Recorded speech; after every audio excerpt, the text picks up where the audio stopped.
phone wakes me from my dreams. But my dreams are my own business.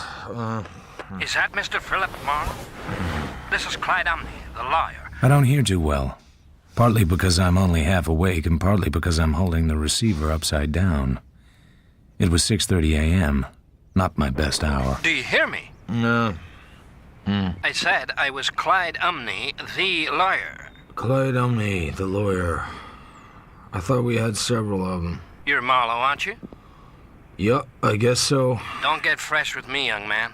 Sorry, Mr. Umney, but I'm not a young man. I'm old, tired, and full of no coffee. What can I do for you, sir? I want you to meet the super chief. It gets in at 8 o'clock from Chicago. I want you to identify a girl among the passengers, follow her until she checks in somewhere, and then report to me. Is that clear? No. Why not? I don't know enough to be sure I can accept the case. I'm Clyde Umney, Don't. the lawyer. I might get hysterical. Perhaps another investigator would suit you better. I never was an FBI man. My secretary will be at your office in half an hour. She will have the necessary information for you, including a photo of the young woman in question, as well as some expense money and a retainer of $250. She is very efficient. I hope you are. I'm more efficient when I've had breakfast. Very well, but I want one thing very clear. The girl is not to know she is being followed. This is very important. I am acting for a very influential firm of Washington attorneys. I expect a high degree of efficiency. You will account for your expenses in exact detail and buy your own drinks. I'll do what I can, Mr. Umney. And let's not waste any more time talking.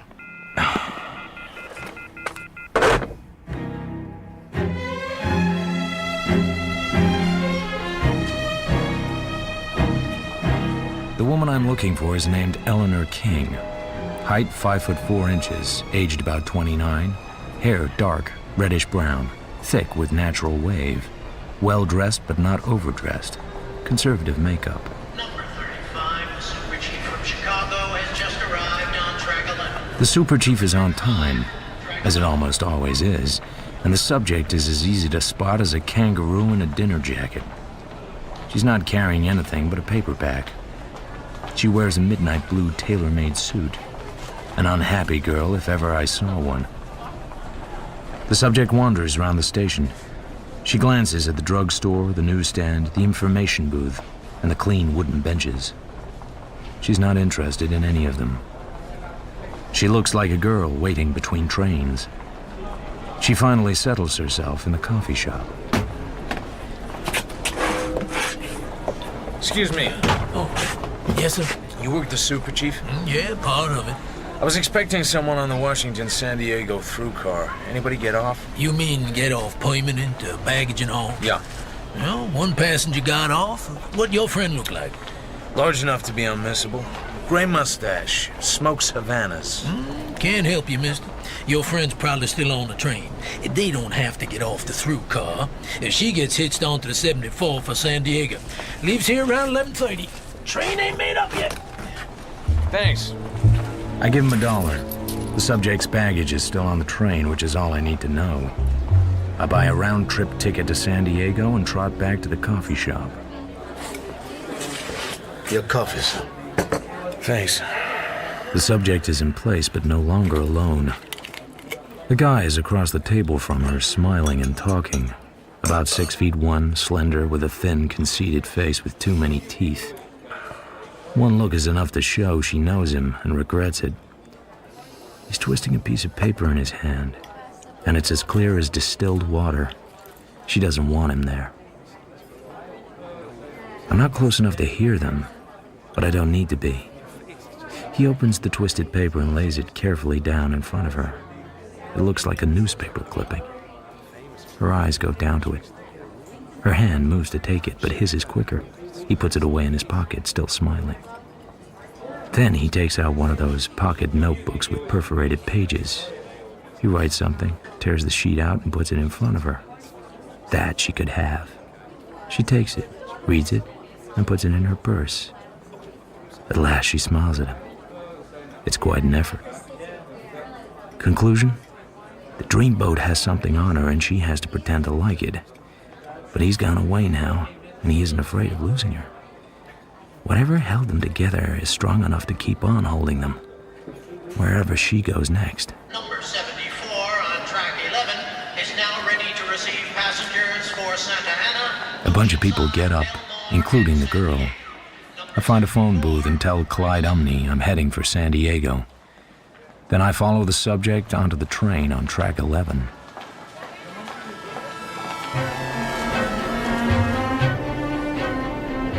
First stop, Santa Ana. Subject does not get off.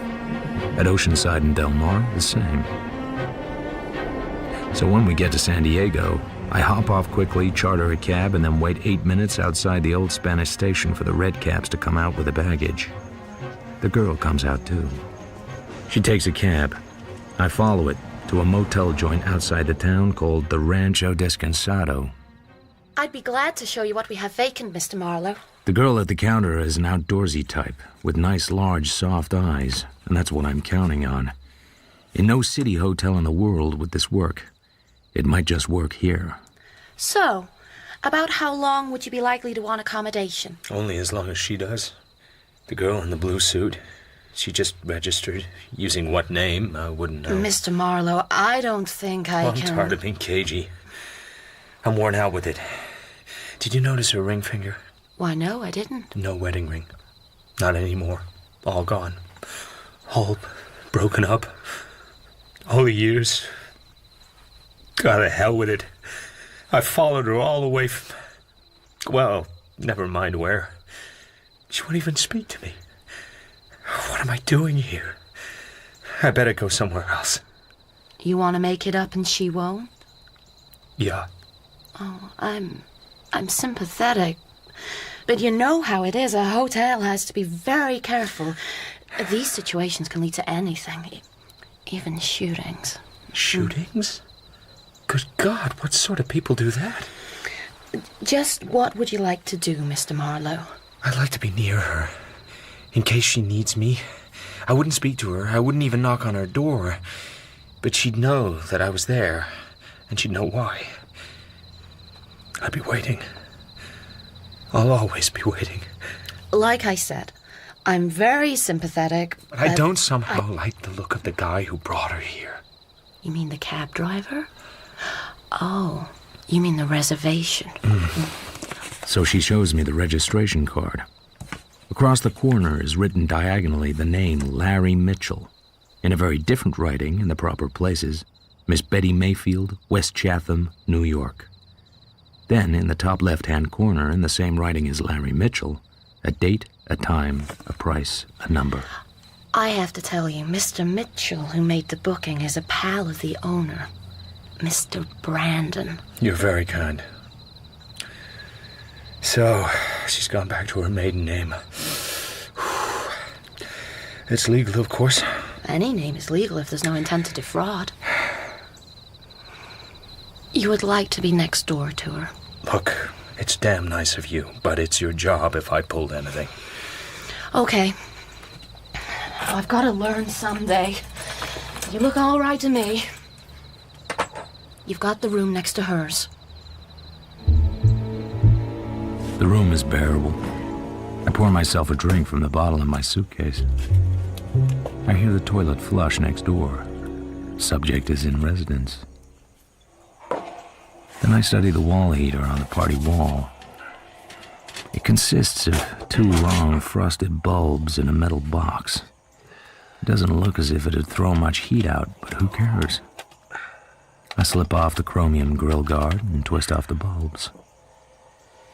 I get a doctor's stethoscope out of my suitcase and hold it against the metal backing. I pull out a striped cushion and sit with my back to the wall.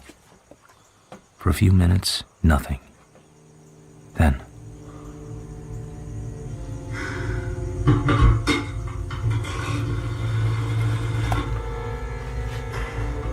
Esmeralda 41499, please. It's the first time I've heard her voice in all the hours I've been following her. The reception is perfect. Mr. Larry Mitchell, please. This is Betty Mayfield at the Rancho Descansado. Apartment 12C. You ought to know, you made the reservation. Well, alright. I'll be here. She's in there waiting for him because she has to. And I want to know why.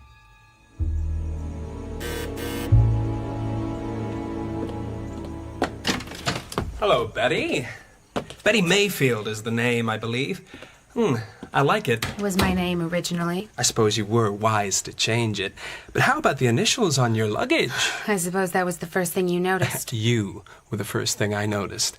The mark of a wedding ring, but no wedding ring was the second. No, baby. The initials were only the third. Don't call me baby, you cheap blackmailer. I may be a blackmailer, honey, but I'm certainly not cheap. You talk too much and you like yourself too well.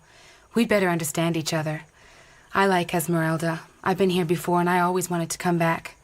It's nothing but sheer bad luck that you live here and you were on the train that was taking me here. It was the worst kind of luck that you should have recognized me, but that's all it is. Bad luck. Good luck for me, honey. Perhaps, if you don't put too much pressure on it. If you do, it's liable to blow up in your face. All I've got to do is pick up the phone and call the San Diego papers. You want publicity? I can arrange it for you. I came here to get rid of it. You've changed your name twice. If your story got printed out here, and it's a pretty good story, honey, I guess you'd have to change your name again and start traveling a little more. Gets kind of tiresome, doesn't it? How much do you want? Have I said anything about money? You will. And keep your voice down. Oh, relax, honey. Perhaps I'm being rude to you. I'm tired. Sure, you're tired. Well, here's to when you're not tired. Say about 7:30 this evening at the Glass House. I'll pick you up. Nice place for dinner. Dancing, quiet, exclusive. They don't have a table unless they know you. I've got friends around here, people you need to know. People who can make life pleasant for you. Expensive? The Glass House? A little. Oh, yeah, and that reminds me. Until my monthly check comes in, you could let me have a couple of dollars. I'm surprised at myself. I did mention money after all. A couple of dollars? A couple of $100 would be better. $60 is all I have, until I can open an account or cash some traveler's checks. You can do that at the office, baby. So I can. Here's 50. I don't want to spoil you, Mr. Mitchell. Call me Larry. Should I?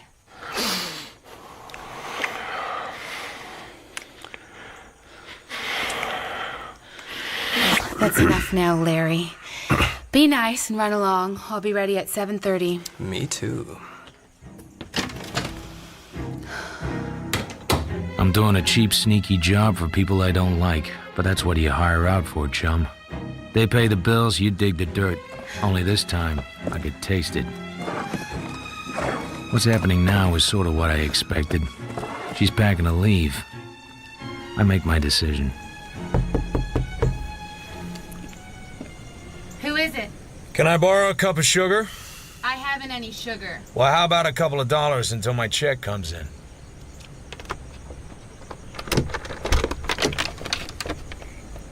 Who are you? I'm your next-door neighbor. I was having a nap and voices woke me up. The voices spoke words. I was intrigued. Go somewhere else and be intrigued. I could do that, Mrs. King. Pardon me, Miss Mayfield. But I'm not sure that you want me to. To be strictly kosher, I should call L.A. and tell the party who sent me.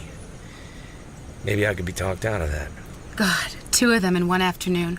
How lucky can a girl get? Okay, come in.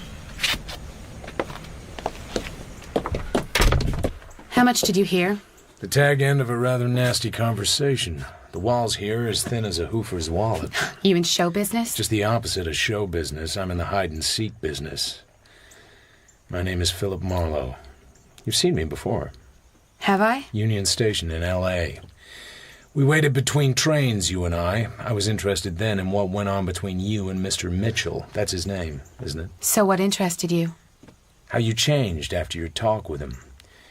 You made yourself over into just another flip, hard-boiled, modern cutie. Why? What was I before? A nice, quiet, well-bred girl. That was the act. The other was my natural personality, which goes with something else. Oh, guns. Don't scare me with guns. I've lived with them all my life. Guns never settle anything. They're just a fast curtain to a bad second act.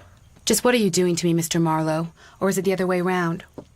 What can I do for you in return for you not doing anything at all? Who is Eleanor King? What was she in Washington, D.C., and why did she change her name somewhere along the way and have her initials taken off her bag? I had a very unhappy marriage and was divorced and had been given the right to resume my unmarried name, which is Elizabeth or Betty Mayfield. It doesn't quite explain how Mitchell got involved. Just an acquaintance I made along the way. An acquaintance who touches you for a loan? Very fast work. And I got the impression you didn't care for him too much. Well, so what? As a matter of fact, I'm crazy about him. Who hired you, Mr. Marlowe, and for what? A Los Angeles lawyer, acting on instructions from back east. I was to follow you, see you check in somewhere, which I did. But now you're getting ready to move, I'm gonna have to start over again. You're in a business that doesn't pay fortunes, aren't you? So what would it be worth to you to walk out of here and forget you ever saw me? I'd walk out of here for free. As for the rest, I have to make a report. How much? I can afford a substantial retainer. That's what you call it, I've heard. A much nicer word than blackmail. It doesn't mean the same thing. I'm on the other side. Don't give it away. Well, what do you know? A dick with scruples. Run along now, Mr. P.I. Marlowe, and make that old phone call you're so anxious about. I'm not restraining you. I thought to check at the office. 12B was rented this afternoon, very soon after this was occupied. I got faintly curious, so I borrowed the other key. And who is this hunk of beef, baby? She told you not to call her baby, remember? He's a private eye called Marlowe. Somebody hired him to follow me. We've been talking money. Always a mistake. He pokes at me with a straight right, very fast and well sprung. It snaps my head back. This gives him time to lift the gun out of the girl's hand. Okay, just relax. I know it sounds corny, but I could drill you and get away with it. I really could. Okay. For $50 a day, I don't get shot. That costs 75. Please, turn around. It would amuse me to look at your wallet. I lunge for him, gun and all. I catch him on the side of the neck. I'm doing okay, but I don't win the wristwatch. Suddenly, an army mule kicks me square on the back of my brain. I go zooming out over a dark sea and explode in a sheet of flame. My first sensation is that if anybody spoke harshly to me, I'll burst out crying. The second is that the room's too small for my head.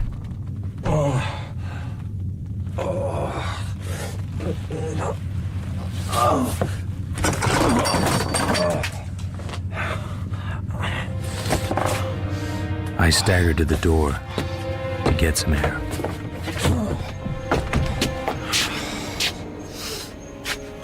Nice evening. A middle-sized fat man is leaning against the railing outside. You want something? I'm still foggy, Looking for a man? but something about him bothers me. Maybe you could tell me where he is. Name? Larry Mitchell. Larry Mitchell. Do I know him? My card. Goebel and Green, investigators, Kansas City, Missouri. Must be interesting work, Mr. Goebel. Don't get funny with me, Buster. I get annoyed rather easy. Fine, let's watch you get annoyed. What do? Bite your mustache? I ain't got no mustache, stupid. You could grow one. I could wait. You ain't through with me yet. I let him have that one. It isn't worth topping.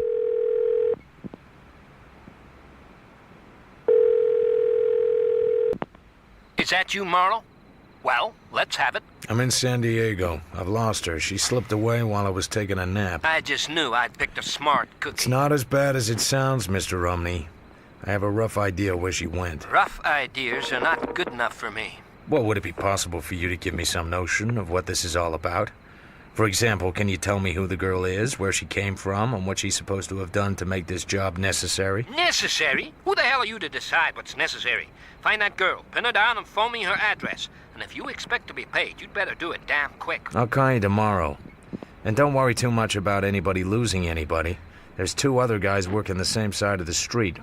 One's a local boy named Mitchell, and the other's a Kansas City shamus named of Goebel. Well, good night, Mr. Omni. Hold it. What does that mean, 2 other operatives? You asking me what it means? I'm the guy asking you. Looks like you only got a piece of the job. It does appear I'm entitled to a little more information about this project. I'll call Mr. Consulting first thing in the morning. What was that name? can solve it. My rough idea could be wrong. Maybe once Miss Mayfield left the motel, she grabbed the train for Los Angeles or some way station. But it's far more likely that she has not. So here I am in my smart new hire car, heading for the glass room. It's attached to the Hotel Casa del Poniente, Esmeralda, California. License holder I register as I enter, one Clark Brandon. On the dance floor, half a dozen couples are throwing themselves around with the reckless abandon of a night watchman with arthritis. Most of them are dancing cheek to cheek, if dancing is the word. I needn't have worried about losing Miss Betty Mayfield. She's there and with Mitchell, but far from happy. He's grinning, but his eyes have that glazed look. Betty is holding her head as far away from him as she can without breaking her neck. Senor? A double Gibson and a club sandwich. Muy bien, senor. As Mitchell and the Mayfield girl leave the floor, I notice a guy watching them. A big, handsome guy with gray in his hair and just enough of it. He looks like a nice guy if you didn't crowd him. Except, looking at him closer, if you did crowd him, you'd better be big, fast, tough, and in top condition. Could this be Clark Brandon, license holder? Come on, baby, don't be mean. Don't. Just don't. They're close to me, but they don't see me. He's drunk, she's angry, and he's chewing away at her face. Let go of me, you drunken slob. Oh! I can't see what she does to him with her knee, but I can guess, and it hurts him. His face goes savage. You bitch! The red shows on her skin at once. She starts to leave. You hurt me, sweetness. I'm a bad man to hurt. So, shall I pay the check, Mr. Mitchell? Or will you pay it with what you borrowed from me? He's going to hit her again, but the big guy moves into action. Whoa. Take it easy, Larry. You got a skin full. Stay out of this, Brandon. I'd be delighted. I'm not in it. But you'd better not slug the lady again. Who are you to tell me what to do? I've known you quite a few years, and I run this joint. We don't often throw people out of here, but it could happen. Why don't you go spit in your hat? Take it easy, Larry, I said. I won't say it again. Okay. See you later. Much later. He goes out, unsteadily but quickly, looking at nothing. I was right about Mr. Brandon. Just now he stands there. The girl stands there too. He smiles, very polite and easygoing. No come on. Well, anything I could do? Drop you anywhere? No check, of course, in the circumstances. Please. I don't want other people paying my bills. Oh, custom of the house. Nothing to do with me personally. But, well, maybe I could send you a drink. Send? Well, bring then. If you'd care to join me at my table. Oh, he has what it takes, all right. She joins him at his table. He gives a sign and the orchestra begin to play another number. Mr. Clark Brandon seems to be the sort of man who gets what he wants without raising his voice. He and the girl talk. Then they dance. Maybe she sees me. Maybe she doesn't. About 10:30, they leave. I follow. They don't go far. Only to the Casa del Poniente. Maybe she's booked in already. Maybe she's booked in now. Maybe Brandon has other ideas. That's enough for tonight. I head back to the Rancho Descansado. I put my curly head on the pillow and go to sleep. The tapping's light but very persistent. I grab my gun, go over to the door, and open it a crack. It's me, Betty. What do you want? Let me in, quickly. Anybody else outside? No, I'm alone. Okay, come in. She sits there silent. Our eyes meet across great gulfs of nothing. Then she reaches inside her pocket and pulls out a gun. Oh, no. Not that again. We're old friends. Last time I saw that gun, Mitchell had it. So? That's why I knocked you out. I was afraid he would shoot you. Aren't you going to look at it? I have looked at it. I walked here from the casa. I'm staying there now. I know. You had dinner with Mitchell, and then you danced, and then there was a little ill feeling. A man named Clark Brandon drove you back to the hotel, at the very least. I'm beginning to think you are a detective. I'm sorry. I'm trying to make my mind up about something. Take your time. It's only 3:20 in the morning. How far would you go for $5,000, Marlowe? Assuming normal rate of expenses, that would buy me full-time for several months. That's if I happen to be for sale. You're for sale, all right. There are $5,000 in American Express checks here in this folder, and that'd just be a down payment. I can buy big. I've more money than you ever dreamed of. My last husband was so rich that it was pitiful. I take it I wouldn't have to murder anybody. You wouldn't have to murder anybody. I don't like the way you said that. Maybe I better see that gun after all. So, who's wearing the bullet? We're just talking, aren't we? We don't quite want to say it in plain words. All right. Where is he? Lying across a chaise on the balcony in my room. All the rooms on that side have balconies with concrete walls across them. I'm on the 12th floor.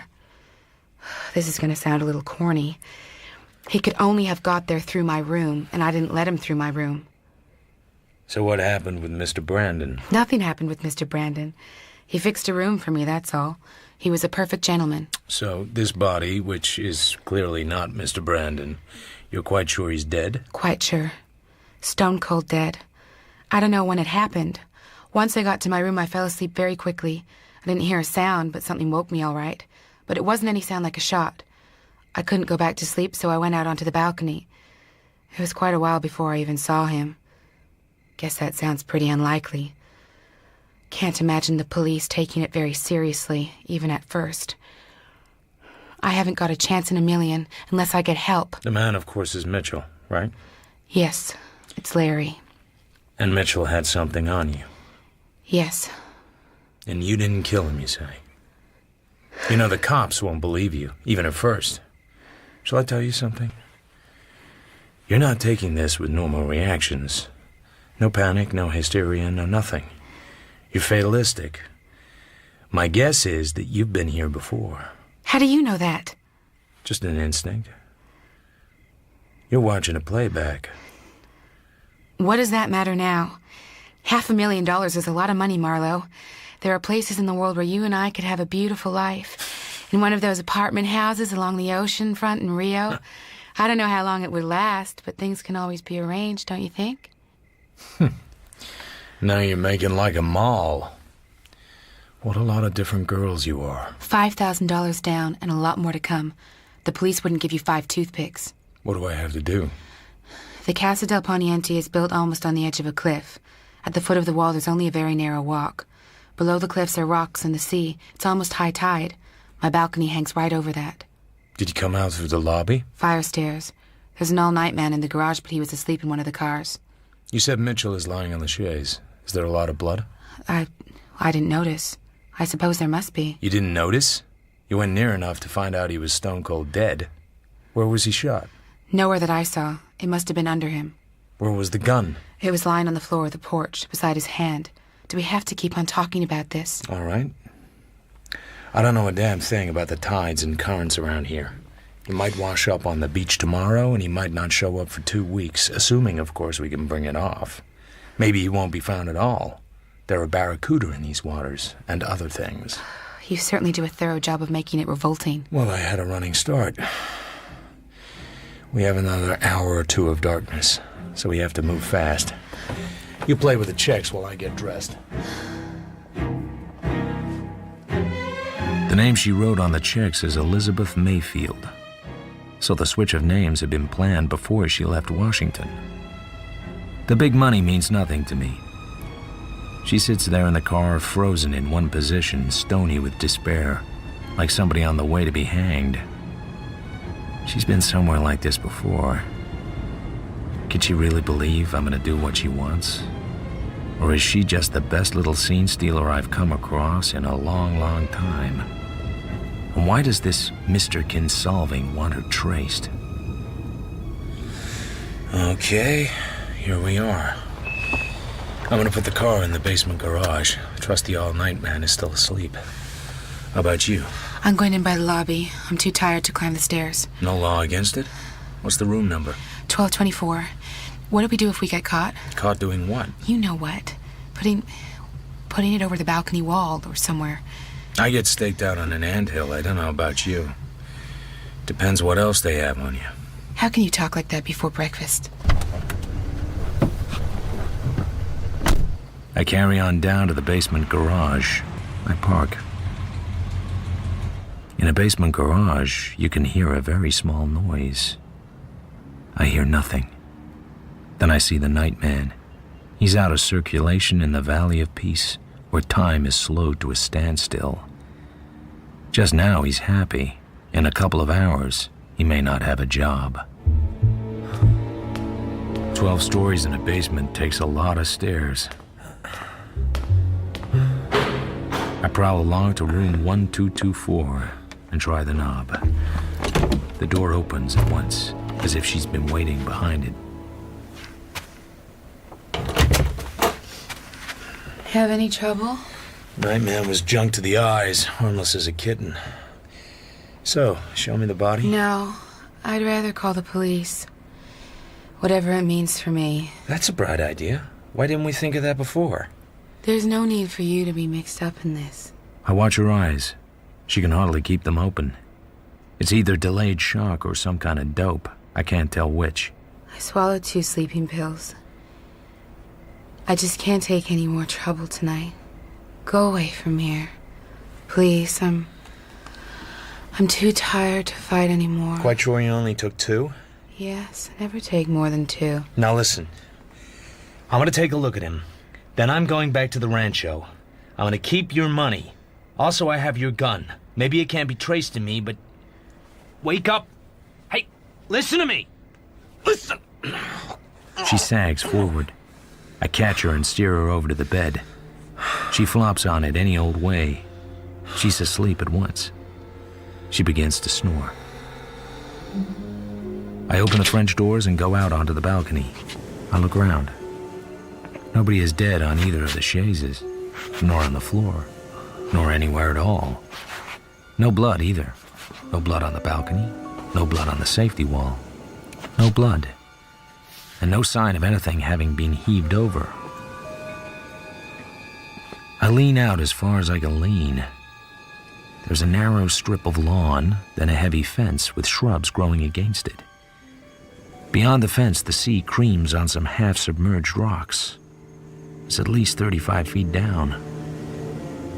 Larry Mitchell, give or take a few pounds, must be about my weight. The man isn't born who could heave a 175-pound body over that railing and far enough out to fall into the ocean. It's barely possible that a girl wouldn't realize that. About 0.1% possible. She's still sound asleep. No deep stupor, no coma, and therefore no overdose. She's told me the truth about one thing and about damn little else. I use the hotel pen to write a note. Dear Betty, so sorry I couldn't stay dead. Will explain tomorrow. Larry. Then I go back to the Rancho Descansado. Once again, I lay my curly head on the pillow and try to sleep.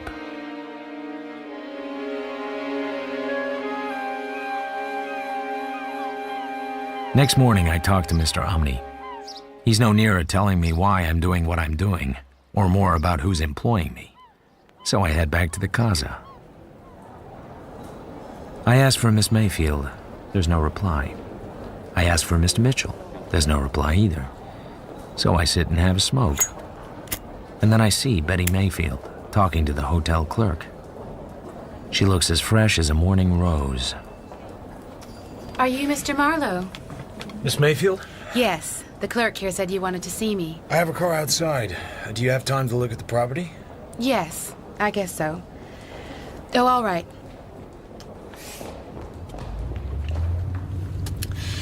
He must have been the dope and the liquor. I must have been a little off base. Over at the Rancho Descansado, you were in great shape. You were hard as nails. We were going to take off for Rio and live in luxury, apparently also in sin. All I had to do was get rid of the body. What a letdown. No body. Turn left at the next corner and we can go up into the hills. There's a wonderful view up there, and a lot of very fancy homes. Yeah, to hell with them. It's also very quiet up there. Do you know anybody named Clyde Umney? Should I? He's the lawyer who hired me, on behalf of a Mr. Kinsolving. Ring any bells? None at all. Who are these people? Then how about Ross Goebel? I've no idea. Ross Goebel is a Kansas City private eye who says he's trying to find Mitchell. Why should he be interested in Larry? Just keep on asking me questions to which I don't have the answer. It's good for my inferiority complex. Turn left up the hill at that sign. So, who fired the gun and what at? I guess I must have. I guess I must have been crazy. Where is it? The gun? It's safe. Just in case your dream came true, I might need to produce it. Seen your boyfriend around? Larry? You got others? Well, you might have meant Clark Brandon, although I hardly know him. He drove you home last night, to his own hotel. I told you he behaved like a gentleman. Unlike Larry. Larry was pretty drunk last night. No, I haven't seen him. Perhaps he's sleeping it off. He might be sick. He might have gone out. He might even be dead. Listen, you're a comfortable man. That's why I came to you. But please, don't rush me.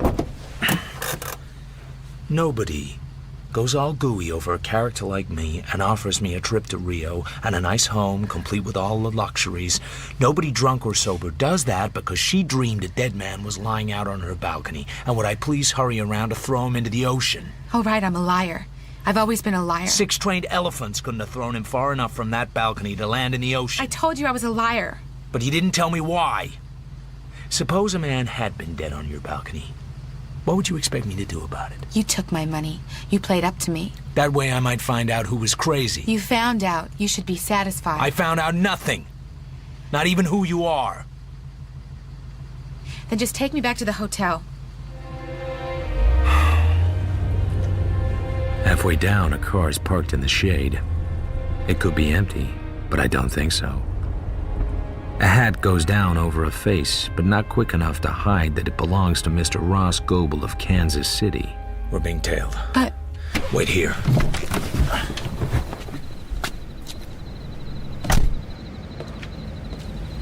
How are you making out with the girl? Not getting anywhere. What's your interest? I thought you were looking for some guy named Mitchell. Very funny. Some guy named Mitchell.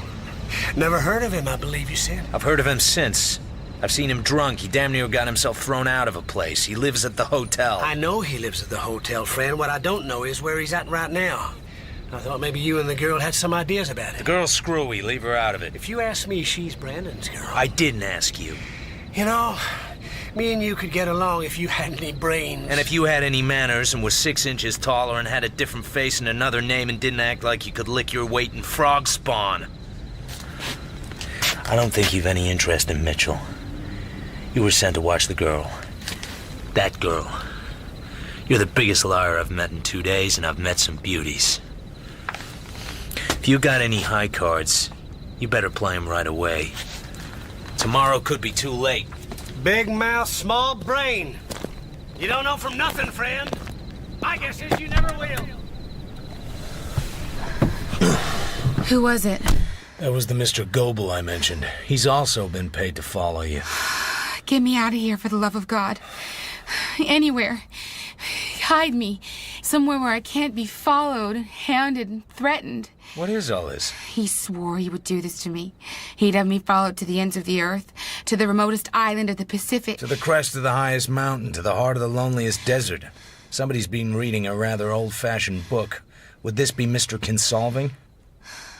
It doesn't matter. You've got as much sympathy as a lone shark. You've no idea what it's like. Whatever it is that's eating you up, you're gonna stay put and take it. I drop her at the hotel. If I have any sense, I'd pick up my suitcase and go back home and forget all about her. Instead, I keep on asking questions.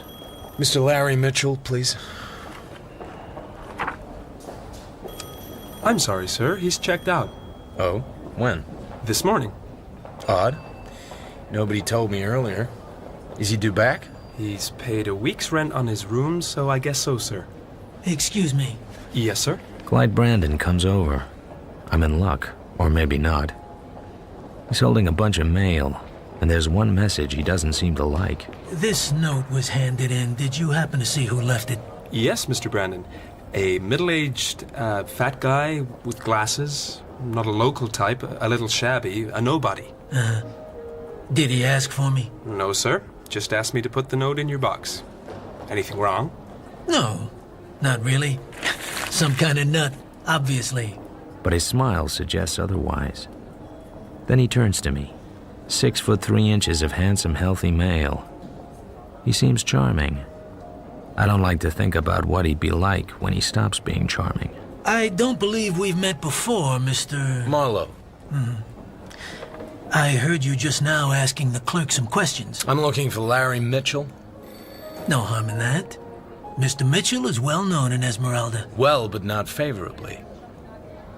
You're entitled to your opinion. And now he's out of town again.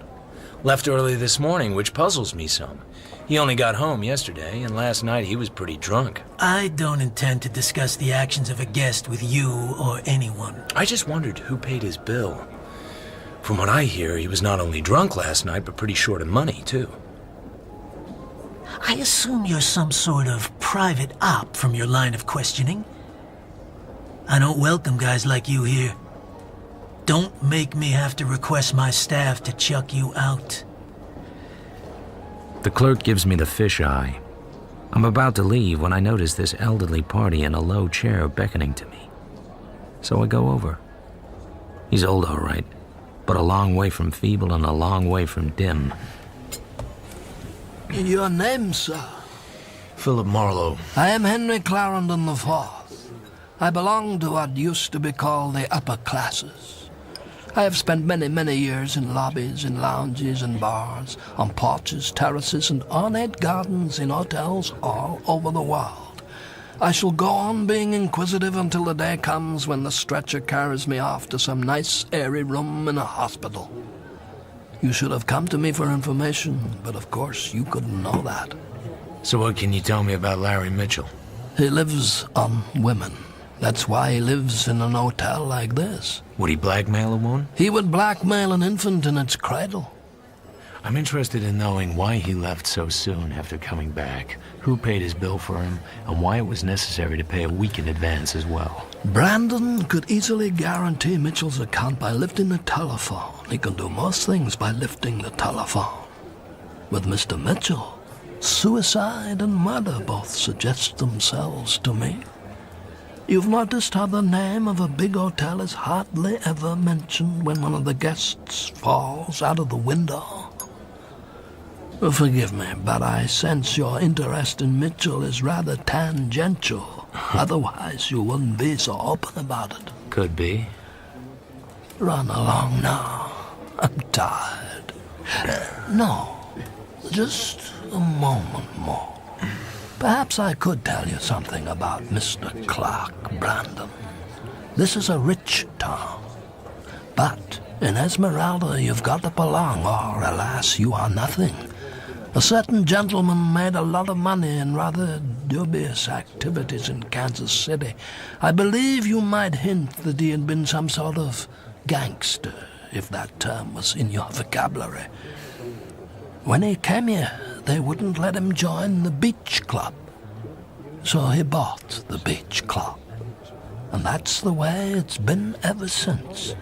So people stopped asking difficult questions about this gentleman's past. You're warning me. I don't want to descend into melodrama.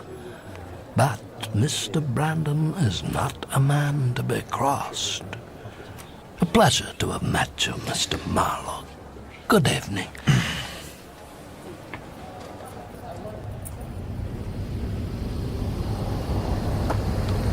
It's dark when I finally get back to the rancho. When I park, I see Goebel's little jalopies already there. I'm immediately alert as I walk to my room. The dark hours are the hours of danger. I put my ear to the door of my room. I hear strangled sobbing. A man's sob, not a woman's. Then what seems to be a hard blow. I go back to my car and get out a tire iron. I go back carefully to my room. I listen again. Silence. I reach out my pocket flash and flick it once at the window, then slide away from the door. I wait. The door opens a crack. I smash the door wide open. The man stumbles back. I see the glint of his gun in the faint light. I smash his wrist with a tar iron. He screams. I smash his other wrist. The gun hits the floor. I kick the door shut. You ain't gonna live long. You're not gonna live at all. Get out of my way. You still got legs? Bend him at the knee and lie down. Face down. That's if you want to face. He's a pale-faced redhead with dead eyes. Hurt as he is, he's still tough. He tries to spit at me, but his throat chokes, and suddenly he crumples. Goebel is lying on the bed. His face is a mass of bruises and cuts. His nose is broken. He's barely conscious. Is something the matter, Mr. Marlowe? Oh, no. Just a hoodlum in my room waiting to kill me. Just another man beaten to pieces on my bed. Nothing's the matter at all. Quite normal around here, perhaps. I'll call the police. That'd be awfully damn nice of you, Lucille. Right away.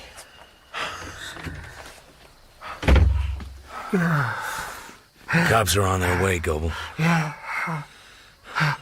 I didn't make it. Wasn't as good as I thought I was. Got out of my league. How did it happen? I walked into it.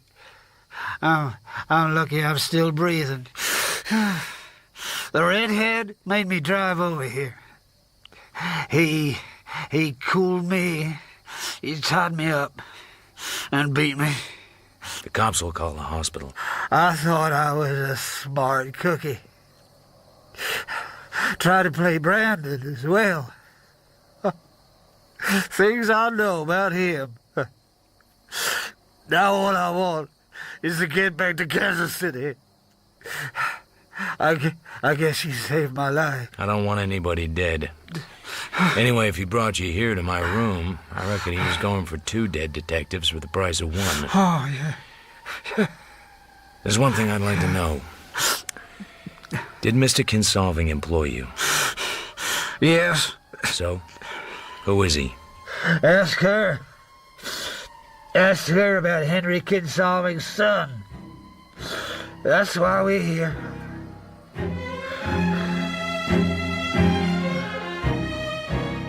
The police arrive. I give my story. Goebel just about gives his. The redhead says nothing. Then the police tell me things about Mitchell's disappearance I didn't know. It's time to make one last appointment. Hello? This is Marlowe. Bad trouble. I'll pick you up.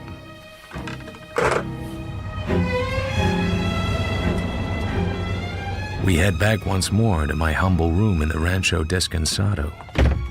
I still don't know what all this is about. You're the only one that does. And tonight, you're gonna tell me. But... Don't bother getting indignant. It won't work again. Larry Mitchell's dead. Dead? I'll come off it. As Lincoln said, you can fool all of the detectives some of the time, and some of the detectives... Shut up.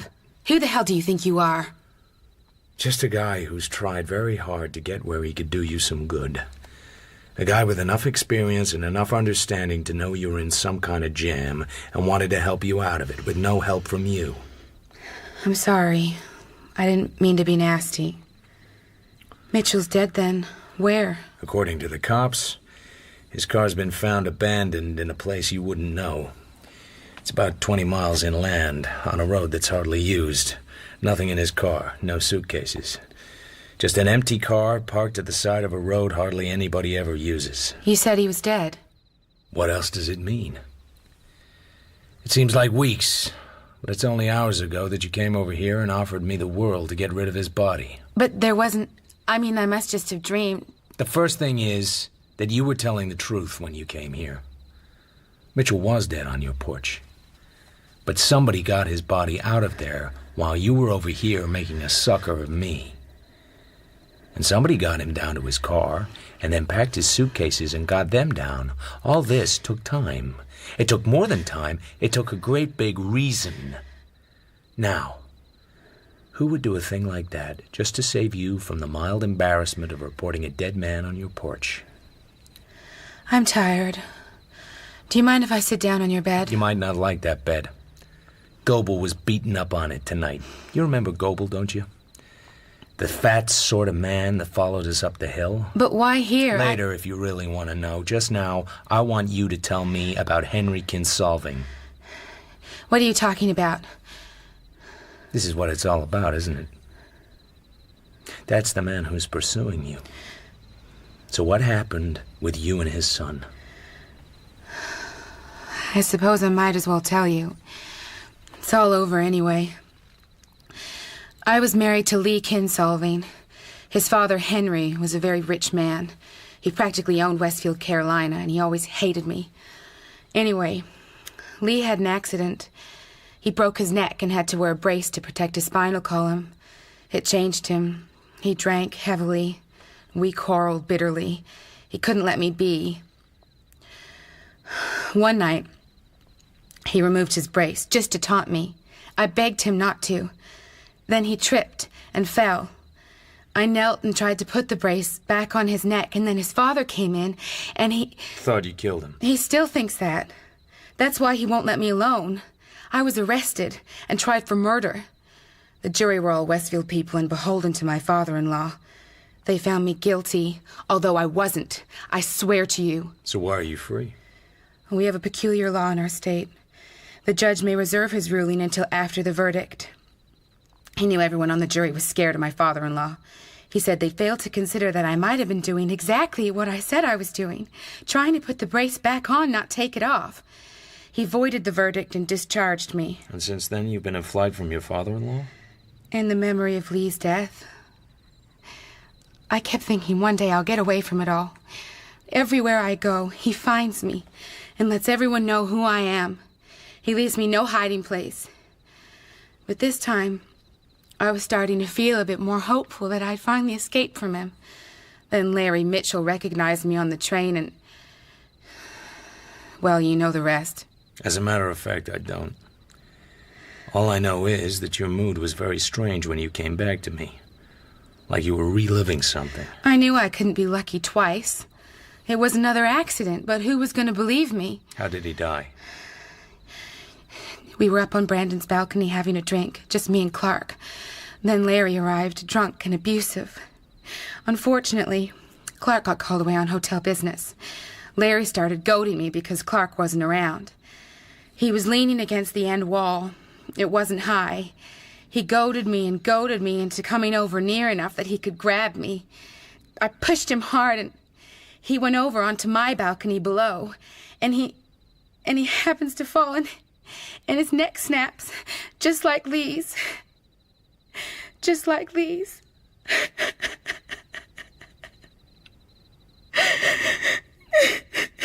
Luckily, Mr. Clark Brandon came back to clear things up. Yes. Yes, I suppose it must have been him. I hadn't thought. But it was you I trusted. You I wanted to help me. Wrong choice. I don't have his sort of power.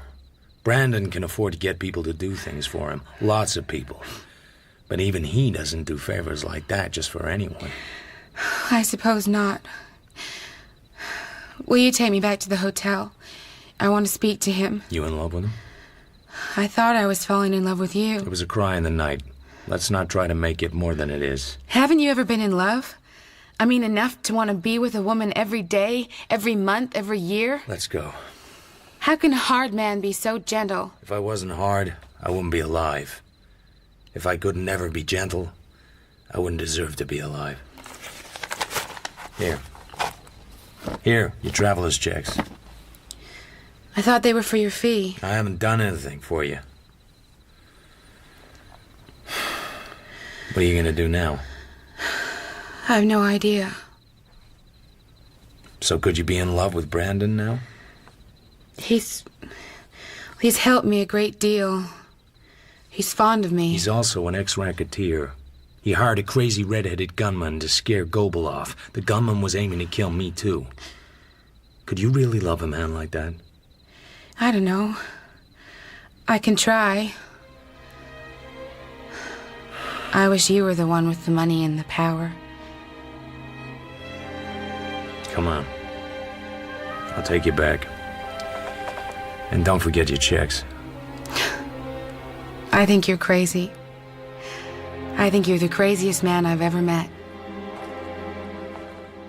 We get in the car and I take her back to the hotel. Maybe things will work with Brandon. Maybe they won't. Maybe he'll take on consolving for her and she'll finally be free. And how about me? Well, like I said, my dreams are my own business.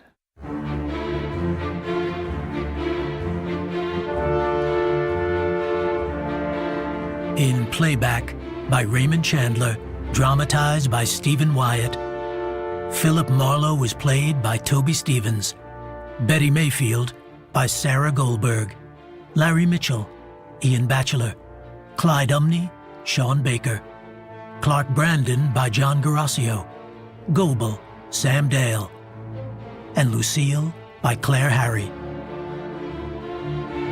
Playback was directed by Sasha Yevtushenko. The producer was Claire Grove.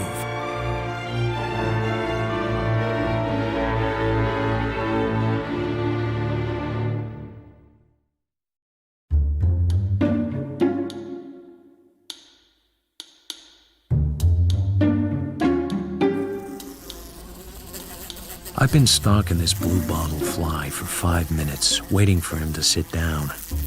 He doesn't want to sit down. He just wants to do wingovers and sing the prologue to Pagliacci. I have the fly swatter poised in midair and I'm all set. The buzzing stops. And there he is.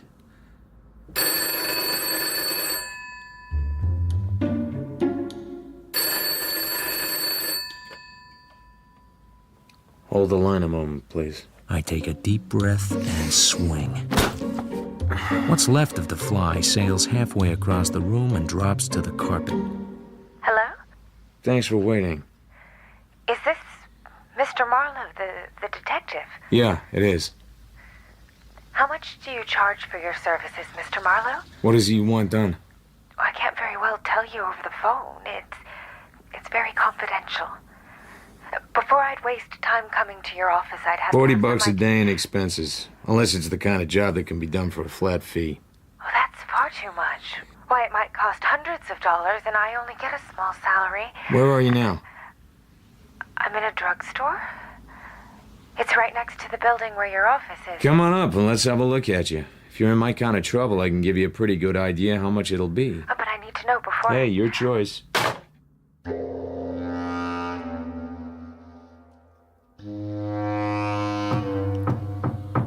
Come in.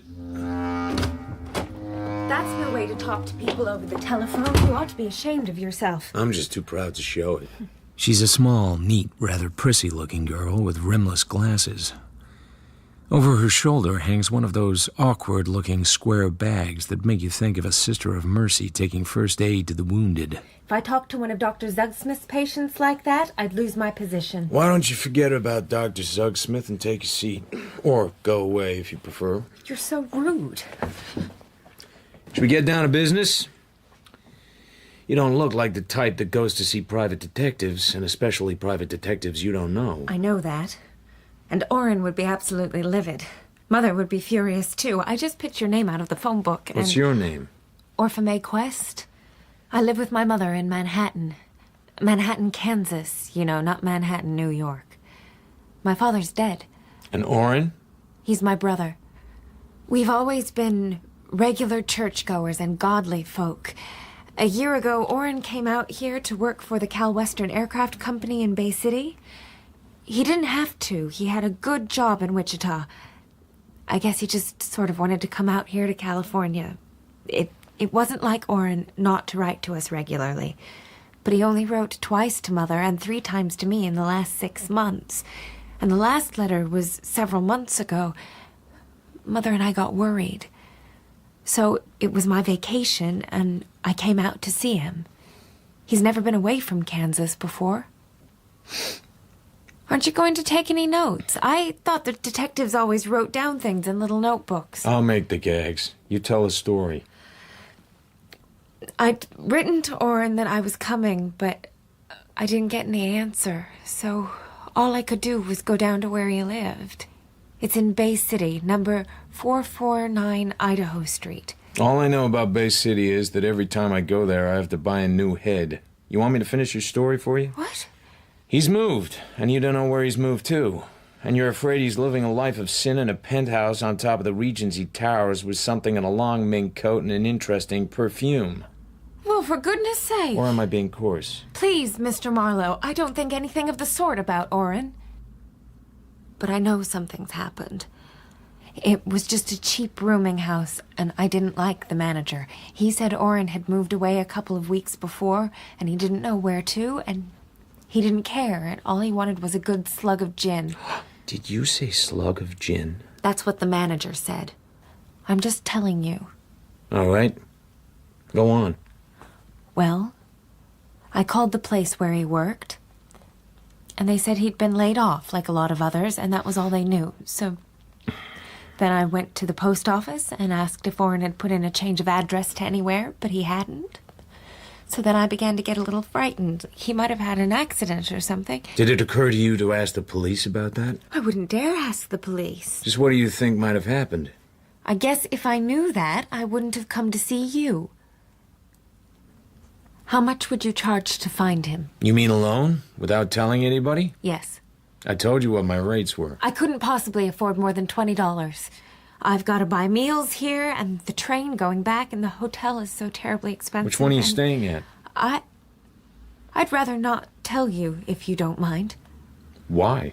I'd just rather not. I'm terribly afraid of Orrin's temper. So how come he got so bad-tempered? Is it something to do with the family and all that church-going? I don't like you. I don't think I'm going to employ you. So there's something wrong with your family, and somebody in it has to be the dark meat. If you're insinuating that Orrin has done something wrong, well, I can assure you that it's not Orrin who's the black sheep of the family. So who is? You? My older sister, Leela, if you must know. But I don't want to talk about her. Here's some snapshots of Orrin. He's sort of bony. He's over 6 foot, but he only weighs about 140 pounds. Does Orrin have any distinguishing marks on him, like moles or scars or a tattoo of the 23rd Psalm on his chest? And don't bother to blush. Well, really? No, he hasn't. So what does he do for fun? Besides not smoking or drinking or going out with girls? What? How did you know that? Your mother told me. Don't be silly. Orrin studies a lot. And he has a very expensive camera he likes to snap people with when they don't know. Sometimes it makes them mad, but Orrin says that people ought to see themselves as they really are. All right, I'll go down there and take a look. But you ought to be able to guess what's happened. A small-town, sanctimonious type of guy who's lived his entire life with his mother on his neck and the minister holding his hand. Out here, he's lonely. He's got dough. The guy's going on 29 years old, and if he wants to roll in the gutter, that's his business. Oh, I'd hate to believe you, Mr. Marlowe. I'd hate for Mother to think that something... Something was said about $20. Do I have to pay you now? What would be the custom in Manhattan, Kansas? We don't have any private detectives in Manhattan. She counts out the notes very slowly, very sadly, as if she was drowning a favorite kitten. There. I can give you a receipt. I don't need a receipt. I do. You won't give me your name and address, so I want something with your name on. What for? To show I'm representing you. Reluctantly, she signs. I hope Mother won't think I've done wrong. Coming here, I mean. Please don't tell me any more things your mother won't like. Well, really? And stop saying, well, really. I think you are a very offensive person. No, you don't. You think I'm cute. And I think you're a fascinating little liar. You don't think I'm doing this for any $20, do you? Then why? Because spring is in the air? I didn't have the heart to tell her I was just plain bored with doing nothing. Perhaps it was the spring, too. And something in her eyes that was much older than Manhattan, Kansas.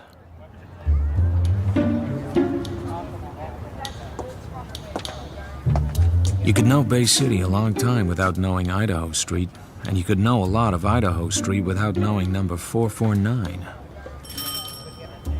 I pushed the bell. It rang somewhere nearby, but nothing happened. rang it again. The same nothing happened. I prowled along to a door with a metal sign on it. Manager, Lester B. Clausen. I knocked on that. Then I kicked it. Nobody seemed to mind my kicking the door in. It isn't much of a reception room. A high oak desk stands against the wall.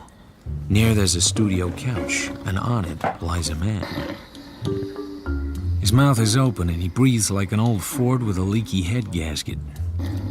On a table by him is a plate full of cigarette stubs, some of which had a homemade look. On the floor, a half-empty gin bottle. The room smells, mostly full of gin and bad air. There is also a reminiscence of marijuana smoke. I go over to the desk. Inside is the house register. I leaf back until I find the name R&P Quest and the number 214 added in pencil. I follow on through to the end, but there's no new registration for room 214. A party called G.W. Hicks has room 215. Hey! Who the hell are you? Mr. Clausen? I'm looking for a man named R&P Quest.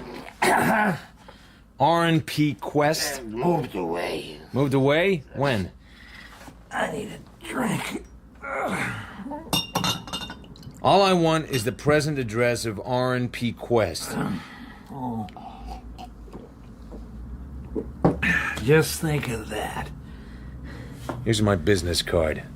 Might help you to concentrate. Is that a fact? Hey. That's for your business card. I beat it. Now, just a moment. I've got friends, couple of boys to take care of you. Don't believe me, huh? He drags himself to his feet and claws the receiver off the hook. I watch him dial. 13572. You son of a... let me talk to the doc. Vince! The doc!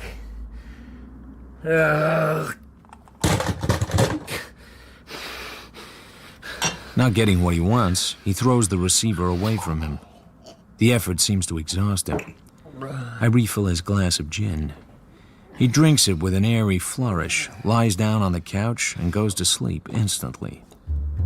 There's a passkey in his pocket. Before I go upstairs, I write Doc Vince, 13572 on an envelope. Maybe it's a clue.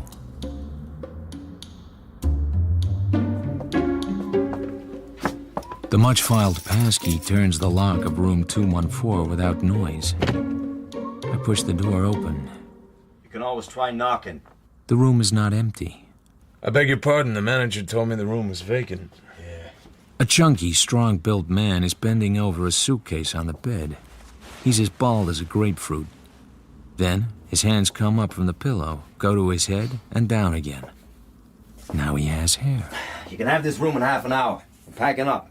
Mind if I look around? You'll make me laugh. You don't look at rooms in this town, you grab them sight unseen. This burg's so jam-packed now that I could get $10 just for telling there's a vacancy here. That's too bad. A man called R&P Quest told me about the room, so there's one sawbuck you don't get to spend. Oh, that's so. You don't get tough with me. I'm a bad man to get tough with. What happens to people who get tough with you? You make them hold your toupee? You lay off my toupee. So sorry.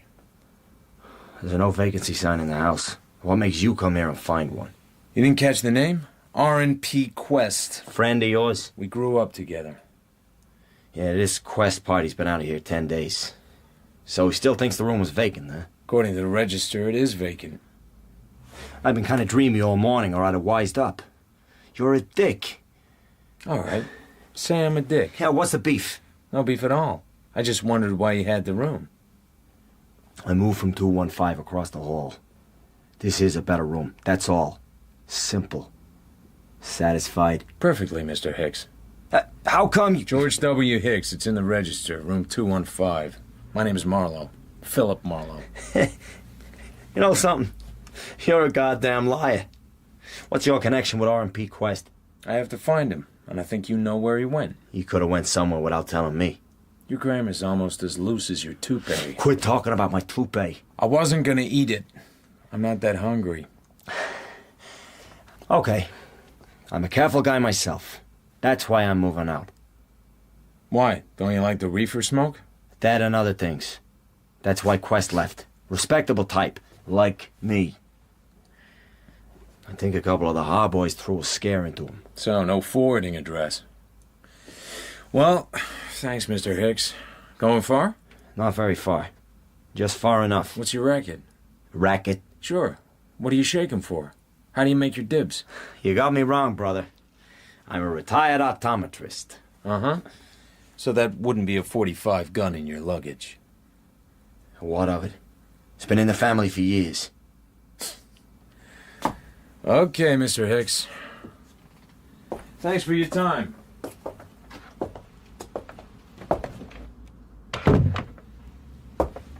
I go over to room 215 and use the passkey to enter. There's signs of occupancy, but nothing I could connect to R&P Quest. I shut the door and wait. Not more than 2 minutes pass before Mr. George W. Hicks is on his way. I open the door of room 215 again and listen. He goes downstairs into the manager's apartment. I wait for the sound of voices. No voices. I make another pilgrimage into room 214. I search the room with care and patience and find nothing that connects it with R&P Quest either. I didn't expect to, so I go downstairs.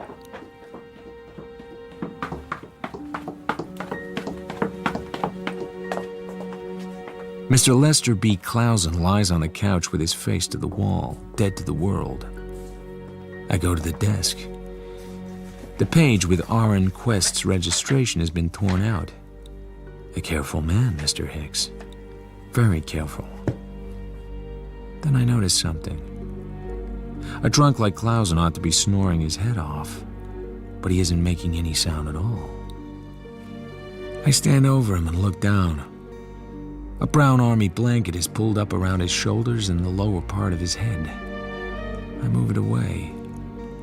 A square yellow wooden handle is attached to the back of the manager's neck. Its position is just below the occipital bulge. It's the handle of an ice pick. Time to leave. But before I leave the neighborhood, I have a duty to perform. Bay City Police? Number 449 Idaho Street, in the apartment of the manager. His name's Clausen. Yeah? What do we do? I don't know. It's a bit of a puzzle to me. But the man's name is Lester B. Clausen. Got that? What makes it important? The coroner will want to know. Back at the office, it takes me a quarter hour to find out the party who went with the phone number 13572 in Bay City.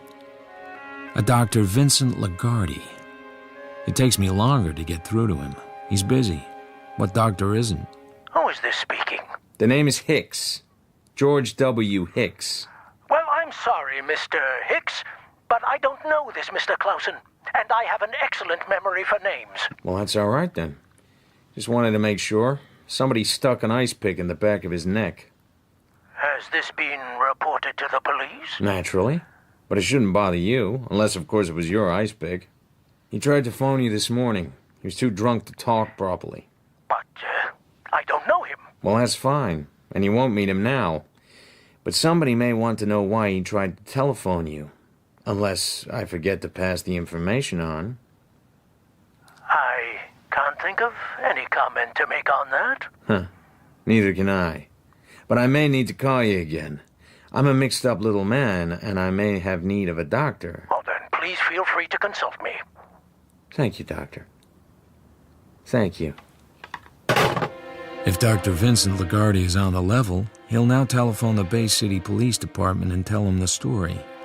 If he doesn't, he isn't on the level, which may or may not be useful to know. Next morning, early, Orpha May arrives at the office. She wants to know if I found Oren. I tell her what I've done. She's not impressed. I paid you $20. I understood that was in payment of a day's work.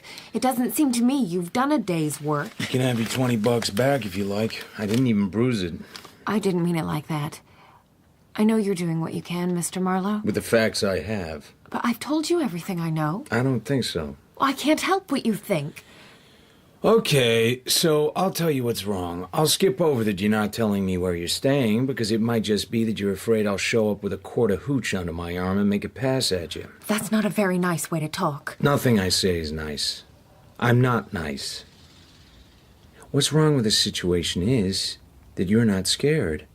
Neither you personally nor your mother, and you ought to be as scared as hell. Do you mean that something has happened to Oren? I don't know that anything has. But in you and your mother's position, knowing the kind of guy Oren was, the way his letters came through and then didn't, I can't see myself waiting for my summer vacation to come around before I started asking questions. I can't see myself bypassing the police, who have an organization for finding people, for a lone wolf operator you never heard of. Don't you dare say Mother and I weren't worried. Just don't you dare. You were worried $20 worth, honey. But about what, I wouldn't know. So just put this hunk of the folding back in your saddlebag and forget you ever met me. Nobody in the world's ever talked to me the way you have. Don't think about it too much. You might get to like it. There's that look again. Without her cheaters on, those eyes would be really something. And she knows that's what I'm thinking. I'm sorry I was mean. I know you're doing what you can. I'll call you. Goodbye. Let me know when you want to tell me more. I will. All this for $20. Yep. You Marlowe? Speaking. You got a safe deposit box, Marlowe? I asked you a question, Marlowe. If you have a proposition, state it, and I get called mister until you give me some money. I need something kept in a safe place. For a few days, no longer. For that, you make a little quick money. How little, and how quick? C-note. Right here and waiting. I'm warming it for you. Right where I'm waiting? Room 332, Van Nuys Hotel. Knock 2 quick ones and 2 slow ones. Not too loud. What does he want me to keep? That can wait till you get here. I'm in a hurry. What's your name? Just room 332. The hotel has a safe. You want to die poor, Marlowe? Why not? Goodbye. How's every little thing in Bay City? I thought that might interest you. Room 332 it is. Tramp on it, friend. Make speed.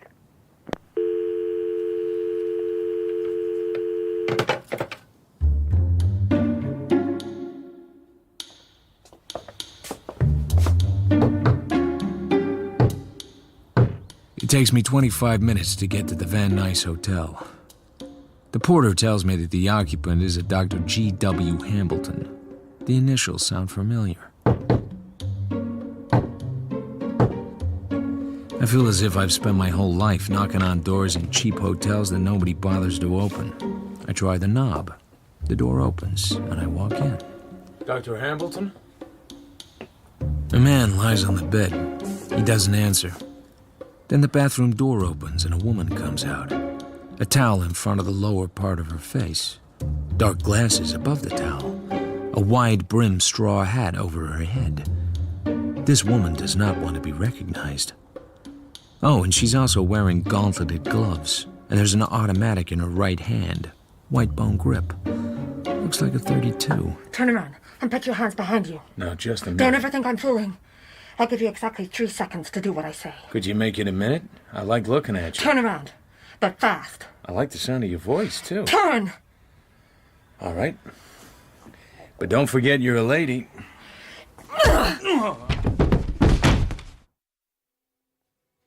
However many times somebody knocks you unconscious, the experience never gets any more enjoyable. When I come to, she's gone. But there are signs that she's been searching for something in the bathroom. All over the room, in fact. I go over to the man on the bed. He hasn't moved during all this time for a somewhat obvious reason. There's no blood. None at all. which is one of the few nice things about an expert ice pick job. The point of interest now is whether the people who had ice picked Dr. Hambleton, otherwise known as George W. Hicks, had found what they came for. They hadn't had much time.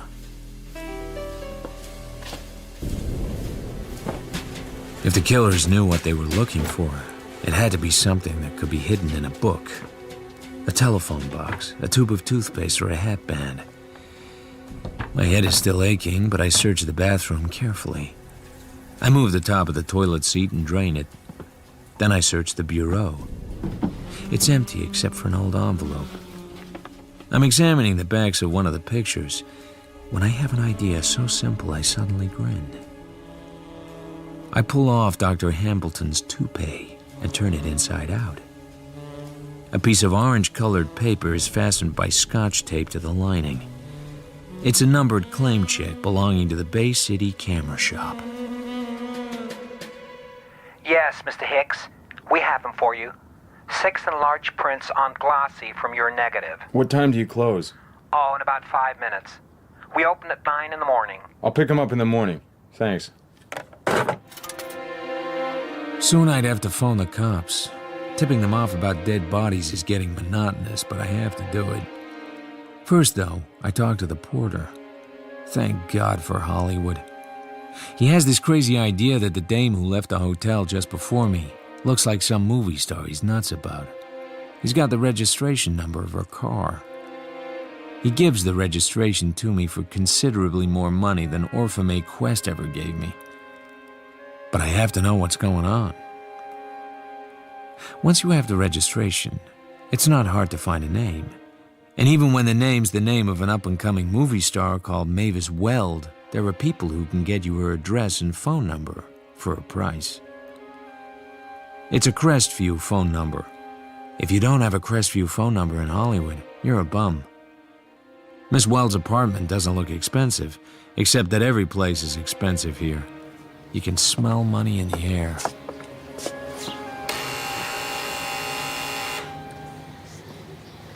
Yes? Miss Weld, please. And who is calling Miss Weld, please? I have some stills Whitey wants me to deliver tonight. And who is Whitey, amigo? The head stills photographer at the studio. Don't you know that much? Aren't we tough? I'll come down and let you in. Miss Weld is taking a bath. She's not in the best of moods, but I'm sure she's dying to see these photos. Are you staying around too? Of course. Why ask?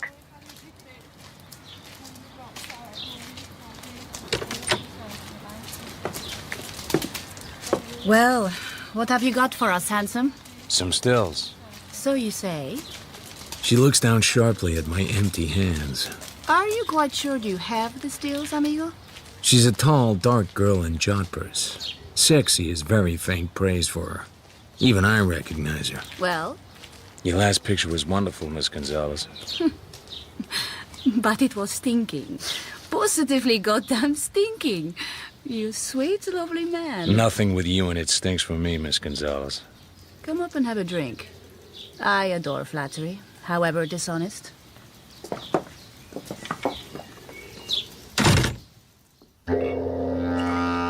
So here I am, having drinks with Dolores Gonzalez, the Mexican Spitfire, in an apartment with paintings on the walls that look lousy enough to have cost a lot of money. Here. Thanks. You may call me Dolores, if you wish. And you are... Let's just say Philip. I am most fully aware that you are a goddamn liar, and that you have no stills in your pockets. Not that I wish to inquire into your, no doubt, very private business. Yeah? Just what kind of bath is Miss Weld taking? An old-fashioned soap or something with Arabian spices in it? Perhaps you would like to help her. No thanks, Miss Gonzalez. I'm strictly here on business. What a waste. All my friends tell me I am far too outspoken. I do shock you, don't I? No, but if I wanted to be shocked, I'd know right where to come. Then I better give you my address. I live at the Chateau Bercy, and I'm often lonely. Dolores, I thought I asked you to get rid of whoever was at the door. I just couldn't resist letting him in. Well, if you want to get better acquainted, go do it someplace else. I don't want him here. His name's Philip. I didn't know you usually bothered to ask them their names. You seldom know them long enough. Such a charming way to call a girl a whore, isn't it, Philip? At least I haven't been sleeping with any gunmen recently. Are you sure you can remember? Open the door, honey.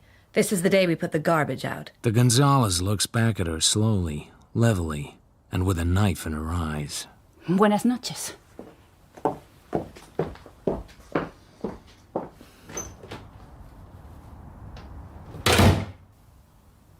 Now suppose you do the same, but more quietly. I'm here on business, Miss Weld. Out. I don't know you, and I don't want to know you.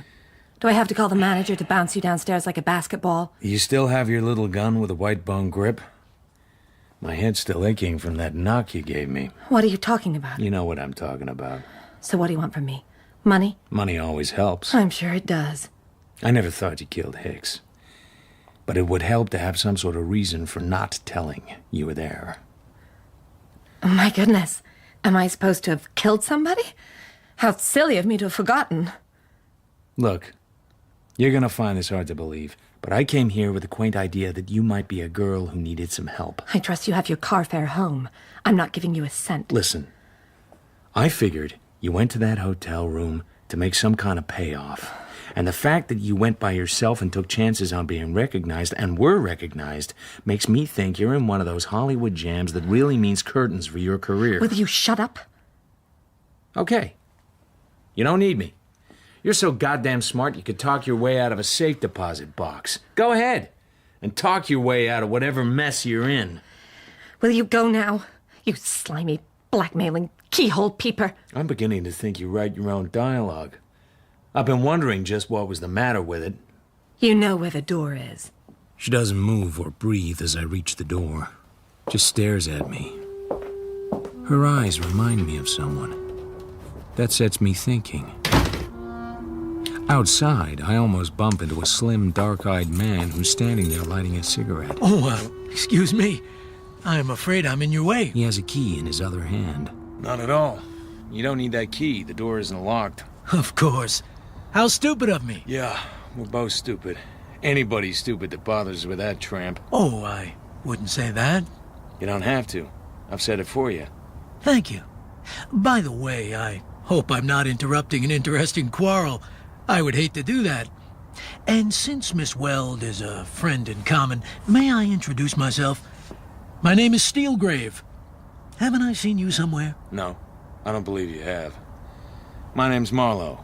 Philip Marlowe. I'll remember that. Good night, Mr. Marlowe. I look back. He's still standing there watching me, the cigarette between his lips, very calm, his face giving nothing away. But I somehow sense it might have been better for me if I had known who Mr. Steelgrave was and hadn't been quite so brutal. Another day at the office. Another early visit from Miss Orpha Quest. Marlowe. The office isn't open yet. But it's terribly important. I've heard from Oren. Fine. Then you don't need a detective. Very well, but I don't think you'll like it. I don't think you'll like it at all. I'm ready to call the police now. Why is that? Because there's murder in it, Mr. Marlowe. And murder is a very nasty word, don't you think? Anybody I know? That horrid man in the rooming house was murdered.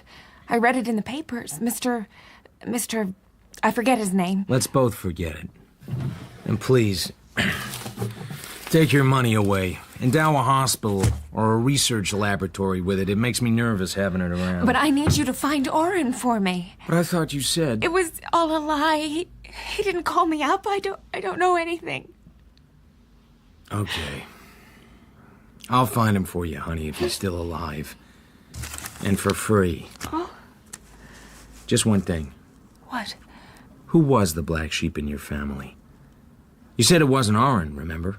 But then you mentioned your sister, Leela, and passed on quickly as if the subject was distasteful. I don't remember. So I was wondering, what name does your sister Leela use in pictures? Pictures? Oh, you mean motion pictures? I never said anything about her like that. You want me to tell you her name and where she lives? You mind your business about my sister Leela. You leave her out of your dirty remarks. What dirty remarks? Or should I try and guess? Oh, I hate you. Goodbye. Well, it got rid of her, and it confirms my hunch about Mavis being her sister. Not many women have eyes as striking as this pair. All in all, not a bad result. Later, I drive to the Bay City camera shop. I proffer the claim check retrieved from the late Mr. Hicks's toupee. Then I drive a couple of blocks and look over the catch.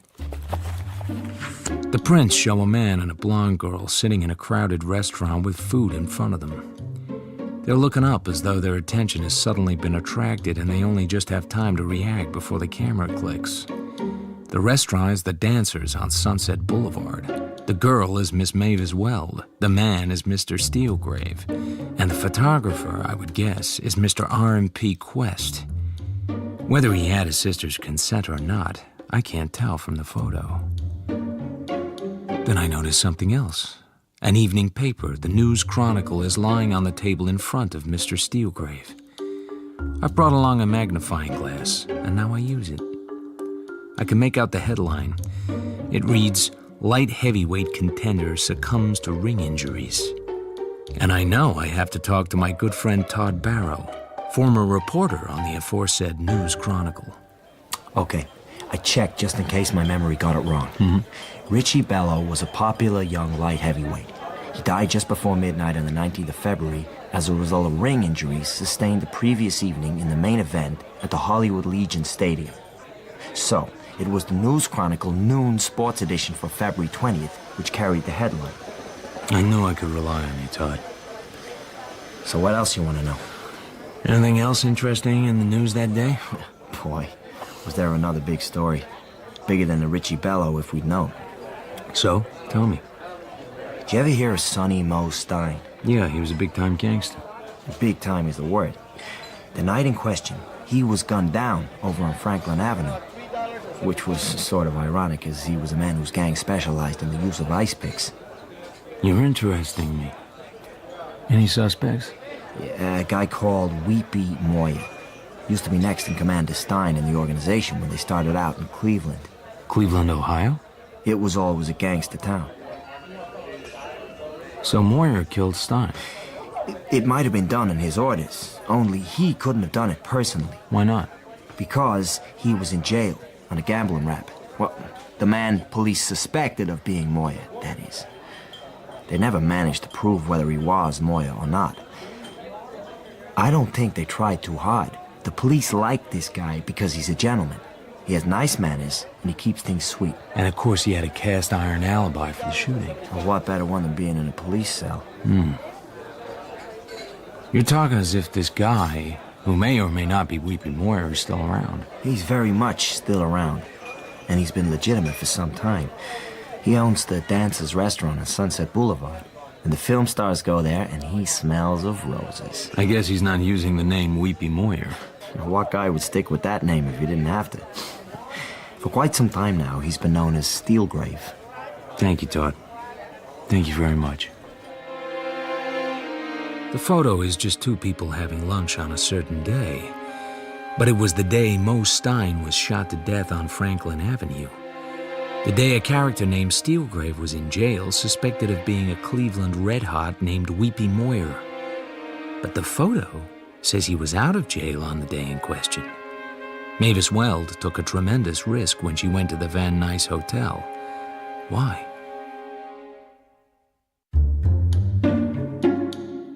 A Hollywood movie studio is some kind of fortress. You better know the entry codes, or they'll pour boiling oil on your head. Somehow I managed to get a message to Miss Mavis Weld on the studio floor of her latest epic that I have some photos from a certain day in February which she might like to see. And, miracle of miracles, she graciously agrees to see me in her dressing room during her lunch hour. Well, Mr. Marlowe, this had better be good. Maybe graciously is the wrong word. I have very little time. Despite what people think, making a movie is not about sitting around sipping champagne. I've been here since 5 this morning. Believe it or not, I saw your last movie. Oh? I thought you were good, but you could have been better. But if you had been better, half your scenes would have been yanked to protect that aging brunette who had top billing.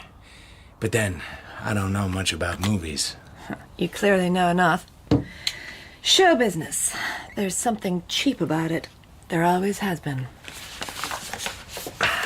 Here's the photo. Well? I have the negatives and some other prints. You would have had them if you'd had more time and known where to look. Or if Hicks had stayed alive to sell them to you. The significance of all this escapes me. What you mean is I know you and I know Steelgrave. So what's this photo got that makes anybody give me a diamond dog collar? All right. What? I'm not sure. But if finding out is what it takes to shake you out of this Duchess routine, I'll find out. You haven't anything to sell. Except perhaps your life. You've waited too long. Far, far too long. For me or for you? For both of us. Give me a cigarette.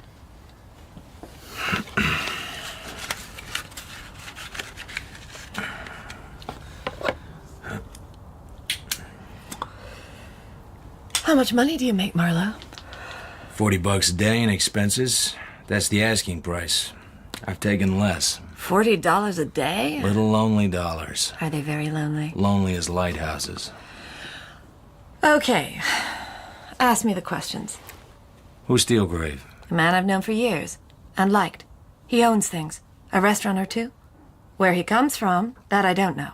But you know him very well. Why don't you ask me if I sleep with him? I don't ask that kind of question. Oh, Miss Gonzalez would be glad to tell you. The hell with Miss Gonzalez. She's dark and lovely and passionate. And exclusive as a mailbox. To hell with her. About Steelgrave. Has he ever been in trouble? Who hasn't? With the police? No, don't be ridiculous. The man is worth $2 million. How did he get it? How would I know? All right. You wouldn't. That cigarette's gonna burn your lovely fingers. I lean across and take the stub out of her hand. Our hands touch. Don't do that. And you don't really know anything about Steelgrave. Or what he'd been before you met him. I wish you'd make up your mind whether you're giving me the third degree or making love to me. My mind has nothing to do with it. I really have to go eat something, Marlowe. I'm working this afternoon. You wouldn't want me to collapse on set, would you? Only stars do that. I may get top billing one day. I think you will. I told you before, I wouldn't be here if I thought you killed anybody. But you were there in the hotel. You took a big chance. There was something you wanted very badly. It can hardly have been this photograph. That was the one thing he had so well hidden that it wasn't found. But you're right. Why is it so important? It's only a photo of you and a man called Steelgrave in a booth at the Dancers. Nothing in that. Nothing at all. Unless there's something about Steelgrave. Or there's something about the date. The date? Get yourself a magnifier and look at that newspaper headline. Or show it to Steelgrave. Ask him if it means anything. You're just building a sandcastle, Marlowe. You really think that? Why not? I found something the police would love to have. Something you were prepared to go to the Van Nuys Hotel to buy. Something that got the man you were going to meet murdered. Something that possibly links your friend Mr. Steelgrave to a gangland murder. All this is as full of motive as the ocean is full of salt. Well, if this is as big as you seem to think it is, aren't you scared? As long as the cops don't find the negatives, I have a license. And as long as somebody else doesn't find I have them, I won't get an ice pick in the back of my neck. Would you say I was in an overpaid profession? I never said that. You better go, Marlowe. I have to eat. Goodbye.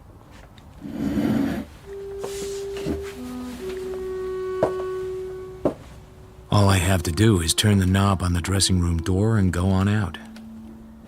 I don't know why it has to be so hard to do.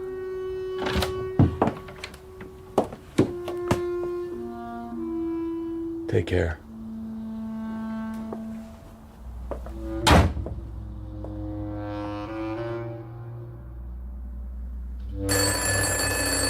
I was just thinking it was high time I heard from Orphan again. Marlowe. This time I really mean it. I lied before. I'm not lying now. I really have heard from Oren. Go on. You're not believing me. I can tell by your voice. You can't tell anything by my voice. I'm a detective. Heard from him how? By phone, from Bay City. We've been through this routine. Please don't tease me. He went to the post office and asked for his mail, so he knew where I'd be staying. Then he called up. He's staying with a doctor he got to know down there, doing some kind of work for him. Doctor have a name? Yes, a funny name, Dr. Vincent Lagarde. I won't say the pieces are beginning to fall into place, but at least they're getting to look like parts of the same puzzle. Oren's in a lot of trouble. Some gangsters are after him. Don't be silly, Orphan May. They don't have gangsters in Bay City. They're all working in pictures. Please go down there and see him and help him. He's afraid to leave the house. And what is Dr. Vincent Lagarde doing all this time? Well, he doesn't know about the gangsters, of course. Please go at once. I have the address and the phone number here. Ring me around 5. I'll let you know how I get on.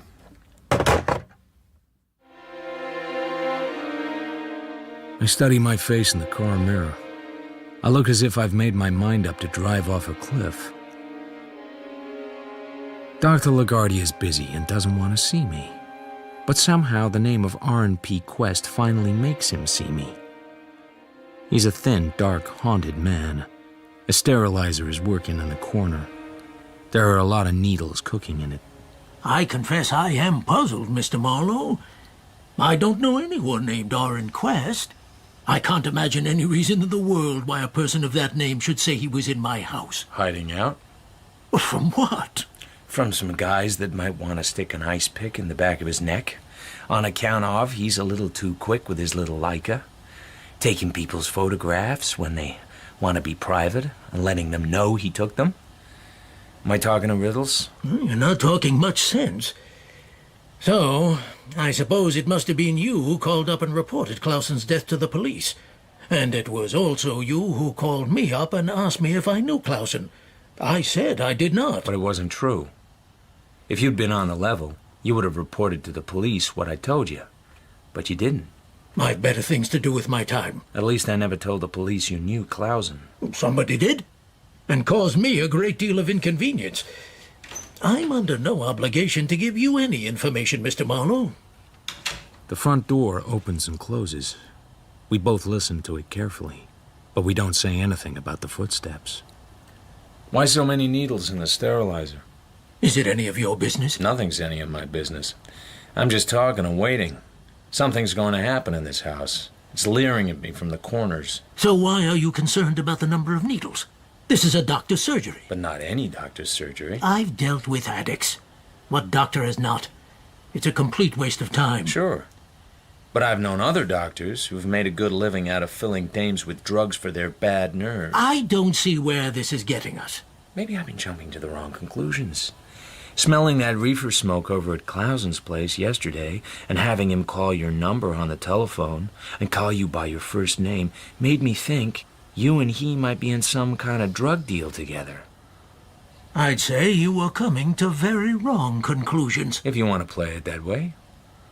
Let's both just sit here, as though we haven't got a care in the world, when both of us are probably going to be in the clink by nightfall. What makes you think that? You, because Clausen dealt in drugs and knew you by your first name. And you may have been the last man he talked to. Me, because I've been doing all the things a private investigator never gets away with. Hiding evidence, hiding information, finding bodies, and not coming in with my hat in my hands to those lovely, incorruptible Bay City cops. You talk too much. I'm trying to read your mind. You're a smart guy. So how come you're here with a cheap little practice in a cheap and nasty little town? What are you doing with people like Clausen? What was the rap, doctor? Narcotics? Abortions?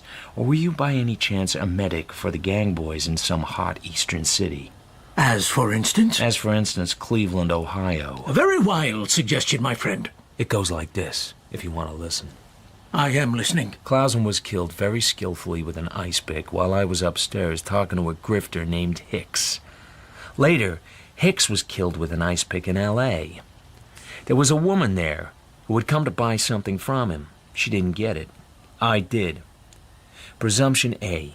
Clausen and Hicks were killed by the same man, not necessarily for the same reason. Hicks was killed because he muscled in on another guy's racket. Clausen was killed because he was a babbling drunk and might know who would be likely to kill Hicks. Any good so far? Not the slightest interest to me. Oh, but you are listening. Sure good manners, I suppose. Now, what did I find? A photo of a movie queen and an ex-Cleveland gangster having lunch on a particular day. A day when this gangster was supposed to be in hock at the county jail. A day when his one-time gangster buddy was shot dead on Franklin Avenue in Los Angeles. And the man in the picture had a very good reason to want him dead. It's therefore strong blackmail material. Presumption B. Orrin Quest, the boy I'm trying to find, took that photo. How did he get a chance to take the photo? Answer. The movie queen was his sister. She let him come up and talk to her.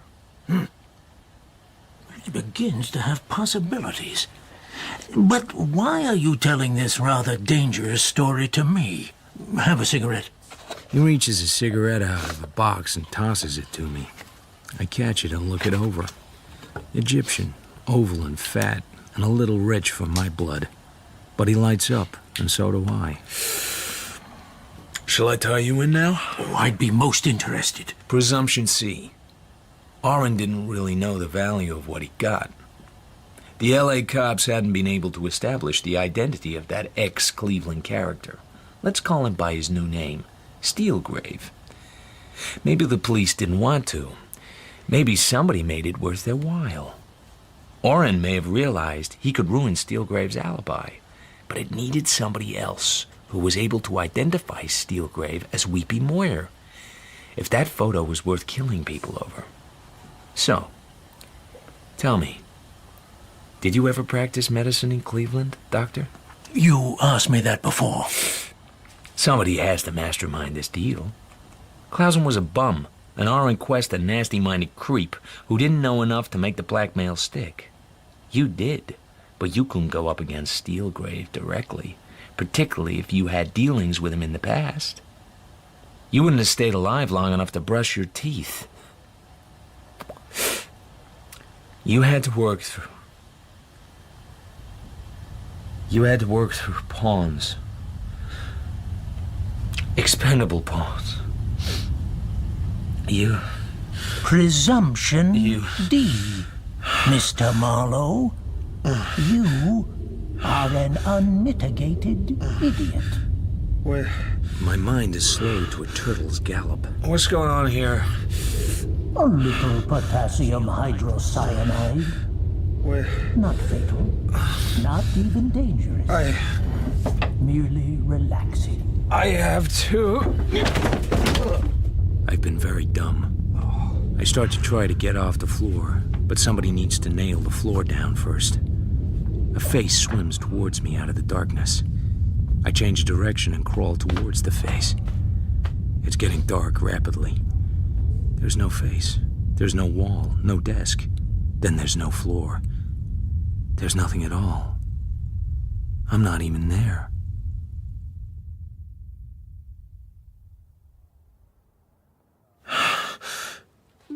The room is just Dr. Lagarde's consulting room. Same floor, same desk, same walls. But no Dr. Lagarde. Where? I drag myself to my feet. Steps are coming down the hall. I wait by the closed door. Someone out there is in trouble. It's not my problem, but I take a deep breath, twist the doorknob, and open the door. He's braced to the doorframe by 4 hooked fingers made of white wax. Our faces are inches apart. His eyes look at me, but they don't see me. Our breathing meets in midair. Mine is quick and harsh. His is the far-off whisper which has not yet begun to rattle. Blood bubbles from his mouth and down his chin. I couldn't see where he'd been shot. He starts to fall. His torso turns in midair like a swimmer in a wave and jumps at me. I stagger back and try to hold him up. He weighs like 5 men. Suddenly, his other arm comes up. A bee stings me between the shoulder blades. I let go and he falls. The face of the dead man now has a vague inner amusement, an almost roguish lift at the corners of the mouth. All of which is very silly because I knew damn well, if ever I knew anything at all, that R&P Quest had not been that kind of boy. The bee sting between my shoulder blades reminds me to look for something else. There's a thing with a round white wooden handle on the floor. An ice pick with a filed-down blade not more than 3 inches long. Something that moved and could have been a man, and could have been the man who hurt him. It had worked for him before with Clausen and Hicks, so why not give it one last try?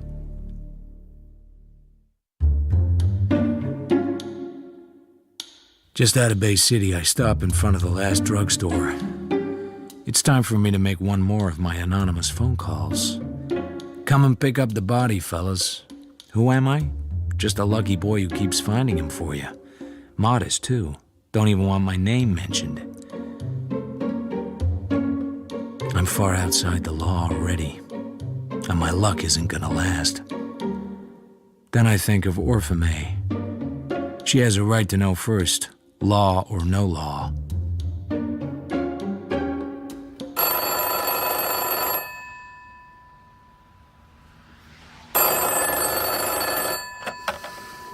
Marlowe? I called you up because you told me to, but you don't have to tell me anything. I went down there. You went down there? I borrowed a car. I wasn't following you, but I was parked on the other side of the street. I saw you come out, and you looked kind of funny. I tried to go after you, but I lost you. So I went back to the house.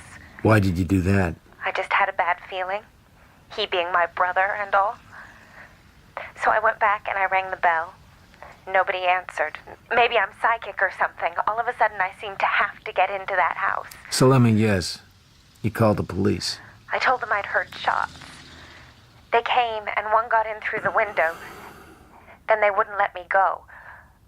I had to tell them all about it, who he was, that I'd lied about the shots, but I was afraid something had happened to Oren. And I had to tell them about you, too. That's all right. I'd have told them myself as soon as I could get a chance to tell you. It's kind of awkward for you, isn't it? Yeah, Will they arrest you or something? they could. You left him lying there on the floor, dead. You had to, I guess. I had my reasons. They won't sound too good, but I had them. It made no difference to him. Oh, you'd have your reasons, all right. You're very smart. You always have reasons for things. Well, I guess now you'll have to tell the police your reasons, too. Not necessarily. Oh, yes, you will. You certainly will. They'll make you. In my business, a fellow does what he can to protect his client. Sometimes he goes a little too far. That's what I did. I put myself where they can hurt me. But not entirely for you. You left him lying on the floor, dead. And I don't care what they do to you. If they put you in prison, I think I should like that. I bet you'll be awfully brave about it. Sure. Always the gallant smile. Well, I'm off to the police headquarters now. They'll be pleased to see me. Good luck if I don't see you again. Better keep your good luck. You might need it, and I wouldn't want it. I did my best for you. Perhaps if you'd given me a little more information in the beginning... She hangs up while I'm saying it, and now I have to face the cops. I drove off a cliff, all right. The cops put me in a stuffy interview room and give me a hard time. There's a loudmouth Bay City cop who hates my guts from the start. The LA cops aren't fond of me either, but there's nothing they hate more than an out-of-town cop trying to throw his weight around, so that works in my favor. They tell me my client ratted on me, as if I didn't know. They also tell me Dr. Lagarde's not been found. Maybe he never will be. In the end, the cops decide to let me go. I've been given a rain check. They tell me to go and square things up, fast. As if I knew how.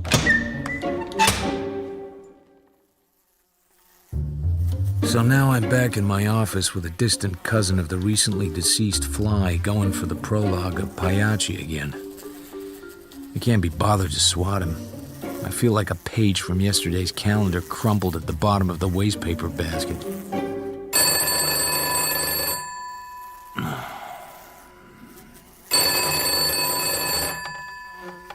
Hello. Are you on your own? Have you phoned to tell me you're feeling lonesome, Miss Gonzalez? I can always use the company of a real man. I'm sad you've not taken up the invitation. I've had other things on my mind. Okay, amigo. I suppose I forgive you. For now. Because there is trouble. Bad trouble. She wants to see you. Who? Mavis Weld? Well, who else? Apart from me, of course. She's decided she likes you. She thinks you're an honest man. Should I be flattered? Will you come? Now. It's urgent. Where do I go? I will come for you.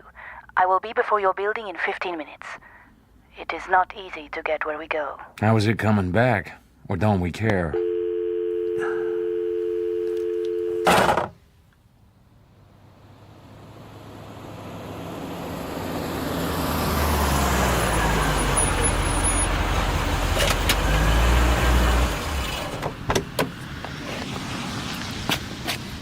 You drive, please, amigo.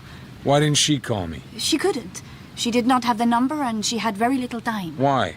It seemed to be while someone was out of the room for just a moment. And where's this place she called from? I do not know the name of the street, but I can find the house. That is why I come. Please, get into the car and let us hurry. Maybe. And then again, maybe I'm not getting into the car. Old age and arthritis have made me cautious. Oh, always the wisecrack. It is a very strange man. Always the wisecrack where possible.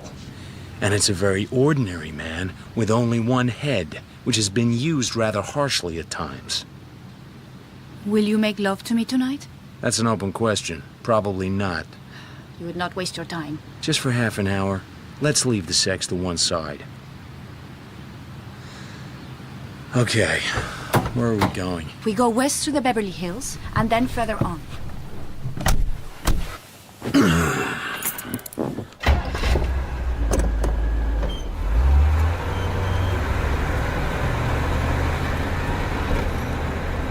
So, what kind of trouble is Miss Weld in? I do not know. She just said it was trouble, and she was much afraid, and she needed you. You ought to be able to think of a better story than that. I would not hurt a hair of Mavis Wells' head. So you're not sure that her career's going up and yours isn't? Oh, I didn't expect you'd believe me. On the other hand, maybe the fact that you don't have a story helps. Would you like my head on your shoulder? Not in this traffic. You are bitter tonight, amigo. I got a few troubles. The only reason I'm driving this car with you beside me is that I got so much trouble that a little more will seem like icing. The cops don't like me either. What will they do to you? They might get me run out of town, and I couldn't care less. Don't push me too hard. I need this arm to shift gears. I think you are very nasty to get along with. Turn right at the Lost Canyon Road. He was my boyfriend too, you know. Who are we talking about? Mr. Steelgrave. Did you know him before he was Mr. Steelgrave? I don't understand. If you say so. Can you tell me what sort of place we're going to? I think it's some sort of gambling house.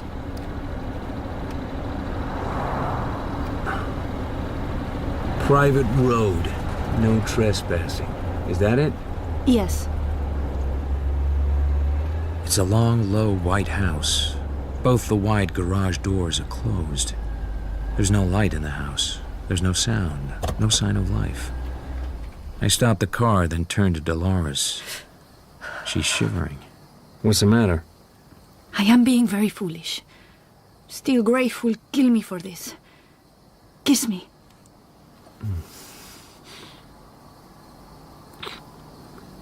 Is he in there? Yes. Who else? Nobody else. Except Mavis. He will kill her too. Mavis took him away from me, but I did not want him to kill her. The world is full of other men who have enough money. He seemed like a nice little guy when I met him. Of course he did. That is why he is what he is. You think you are tough, amigo. You are a very soft peach compared with Steelgrave. He has killed 12 men, with a smile for each one. I have known him for a very long time. I knew him in Cleveland. Will you kill him for me? Would you believe me if I promised? Yes? I'll kill him if I have to. That's all I can ask. Good luck, amigo.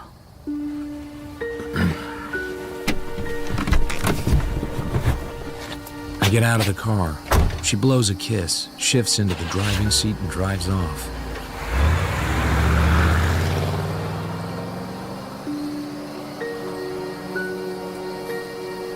I'm alone in the moonlight. I head for the house. I didn't think the door would be unlocked for my convenience, but strangely it was. Inside is a hallway. Beyond is a kitchen big enough for a dancing class. At last I come to what must be the living room. It's curtained and quite dark, but it has the feel of great size. I feel for a light switch, but in houses like this, they have a different way of doing things. No light switch. Hello? Anybody here needing a detective? Amber light begins to grow high up behind the cornice that circumnavigates the room. Floor lamps, soft chairs, love seats, long shrouded gaming tables in the middle of the floor space. But the joint is dead. The room is empty. Well, not quite. Hello again yourself. I still think you came too late. Too late for what? She's leaning against the side of a grandfather's chair, wearing a pale cocoa fur coat. Her face would have been chalk white if it hadn't been for the lighting. I need a drink, or maybe I'll fall down. That's a lovely coat. Stone Martin. $40,000. Rented for the picture. Is all this part of the picture? This is the picture to end all pictures. For me. I do need that drink. If I try to walk... Go ahead and faint. I'll catch you on the first bounce. Thanks. Why did I come too late? Too late for what? Too late to be shot. Shucks. I've been looking forward to that all evening. Miss Gonzalez brought me. I know. She'll be disappointed as hell. She put you on the spot. She may have started out to, but she changed her mind. What a way you have with the girls. Oh! I carry her over to a gold couch and spread her out on it. Then I fetch her drink. A dark and pungent brandy. Can you hold it? Sure. Where's yours? I'm not drinking. My emotions are being worked on enough without that.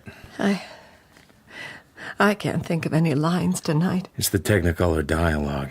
Freezes up on you. Aren't we talking like a couple of nuts? We could get sensible. Where's Steelgrave? He was here. May I have a cigarette? The old cigarette stall. Here. So, where is Steelgrave? You ought to be glad wherever he is. He thought he had no choice but to kill you. You wanted me here, didn't you? Were you that fond of him? I must have been. It seems like 1,000 years ago I met a nice, quiet little man who knew how to behave in public and didn't shoot his charm around every bistro in town. Yes, I liked him. I liked him a lot. And in the end, I liked him with this. She pulls out a white-handled automatic. It looks familiar. I sniff the muzzle. It's been fired, and recently, too. So where is he? Try that chair over there. It's a high-backed wing chair, covered in flowered chintz. It's turned towards the wall. Now I turn it. He leans on the corner of the chair with his head tilted back. His eyes are half open.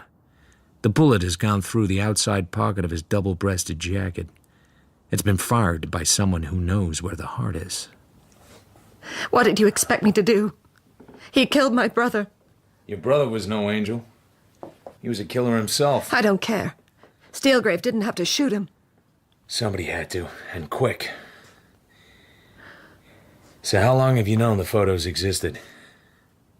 Weeks. Nearly 2 months. Oren called me up and said he'd lost his job. He needed money. He didn't say much about the photos he'd taken. He didn't have to. I knew I had to tell Steelgrave that the negatives existed. I didn't mention Oren's name. Then when Hicks got hold of the negatives and contacted me, I got scared. This was getting out of control. There's something you don't seem to understand. Steelgrave knew that whoever was behind those photographs wanted money. A lot of money.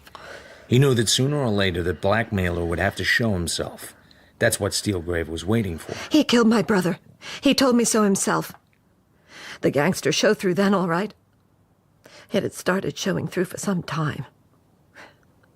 Funny people you meet in Hollywood, don't you? Including me. You were fond of him once. Before I knew what he was and what he'd done. I'm not fond of anybody now. I'm all through with being fond of people. It's gonna cost a lot of money to fix this. I don't have a lot of money, so that's out. So what about the studio? You're doing well, and you're worth money to them. An up-and-coming movie star shoots her gangster boyfriend dead? The studio boss wouldn't chance a cover-up. He'll take his loss and forget it in 6 months. You won't even try? If I got in a jam and hadn't really done anything, yes. But I've done something now. And your agent? The same. So that puts it up to me. That's why you sent for me. Wonderful. You fix it, darling, for free. Believe me, I'm not worth it. Not even to sleep with. Tell me why you had the gun with you. The gun? Don't take time to think, just tell me. Did you mean to kill him? Why not? I thought I meant something to him. I guess I'm a little vain. He fooled me. Nobody means anything to the Steelgraves of this world. And nobody means anything to the Mavis Wells of this world anymore. Yeah, so you keep saying. I oughtn't to have given you that gun. If I killed you, I might get clear yet. Do you want me to give you the gun back? Oh, this is crazy. I guess I don't like the script. I don't like the lines. It just isn't me, if you know what I mean. That's just what I've been thinking. You're a good actress. So why are you giving such a bad performance? Am I? There's too much real emotion floating around. Were you really here with him alone? That's what I told you. That doesn't mean I have to believe you. Why shouldn't you believe me? Because I don't think you shot him. Okay, this is your gun. But that doesn't mean somebody else didn't fire it. After all, the door was open. Maybe somebody just left. I'm tired of this. Let's call the police. And tell them what? Tell them that I shot Steelgrave. Tell them anything. Why are you giving up now? You hadn't given up when you telephoned Dolores. By the way, was Steelgrave still alive when you phoned her? Why does it matter? I just wondered what sort of problem you expected me to help you solve. We've had a nice chat. The phone's over there at the end of the bar. You have your car here. Yes? Get going. And do what? Just go home, that's all. You can't get away with it. Don't tell me what I can't get away with. And don't ask why I'm doing this. I can't let you. I killed him.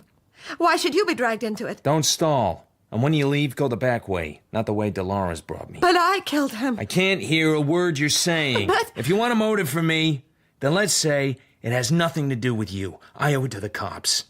I haven't played clean cards in this game. They know. I know. I'm just giving them a chance to use the loud pedal. As if anyone ever had to give them that.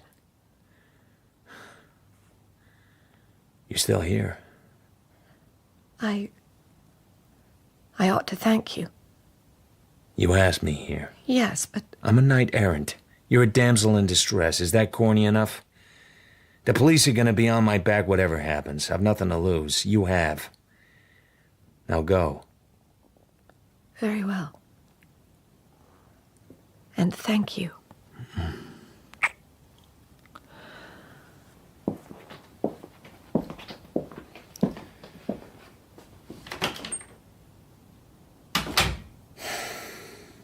After a time, I hear a whirring noise.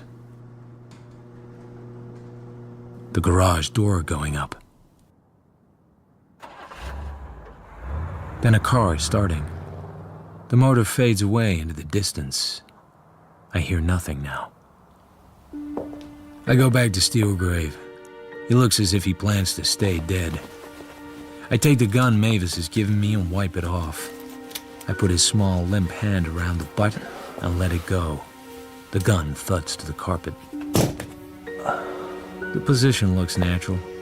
I'm not thinking about fingerprints. He would have learned long ago not to leave them on any gun, even the one he kills himself with. The weapon in Steelgrave's holster I take out and then put it on the bar shelf under the counter, wrapped in a towel. Then I touch the big muscle in the side of his neck, usually the first to harden. There's not a hell of a lot of time to play around with. I go to the telephone and dial the number of the Los Angeles Police Department. I tell him I'm here alone with Mr. Steelgrave, but unfortunately Mr. Steelgrave can't come to the phone right now. And this time, I promise to wait till they get here.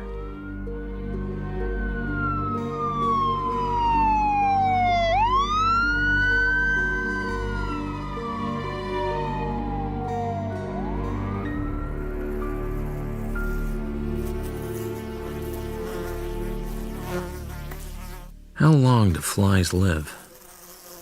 It's a while since I've been here, so chances are this is a new one. Well, for the moment, he can live. After all, it's good to be back in what passes for home. The cops still don't like me. They threaten me. They say they'd take my license away. But they can't actually prove Steelgrave didn't kill himself. And there are cops somewhere who'd hate to have to admit they'd known all along Steelgrave was Weepy Moyer. Worse, that they let him out of jail on the day his former partner in crime was shot dead. See? The fly's even settling down. The studio stood by Mavis Weld. Why not? She's a rising star. And what had she done wrong except make a mistake in her choice of boyfriend? They hired a smart, expensive lawyer, and the district attorney decided there was no case to answer. He apparently said he didn't believe in seeking publicity at the expense of people to whom a certain kind of publicity would be fatal. Doesn't he just love Hollywood? So if everyone was keeping quiet about her, they were going to have to keep quiet about me. Dr. Lagarde is still missing. Dolores hasn't phoned me since she found a new boyfriend, or several. It's just me and my fly. And the one person I haven't heard from in a while. Yeah. I'm in that telephone booth. If you're alone, I'm coming up. Uh-huh. I suppose you're mad at me. I'm not mad at anybody. Just tired. Oh, yes, you are. But I don't care. I'm coming up anyway.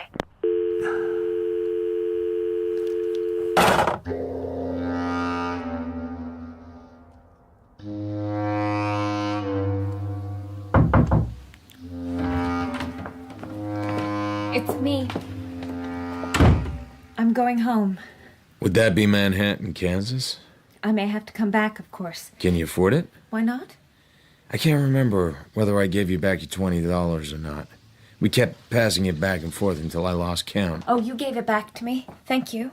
You sure? I never make mistakes about money. She places her big, square bag on my desk. The bag she carried the first morning, along with her glasses and the prim little narrow-minded smile. Are you all right? Did they hurt you? The police? No. And it was as tough a job as they ever didn't do. You must be awfully brave. Just luck.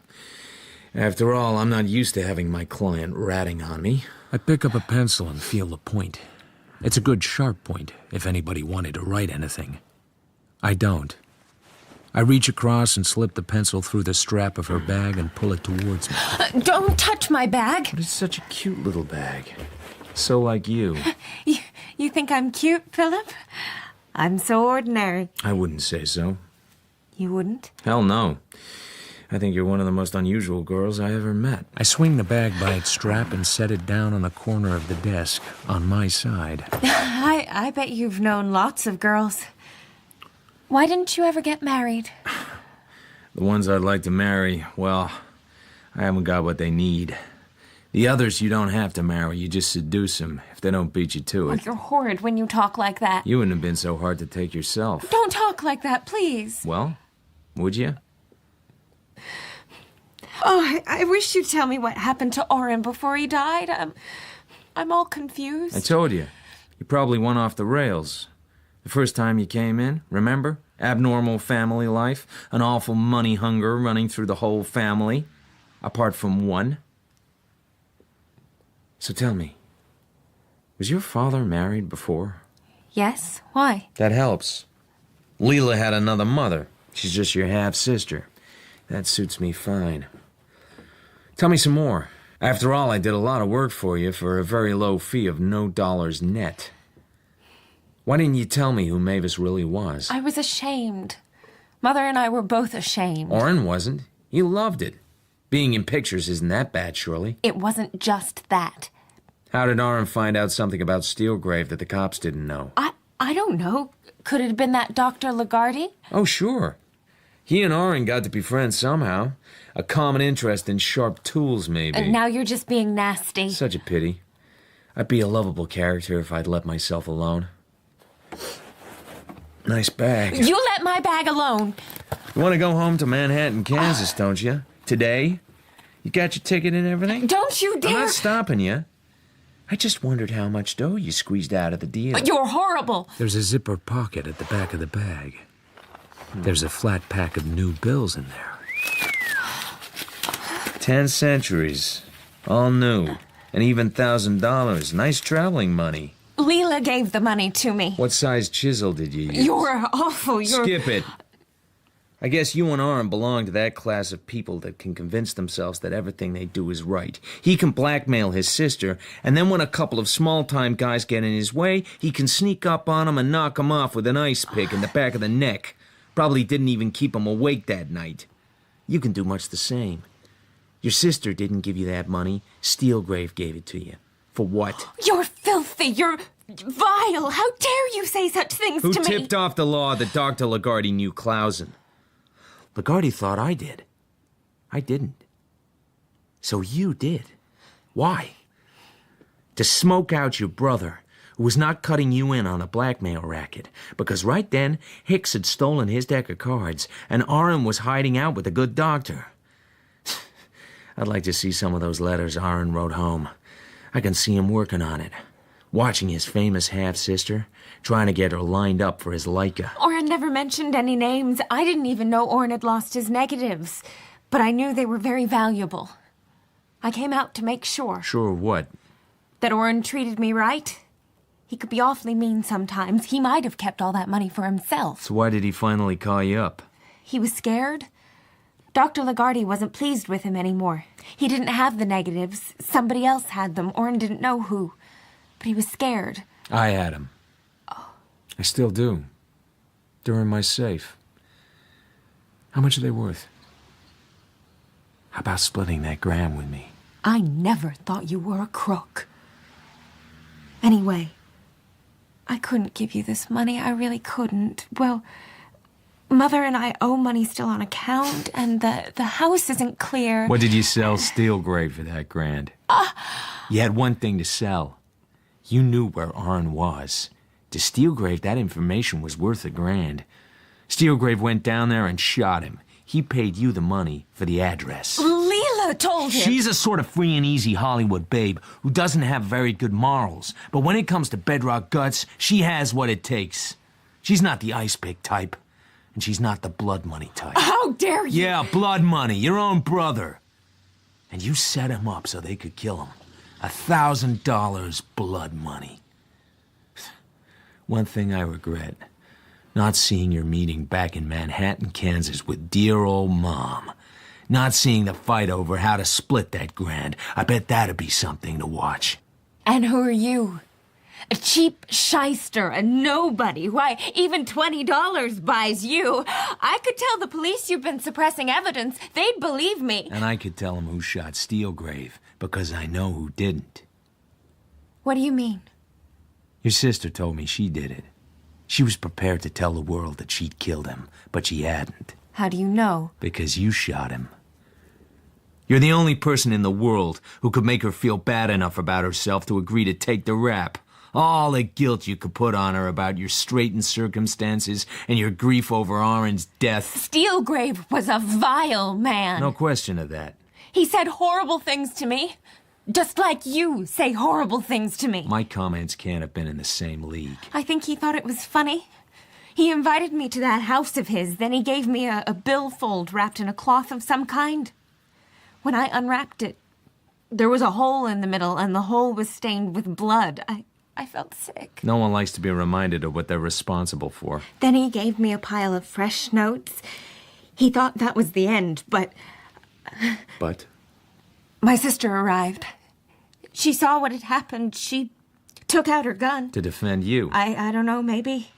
That's my guess. But I was so mad and so upset. I grabbed the gun from her, and I plugged Mr. Steelgrave through his double-breasted suit. He'd killed Oren. And then you persuaded Big Sister to take the rap. She owed it to us. Owed it? Well, that's one way of looking at it. Who are you going to tell? Nobody. Because your sister's in the clear. And who needs all the publicity? It'd cost her too much. Unless you want the publicity. Besides, what evidence do I have? You're saying I'm a murderess. Aren't you? You just don't understand anything. I'd agree with that. He was a horrible man. A killer. And he laughed at me. Sure. I think I'm going to go now. I think you should. I regret ever walking into your office. The feeling's mutual. I'm not surprised nobody ever married you.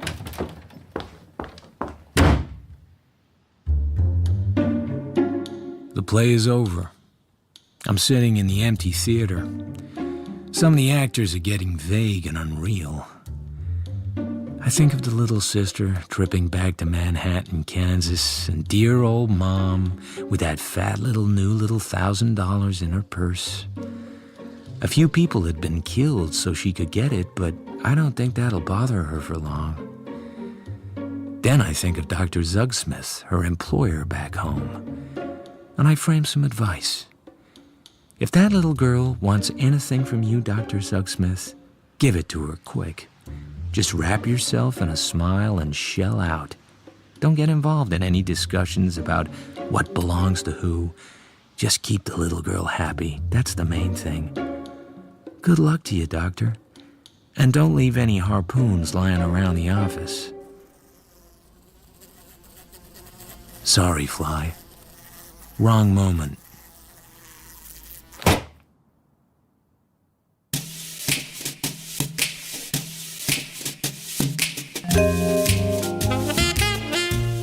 In The Little Sister by Raymond Chandler, dramatized by Stephen Wyatt, Philip Marlowe was played by Toby Stevens, Orpha by Kelly Burke, and Mavis by Fenella Woolgar. Lagarde was played by John Garasio, Dolores by Janita Jimenez, Hicks by Jonathan Forbes, and Clausen by Peter Polycarpou. The director was Claire Grove.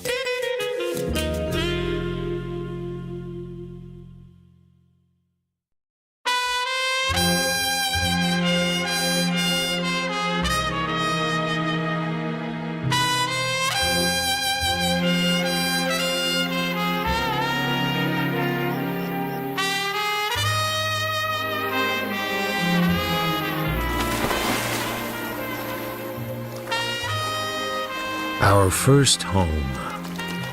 It's a very handsome place, except that it stinks of decorator. It's only rented for the season. It's a bit on the she side, but so is Poodle Springs. Pool's too small, and no springboard. The master bedroom has a bed as big as a tennis court. Well, that's nice. We don't get on together, we can be distant. Oh, I'm paying $1,200 a month for this dive. I want you to like it. It'll be the first time I've been kept. Can I wear a sarong and paint my little toenails? Damn you, Marlowe. It's not my fault I'm rich. We could, have an early lunch and, a siesta. You have an early lunch. I'll go downtown and look for an office. There must be some business in Poodle Springs. Oh, I hate you. I don't know why I married you. Can I borrow the car? Tomorrow I'll fly back to L.A. and pick up my olds. Can it wait? Does it have to be like this? It all seems so unnecessary.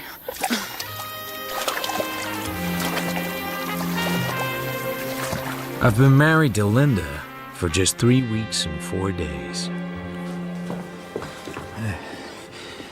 Hey. Hey. Don't you know who I am? Nope. I'm Manny Lipschultz. I run the Agony Club. Uh-huh. You're Philip Marlowe, private deck. My, how word goes round. Maybe I have something for you. I only got here about 2 hours ago. I'm still looking for an office. Harlem Potter's son-in-law. That rings a lot of bells. Blow. Don't be like that.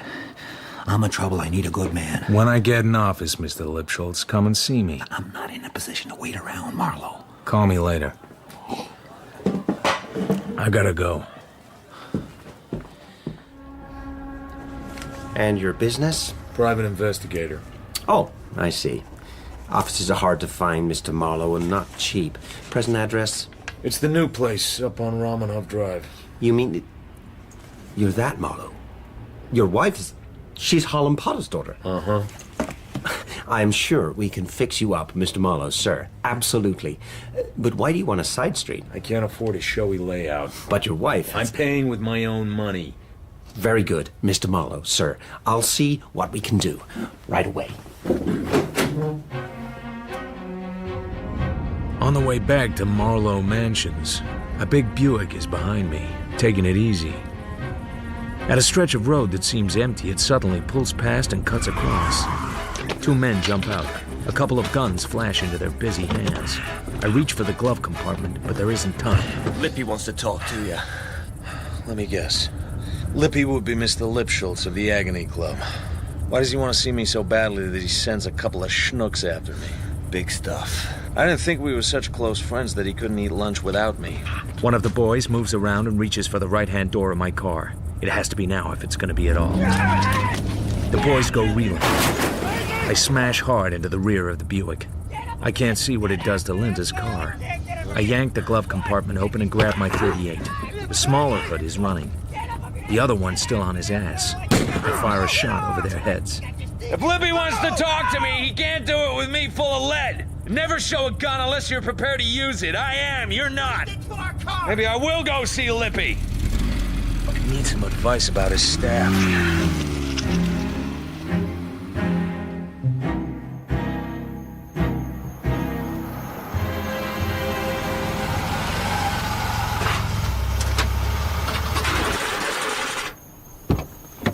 Darling, what happened? I found an office. A little place over a dime store. To my car. Oh. A man named Lipschultz wanted to talk business. I didn't have the time. On my way home, he had a couple of morons with guns try to persuade me, so I bashed them. With my car. He said we needed a sedan for the evenings. You take wrecking my car awfully goddamned calmly. I was thinking about something else. Why don't you just telephone for a few more? Don't worry about me. I'll go back to L.A. and get my olds.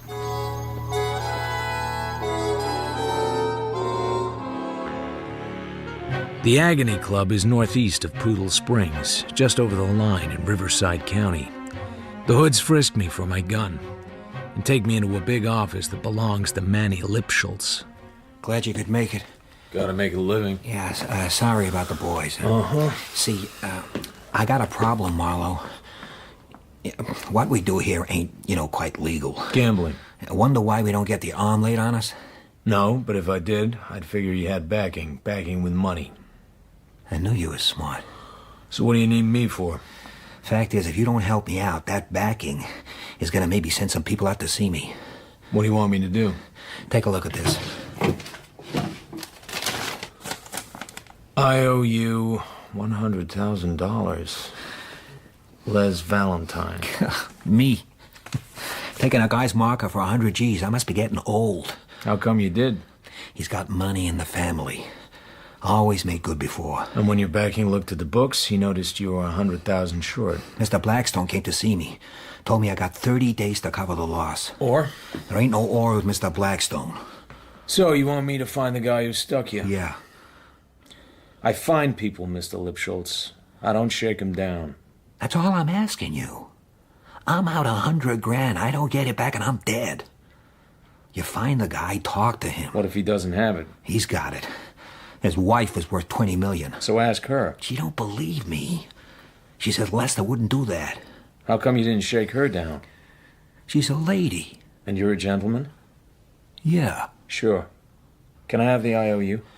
Here. So where do I find this guy? Valentine. Les Valentine. Lives with his wife in Poodle Springs. Want me to look it up? I'll look it up. I'm a trained sleuth.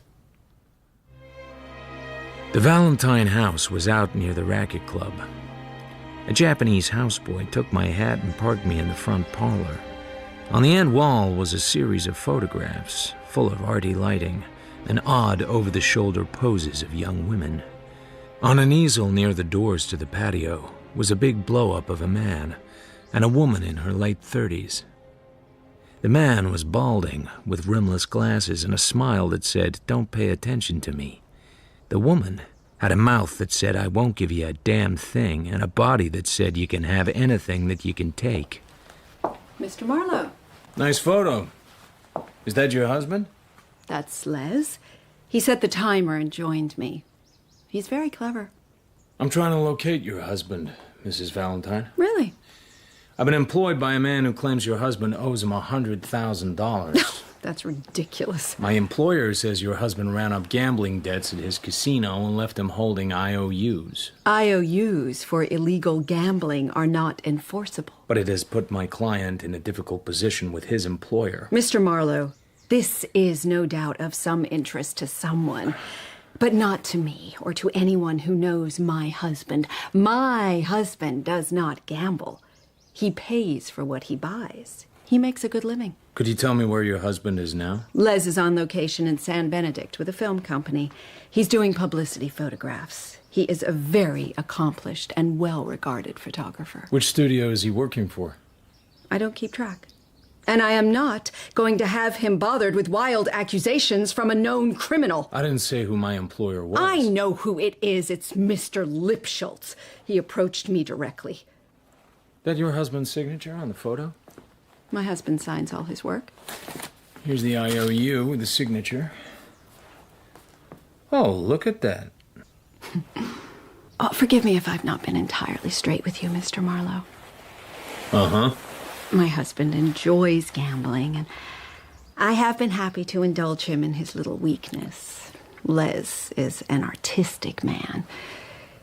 He's full of quirky needs, sensitivities that worldly men like you do not necessarily have. Uh-huh. In the past, I have paid his debts, but this $100,000 to a man like Lipschultz, I said that it was time for him to become more responsible. I said he would have to liquidate this debt himself. Does he work out of his home? Of course not. He has an office in Los Angeles.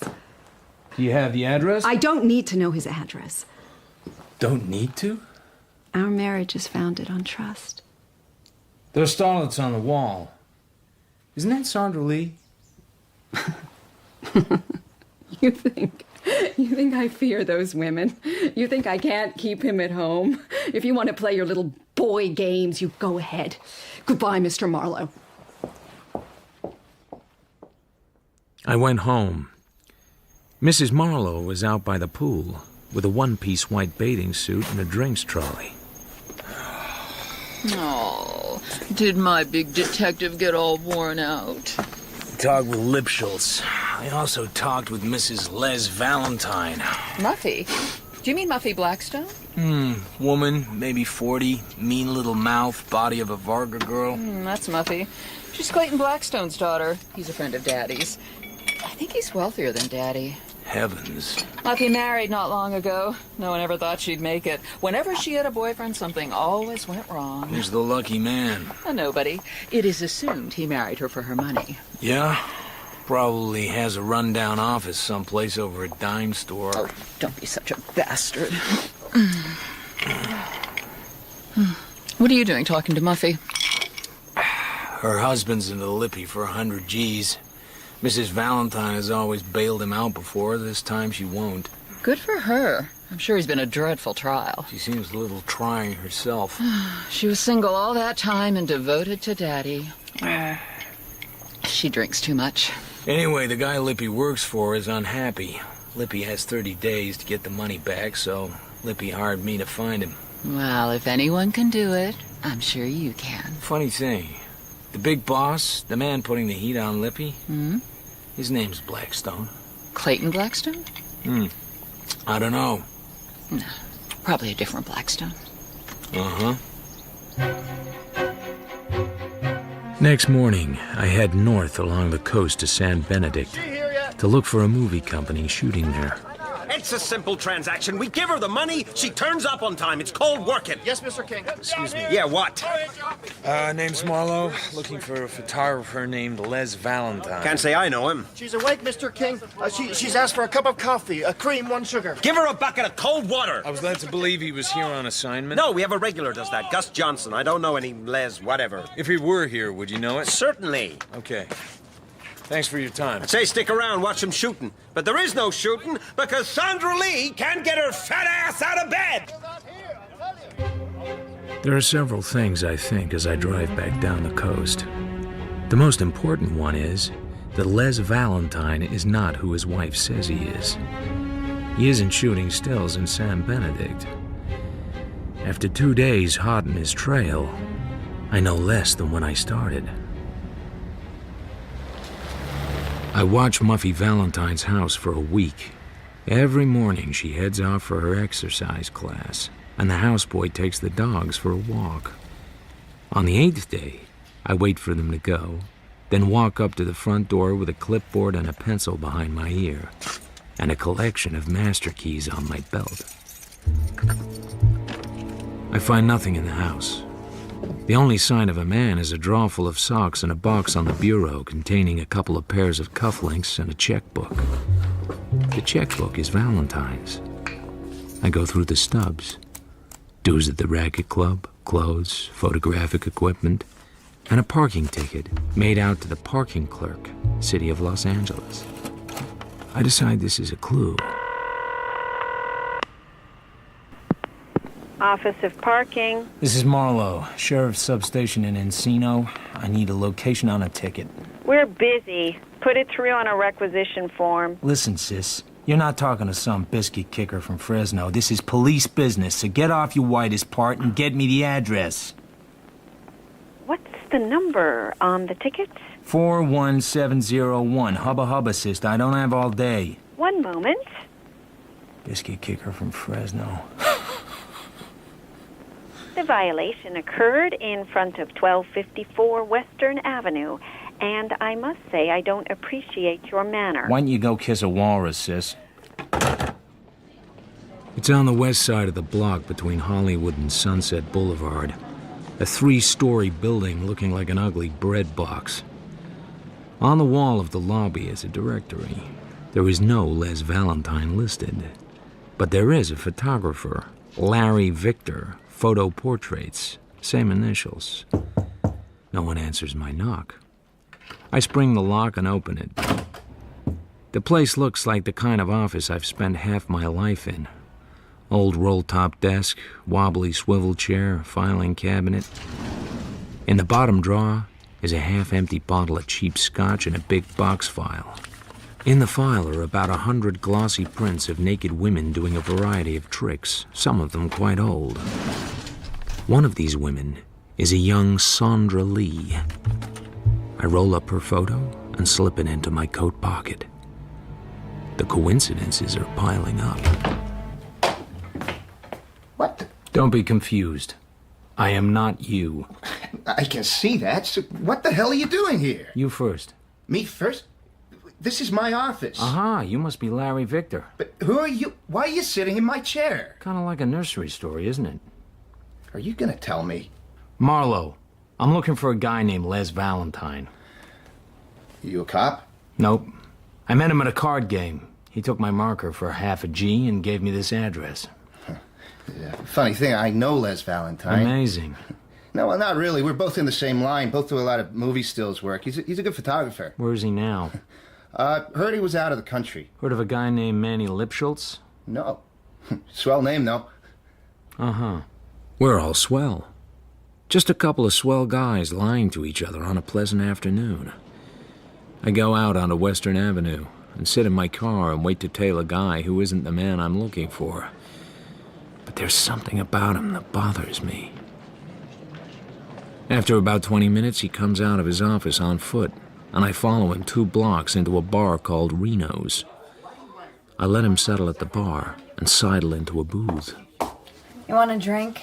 Gimlet on the rocks. Larry Victor's at the bar, and beside him is a blonde in a very short skirt, and she's mad as hell. She takes something and shoves it at him. He puts a pair of rimless glasses on to look at it, and I realize what's been bothering me.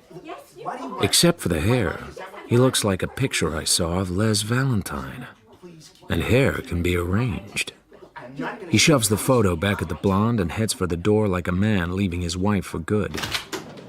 He gets his car from the curb near the office, and I follow him down onto the freeway and south to Venice Boulevard. He pulls up behind a beachfront bungalow. I park further down and cut up the beach walk. Larry Victor is sitting on his porch with a black-haired young woman with big dark eyes. They're drinking beer from the bottle and holding hands. The girl leans over and kisses him, and he reaches up in an automatic gesture and straightens his hairpiece. Bingo. Les Valentine. And then there's something else strikes me about these two. They look happy. Did you detect anything good today, darling? I found Les Valentine. Oh, how exciting for you. I'm sure it compensates for missing our dinner at the club. Sorry, the whistle doesn't blow at cocktail time for me. Don't you want to be with me? Of course I want to be with you. I want to spend all my time in bed with you, having cocktails by the pool with you. And if I give in to that, you might as well get me a little jeweled collar and take me for walks. So where'd you find him? He's living in Venice Beach under the name of Larry Victor. Has a photography studio in Hollywood. Oh, Mr. Lipschultz will be awfully pleased. If I tell him. Why wouldn't you? There appears to be a Mrs. Victor. Is there really? That timid little waterbug of a man? In L.A., he wears a toupee, blonde, smooth back, dresses like an agent for a B-movie starlet. He specializes in this type of photograph. Oh, that's Sandra Lee. Uh-huh. Oh, her breasts are awfully small. Oh, and she's a little potbelly. Hardly. Muffy's husband takes pictures like this? Hundreds. Well, how did you find them? I burgled his office. So why didn't you tell Mr. Lipschultz? I don't know. Larry and his other wife. She seemed glad to see him. But what about Muffy? Yeah. I drive back to L.A. again, park on Hollywood Boulevard, and walk back to Western. It's time to talk with Larry, or Les. The door of his office is unlocked and I go in. He isn't there, but something is. She's in his swivel chair, tilted back, a small hole in the middle of her forehead. I can't see the blood, but I can smell it, and a stale hint of some perfume. It takes me a moment to place her. She's the blonde who argued with Larry Victor in the bar. I check the filing cabinet. The box file is gone. I take in a deep breath and dial Bernie Oles at the DA's office. And wait. Marlowe. Hey, Bernie. Small caliber gun. You know her? No. You've been cute. Not yet. You still working? I heard you don't need to. Missing persons job out of the Springs. Trail led here. I talked to the guy. He said he couldn't help me. I went away, found out some things that didn't make sense, and came back to talk to the guy again. The door was open. Guy's name Larry Victor? That's the name on the door. You know where he is now? No. Anything else you can tell me might help? No. I suppose if I ask you the name of your client, you wouldn't tell me. Not if I don't have to. And who decides if you have to?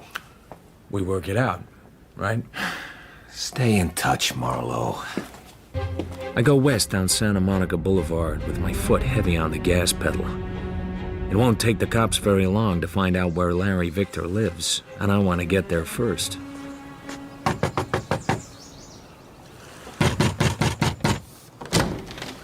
Yes? I need to see Larry quick. Larry's fixing drinks.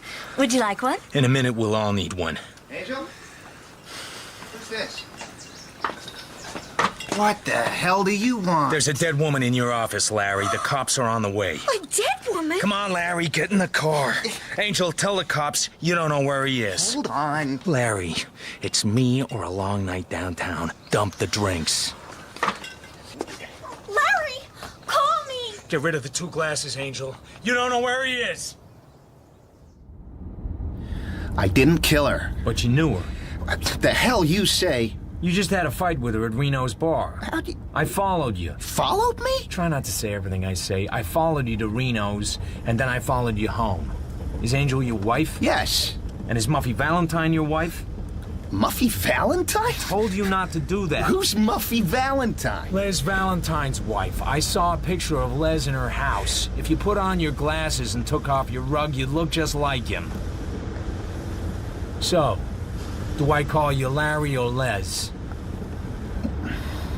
You legally married to Angel? Well, this is certainly pleasant. No smart guy remarks, no lies, just the soothing sound of my own questions. Got a photo of Sandra Lee here. I assume you took this when she was just starting out. Jesus Christ, Marlowe. Yeah, you have it all rolled up and folded away neat. Then there's a murder and everything unravels. What am I gonna do? You're gonna tell me what's going on. The cops know about me? Not from me. When I left them, they just had the corpse in your office. You were there? I discovered the body, Stiff and Minute Marlowe. I went there to ask you about being Larry and Les. Door was open. She was sitting in your chair. Somebody had shot her in the head with a small caliber gun. Yeah. You got a cigarette? Here.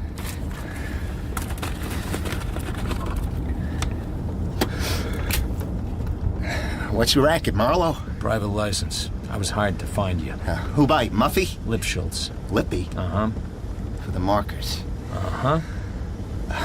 I was trying to build a stake. What for? To get out of the Springs. Muffy, her old man. All of it. You married Angel before or after Muffy? Before. Let me guess. You met Muffy someplace, maybe shooting some pictures? Yeah. And she liked you, and you saw the big burrito all of a sudden, after dancing all your life for dimes. Angel know you married Muffy? She thinks I go away on assignments.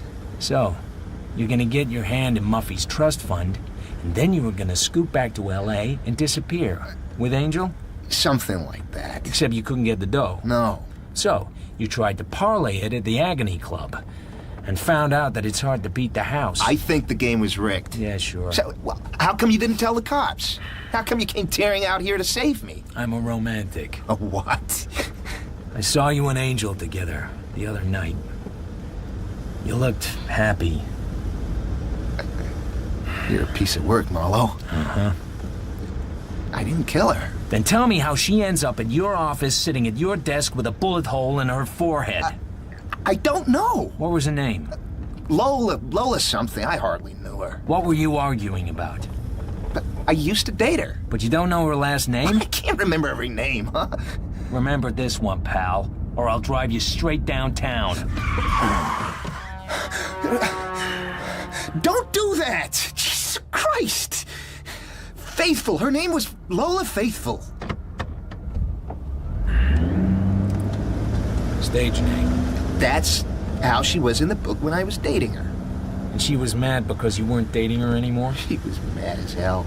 How long you been married to Angel? 3 years, 7 months. Break up with Lola before that? Sure, hell, what kind of a guy you think I am? So, like, 4 years ago, you ditched Lola Faithful, and a few days ago she's in a bar screaming about it? She carried a torch. Not my fault.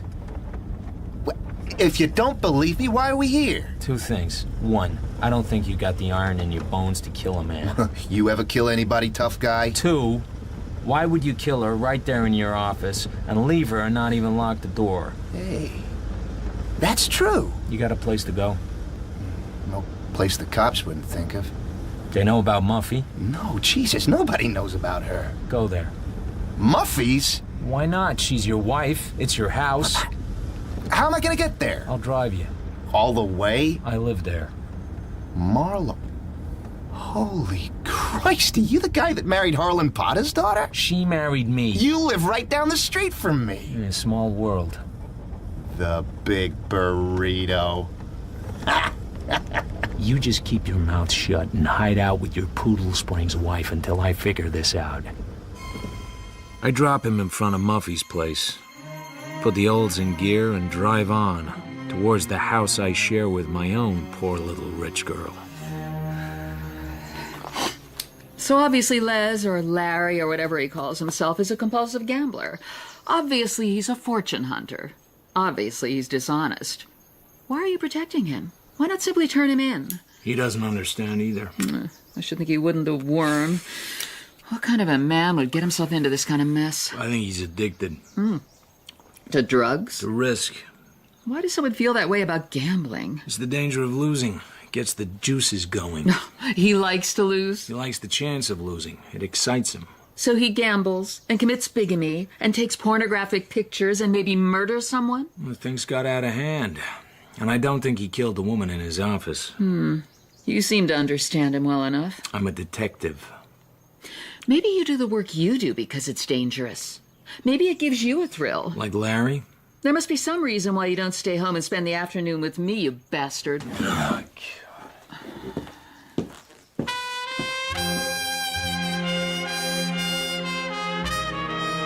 The sky is as blue as a cornflower, and the weather is in the low 70s when I walk into Reno's bar. What'll it be? Rye, straight up. Lola Faithful coming here much?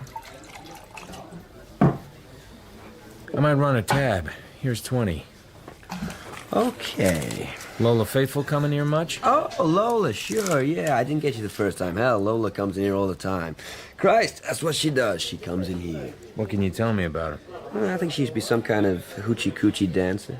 And? And nothing. That's all I know.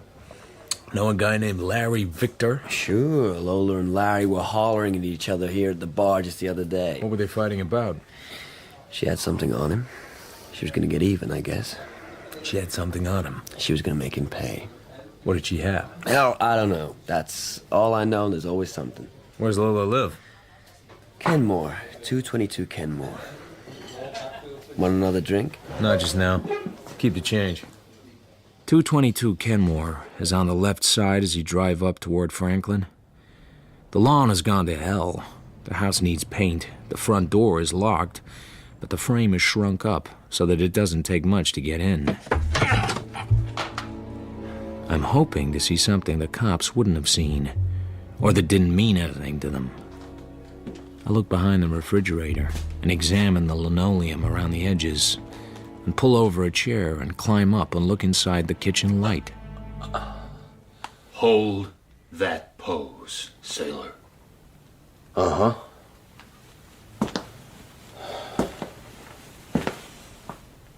Put your hands on top of your head. Now step down off of there. Uh-huh. Now, sailor, why don't you tell me about who you are and how come you're here? Stuff like that. My name's Marlowe. I'm a private eye working on a case. Know who owns this house? Woman named Lola. She's dead. Okay, sailor. Let's go for a ride. We roll west to Bel Air. In past the Bel Air gate and the private police booth. Then down a winding driveway to a vast house lit with spotlights.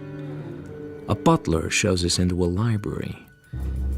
Beside a fireplace I could ride a horse into is a hatchet-faced man with ice-white hair, cut very short. This is Marlowe, Mr. Blackstone. Found him in the house on Kenmore. Why? Says he's a PI. What else? Well, I figured you might like to talk with him.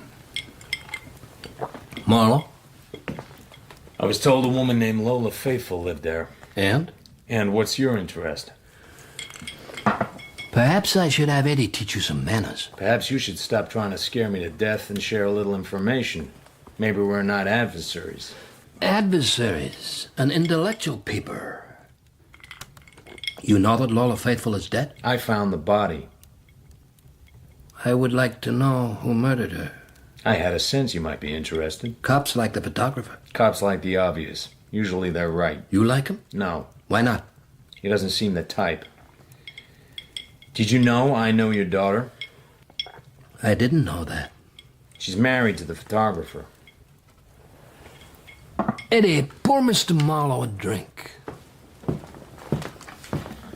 Les Valentine owed a guy money, and the guy hired me to locate Les for him. Who's the guy? Client's got a right to be anonymous. Where the hell do you think you are, Mr. Marlowe? If I'm gonna be in this business, I can't go spilling my guts to every loonican I meet. I'm hardly a loonican, Marlowe. Sure. You're a citizen and a half. I started with Les Valentine's wife, your daughter.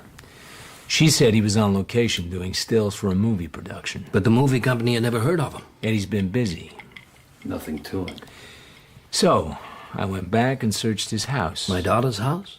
I found a parking ticket, ran that back, and found a photographer named Larry Victor. I followed him to a bar, watched him have a fight with Lola Faithful, lost him, went back to search his office. Why? He said he knew Valentine. And? I walked in, and there was Lola with her brains on the floor. And this guy, Larry? Is Valentine with a wig. Where is he? I don't know. Why did you have Eddie here watching Lola's house? A woman of that name attempted to blackmail my daughter. About what? My daughter did not say, and I did not ask. I told my daughter that I would have Eddie speak with her, but Eddie was away on business for a few days, and when he returned, he went to call on Lola, only to find that she had been murdered. You can understand my interest. Uh-huh. And your daughter? I merely told her that the woman had died. I did not ask her anything. How do you feel about Les Valentine, Mr. Blackstone? He's a liar, a womanizer, a petty thief, an opportunist, a fool, and an unsuccessful, probably compulsive gambler. And my daughter loves him. As long as she does, I will support him. As long as he is married to my daughter, he is family. Even though he's a wrong G. I am not much of a father, Mr. Marlowe. I have only my daughter. Her mother is long since gone. If she wishes to be married to a wrong G, then he will become my wrong G. The wrong G is home. I delivered him myself. So you weren't telling me everything? I never said I was. I can admire that, but don't make the mistake of confusing admiration with patience. Take him home, Eddie. When you get there, give him back his gun. Yes, Mr. Blackstone. I'm up again. Showered, shaved, smelling like a desert flower and tougher than 2 armadillos. On my way to the Agony Club to report to my employer. Hello? Anyone home? Lippy is in his swivel chair, a bottle of scotch on the table beside him, 1 glass. His head hangs down on his chest. The exit wound is dark and messy. His face has begun to bloat. Oh, brother. I call the cops. Yeah, you touch anything? No. Marlowe. Hey, didn't I see your name on the wire last week? Discovered a murder victim in Hollywood? It's a gift. At the peak of season, I find 2, 3 a day. Yeah, maybe you do more than find them. Sure, I blast them for no reason and call the cops and wait for you to come and question me. Wait a minute, you say Lippy hired you to look for a guy owed him money? Uh-huh. Who was it? This is a murder case. A guy who skipped owing Lippy money's a suspect. Withholding the name of a suspect is enough to get your license lifted. It's enough to get you in jail. What the hell? We're in an interrogation room at the Poodle Springs Cop House. I'm the special guest. Others include Sergeant Whitestone from the Springs and Lieutenant Wilson Crump, Riverside County Chief Investigator. And, as a surprise treat, Bernie Oles. Take your time, Marlowe. We got all night. Lippy always had a couple of Roscoes with him. Whoever murdered him had to get around them first. I guess a woman, small caliber, close to. We can guess that sort of thing without you. That's all I got, Bernie. 2 homicides in a week. In 32 years of police work, I've never seen a coincidence like that. There's nothing more I can tell you, Bernie. Okay, book him. Stick him in a cell. Maybe a connection will occur to him. What charge, Lieutenant? You'll think of something. It's quiet in the Poodle Springs Hoosgow. I lie on the bunk in the dark. I wonder if Lippy would have been killed if I told the cops all I knew. Guys like Lippy are always walking on the railing, but dying is a long fall.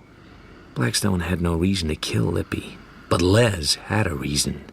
And he had a reason to kill Lola Faithful, too, a blackmail reason having to do with a picture she showed him in Reno's bar. Why the hell isn't Larry the killer? Even if he does have a pretty wife who adores him. And where is the picture Lola had on him? Could be in a safe deposit box. Except, where's the key? And whiskey-voiced old broads like Lola don't usually keep safe deposit boxes.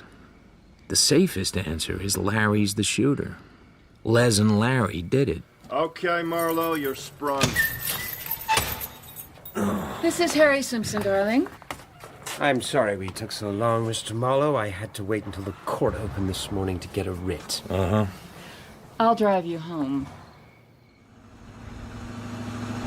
Daddy's furious. Ah, to hell with him. He got you out. To hell with him anyway. I've been in the jug before. It's an occupational hazard. I frankly fail to see how you can do your work and keep your self-respect. Because it involves spending time occasionally in jail. Because it brings you into contact with the lower classes. It's not my fault my father's rich. It isn't mine either.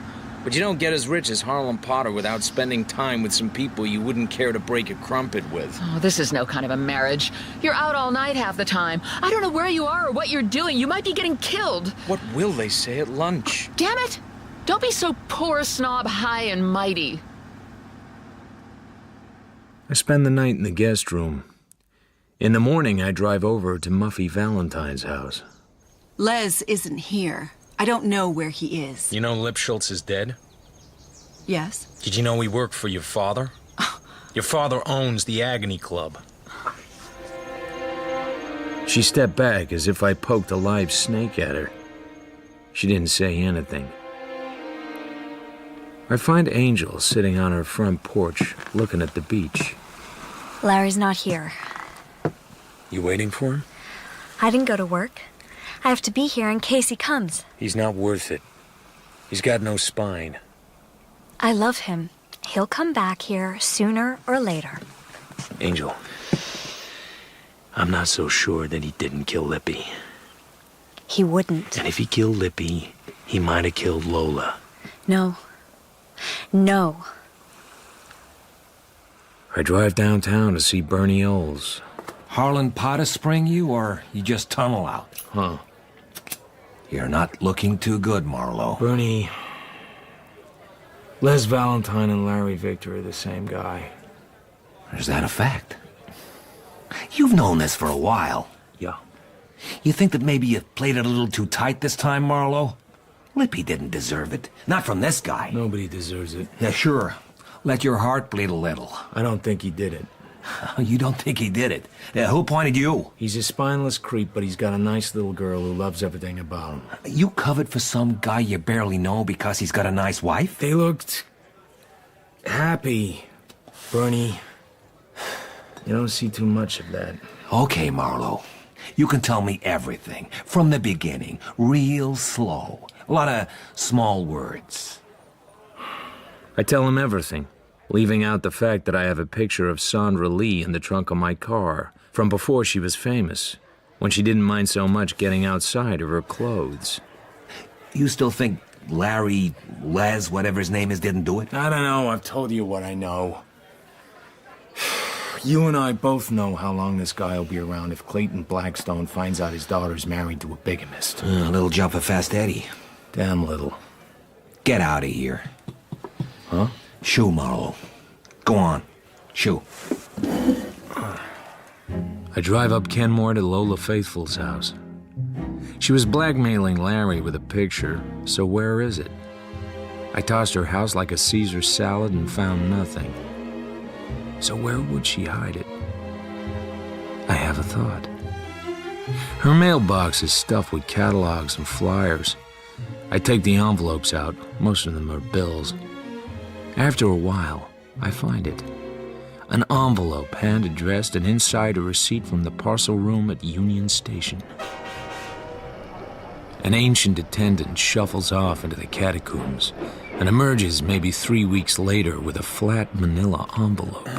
There's a name scrawled across it. Lola Faithful? That's the one. Inside is a print and a negative. They match. The print is a 10x8 glossy of Muffy Blackstone Valentine wearing high-heel leather boots and nothing else. Angel, I need to show you something. I'm not supposed to sit with the customers. Take a break. Well, I guess I'm about due. Here. Know her? Oh, well, she's not decent. Sorry, I've gotten used to it. It's the picture Lola showed to Larry when they had their fight in Reno's. She was trying to blackmail him with it. How? It's his wife. I don't understand. Larry also goes by the name of Les Valentine, and under that name he is married to this woman, Muffy. Larry's married to me. I don't know why you come and lie to me like this. Because I'm tired of wading around in a swamp. Do you know where Larry is? No. Do you? No. Do you think something happened to him? I think he did what he knows how to do. He ran away. No. He wouldn't leave me. Have it your own way.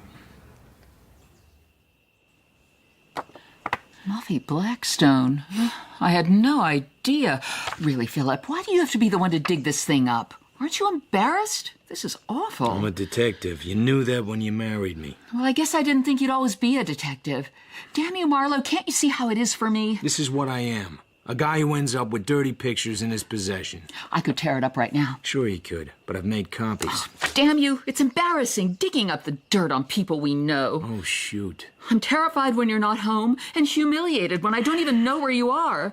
And now this disgusting thing. I don't want you mixed up in this. It's not up to you. Do you really think... You live your life, I'll live mine. Very well. I'll ask my attorney to draw up divorce papers.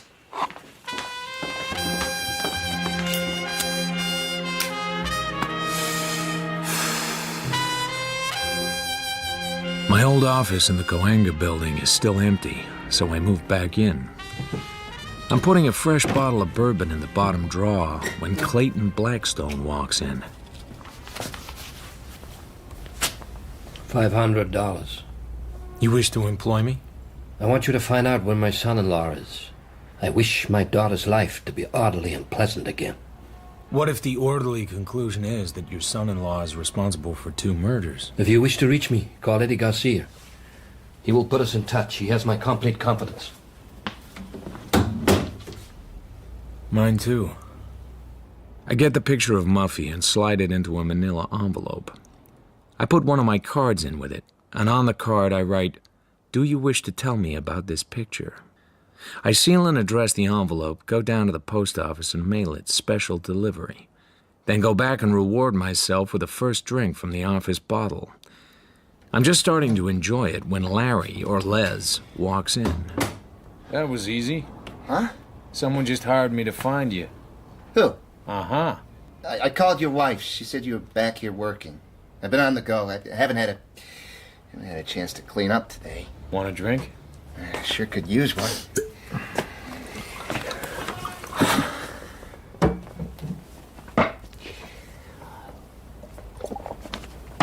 Oh, I didn't kill that bimbo. How about Lippy?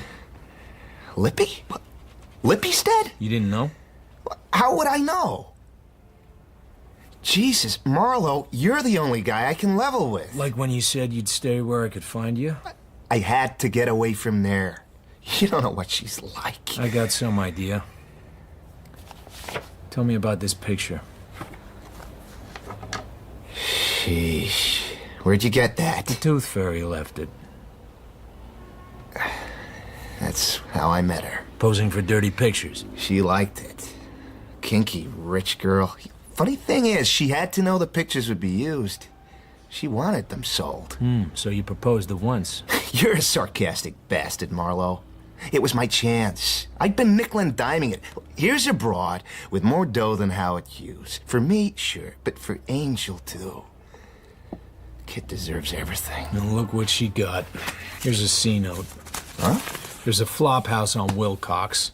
Starwalk Motel. Check in. Get cleaned up. If you're not there when I want you, I'll tell everybody everything, and you're on your own. I call Eddie Garcia, and he agrees to meet me at the Bay City Pier. Nice day you brought me out on, Sailor. You picked the pier. Good place to talk alone. So? I'm gonna bind Eddie.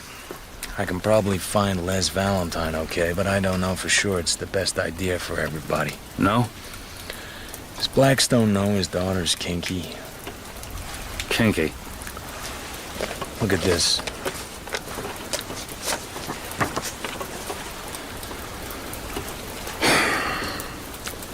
Mr. Blackstone was here now, you'd be dead. He'd kill me? He'd have me kill you. I can feel my lip quivering. Does he know about her? Yeah, he knows. Kid's been wrong since she was little. Booze, creeps, dope. When she was younger, spent a lot of my time straightening out her life. Hmm? Like what? Like she's shacking up with some Hollywood heartthrob. I go and have a talk with him, and he leaves her alone.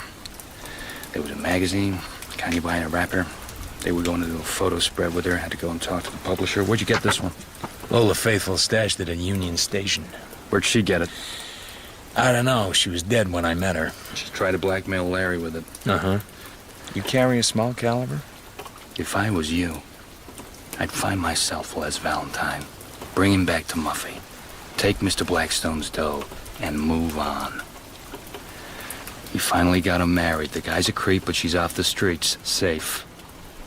Now you screw that up, and Mr. Blackstone's gonna be sending me looking for you. If he does, you know where I am. It's still raining next morning when Muffy Blackstone comes into my office. Coffee? Why did you send this photo to me? I've been walking around the edge of this case since I started. I thought maybe if I couldn't get in, I could get someone to come out. You are trying to ruin my marriage. No. I'm trying to find out who killed Lola and Lippy. To whom have you shown this picture? I thought you liked having your picture passed around. How come you're throwing a wingding? What do you know? I know you met Les when he was taking pictures out of an office on Highland Avenue and calling himself Larry. I know you've had a life full of dope and booze and a string of wrong guys, and I know your old man has bailed you out of every one. Oh, you working for my father? He hired me to find Larry. You don't call him that now. My father just wants you to find him so Eddie can kill him. Why would he do that? Because he won't let anyone have me. He'll ruin that too, like he ruins everything. Put the gun away, Mrs. Valentine. I won't let you. Put it down. I won't let you spoil. They've all been spoiling it, haven't they? Yes. And you had to kill them. You got to Lola, she had your picture, and she wanted money. So you what? Arranged to meet her at Larry's office?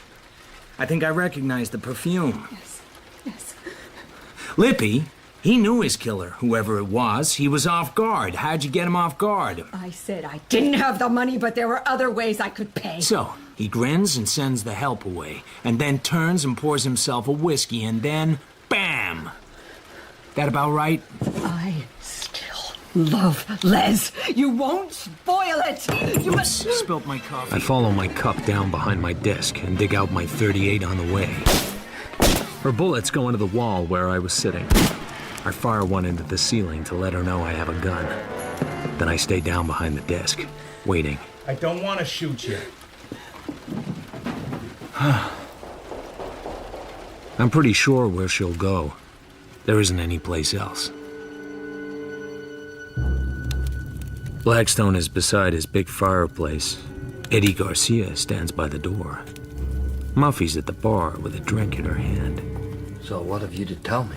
Your daughter stopped by my office. She said you were trying to destroy her marriage. She said she'd kill me like she killed Lola and Lippy. Then she got out her .25 and began plugging away. Muffy? Lola had a bad picture of me. Didn't you know there'd be other copies? She's not playing with all the dots on her dice. Muffy, What about Lippy? I didn't even know you knew him. I asked him not to bother Les and me. And he said business is business. So she goes to see him. He turns his back on her to pour scotch. Bam! He would have ruined my marriage, Daddy. I had Eddie chase Les Valentine down. You know he's got a wife. Yeah, I've known it all along. What are you talking about? He has another wife, Muffy. Oh, that's not true. You need to calm down for a while. You won't let anyone have me. Ever. Everyone I've ever tried to. Muffy? Everyone I have ever loved. You send Eddie to straighten them out. But this time you won't. Muffy? She puts 2 bullets in her father's forehead. I'm half turned in my seat when the heavy thump of Garcia's Magnum sounds, and she falls face down on the floor. Half a second. I was half a second late. 10 years ago, I could have saved him. Cops will pour it on you, Eddie. They won't find me. Still, pretty fair shooting. She had the jump. Half a second slow. Then he's gone. The cops turn me loose in the middle of the afternoon. There's nothing to hold me for except being a lousy detective, and they have their own problems with that. I get Angel out of her cafe and drive her to Hollywood. Have you found Larry? Yeah, I'm taking you to him. Oh, is he all right? Sure. Angel, about him being married to another woman, I was wrong. I knew that. Larry! Larry, it's me! It's okay, Larry. Angel? Muffy Blackstone's dead. So's her father. How? Doesn't matter. Wasn't you, wasn't me. I don't know you're here. I don't know where you are. Don't call me up. Don't come see me. Wait a minute. What if the cops come after me? They will. What should I do? Here's 4 C's. Hey. Get going. Stay away from me and take care of that girl. If I ever hear you weren't good to her, I'll track you down and stomp on your face. Hey, Marlowe. No need to talk like that after everything we've been through. Yeah. Remember what I told you. Goodbye, Mr. Marlowe. Thank you. My apartment has a musty, closed-up smell. I leave the hall door open and throw up a couple of windows in the living room. Then I go into the kitchen to put ice and soda in a glass with a shot of scotch. When I carry it back to the living room, Linda is there. Beside her on the floor is a small suitcase. In town for long? Maybe. Overnight case and all. I thought we were getting divorced. We are, but it doesn't cover what I had in mind. You seem awfully sure of yourself. What if I said no?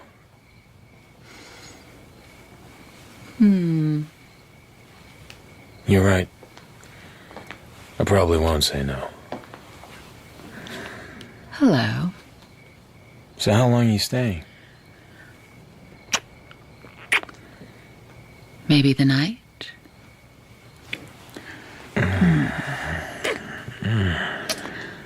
Maybe forever. Maybe.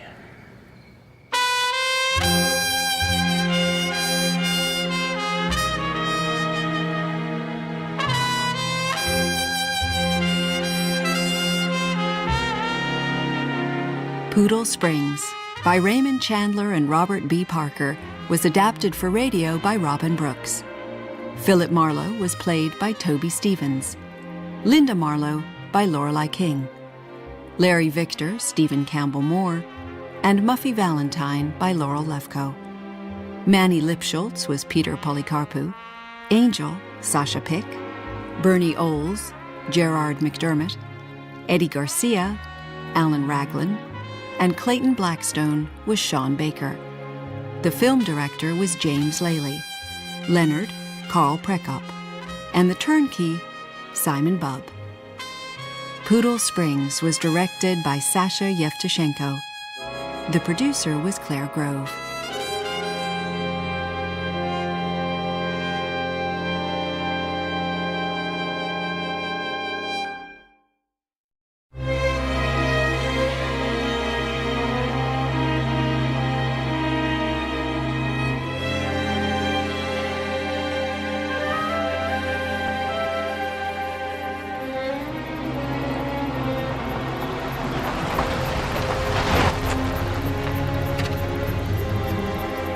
house is on Dresden Avenue, in the Oak Knoll section of Pasadena. A big, solid, cool-looking house with burgundy brick walls and terracotta tile roof. All I know about the people is that they are a Mrs. Elizabeth Bright Murdoch and family, and that she wants to hire a nice, clean private detective who won't drop cigar ash on the floor and never carries more than one gun. And I know she's the widow of an old coot named Jasper Murdoch, who made a lot of money helping out the community and got his photograph in the paper every year with the legend, "His life was his service." Yes? Philip Marlowe, calling on Mrs. Murdoch by appointment. Which one? Huh? Which Mrs. Murdoch? I didn't know there was more than one. Well, there is. You got a card? Here.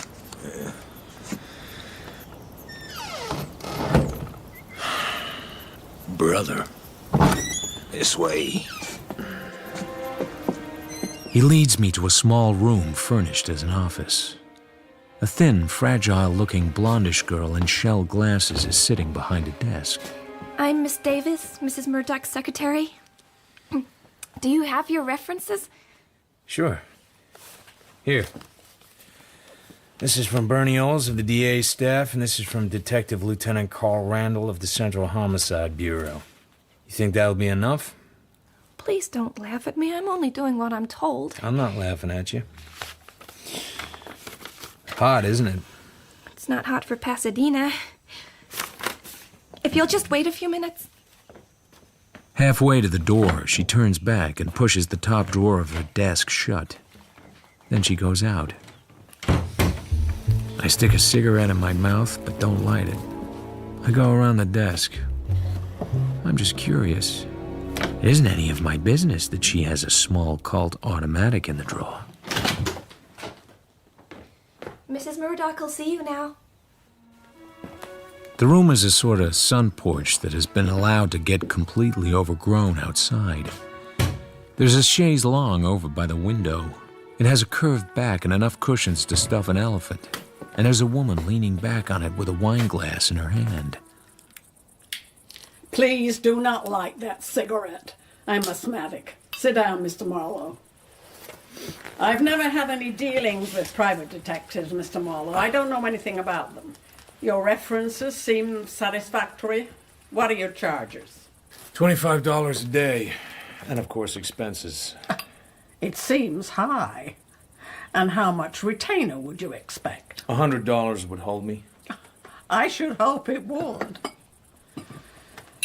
My asthma. I drink this wine as a medicine. That's why I'm not offering you any. Here's the situation.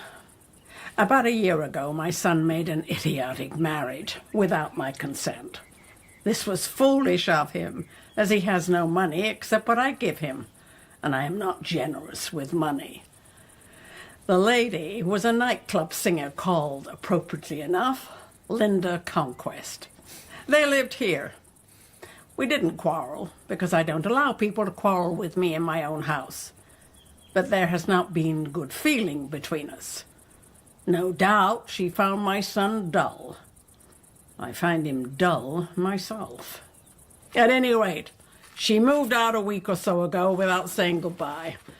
She took with her a rare gold coin, the pride of my late husband's collection, called a Brasher doubloon. It is said to be worth over $10,000. It's a mint specimen. Pretty hard to sell. Perhaps. I didn't miss the coin till yesterday, when a man named Morningstar called up. Said he was a dealer, and was the Murdoch Brasher, as he called it, for sale. My son took the call and reported the conversation to me.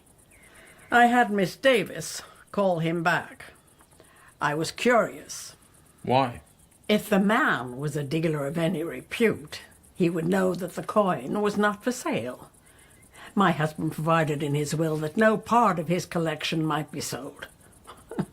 He seemed to feel that I ought to have taken more interest in his little pieces of metal when he was alive. I spoke to Mr. Morningstar. He has offices in downtown Los Angeles.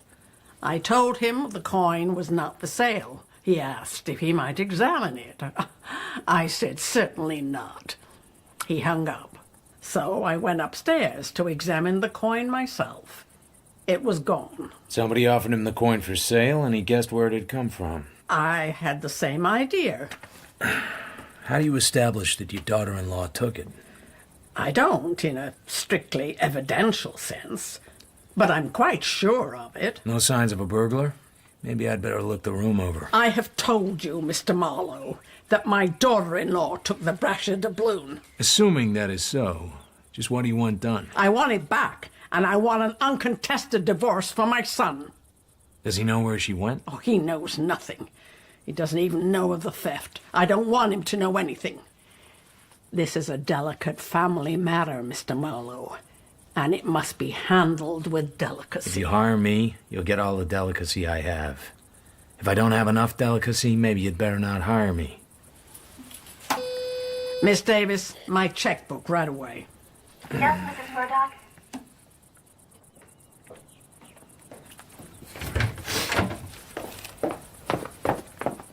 Make out a check for $250 and keep your mouth shut about it. You know, I never talk about your affairs, Mrs. Murdoch. Yes. I wouldn't dream of it. Yes, go along. I need a photo of your daughter-in-law. On the table. You can take it. Anything you can tell me about Linda? Before she married my son, she shared an apartment with a girl named Lois Magic. Charming names these people choose for themselves. They worked at a place called the Idle Valley Club.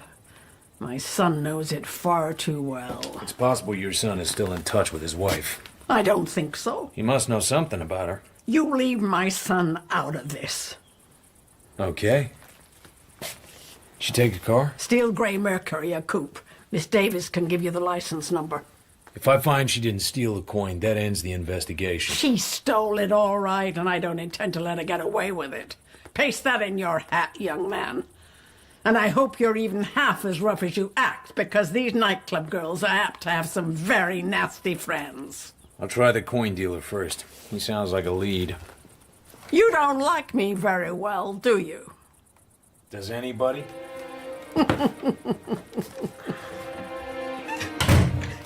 Cheer up, Miss Davis. You ought to feel sorry for her. She thinks she's tough, and she's breaking her back trying to live up to it. Don't touch me, please. Sorry. I only want to do my best for her. Is there something you want? I want to know about Miss Lois Magic. Oh, she used to share an apartment with Linda. She only came here once. She came with a Mr. Vanier. Who's he? She just came with him. I don't know him. What does Miss Lois Magic look like? Very appealing. You mean sexy? Well, in a nice, well-bred sort of way, if you know what I mean. I know what you mean, but I never got anywhere with it. I can believe that. Know where Miss Magic lives? No. That looks like a man's handkerchief. Did you swipe that? Oh, don't carry the tough guy manner too far, Mr. Marlowe. I'm not tough, just virile. Perhaps I don't like virile men. You're a screwball if ever I met one. Goodbye, Miss Davis. I walked through the big empty house and out into the warm air. Brother, it's even worse than I expected. A small sand-colored car is sitting on the curb behind me. There's a man in it wearing a cocoa-colored straw hat. I don't think anything of it. I go back to my office, light a cigarette, hoist the phone book onto the desk, and find Elisha Morningstar. Morningstar? You called Mrs. Murdoch in Pasadena about a certain coin? Who is this? Philip Marlowe, a private detective. My understanding is you wish to buy the coin in question. The coin is not for sale. I still want to talk about it, in person. Indeed. The point is, you already knew the coin wasn't for sale when you called. Interesting. How? You're in the business. You couldn't help knowing. I shall be glad to see you. In my office, at 3 o'clock. Will that suit? I'll be there. Okay. Yeah. You're Marlowe? Uh-huh. I'm a little disappointed. I expected someone with dirty fingernails. Come inside and you can be witty sitting down. A private detective. I never met one. Shifty business, one gathers. Keyhole peeping. You here on business or just slumming? The name is Murdoch. I gather you are hired to find my wife. You made nice time over here. A little worm told me.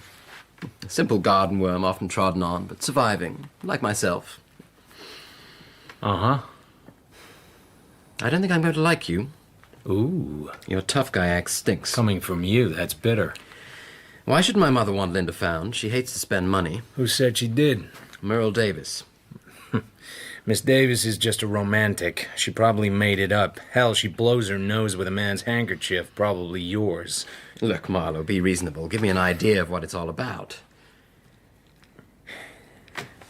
I haven't much money, I'm afraid, but would a couple of hundred do? I ought to bop you. Besides, I'm not supposed to talk to you. Orders. Maybe it's not Linda you're after. Maybe it's someone else. Maybe.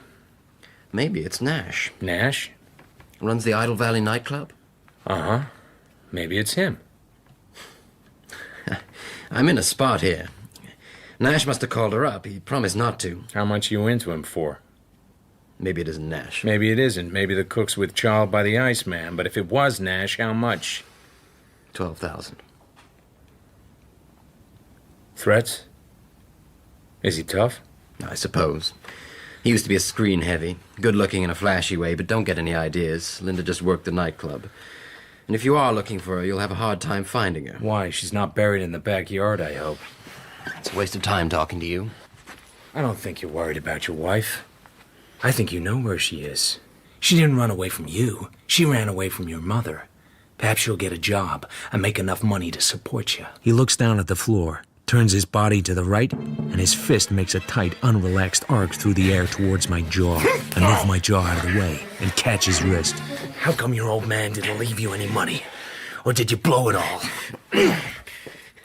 Jasper Murdoch wasn't my father. My father was a man named Horace Bright who lost his money in the crash and jumped out of his office window. I'm sorry. I'm sorry I made the crack. I just wanted to get your goat. Well, you got it.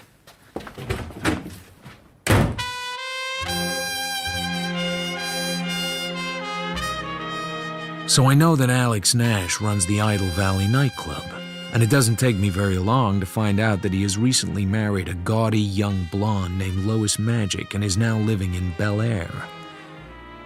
No one answers the front door, so I try the back. A long-limbed showgirl is lying on a chair beside the pool. From 30 feet away, she looks like a lot of class. From 10 feet away, she looks like something made up to be seen from 30 feet away. Standing over her is a man with a clear olive skin and gleaming white teeth, white shirt, and white slacks. Hey, you! What do you want? Want to see Mrs. Nash. She's not at home. Beat it. Oh, sit down and rest your sex appeal. So, who are you, big boy? I'm looking for a friend of yours. Linda Conquest. Lois? Shut up. Oh, I don't think I've seen her in 6 months. What do you want to know for? Just a private inquiry. About what? A confidential matter. Just think. He's making a private inquiry about a confidential matter. Who told you I knew her? I never reveal a source of information, Mrs. Oh, Nash. sweetheart, you're fussy enough to be a dance director. I should tell you everything. You should tell me nothing. Who's looking for her? Her folks. She doesn't have any. You must know her pretty well, if you know that. You're not wanted here. The sooner you get out, the better we like it. Are you Mr. Nash? Get out, mug. This is Mr. Vanier. Well, don't get so hostile, darling. You're not built for the rough work. That right, big boy? I think you could tell me where Linda is, if you wanted to. How are you going to make me want to? With all these people around, how can I? That's a thought. Get out while you can still walk. Where's your refinement? I'd plug you as soon as I'd strike a match. Don't tell me you wear a gun under that fancy shirt. I look at the blonde. Her eyes are bright and her mouth looks sensual and eager. I turn and walk away. Once I'm through the gate, I lean round and look back. Vanier is practically sprawled on top of her, kissing her. I shake my head and go back to my car. A sand-colored coupe pulls out behind me, driven by a man wearing a cocoa-colored straw hat. I take the car to 7th and Olive and walk over to the Hotel Metropole and wait for the straw hat to come in. Light. Oh, thanks. Haven't I seen you somewhere before? Over on Dresden Avenue, in Bel Air. I must be lousy. The hat doesn't help. You stay too close. Phillips is the name.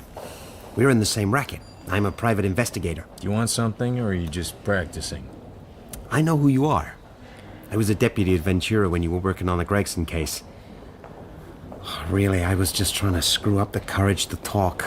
When I saw the guy go into your office, I figured maybe we could make a deal, pool our resources. Guy? You mean Leslie Murdoch? I'm working for his wife. Divorce? So she says. They both want one. Comical, isn't it? On my end, I don't like so well. It's a guy tailing me around. A very tall guy with a funny eye. Tall, like a lamppost. Anything to do with you? Not that I know of. I'd like to talk this thing over properly, but I have an appointment. Well, you could come on to my apartment. What time would you think? About 4:30. Here. 204 Florence Apartments, Court Street. Bunker Hill? I haven't been in the chips lately. Do you mind? No. This divorce stuff is a lot of hooey. Something else, isn't it? Yeah. See you at 4:30. Mm-hmm. Elisha Morningstar's office is in the Belfont building, on the 8th floor. The old man working the elevator looks as if he's been sitting there since the Civil War, and came out of that badly. 8th floor. Thanks. The office is at the back. Elisha Morningstar, numismatist. I have to go through a little empty reception room to get to it. Come in.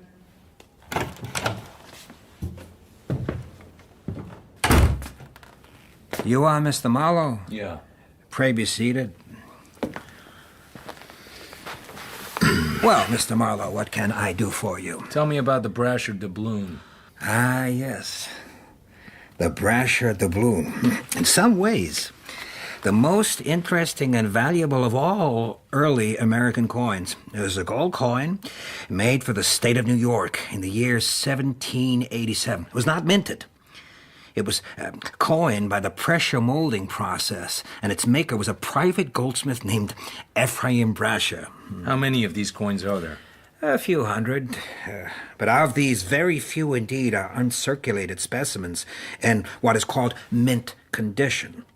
Handled by a reputable dealer, such a specimen might easily bring $10,000. Would have to have a history, of course. And without a history?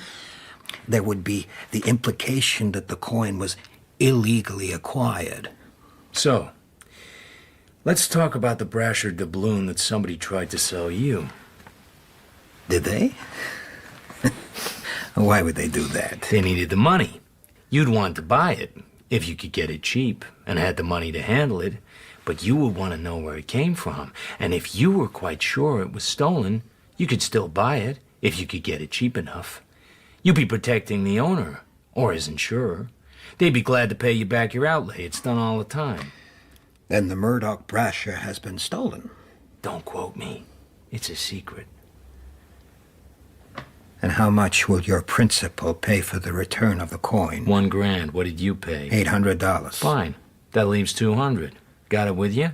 It's not in my office. Do you take me for a fool? Come back with your money tomorrow morning. Shall we say 11? Uh-huh. Oh, and no tricks, Mr. Marlowe.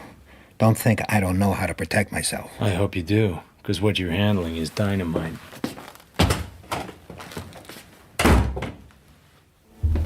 I tramp across the empty outer room, open the door and let it shut, staying inside. A kid's trick, but it usually works. I sneak back across the threadbare carpet and put my ear to the door. The Florence Apartments? Yeah, I'd like to speak to Mr. Phillips in 204. I see. No message. I'll call later. I do a rapid glide to the outer door and go through it very silently, like snow falling. While I wait for the elevator, I look at the card that Phillips gave me. 204 Florence Apartments. Bunker Hill is Old Town, Lost Town, Shabby Town, Crook Town. Out of the apartment houses come women who should be young but have faces like stale beer. Men with pulled-down hats and quick eyes that look the street over behind the cupped hand that shields the match flame. Worn intellectuals with cigarette cops and no money in the bank. Fly cops with granite faces and unwavering eyes. Cokies and coke peddlers. People who look like nothing in particular and know it. And once in a while, even men that actually go to work. But they come out early, when the wide, cracked sidewalks are empty and still have dew on them. I park at the end of the street and walk along. Across the street is an Italian funeral home. The entrance door to the Florence Apartments has a glass panel and enough of the name left to be read. I go up the stairs. Across the hall from 204, someone's having a party. There's no one in the hall. I knock. I try the door. It's unlocked. I go in. A square room with a brown carpet, very little furniture, and that not inviting. A wall bed. There's a door beside the bed. Must lead to the bathroom. I push it. My nose twitches and my lips stiffen as I smell the harsh, sharp, bitter smell. The floor of the bathroom is too short for Phillips, so his knees are poked up and hung outwards, slackly, and his head is jammed tight against the wooden baseboard. His open mouth is full of shiny crimson blood. Nothing in this, Marlowe. Nothing at all. Nothing for you here. Get out. Get out fast. I go back down and stand in the half-dark of the lobby, looking at the little sign that says manager's apartment. I'm a fool to even look at it. I knock. Phillips. Yeah? 204, he's not in. What should I do, lay an egg? Neat, you have him all the time, or is this your birthday? Beat it, Drift. $5. The name's Pollock, Reliance Indemnity, field agent. Phillips is no good. Jewelry. He didn't look like it to me. Soft looking. He's only been here a month. What say we frisk the apartment while he's out? Oh, Mr. Palermo wouldn't like it. Mr. Palermo? Yeah, he's the owner. Has the funeral parlor across the street. Practically owns the district, if you know what I mean. Well, while he's playing with a stiff, let's go up and frisk the apartment. Don't get me sore at you. That'd bother me like 2% of nothing at all. Let's go up and frisk the apartment. You said something about 5. I thought better of it. Let's go up and frisk the apartment. You say that just once more. If you're thinking of pulling a gun, Mr. Palermo wouldn't like it. Yeah, to hell with him. Mr. Palermo will be glad to know how you feel about him. Look, I was just sitting having a beer. I wasn't bothering anybody. It was a nice day. Let's go up and frisk the apartment. Why, you? If it wasn't for this job... Let's go up and frisk the apartment. Don't say it. Just, let me get the keys.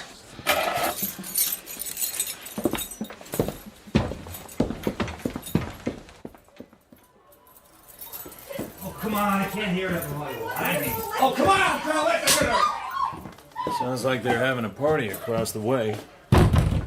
Hey, keep it down in there. Yeah? Pipe down. Too much racket. I don't aim to ask you again. Hey, Dal, the guy says to pipe down. You want to suck him? Huh? You buzz off. You heard me, Mr. Hench. Too much noise. Listen, pickle puss. Hench leans forward with his right foot in a hard stamp. The manager doesn't wait to be stamped on. His hand makes a sweeping movement and comes up with a blackjack. Yeah?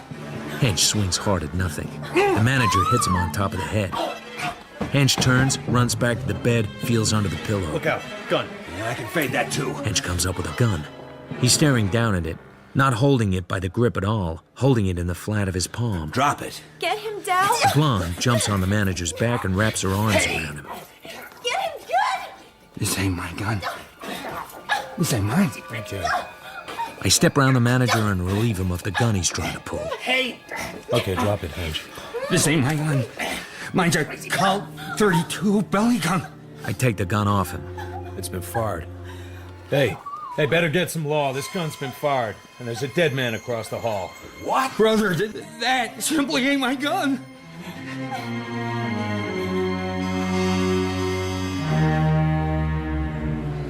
Shot in the throat with a medium caliber gun, a soft-nosed bullet. Gun like this one. Detective Lieutenant Jesse Breeze is balancing the gun on his hand. The gun Hench says isn't his. Dead about 2 hours. He's a big man, rather paunchy, with a calm, unwinking, unwavering stare in his pale blue eyes. It ain't my gun.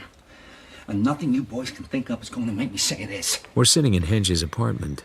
The girl is lying on the bed, white and silent now. So someone swiped your gun and left this one? Mm-hmm. How come? Like, we went out.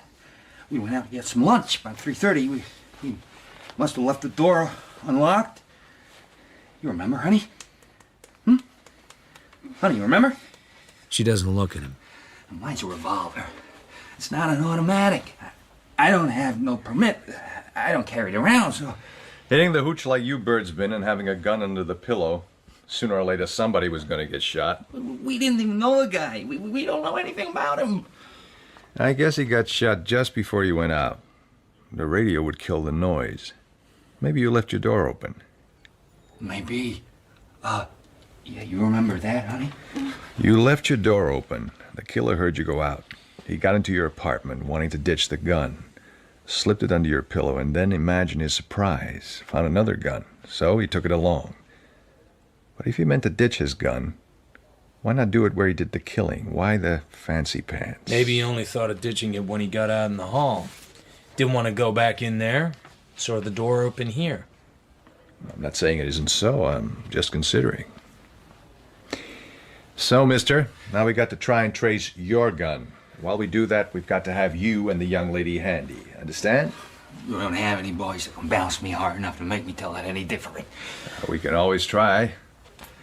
And we might just as well get started. Spangler? You all right, sister? It's Shock. Wake up, honey. Hey, leave her alone. It's Shock.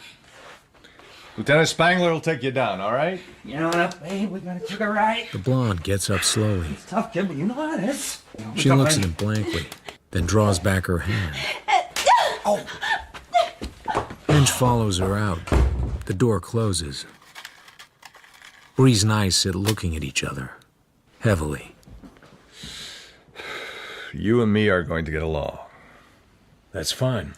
You don't think so, but we are. Not because I took a sudden fancy to you. It's the way I work. Everything in the clear, everything sensible, everything quiet.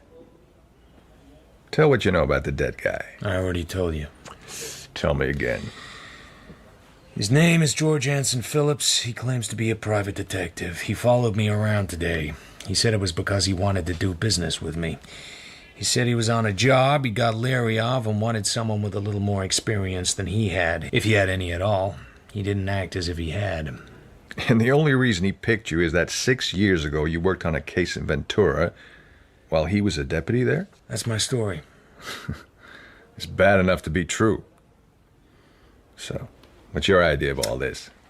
My idea is you will find out he was hard because he was simple, and to do something that turned out to be not what he liked. He got scared.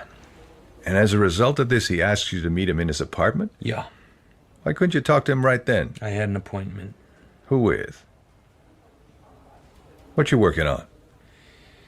Marlowe, this is murder. You're gonna have to tell me. Nope. Look, you got to. I'm sorry. I can throw you in the can as a material witness. Are you going to? You got any friends? Nope. No one in the department? No. How about in homicide? There's Randall, but he doesn't like me too well. Is this on the level, or are you just being smart? I mean, about all the important guys that you don't know. It's on the level, but the way I'm using it is smart. It ain't smart to say so right out. I think it is. Why don't you go on home and let a man work? All right. We'll want a statement. Maybe tonight. I'll be home tonight.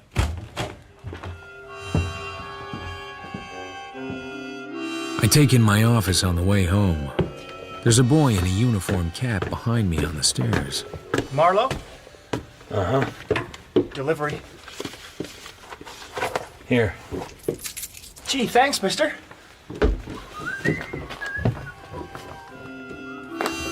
I cut the string from around the package and unwind the thin brown paper. Inside is a cheap cardboard box. I pull off the lid. I'm looking at a large gold coin, bright and shining, as if it had just come from the mint.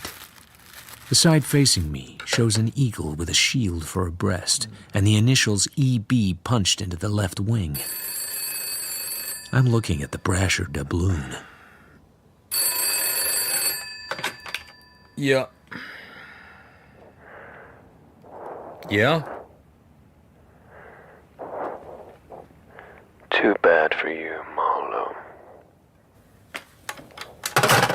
I hang up. I hide the coin in my tobacco pouch and go down to the phone booth in the drugstore and phone Mrs. Elizabeth Bright Murdoch. Yes. Mrs. Murdoch, could you identify the property we were talking about this morning? Could you pick it out from others just like it? I don't really know. It's not important now. Not important. Have you anything else to report? Do you know a man named George Anson Phillips? I do not. Why should I? This is all very unnecessary now, Mr. Marlowe. I have decided to drop the matter. Why? The coin has been returned to me. What? The circumstances are a little difficult. I may decide to explain, or I may not. Mrs. Murdoch... You may call me at the house tomorrow morning. You may keep the retainer as payment in full. You actually got the coin back? Not a promise of it? Certainly not. And I'm tired. So if you One moment, just... Mrs. Murdoch. It isn't going to be as simple as that. Things have happened. In the morning, you may tell me about them. I go to a hog shop on Santa Monica. A quiet, old-fashioned little place. Gold, is it? A gold hoarder you are, maybe. $25. The wife and kiddies are hungry. Holy, that's terrible. Gold it feels by the weight. Only gold, and maybe platinum it could be. Gold it is. $10. 25. For $25, what would I do with it? Sell it? Maybe. For $15 worth of gold is maybe in it. Okay, $15. You got a good safe? Mister, in this business are the best safes money can buy. Nothing to worry about here. It's $15, is it? Make out the ticket. Name? Address? Marlowe. Bristol Apartments, 1634 North Bristol Avenue. Oh, you're living in that district and you're borrowing $15? I put the pawn ticket in an envelope and mail it to myself. Then I drive downtown to the Belfont building. There are a few lights still on. The only soul to be seen is the same old plow horse sitting in the elevator. I don't suppose you know where I can get in touch with the building superintendent. He's home, ain't he? Probably, but where is home? What's his name? You want something? Yeah, I want the address of one of the tenants, where he lives when he's not in his office. Which one? Mr. Morningstar. He ain't at home. How do you know? 'Cause he's still in his office. Are you sure? Sure, I'm sure. Going up.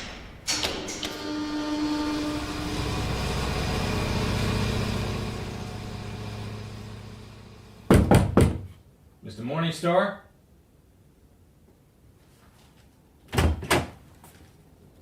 Morningstar lies crumpled on his back. Very lonely. Very dead. The safe door is wide open. It's empty. I wipe the doorknobs and walk down the fire stairs to the 6th floor. I read the names on the doors going along for no reason at all. H.R. Teager, Dental Laboratories, L. Pridview, Public Accountant, Dalton and Reese, Typewriting Service. The elevator comes growling up and the old man doesn't look at me. His face is as empty as my brain. Going down? Going down.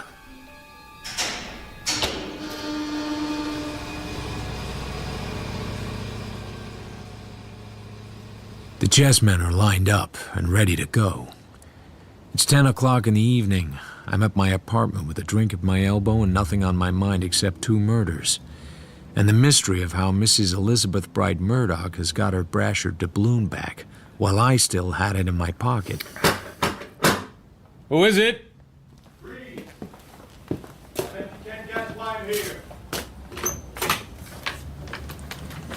Mind if I look around? Phooey on you.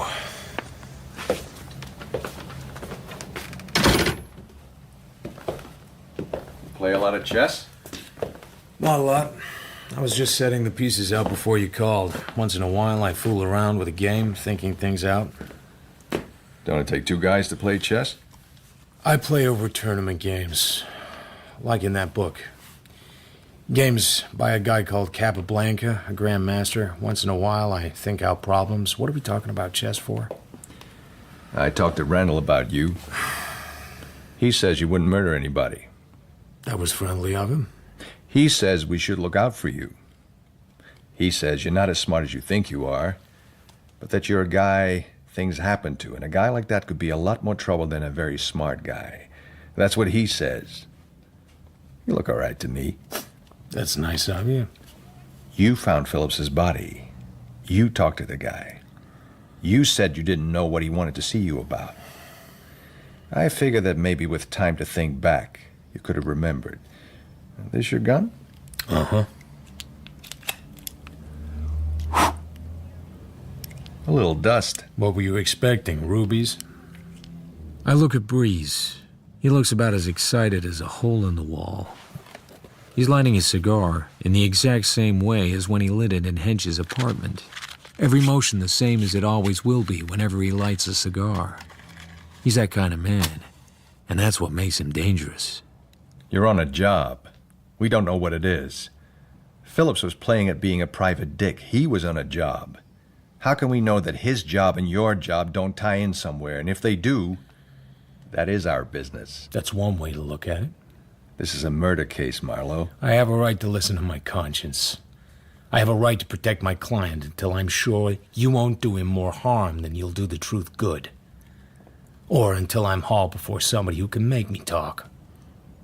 You sound to me just a little like a guy who's trying to hold his conscience down.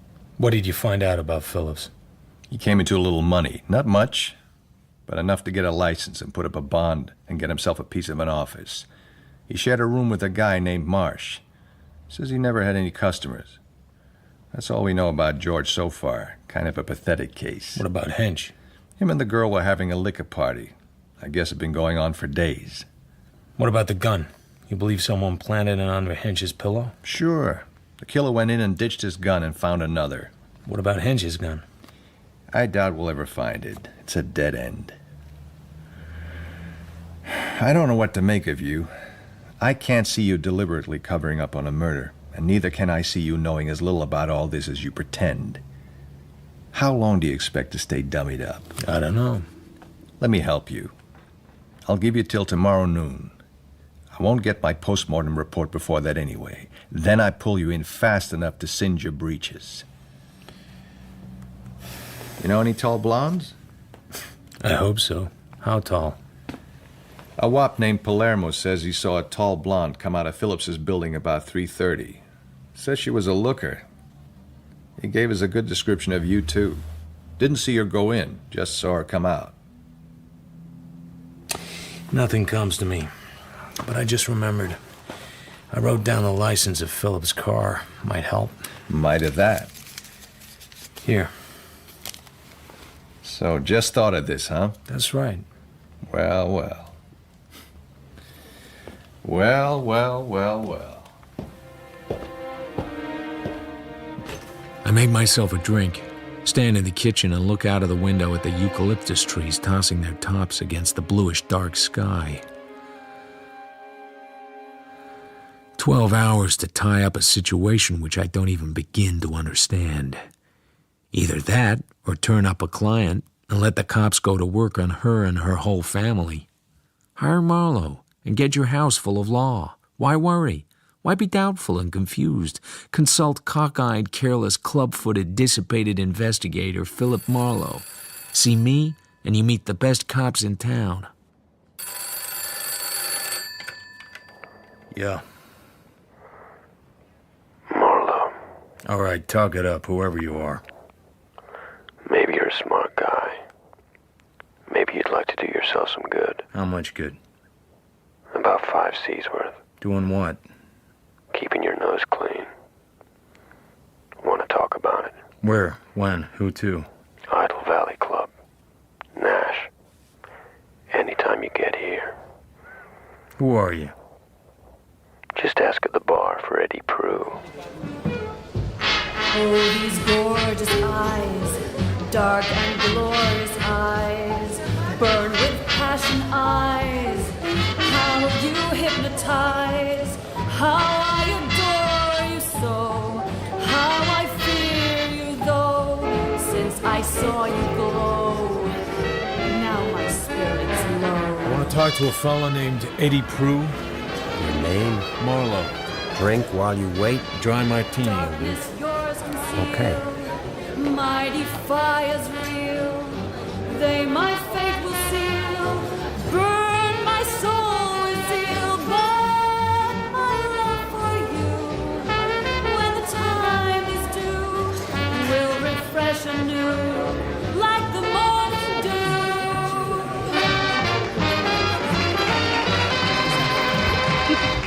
We got Linda Conquest back with the band. I heard she got married to some rich guy in Pasadena. I didn't take. Nice voice, if you like female crooners. Excuse me, did you say that singer is Linda Conquest? Sure. Marlowe. Huh? I'm Prue. A great long gallows of a man is standing over me with a ravaged face and a haggard, frozen right eye. He's so tall he has to stoop to put his hand on the back of my chair. Hey, I want to talk to the girl that just sang. Later. Mr. Nash wants to see you now. Alex Nash has a cozy little office with French windows and a big black and chromium safe. Eddie Prue stays back by the door. Sit down. Thanks. I don't like peepers. Oh? I don't like them for a lot of reasons. I don't like them when they bother my friends. I don't like them when they bust in on my wife. I just don't like them. I'm beginning to get what you mean. In my business, tough boys come a dime a dozen, and would-be tough boys come a nickel a gross. Just you mind your business, and I'll mind mine, and we won't have any trouble. Somebody said something about money? What's that for? I know what the bawling out is for. Talk to me like that, and you're liable to be wearing lead buttons on your vest. Just think, poor old Marlowe with lead buttons on his vest.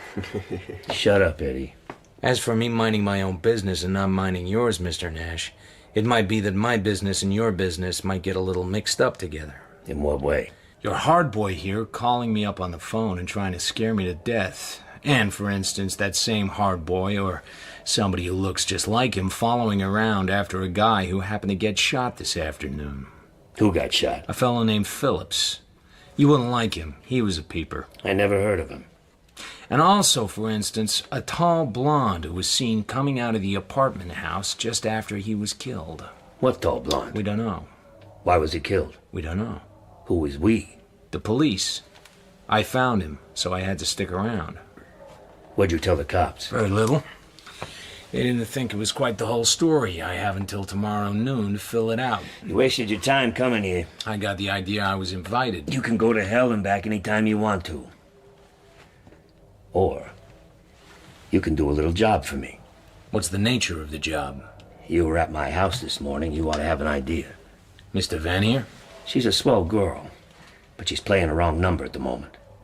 Are you hiring me on a job or off a job I already have? Shut up, Eddie. You don't want your wife playing around with Mr. Vanier, is that it? I want to find out what he's up to. Is he up to something? Show him the bill, Eddie. Here. Cal Western Dental Supply Company, 30 pounds Kerrs Cristobalite, 25 pounds white Albastone, $15.75. The HR tier paid LG Vanier. Eddie found it in his jacket one night when he was here. Is this supposed to mean something? You're the detective. Here's your 5 C's. You take Vanier out of my wife's life, and you get the same again. You can give me your money when I deliver. I'll take a down payment and a short interview with Miss Linda Conquest, or Mrs. Linda Murdoch, or whatever. Okay. Thanks. Would you mind telling me why you had Eddie here call me up and try and give me the shakes? Linda's an old friend of mine. Leslie Murdoch told her you were working for his mother. I didn't know what the job was. I'm just a fella who likes his friends and doesn't want them bothered by private dicks. Leslie Murdoch owes you some money, doesn't he? I don't discuss things like that. I'll send Linda in to talk to you. Come on, Eddie. So long, Marlowe. I smoke a cigarette and look at the dental supply company's bill again. Something squirms at the back of my mind, dimly. H.R. Tiger, Dental Laboratories. H.R. Tiger. It clicks. Tiger is one of the names I saw on the doors of the 6th floor at the Belfont building when I did my backstairs crawl away from the dead body of Elisha Morningstar. Tiger. Then Linda Conquest comes in through the open door and stands looking at me with a cold light in her eyes. By and large, I'm quite sure I'm not going to like you one damned little bit. So speak your piece and drift away. What I like about this place is everything runs so true to type. The world-weary barman, the silent guy with a gun, the nightclub owner with the soft gray hair and the beat-picture mannerisms. And now, the tall, dark torture with the negligent sneer. What about the wisecracking snooper with last year's gags? And what gives me the right to talk to you at all? What does? She wants it back, and fast, or there'll be trouble. She wants what back, Mr. Marlowe? The Brasher doubloon. Oh, the Brasher doubloon. I bet you completely forgot it. Well, no. She wants it back, you said. Do you mean she thinks I took it? Yeah. Why would I take her silly old coin? Because it's worth a lot of money. Or maybe you just took it for spite. Maybe I ought to slap your face. Passing on from that to perhaps more important matters, will you give Leslie Murdoch a divorce? For 25 grand, I should be glad to. You're not still in love with the guy, huh? You're breaking my heart. I think he's still in love with you. After all, you did marry him. Mister, don't think I didn't pay for that mistake. That poor port-sodden fake made the bargain too tough. How do you like Leslie's mother for a client? I've had worse. You notice what she's doing to that girl? Merle Davis? I noticed she bullied her. It isn't just that. The girl had a shock of some kind, and the old brute has used the effect of it to dominate her completely. In company, she yells at her, but in private, she's apt to be stroking her hair and whispering in her ear. And the kid sort of shivers. I didn't quite get all that. The kid's in love with Leslie, but she doesn't know it. Something funny is going to happen in that family one of these days. I'm glad I won't be there. Mrs. Elizabeth Bright Murdoch is a smart, ruthless woman, Marlowe. Whatever she's got you doing, it's not what she says. She's up to something. Watch your step. Would she kill? What? No kidding. A couple of people have been killed. I don't get it. Murdered? Uh-huh. You tell Nash? About one of them. You tell the cops? About one of them. So, the Brasher doubloon, you didn't take it, okay. About the divorce, what? That's none of your goddamn business. Agreed. Well, thanks for talking to me. Do you know a fellow named Vanier? Yes. He's a friend of Lois. Lois Magic. Every time his name comes up, the party freezes. Nash will sure as hell kill him if he doesn't lay off Lois. Lois flops at the drop of a hat. Anybody can see that. Perhaps Nash can't. Let me tell you something else. Vanier knows Elizabeth Bright Murdoch. He never came to the house but once while I was there, but he called on the phone plenty of times. He always asked for Merle. Merle? Why Merle? I don't know. I'm very tired. Please go away. All right. Good night. And thanks.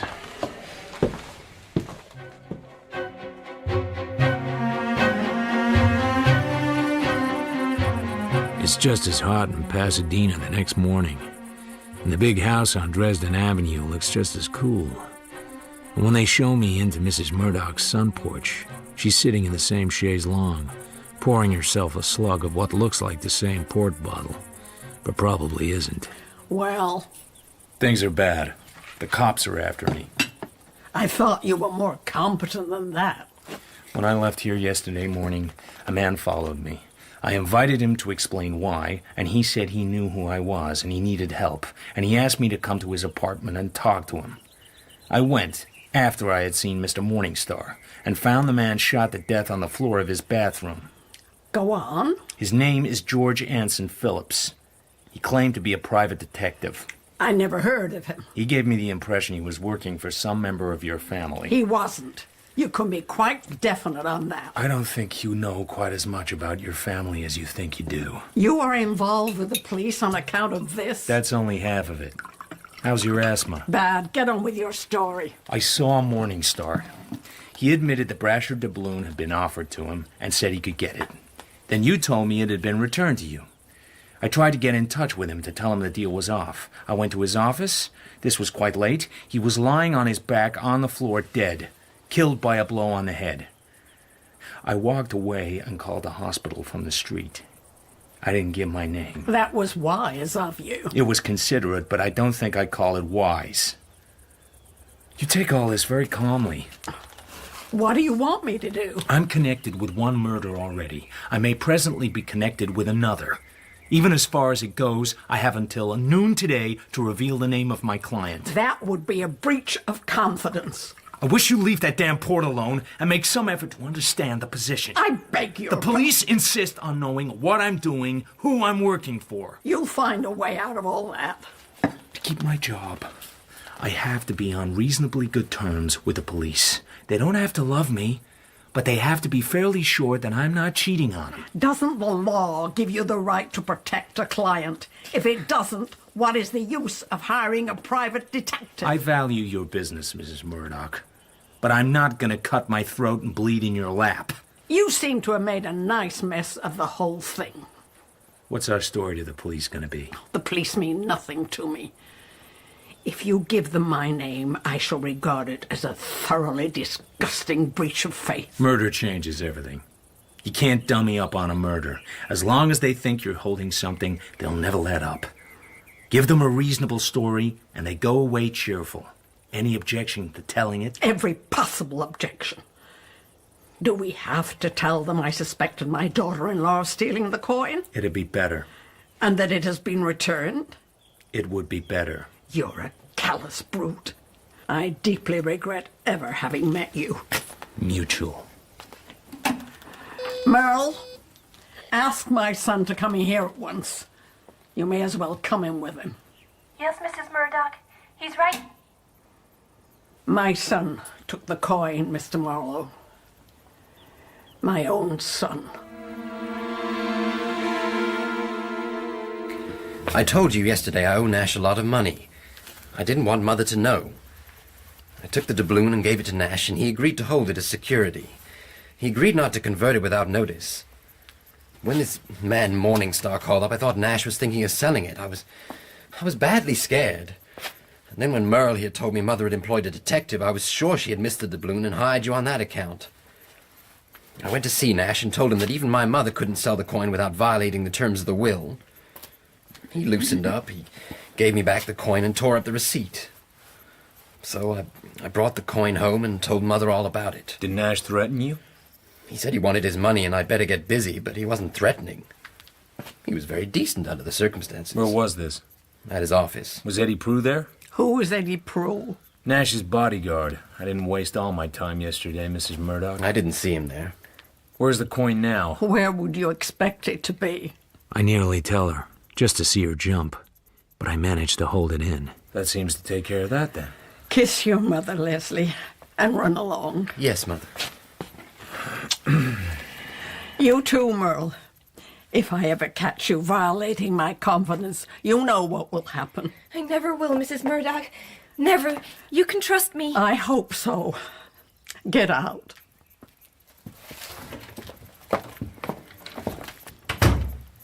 I'm very fond of my son, Mr. Marlowe. This grieves me deeply. Do you think he will have to tell this story to the police? I hope not. He'd have a hell of a time getting them to believe it. Just what do you mean by that? Did he make it up himself, or did you teach it to him? How dare you? Nash would deny it anyway, because otherwise it would tie him to a couple of murders. It doesn't make sense. I won't be. But don't have a heart attack yet. You're gonna like this bit. I found your daughter-in-law. She's back singing with the band at the Idle Valley Club. She's a pretty hard sort of girl.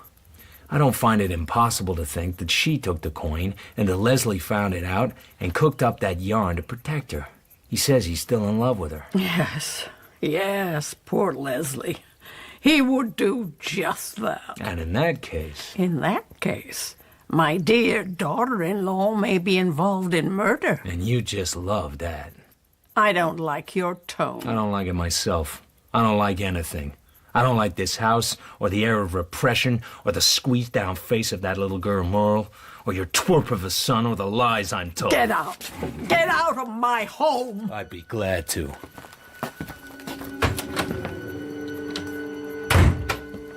Mr. Marlowe? Mr. Marlowe! What? Please don't go away. She needs you. She really does. Tell her to jump in the lake. Please, Mr. Marlowe. She's in trouble. She needs you. I'm in trouble, too. I'm up to my ear flaps in trouble. Oh. Hey, kid. What are you crying about? Come on. Okay. It's all right. I won't touch you. It's okay. Hey, did something happen to you when you were a little girl? A man scared you? Okay, look. I won't do anything to scare you. Not ever. If I touched you, it didn't mean anything. Is that clear? Yes. This man, the one who scared you, is he still around? No, he fell out of a window. Oh, that guy. I heard about him. Forget it, can't you? Oh, I can't. Mrs. Murdoch is always telling me to forget it, but I just can't. I was his secretary. She was his wife. She doesn't forget it either. How could she? But is there someone who has that effect on you now? Will you promise not to tell anyone? I promise. Well, I'm sorry. I can't. I just can't. All right. Hey, me again. I thought I told you to get out. Who's scaring the life out of that little girl? Do you regard yourself as a clever man, Mr. Marlowe? I'm not dripping with it. Suppose you find out for yourself. Now go away. I let myself out of the house. A gray Mercury comes drifting along the drive. Mr. Leslie Murdoch is driving it. When he sees me, he stops. I guess you think I'm an awful heel. On account of the story you told about the doubloon? Yes.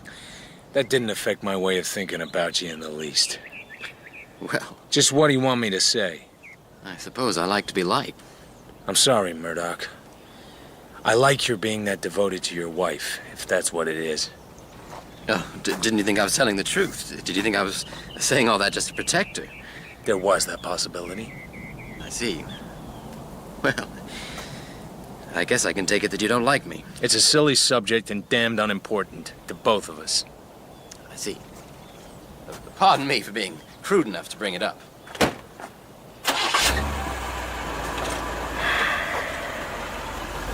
You're all nuts, brother.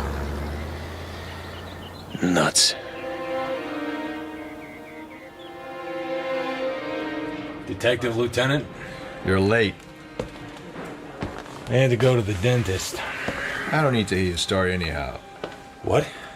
Hench confessed to the murder of Phillips. What?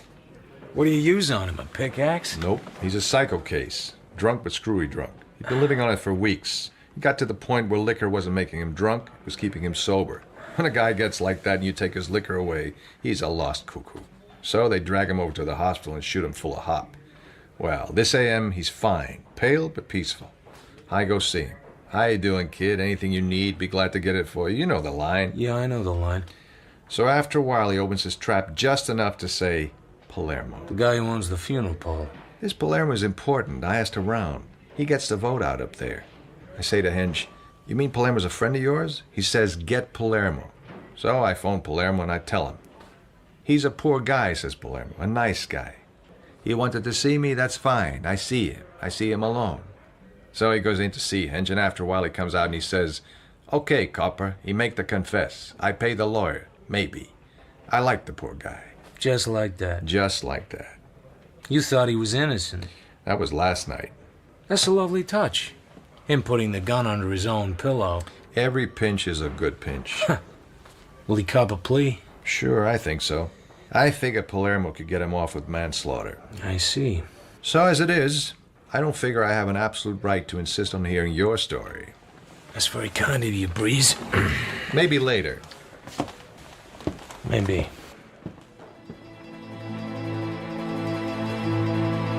Mr. Palermo's office is exactly like a Victorian funeral parlor, with a horseshoe sofa and chairs with carved mahogany frames and antimacassars of fine lace.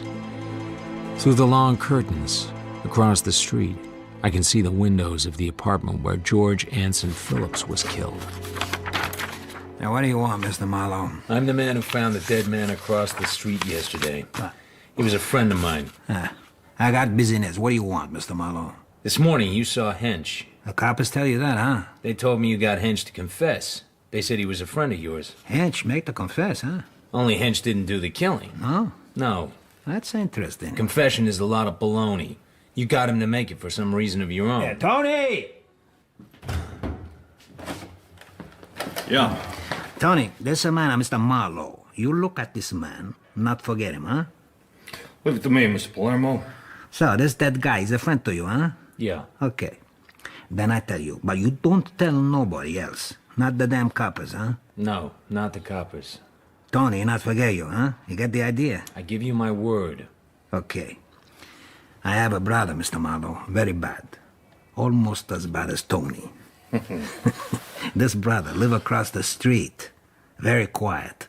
But now, coppers, fill up the joint. Not so good. Too many questions. Not good for business. You get the idea? Yeah, I get the idea. Okay. This Hench, poor drunk guy, got no money. I got lots of money. So I say, look, Hench, make the confess. I hire a lawyer for you. Then you go to court. You say, to hell with the confess. I was drunk. The judge, he turn you loose, and you come back to me, and I take care of you. Okay? So, Hench, he make the confess. And after 2 or 3 weeks, your brother is a long way from here and the trail is cold. Is that it? See. That takes care of Hench, but it doesn't help me much about my friend. It's a pity. If I went down to headquarters and told the boys what you've told me, they'd laugh in my face. Tony don't laugh much. The earth's full of people who don't laugh much. You ought to know. You put a lot of them where they are. It's my business. I'll keep my promise. But in case you get to doubting that, don't try and make any business for yourself out of me. Because if the business got made out of Tony instead, it would be strictly on the house. No profit. Oh, that's good. Tony, hey, one funeral on the house. Okay, hey, so long, Mr. Marlowe. I phone the office of H.R. Teager, and the girl tells me Mr. Teager hasn't come in today. I get his home address, 135 Toberman Street. Nobody answers. You want Mrs. Teager? Mr. or Mrs.? They gone away last night on their vacation. They loaded up and gone away late. It was kind of sudden. Thanks. I drive back to Hollywood. Another day drawing to its end, the air dull and tired, the traffic heavy on the boulevard, and Marlowe in his office nibbling a drink. Nobody comes in. Nothing happens. Nobody cares whether I die or go to El Paso.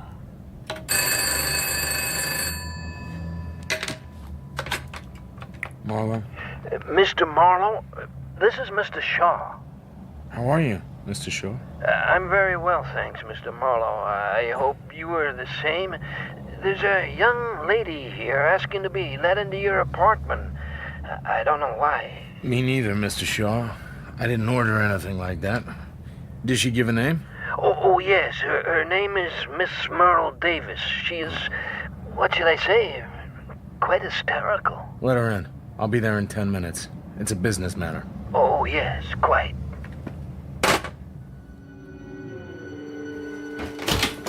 Ah, there you are, Mr. Marlowe. Miss Davis and I have been having such an interesting little conversation. Very kind of you, Mr. Shaw. Not at all. Well, I'll just run along now. Thanks. I appreciate it. Oh, not at all. Hello there. Hello. You're not wearing your glasses. No. I got them for you. Thanks. While she's putting on her glasses, I slip her gun out of her bag and into my hip pocket. So, here we are. What do we do now? I've been to Mr. Vanier's house. He lives at the end of Escamillo Drive, at the very end. Quite probably. I have to take him a parcel now and then. I never liked him very well. I was afraid he would... But he didn't. No. But he had his pajamas on. Lying around all afternoon with his pajamas on. Some guys have all the luck. You have to know something. Something that makes people pay you money. How much were you taking him today? $500? Mrs. Murdoch said that was all she could spare. It's all my fault, and Mrs. Murdoch has always been so wonderful to me.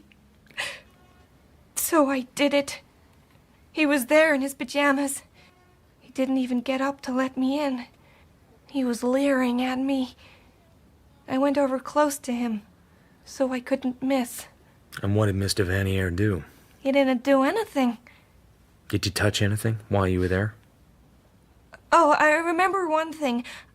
I put the light out before I left. One of those lamps that shine upwards, I put that out. How long ago? Just before I came over here.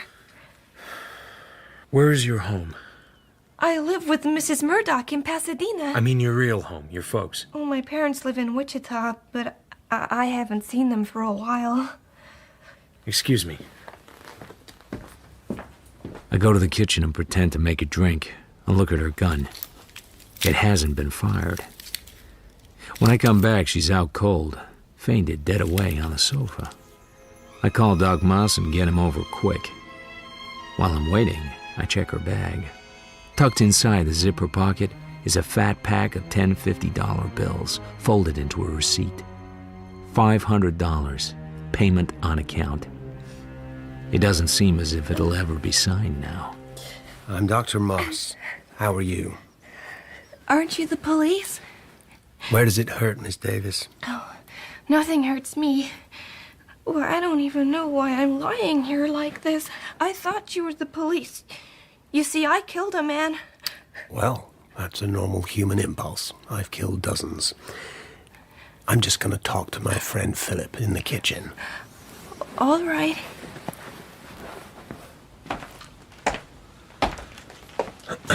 What's the story? She's secretary to a Mrs. Murdoch. About 8 years ago, a man made a hard pass at her, then fell out of a window. Since then, she can't have a man touch her. Fell? Or jump? I don't know. The man was Mrs. Murdoch's first husband, Horace Bright. Merle stayed with her. Is she nuts? It's neurosis. What's this about killing a man? A man named Vanier. There seems to be some kind of blackmail angle. She had to take him money. She was afraid of him. She was over there this afternoon, and she says she shot him. Her gun hasn't been fired. This is too deep for me. I'm just a doctor. I have to go over there and see what happened. She can't stay here alone. She needs a nurse. I can sleep somewhere else. Marlowe, the shop-soiled Galahad. Okay, I'll give her a pill and find a nurse. Thanks, Doc. The house at the end of Escamillo Drive is a narrow bungalow with a high roof. The early moon lies quietly on its small lawn. The key is in the door. There doesn't seem to be anyone in. I'm not going to work any dipsy-doodle in this place. Whatever is. I just want to make sure. Up by the fireplace is a brown and gold jackered chair with a footstool. Yellow pajama legs on the footstool. Bare ankles. A dark green silk robe. A yellow neck. Vanier's face turned sideways. The shoulder dark brown with blood. The face leers all right. The right arm hangs outside the chair, the ends of the fingers touching the butt of a small revolver. A belly gun, about .32 caliber, with practically no barrel. Leaning down, I see the corner of a picture frame under the table by his chair. I reach for it with a handkerchief. A small color reproduction, not interesting at all. A guy in doublet and hose leaning out of a window. The touch of the idea at first is so light that I almost miss it. Out of a high window, a man falling to his death. A man named Horace Bright. Mr. Vanier, you played that rather neatly. I turn the picture over. On the back, dates and amounts of money. I work the cardboard loose. There's a white envelope between the back and the picture. In it, 2 photos and a negative. The photos show a man leaning out of a window with his mouth open, yelling. There's a woman's face behind his shoulder. All this takes too long. I dodge behind the curtains in the archway. Oh my God. He's dead. Not bad. Try again. He's dead. Alex, do something. Yeah, I ought to make you look just like him. Just as cold, just as rotten. Oh, God. Oh, you're not kidding anybody. You were here last night. I've been here already today. I've seen what there is to see. Oh, I can see you on the arm of the chair, rubbing his greasy hair, and then feeding him the slug while he was still purring. Oh, don't say such awful things. Did you wipe off the gun? Lois? Hmm? You dirty... Did you wipe off the gun?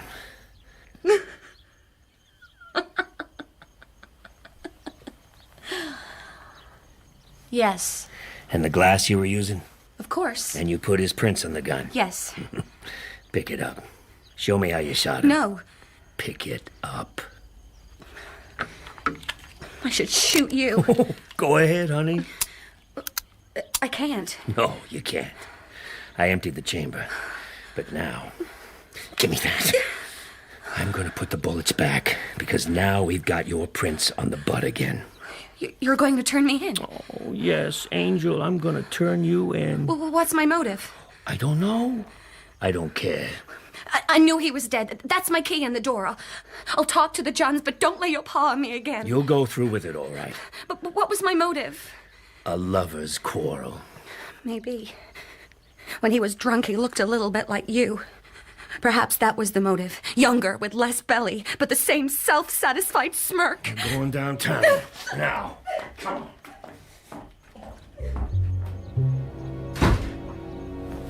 I come out of my hiding place, go over and pick up the gun, wipe it off. Then I reach for the trailing, bone-stiff hand. The prints won't be good, but at least they won't be Lois's. I wipe off the front door key, wipe off the thumb latch, and go on my way. Over in Santa Monica, the Hawk shop is still open. I redeem my pledge and drive on.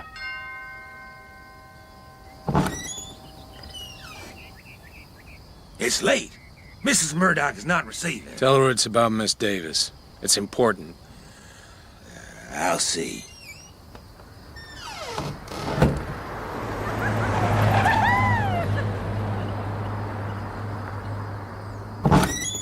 You can come in.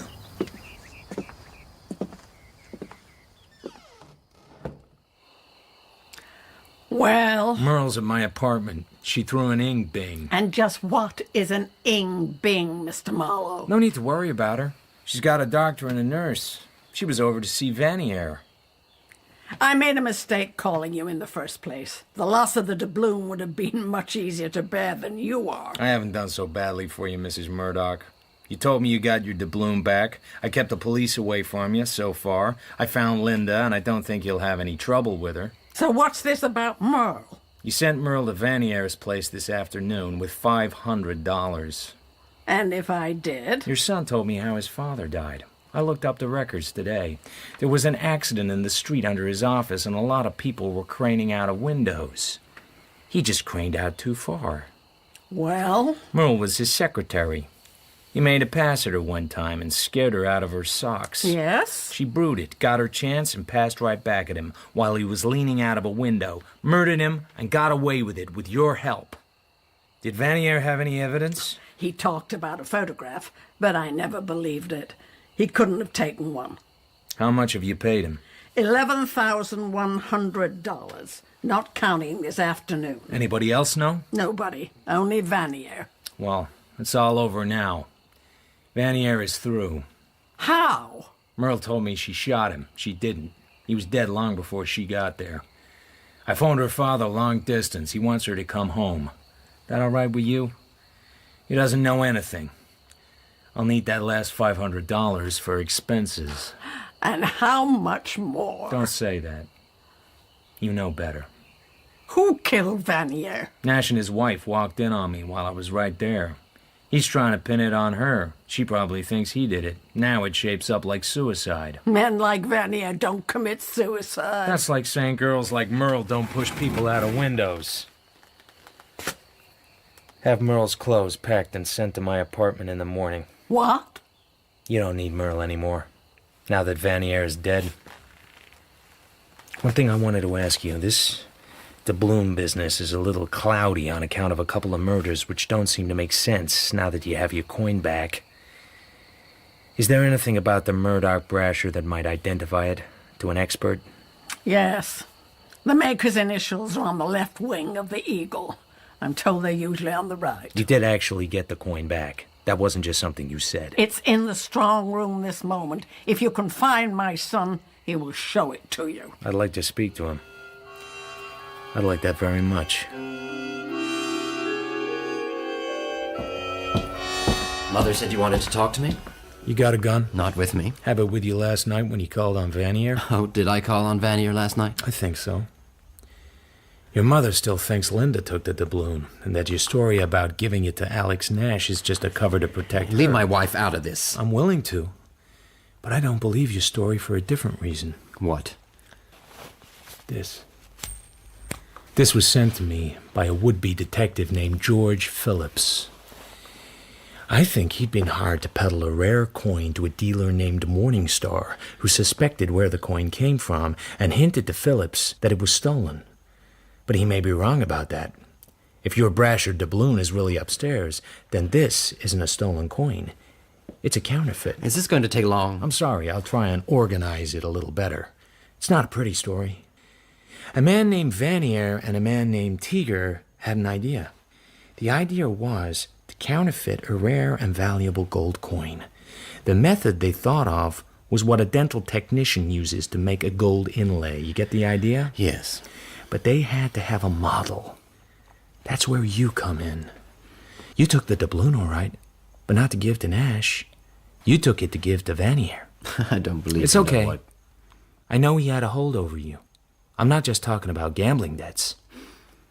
How did you know that? Later. Now, Vanier and Teeger wanted to know if their merchandise would stand up to inspection, so they hired a sucker to try and sell the counterfeit to Morningstar, cheap enough so the old guy would think it was stolen. They picked George Phillips. But when he showed it to Morningstar, the old man maybe thought the coin was genuine and guessed that it might be the Murdoch brasher. So he called up here, and then your mother found the coin to be missing, and she suspected Linda and hired me to put the squeeze on Linda for a divorce. I don't want a divorce. She had no right. When Merle told you your mother had hired me, you came steaming up to my office, very sarcastic but very worried. You got in touch with Vanier. You had to get the coin back in a hurry. So Vanier gave you the doubloon. Chances are it's another counterfeit. Vanier goes down to Phillips's apartment and has it out with Phillips. I believe Phillips told him he knew the job was crooked, and Vanier shot him. He searched the apartment and didn't find the doubloon. So he went to Morningstar, cracked the old man's skull with his gun butt, and went through the safe. Then Mr. Vanier breezes on home, still rather annoyed because he hadn't found the doubloon, but with the satisfaction of a good afternoon's work under his vest. That left you. Why me? You knew too much. He was going to kill me? Could be. Then why didn't he? Because you killed Vanier. You went over there last night. He sent for you. He told you he was in a jam, and if the law caught up with him, he would see you were in the jam with him. Something like that. Yes? Then he played his trump card. He told you the truth, and said he had proof that Horace Bright's death wasn't an accident. You pulled the gun on him. Yes. I told him to produce his proof and give it to me. Uh-huh. I put my gun to his head and I clicked back the hammer just to scare him. But it went off. And you jumped back? Yes. You knocked the picture off the wall. Did I? The shooting was an accident. But I think I might have gone ahead and murdered him anyway. I can't prove it. You were lucky about the gun. All the people we know have been playing with it, wiping prints off and putting them on. I even put a set on myself just to be fashionable. Nash was over there. He thinks his wife killed Vanier, and she probably thinks he did. Well, I guess I'll just be running along now. But aren't you going to turn me in? You say it was an accident. I haven't any proof either way. I don't like you. I don't like your mother. I don't particularly like your wife. But I like Merle. And I know she didn't push anybody out of any window. I don't know what to say. You're going? Just like that? I'm going the way I always go, with an airy smile and a quick flip of the wrist, and with a deep and heartfelt hope that I won't be seeing you in the fishbowl. Good night.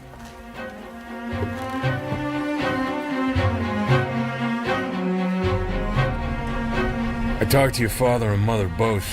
They're tickled to death. They've only seen you twice in 8 years, and they feel as if they've almost lost you. I'll love seeing them for a while.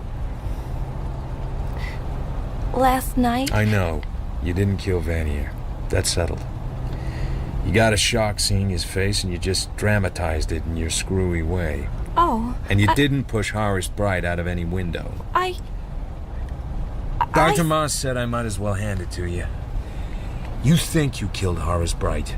You had a motive and an opportunity, and maybe you had an impulse. But at the last minute, probably something snapped, and you pulled a feint. He did fall, but you weren't the one that pushed him. But... You were made to think you pushed him. It was done with a sort of quiet ruthlessness. Mrs. Murdoch is cold and unscrupulous, and she used you without mercy as insurance in case Vanier ever blew his top. That's utterly impossible. You shouldn't say such awful things. Hey, here's what I found in Vanier's apartment. Open it up. A photo? Why, that's Mr. Bright. Not a very good picture, is it? And that's Mrs. Murdoch right behind him. Mr. Bright looks mad. You ought to have seen him a few seconds later when he bounced. When he what? He's falling. He's screaming with fear. She's right behind him. Her face is hard with rage or something. Don't you get it at all? Mrs. Murdoch has always been lovely to me. She made you the goat. She's a smart woman. I hand it to her. I'd like to hand it to her with an elephant gun, but my polite breeding restrains me. Well... You don't believe a word I've said, do you? No. Maybe you will. Now, we're gonna drive to Wichita to see your parents. But I don't think you're going back to Mrs. Murdoch. I haven't any money. You have $500 from Mrs. Murdoch. It's in my other pocket. That's really awfully kind of her. Oh, hell and fireflies. Merle's parents are kind and glad to have her back. They blame themselves a lot, and I let them do it. When I leave, Merle comes to the door and kisses me on the mouth and begins to cry, and runs back into the house, leaving the doorway empty, until her mother comes into the space with a broad, homely smile on her face to watch me drive away. I have a funny feeling as I see the house disappear, as though I had written a poem, and it was very good, and I had lost it and would never remember it again. When I get home, I call in on Lieutenant Breeze. We cracked the Phillips case. Uh-huh. How come? When Vanier committed suicide. Yeah? Was with Hench's gun. He identified it. Then we found Vanier's prints in Hench's apartment, and in Phillips's. Motive? Oh, sure. A guy named Teeger got pinched in Salt Lake City trying to peddle fake coins. He told us he got the original of Vanier. Must have been stolen. Phillips was onto it. I guess. So you're in the clear. I am? I sometimes give a guy a break he might not deserve. A little something to be paid back out of the dirty millions to a working stiff, like me, or you. So go home, Marlowe, and be good. I go home and set the chessmen out, and mix a drink and play over another Capablanca game. I sit at the open window and smell the night. Capablanca goes 59 moves. Beautiful, cold, remorseless chess, almost creepy in its silent implacability. I look at my reflection in the glass. You and Capablanca.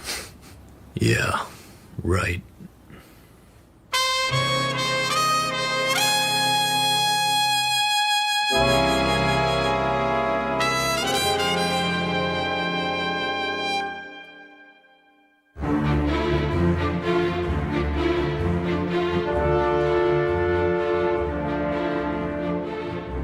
In The High Window by Raymond Chandler, adapted for radio by Robin Brooks, Philip Marlowe was played by Toby Stevens, Mrs. Elizabeth Bright Murdoch, Judy Parfitt, Merle Davis, Jessica Rain, and Leslie Murdoch by Patrick Kennedy.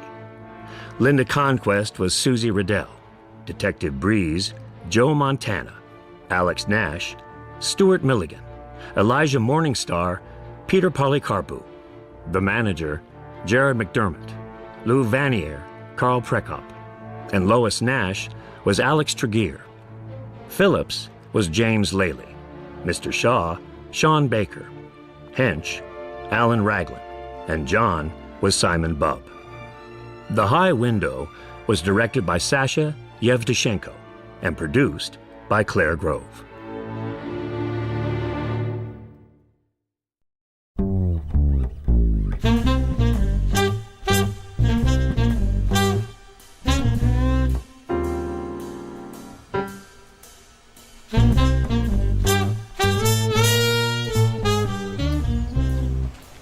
It was about 11 o'clock in the morning, with the sun not shining and a look of hard, wet rain in the clearness of the foothills.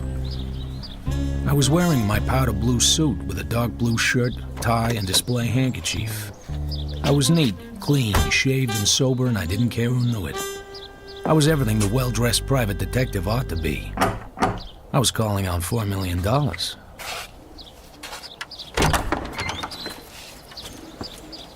Good morning, Mr. Marlowe, here to see General Sternwood. Come in, sir. I'll tell the General you're here.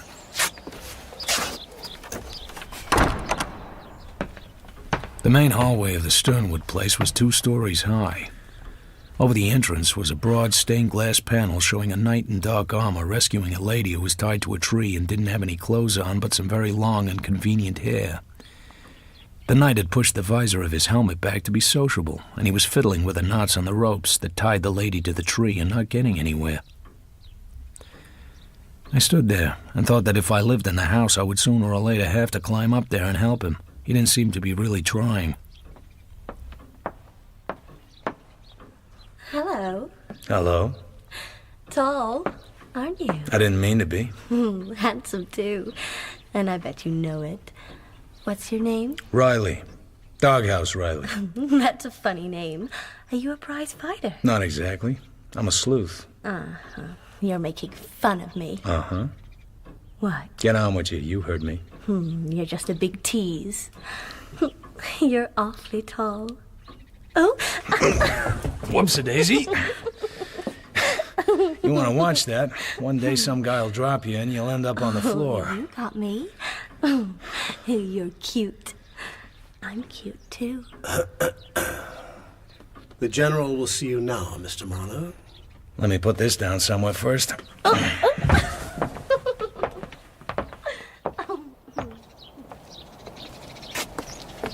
Who was that? Miss Carmen Sternwood, sir. You ought to wean her. She looks old enough. We went along a path that skirted a lawn. On the far side was a garage. A boyish-looking chauffeur was polishing a big black and chrome sedan.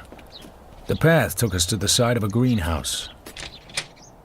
In the middle of the jungle, in a space of hexagonal flags, an old Turkish rug was laid down, and on the rug was a wheelchair, and in the wheelchair an old and obviously dying man. This is Mr. Marlowe, General. You may take your coat off, sir. It's too hot in here for a man with blood in his veins. Do you like orchids? Not particularly. They are nasty things. You may smoke, sir. I like the smell of tobacco. A nice state of affairs when a man has to indulge his vices by proxy. Tell me about yourself, Mr. Marlowe. I suppose I have a right to ask. Sure. I went to college once and can still speak English if there's any demand for it. I worked for Mr. Wilde, the district attorney, as an investigator. His chief investigator, a man named Bernie Oles, called me and told me you wanted to see me. What did they tell about me? You're a widower. You have 2 young daughters, both pretty and both wild. One of them has been married 3 times, the last time to an ex-bootlegger named Rusty Regan. That's all I heard, General. Did any of it strike you as peculiar? I always got along with bootleggers myself. It seems I do, too. I'm very fond of Rusty. He was the breath of life to me. He spent hours in here, sweating like a pig, drinking my brandy, and telling me stories of Clonmel and the Irish Revolution. What happened to him? He went away a month ago, without a word to anyone. That hurt a little, but he was raised in a rough school. I'll hear from him one of these days. Meanwhile, I'm being blackmailed again. Again? A few months before Regan came, 9 or 10 months ago, I paid a man named Joe Brody $5,000 to let my younger daughter Carmen alone. Ah. Now, look at this. Mr. Arthur Gwynne Geiger, Rare Books and Deluxe Editions. Dear sir, in spite of the legal uncollectability of the enclosed, which frankly represent gambling debts, I assume you wish them honored. Respectfully, A.G. Geiger. $3,000. What does Carmen say? I haven't asked her. She would just suck her thumb and look coy. She did that to me. Then she tried to sit in my lap. I can take this Geiger off your back, General, if that's what you want. He'll think a bridge fell on him.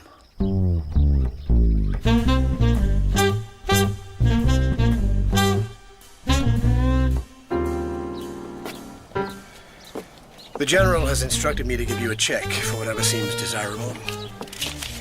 Mrs. Regan would like to see you before you leave, sir. I was obliged to tell her who you were.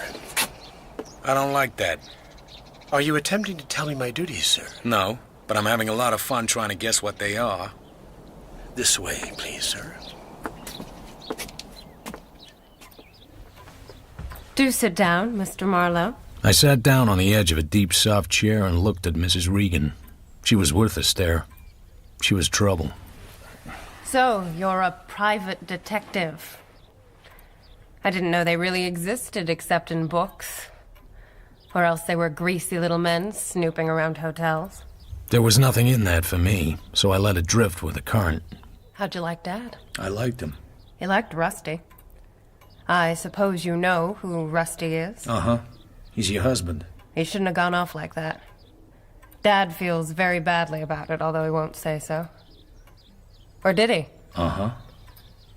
You're not much of a gusher, Mr. Marlowe, are you? How will you go about it? Go about what? I don't see what there is to be cagey about. And I don't like your manners. I'm not crazy about yours. I don't mind if you don't like my manners. They're pretty bad. I grieve over them during the long winter evenings. But don't waste your time trying to cross-examine me. People don't talk to me like that. Just what is it you're afraid of, Mrs. Regan? That wasn't what he wanted with you at all, was it? To find my husband. Better ask him. Get out! Damn you, get out!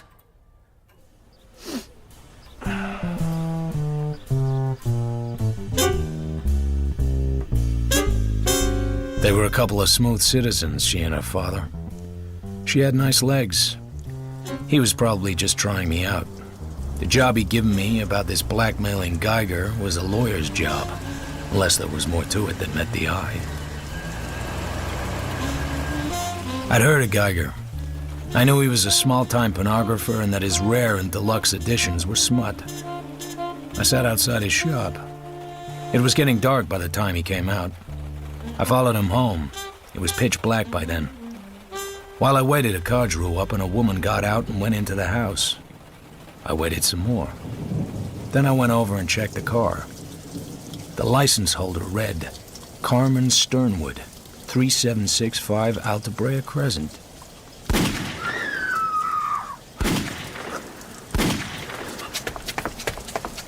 As I got to the front door, someone came out of the back, running.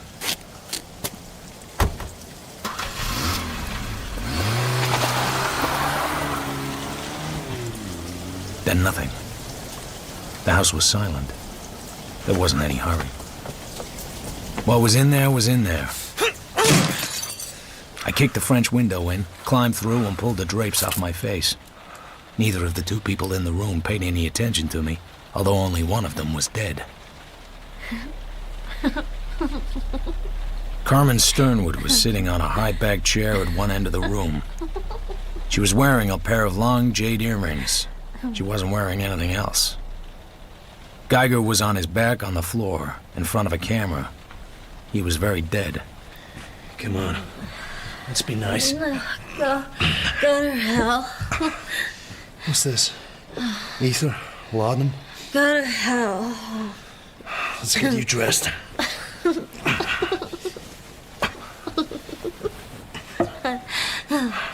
You're cute. Let's take a walk.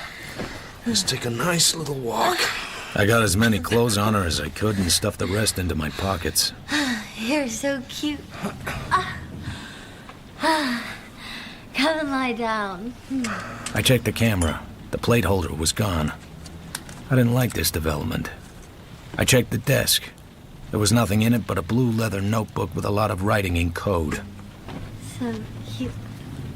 I wiped everything I had touched, carried Miss Sternwood out to her car, and went off down the hill without lights.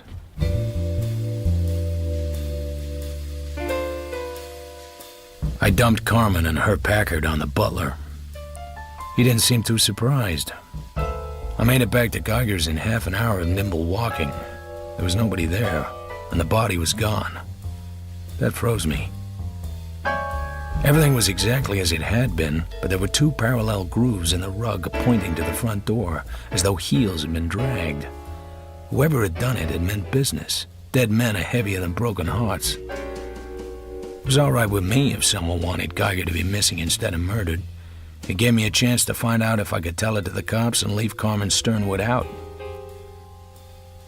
I locked up again, went home, and sat around drinking too much liquor and trying to crack the code in Geiger's notebook.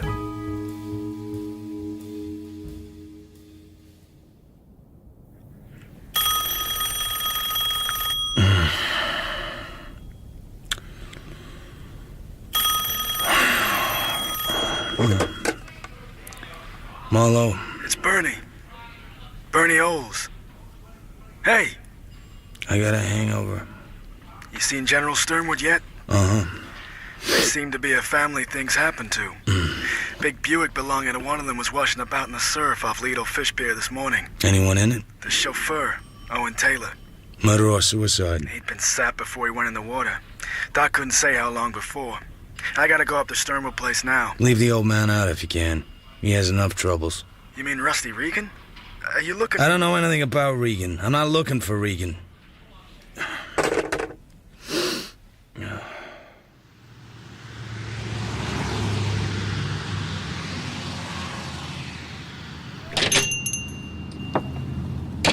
Hello there. Mr. Geiger in today? I'm afraid not. Can I help you?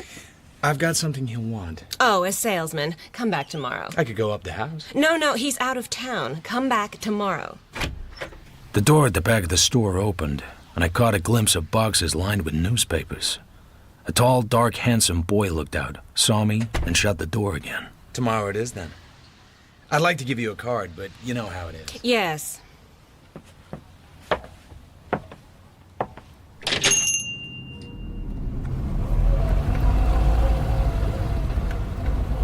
I drove down the alley behind the store. A small black truck was loading. After a while, it backed out and set off. I tailed it all the way over to Weston. It ducked into the basement garage of an apartment building on Randall Place. I parked and went down into the basement. Watch the weight, bud. She's only tested for half a ton. Where's the stuff going? Brody, 405. You the manager? Yeah. Looks like a nice lot of loot. Yeah, books. 100 pounds a box, easy, and me with a 75-pound back. Oh, yeah. Brody. Books, huh? Yeah. Well, watch the weight.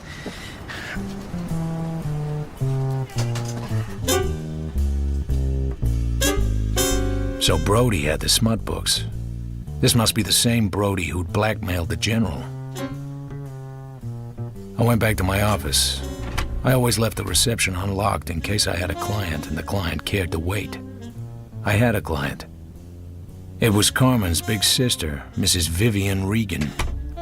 She was still worth staring at. You don't put up much of a front. You can't make much money at this trade if you're honest. Oh, are you honest? However did you get into this slimy business, then? How did you come to marry a bootlegger? Oh, my God, let's not start quarreling again. I've been trying to get you on the phone all morning. About Owen? So you know about that. Poor Owen. He was in love with Carmen, you know? She treated him like a dog. You better look at these. They came this morning.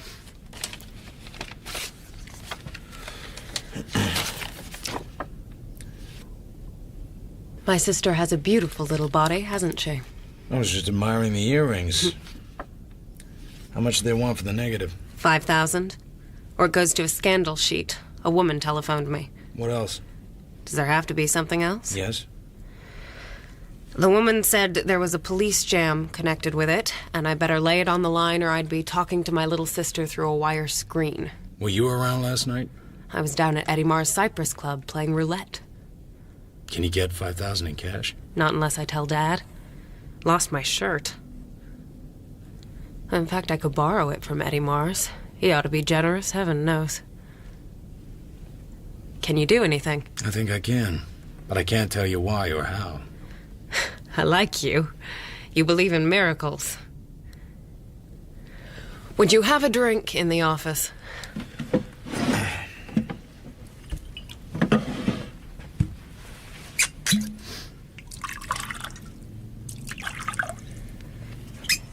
Thank you. There's another reason why Eddie Marrs should be nice to me, which you may not know. Eddie's wife is the lady my husband ran away with. That doesn't interest you? Should it? You're the hardest guy to get anything out of. You don't even move your ears. You better give me back the photos. Clothes or no clothes, your sister's just a dope. You don't like her body. You ought to see mine.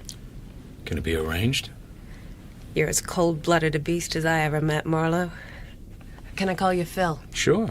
You can call me Vivian. Thanks, Mrs. Regan. Oh, go to hell.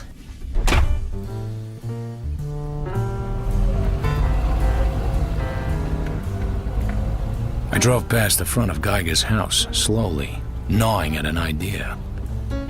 I hadn't looked in the garage the night before. Once Geiger's body had so conveniently slipped away, I hadn't really wanted to find it. But I didn't get the chance now. As I drew level, a woman in a small button hat on soft blonde hair stepped out from behind the hedge and stood looking wild-eyed at my car. It was Carmen Sternwood. Of course.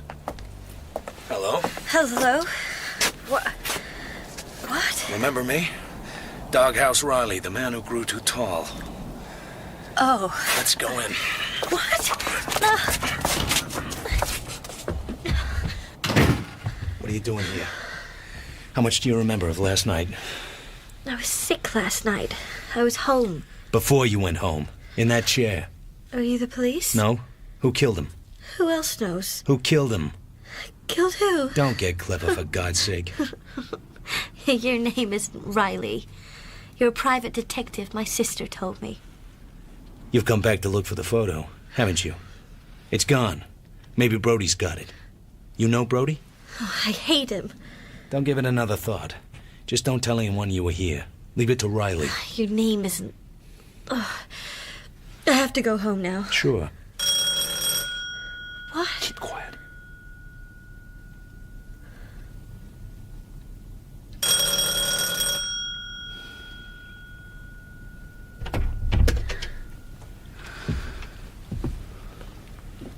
Excuse me. The bell didn't seem to rouse anybody. Is Mr. Geiger around? No.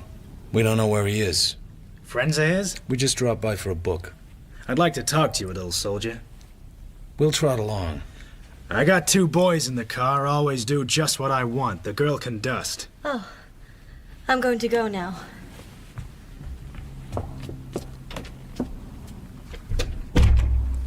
There's something wrong around here. I'm gonna find out what it is. Well, well.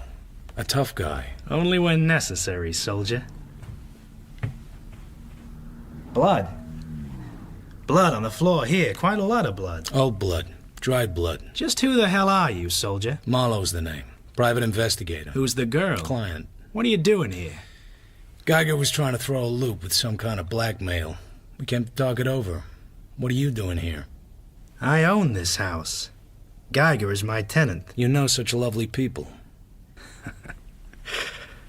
Got any good ideas, soldier? Somebody gunned Geiger, somebody got gunned by Geiger. Or he had chicken for dinner and liked to kill his chickens in the front parlor. I don't get your game here. Maybe it just isn't your day. I know you, Mr. Mars. The Cypress Club at Las Olindas, flash gambling for flash people, the local law in your pocket, and a well-greased line into L.A. You've got protection. Geiger was in a racket that needed that. Oh, yeah? But somebody got to him. He didn't show at the store today. They don't know where he is. I find blood on the floor, and you. You missed a little something. Somebody moved his books out of his store today. You seem to get around. How do you figure it? I think Geiger was rubbed. I think that's his blood. Somebody is taking over the racket and wants a little time to organize. That gives a motive for hiding the body. They can't get away with it. Who says so? This is a big town now, Eddie. You talk too damn much. Whoever got the books knows what's what. And I have a guess who got the books. Who? Not ready to talk, Eddie. Why should I? This. Oh, that. Or I might make it worth your while. Whatever you know about all this is under glass, or there'd be a flock of Johns squeaking soul leather around this dump. My guess is you need a little protection yourself. So cough up. You're right. If anything has happened to Geiger, I'll have to give what I have to the law. That doesn't leave me anything to give you. So, with your permission, I'll just drift. By the way, how's Mrs. Mars these days? Beat it. I don't give a damn where you go, but leave me out of your plans or you wish your name was Murphy and you lived in Limerick. Not Clonmel? I hear you had a pal from there. Beat it.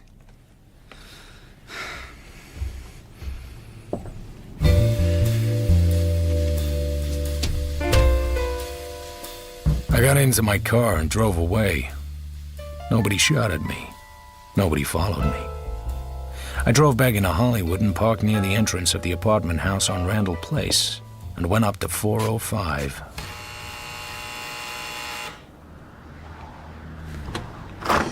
You're Joe Brody? So what? You got the books. I got the sucker list, Joe.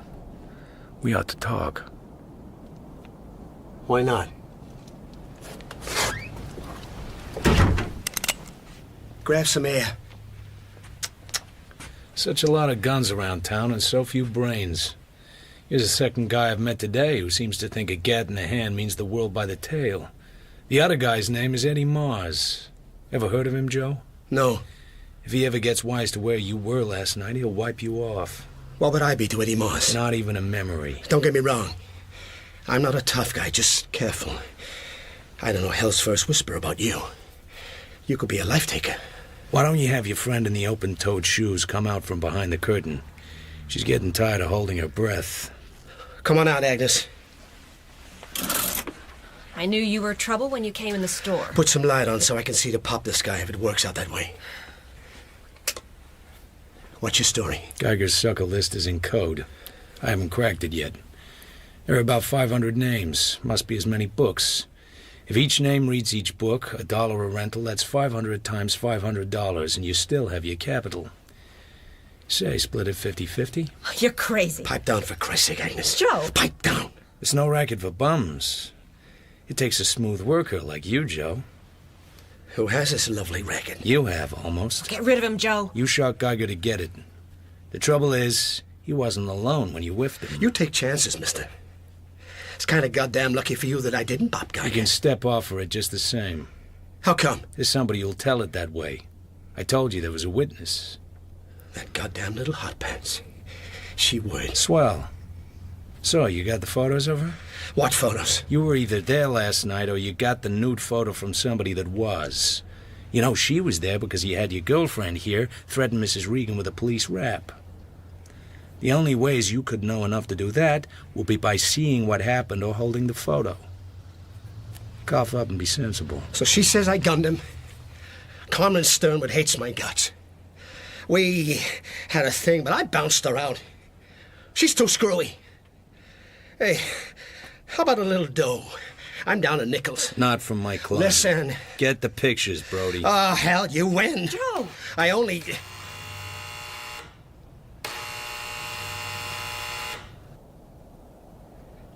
Sit next to him. Hold your gun on him low down, away from the door. We ain't late yet, baby. Oh, Joe. Careful where you point that thing, Agnes.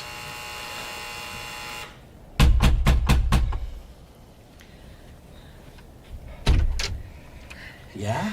I want my pictures, Joe. Hey, Carmen Shaw, put the gun down, kid. I want my pictures. Agnes turns the gun away from me and swings it at Carmen.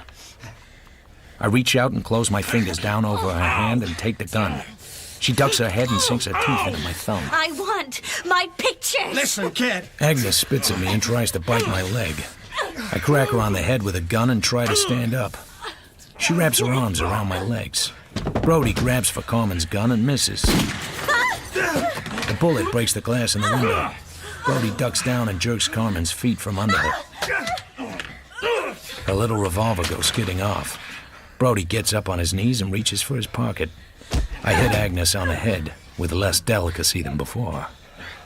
Stay where you are, Joe. Christ, don't let her kill me. Agnes is sitting up with her mouth open and a wick of metallic blonde hair down over her right eye.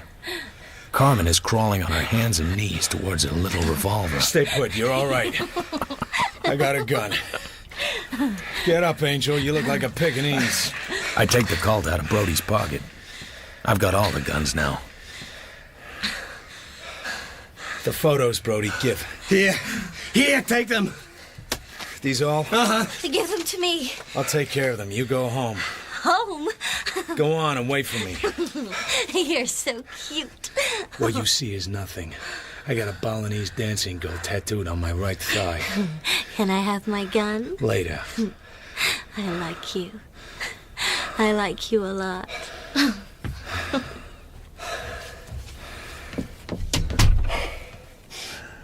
Satisfied? Why'd you put the bite on Mrs. Regan instead of the old man? Tapped him once already. What made you think she wouldn't tell him? I figure maybe she has a couple of soft spots you don't want the old man to know about. How'd you come by the photo? You got what you came after. I'm clean now. I don't know nothing about any photo, do I, Agnes? A half-smart guy. That's all I ever draw. Never once a guy who's smart all the way around the course. Never once. Did I hurt your head much? You and every other man I ever met. You ain't got nothing on me. Take the air. You ain't got nothing on me. Just a couple of murders. Oh, Joe. What's that mean? Where were you last night, Joe? I was watching a guy. A guy who had a nice racket I figured he needed a partner in. Geiger. Sure, Geiger. I was watching him now and then to see if he had any tough connections. You didn't watch hard enough. I'm there last night on the street below Geiger's house. It's raining. There's a car in front of Geiger's and another car a little way up the hill. That's why I stay down below. There's a big Buick parked down where I am. It's registered to Vivian Regan. Nothing happened, so I scram. Know where that Buick is now? Why would I? In the sheriff's garage. It was lifted out of 12 feet of water off Lido Fish Pier this morning. The chauffeur was in it, Owen Taylor. He'd been sapped. Jesus, Guy. You can't pin that one on me. Why not? Owen Taylor went over to Geiger's to have a few words with him. He was sweet on Carmen, and he didn't like the kind of games Geiger was playing with her. He caught Geiger taking a photo of Carmen without any clothes on. So his gun went off, as guns will, and Geiger fell down dead. And Owen ran away, but not without the negative Geiger had just taken. So how did you get hold of it? I saw Owen come out. I took off after him. At the bottom of the canyon, he skidded off the road. I came up and played copper. He went for the gun, but I sapped him. I lifted the plate holder just out of curiosity. He came out of it all of a sudden, knocked me off the car, and drove away. He was out of sight by the time I picked myself up. How did you know it was Geiger he shot? When Geiger didn't come to the store this morning, I was pretty damn sure. So I figure it's a good time to move his books out. Where did you hide Geiger's body? Nick, skip it. Somebody hit the body. You think I'd go back there and... She's back again. If she is, she doesn't have her gun. Don't you have any other friends? Yeah? Brody? Yeah. Why'd you...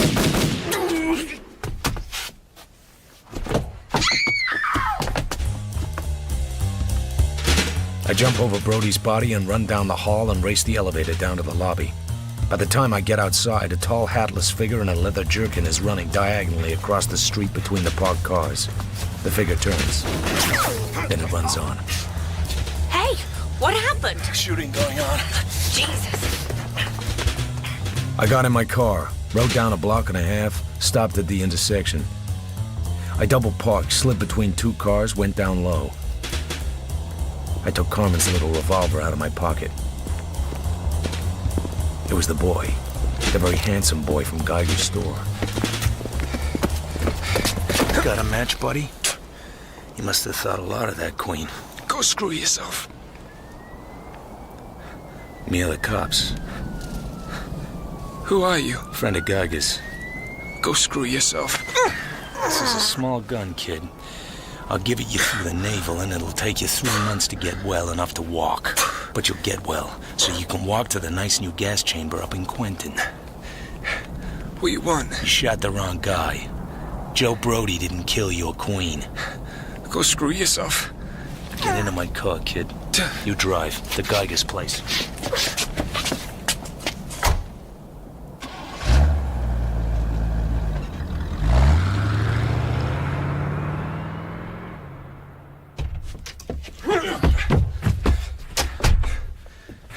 Anybody home? You ought to know. How would I know? Go screw yourself! You don't want to fight. You're giving away too much weight. He wanted to fight.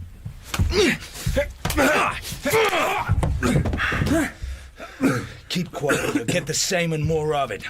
Just lie quiet and hold your breath. Go screw yourself! You're gonna cop a plea, brother.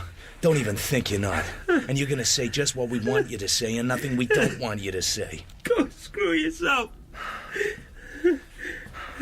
I left him lying on the floor and looked around. In the bedroom, there was a dim, flickering light. It came from 2 tall black candles standing on straight-back chairs, one on either side of the bed. Geiger lay on the bed, his arms crossed at the wrists and his hands flat against his shoulders. His mouth was closed, and his broad nose was pinched and white. I didn't touch him.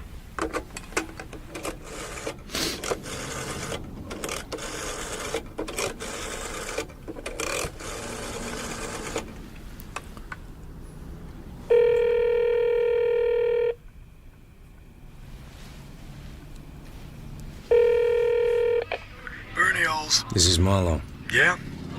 Did you boys find a revolver on Owen Taylor this morning?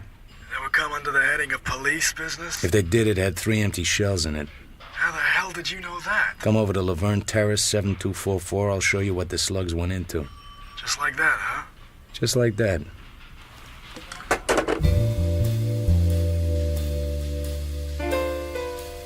So, kid, you shot Brody and moved Geiger's body? You admit to shooting Brody? He doesn't have to, Bernie. I have his gun. Go screw yourself. I wish to Christ I had $1 for every time I've had that said to me. I called the DA. We'll go over and see him and take this punk. Wild, the district attorney, sat behind his desk. Another man sat at the corner of the desk. A cold-eyed, hatchet-faced man. He looked ready for a fight. Captain Kronjager, meet Philip Marlowe. A private eye is in a jam. Oh, shoot. Marlowe, I'll try to handle Captain Kronjager, but you know how it is. This is a big city now. Uh-huh. What did you get on the Randall Place killing, Captain? Stiff, 2 slugs on him, named Brody. A blonde who was in there when he got it claims she didn't see the killer. That all? It only happened an hour ago. What did you expect? Maybe a description of the killer?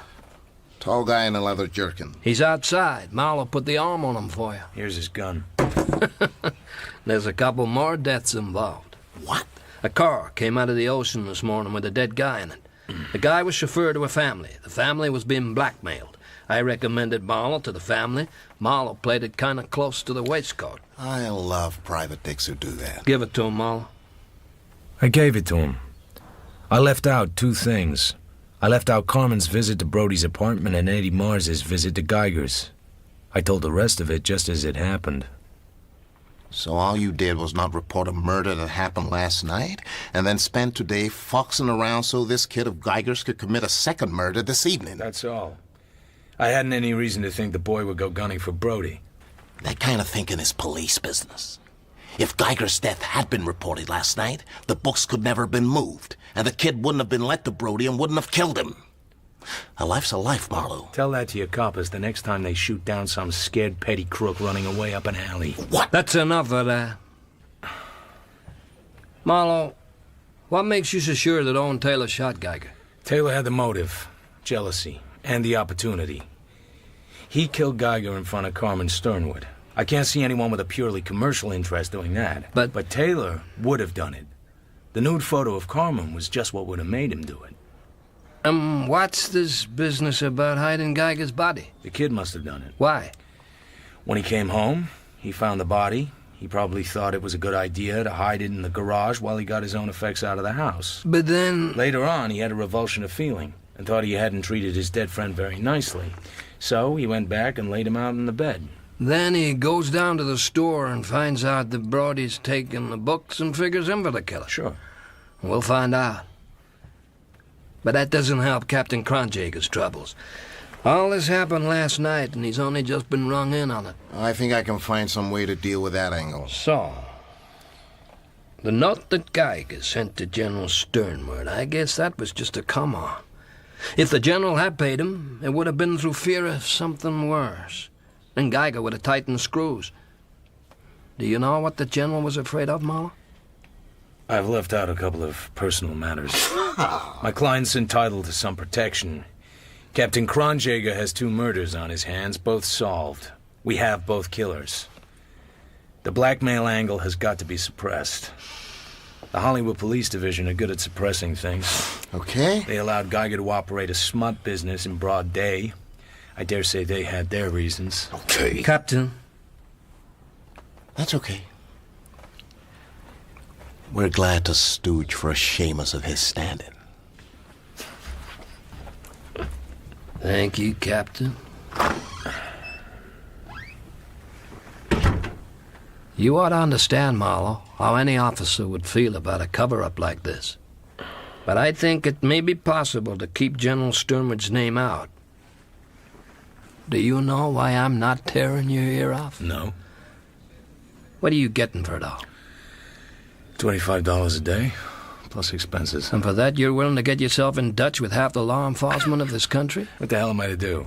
I'm on a case. I'm selling what I have to sell to make a living. Cops get very large and emphatic when an outsider tries to cover anything up, but they do it themselves every other day. And I'm not through. I'm still on the case.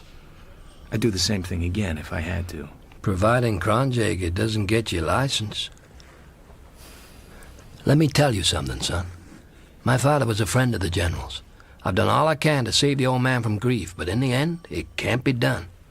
Those girls of his ought not to be running around loose. And there's another thing. I'll bet $1 to a Canadian dime that the General's afraid his son-in-law is mixed up in this, and what he really hopes you'd find out is that he isn't. Rusty Regan didn't sound like a blackmailer, what I heard him. Did the General tell you he was looking for Regan? He told me he wished he knew where he was. That's all. It was late by the time I got home. I took Carmen's little gun out of my pocket and cleaned it and locked it up. Then I made myself a drink.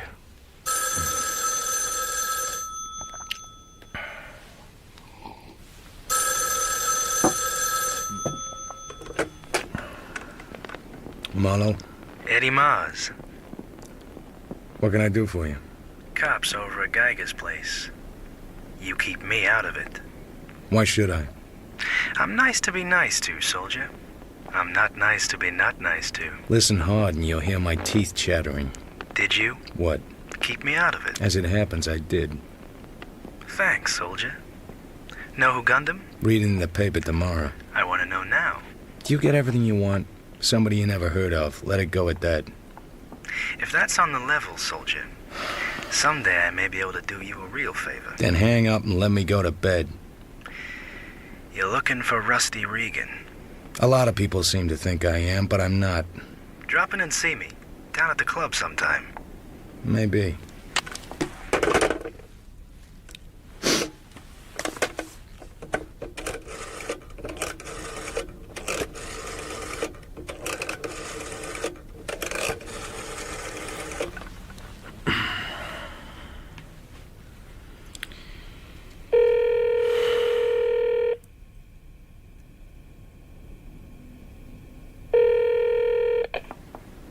General Sternwood's residence? Mrs. Marlowe, remember me? Yes, Mr. Marlowe. I remember you, of course. Give Mrs. Regan a message, will you? Tell her I have the pictures, all of them, and that everything is all right. You have the pictures and everything is all right. Yes, sir. I may say, thank you very much, sir.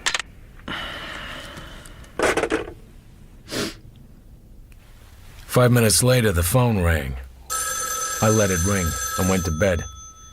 I had a belly full of the Sternwood family.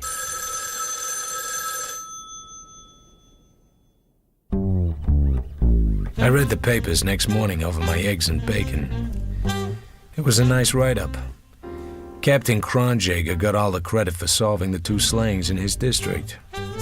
According to the report, Brody had shot Geiger, and the kid had shot Brody in revenge and confessed. The suicide of Owen Taylor made the inside pages. There will be no inquest. Captain Gregory of the Missing Persons Bureau studied my card with his head on one side. Private Dick, eh? What can I do for you? I'm working for General Sternwood. On what? Not exactly what you're working on, but I thought you could help me. On what? General Sternwood's a rich man. If he wants to hire a full-time boy to run errands for him, that's no reflection on the police. Regan? Sure. I'm told he disappeared about a month back. Brother, I'd like to help you, but I don't know where he is. Regan.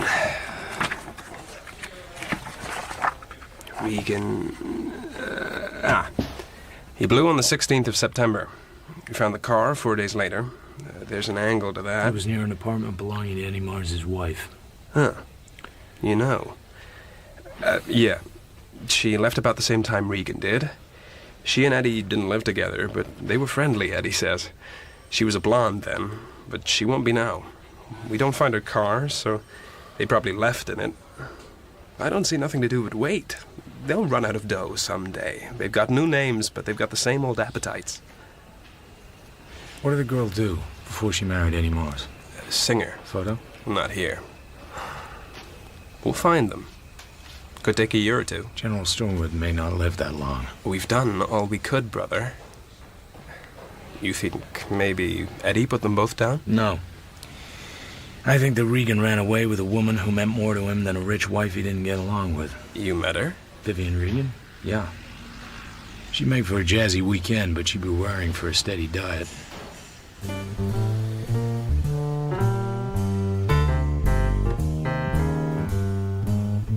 A gray Plymouth sedan tailed me away from the city hall. I gave it a chance to catch up with me on a quiet street. It refused the offer, so I shook it off and went back to my office and sat in my swivel chair and tried to catch up on my foot dangling. I counted it up on my fingers. Rusty Regan had run away from a lot of money and a handsome wife to go wandering with a vague blonde who was more or less married to a racketeer named Eddie Mars. Geiger was dead, and Carmen would have to find some other shady character to drink exotic blends of hooch with. I didn't suppose she would have any trouble. Mrs. Regan Knew Eddie Mars well enough to borrow money off him. Geiger's pretty boy was out of circulation for a long, long time. Agnes was in custody as a material witness. That left me, and I was paid off. The smart thing for me to do was take another drink and forget the whole mess. So I called Eddie Mars and told him I was coming down to Las Olindas. That's how smart I was. This is my office. Come on in, have a drink. You hinted you had something for me? What's your hurry? Have a drink and sit down. You and me haven't got anything to talk about the business. You'll have a drink and like it. Ever been here before? I don't get my kicks out of gambling. You ought to look in tonight. One of your friends is outside betting the wheels. I hear she's doing pretty well. Vivian Regan. You have some information about her husband? You're not really interested in Regan, are you? Not professionally. But I know somebody who would like to know where he is. She doesn't give a damn. I mean her father. Huh? Geiger was trying to blackmail the general. The general wouldn't say so, but I figure he was at least half scared that Regan might be behind it. It was just Geiger you're after. You washed up on that angle. Washed up and paid off. I wish old Sternwood would hire himself a soldier like you on a straight salary, keep those girls of his home a few nights in a week. Mm-hmm. Why? Well, they're plain trouble. The dark one's a pain in the neck around here. If she loses, she plunges, and I end up with a fistful of papers. She has no money of her own except an allowance. If she wins, she takes my money home with her. You get it back the next night? In time. I'm the loser. I'm going out to look the joint over. Okay, soldier. Maybe I can do you a real favor someday. You got it all from Captain Gregory this time. So you own a piece of him, too? We're just friends. You don't have anybody tailing me in a gray Plymouth sedan, do you? Hell no. Why should I? I couldn't imagine. His surprise looked genuine enough. But why was this stuff about Vivian Regan so important? I wondered why he thought it was necessary to tell me at all.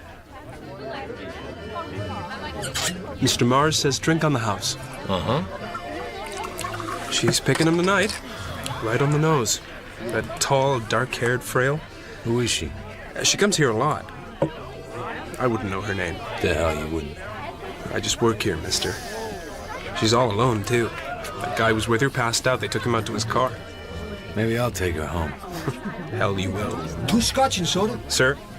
Boy, I never saw such a run. Plenty of soda. 8 wins and 2 standoffs in a row in that bet. That's roulette, boy. That's roulette. It gives me the itch. She's betting $1,000 a crack. She can't lose. What kind of a cheap outfit is this? I beg your pardon, madame. Get busy and spin that wheel, High Pockets. I want one more play, and I'm playing table stakes.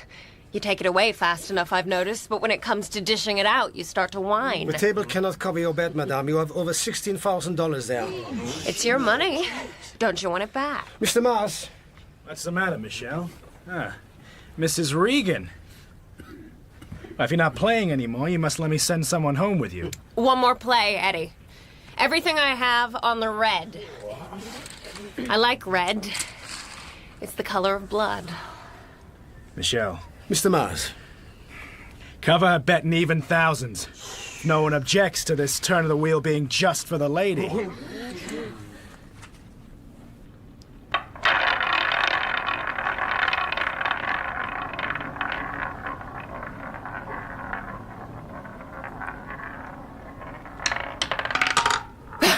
The red wins.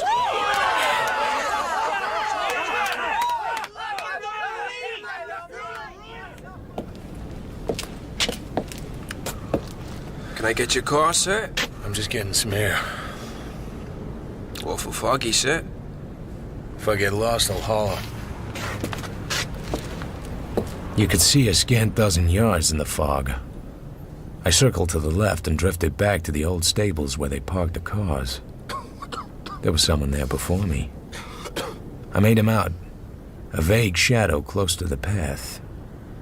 He turned his head. His face should have been a white blur. It wasn't. There was a mask over it. I stepped behind a tree and crouched down. We both waited.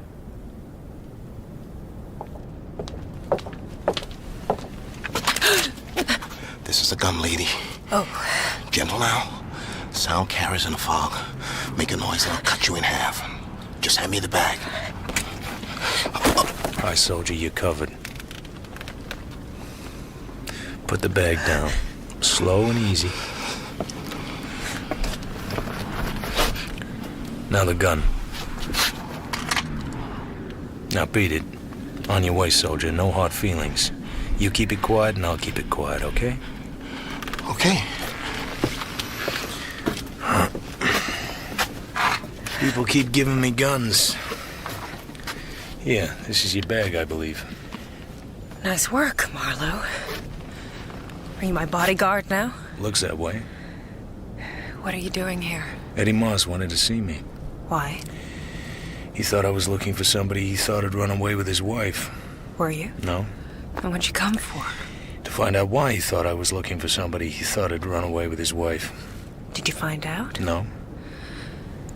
I thought you weren't interested in that. People keep throwing it at me. Take me to the garage. I ought to look in at my escort.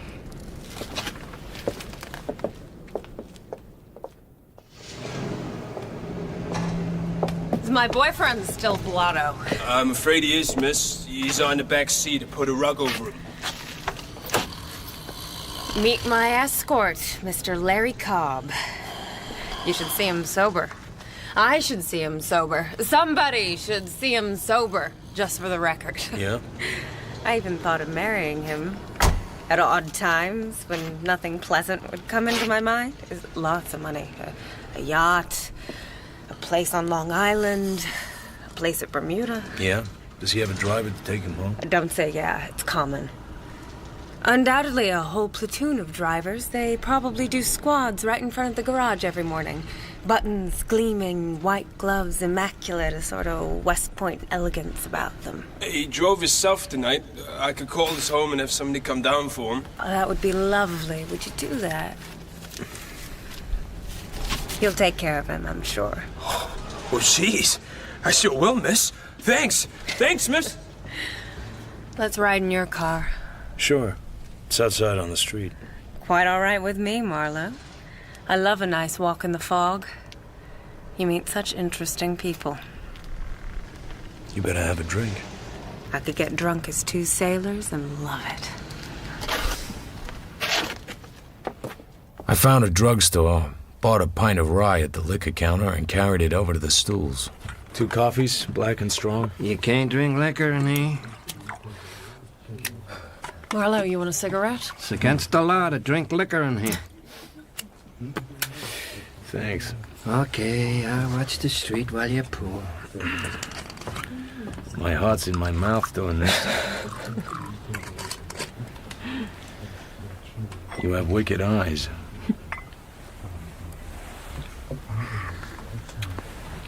What's Eddie Mars got on you? I took plenty away from him tonight. You think he sent that Lugan after you? What's a Lugan? A guy with a gun. Are you a Lugan? Sure, but strictly speaking, a Lugan is on the wrong side of the fence. I often wonder if there is a wrong side. We're losing the subject. What has Eddie Mars got on you? You mean a hold on me of some sort? Yes. Wittier, please, Marlowe. Much wittier. How's the general? I don't pretend to be witty. Not too good. How much does he know? Probably everything. The district attorney came out to see him. They're old friends. I know. Did you burn those pictures? Sure. You worry about your little sister, don't you? I worry about Dad, too. To keep things from him. He hasn't many illusions. Where is blood? It was always wild, but it wasn't always rotten. I don't want him to die despising it. So, you're a gunman. A killer. Oh, nuts. One of those dark, deadly, quiet men who has no more feelings than a butcher has for slaughtered meat. I knew it the first time I saw you. You've got enough shady friends to know different. They're all soft compared to you. Thanks, lady. You're no English muffin yourself.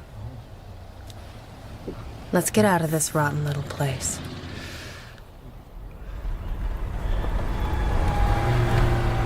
We drove through a series of little dank towns, with shack-like houses built down on the sand, close to the rumble of the surf.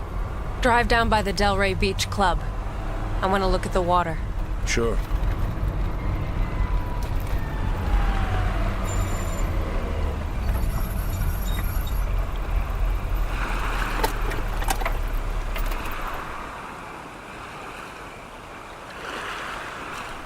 Move closer. Hold me, you beast.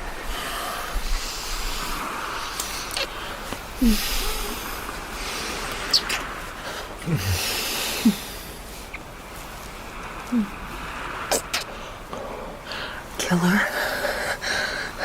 Kiss me again, killer.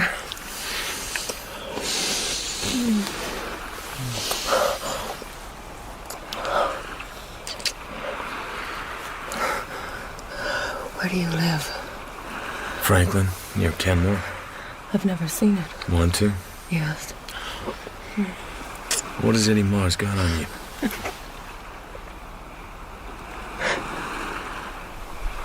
So that's the way it is.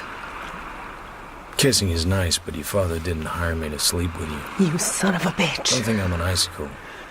You're easy to take. Too damned easy. What has Eddie Mars got on you? If you say that again, I'll scream. Go ahead and scream. Men have been shot for little things like that. Men have been shot for practically nothing. First time we met, I told you I was a detective. Get it through your lovely head. I work at it, lady. I don't play at it. What makes you think he has anything on me? He lets you win a lot of money and sends a gun poke around to take it back. You're not more than mildly surprised. If I wanted to flatter myself, I'd say it was at least partly for my benefit. Do I have to tell you that I loathe your guts, Mr. Detective? I like kissing you. You kept your head beautifully. Should I congratulate you or my father? I like kissing you. If I had a razor, I would cut your throat just to see what ran out of it. Take me home. I took her home.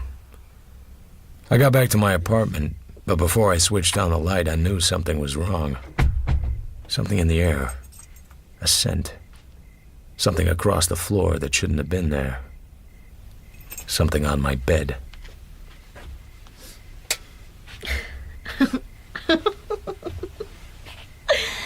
I guess you can't even guess how I got in. You came in through the keyhole, just like Peter Pan. Who's he? You're cute, aren't you? I'm all undressed. That's nice, but I've already seen it all, remember?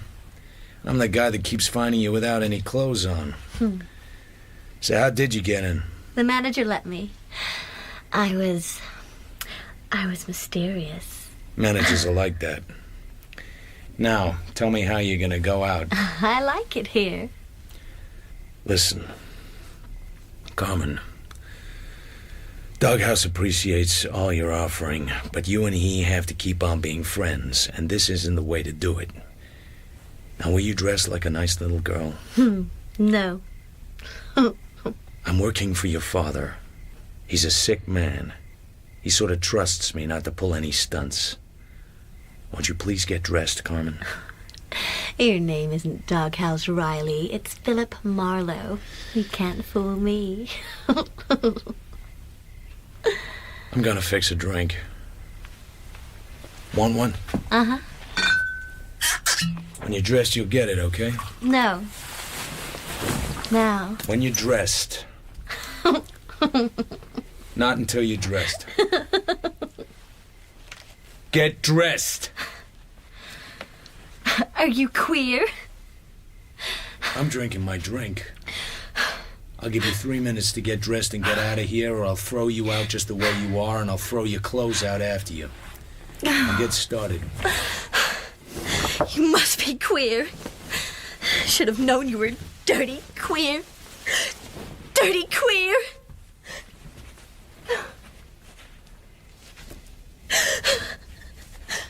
Don't forget your shoes. Queer.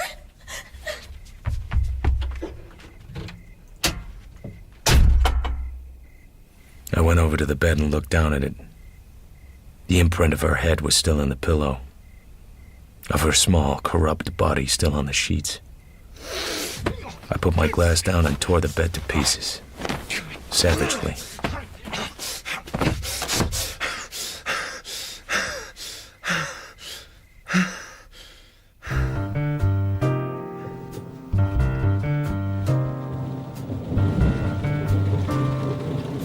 It was raining again the next morning. I got up feeling sluggish and tired and stood looking out of the windows with a dark, harsh taste of the sternwood still in my mouth. Across the street, 100 feet up, a gray Plymouth sedan was parked. Howdy, partner. I don't think I know you. I'm the guy you've been trying to follow around for a couple of days. I ain't following anybody, Doc. Okay, have it your own way. I'm going up to my office. If you have anything that's worrying you beyond endurance, drop up and chew it over. I'll only be oiling my machine gun. 20 minutes later, I was at my desk admiring a large check for $500 signed by Guy DeBrissy Sternwood when the buzzer went. Come in and shed your coat and sit down. Maybe you know me. I'm Harry Jones. Nope. I've been around. Used to do a little liquor running down from Wenham Point. Tough racket. Terrible. Maybe you don't believe me. Maybe I haven't bothered to make my mind up either way. You've been following me around for a couple of days like a fellow trying to pick up a girl and lacking the last inch of nerve. Maybe you're selling insurance. Maybe you knew a fellow called Joe Brody. Christ, how'd you know that? I'm psychic. Shake your business up and pour it. I haven't got all day. I was trying to get a line on you, sure. I got something to sell. How'd you tie me to Joe? I was just guessing. You're not a cop. You don't belong to Eddie Mars. I asked him last night. Eddie Mars? Jesus, you're kidding me. All right, I'm just kidding. Agnes sent me. She's loose? You made a crack when you were up there. The night Joe Brody got squibbed out. Something about Brody must have known something good about the Sternwoods, or he wouldn't have taken a chance on the pictures he sent him. So he had. What was it? $200 tells you. We gotta get out of town. Agnes is a nice girl. It's not so easy for a dame to get by these days. She's too big for you. She'll roll on you and smother you. That's kind of a dirty crack, brother. You're right, I'm sorry. I've been meeting the wrong kind of people lately. What do you got for the money? Would you pay it? If it does what? If it helps you find Rusty Regan. I'm not looking for Rusty Regan. Want to hear it or not? Eddie Mars had Regan bumped off. Beat it. I'm not kidding. On your way, small size. I knew Rusty. Not well. A nice guy, though. He was sweet on a singer named Mona Grant. Then she changed her name to Mars. Rusty got sore and married a rich dame. You know all about her. This Rusty was a cockeyed sort of buzzard. He had long-range eyes. He was looking over into the next valley all the time. He wasn't scarcely around where he was. So he ran away? He started to run away, maybe. With this girl, Mona, who'd married Eddie Mars. She wasn't living with Eddie. She didn't like his rackets, especially the sidelines, the blackmail, the bent cars. The talk was, Regan told Eddie one night, right out in the open, that if he ever messed up Mona in any criminal rap, he'd be around to see him. And then I hear a guy say that Mona lammed out with Rusty Regan and Mars is acting like best man instead of being sore. So I tell Joe Brody, and Joe's figuring if he could get a line on where the two lovebirds went, he could collect twice. Once from Eddie Mars and once from Regan's wife. So Joe and me watch the papers, but we don't see anything. Then one day, I see Lash Canino in Vardy's. Know him? Nope. He does a job for Mars when Mars needs him. He'd bump off a guy between drinks, but he only comes to L.A. when he's needed. So maybe they got a line on Regan, and maybe he's needed. Anyway, I tell Joe, and Joe tails Canino out to the Sternwood place. And Canino parks outside, and a girl comes out. It's Regan's wife. And they talk, and she hands something over. So Joe figures Canino knows something and is trying to squeeze a little on the side. And? Without some dough, that's all. I don't see it. Would you give the 200 to know where Eddie's wife is? Even if she was alone? Even if she never run away with Regan at all and was being kept about 40 miles from L.A. so the law would keep on thinking she had dusted with him? Would you pay $200 for that, Seamus? I think I would. Where? Agnes saw her. Just by a lucky break, managed to tail her home. Agnes will tell you where. You bring the money, I'll take you to Agnes.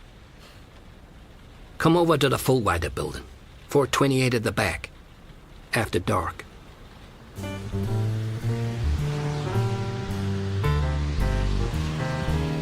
The fourth floor of the Fullwider building had a frayed mat and a tarnished spittoon, musted walls, and a memory of low tide. I went down the line and turned a corner. On a dark glass door were the numbers 428. A second door beyond showed light, and from the open transom above came the voice of Harry Jones. Canino, yeah, I seen you around somewhere, sure. I thought you would. I tried the darkened door, opened it softly, and hung motionless like a lazy fish in the water. A fan of light spread from an inch of the opening of the connecting door into the lighted office. So you go to see this peeper. Well, that was your mistake. Eddie don't like it. The peeper told Eddie some guy in a gray Plymouth was tailing him. Eddie naturally wants to know who and why, see? You know why I went to the peeper. Account of Joe Brody's girl. She has to blow. She figures the peeper can get us some dough. Dough for what? Brody was trying to peddle a nude photo with a young Sternwood girl. Marlowe got wise to him.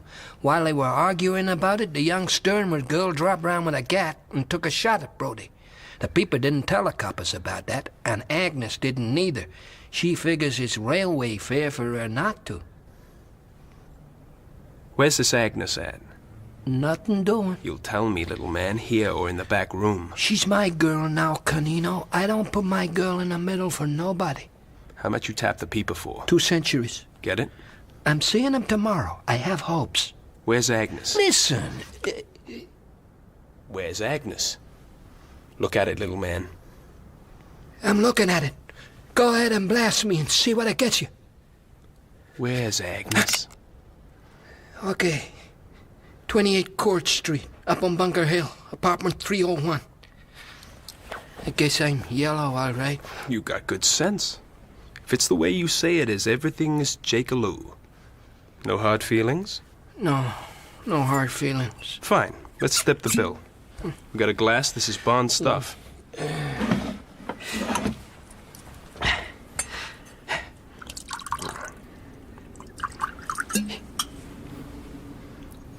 Moths in your ermine, as the ladies say. Success.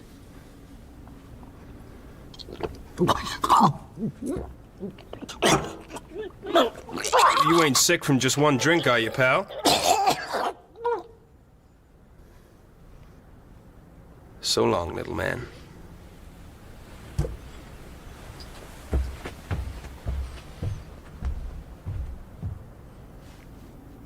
I stirred around the edge of the door and looked in. Harry Jones sat upright against the back of the chair, eyes wide. Behind the charred smell of the bourbon was the scent of bitter almonds. That made it cyanide.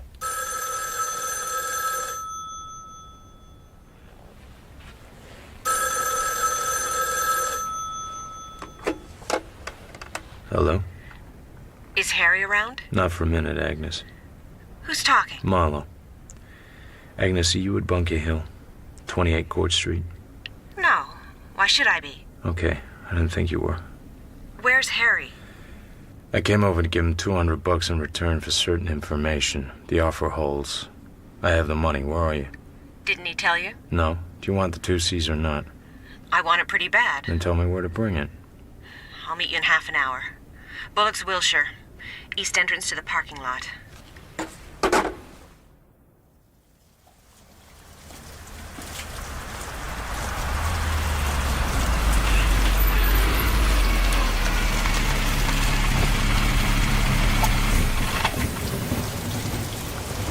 Give me the money. Here. What happened to Harry? He ran away. Canino got wise to him somehow. Canino. Forget Harry. I want my information. Joe and I were out riding Foothill Boulevard Sunday before last. We passed a brown coupe, and I saw the girl who was driving it. There was a man beside her. She was Eddie Mars's wife, the guy was Canino. Joe tailed them to the foothills, a mile east of Riolito. Just off the highway, there's a garage and a paint shop run by a guy named Art Huck. Hot car drop, likely.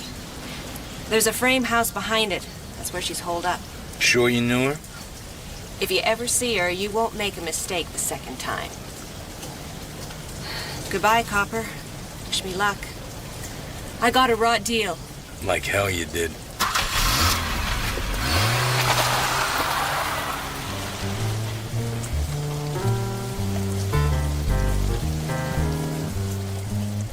I drove north in the rain. Fate stage managed the whole thing. Just about a mile beyond Riolito, I went too close to the shoulder and my right front tire let go. Then the right rear went with it. I got out and flashed a spotlight. The flat butt of a heavy tack stared at me from the front tire. The edge of the pavement was littered with them. There was a light up a side road. It seemed to come from a skylight. The skylight could belong to a garage. The garage could be run by a man named Art Huck. Open up! What you want? I got 2 flats back on the highway. We're closed. Wise guy, huh? Open up, Art. Kill that spot. Folks get hurt that way. Step inside, stranger. We'll see what we can do.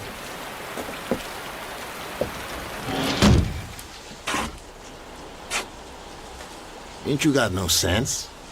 A bank job was pulled in Riolito this noon. Yeah? Well, I didn't pull it.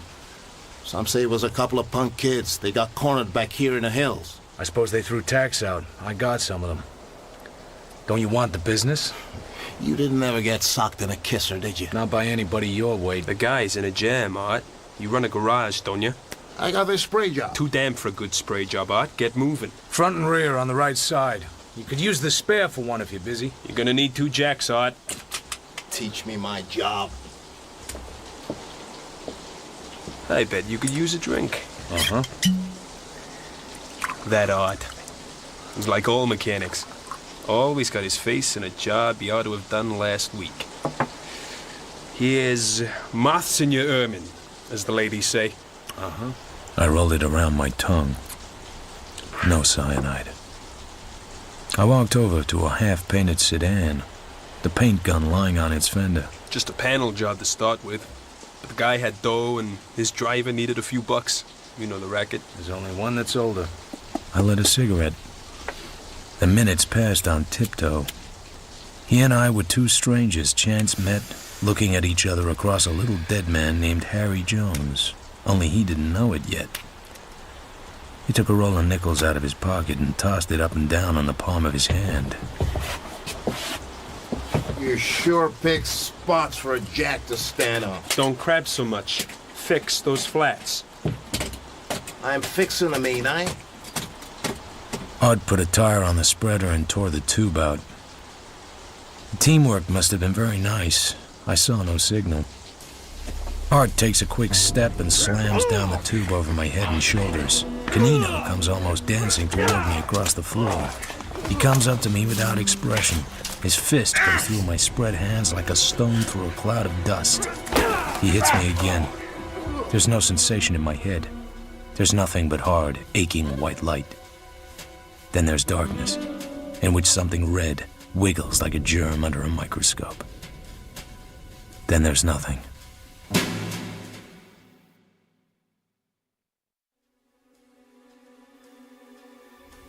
Then there was a woman, and she was sitting where she belonged in a good light. She was so platinum that her hair shone like a silver fruit bowl. I was on a Davenport, trussed like a turkey.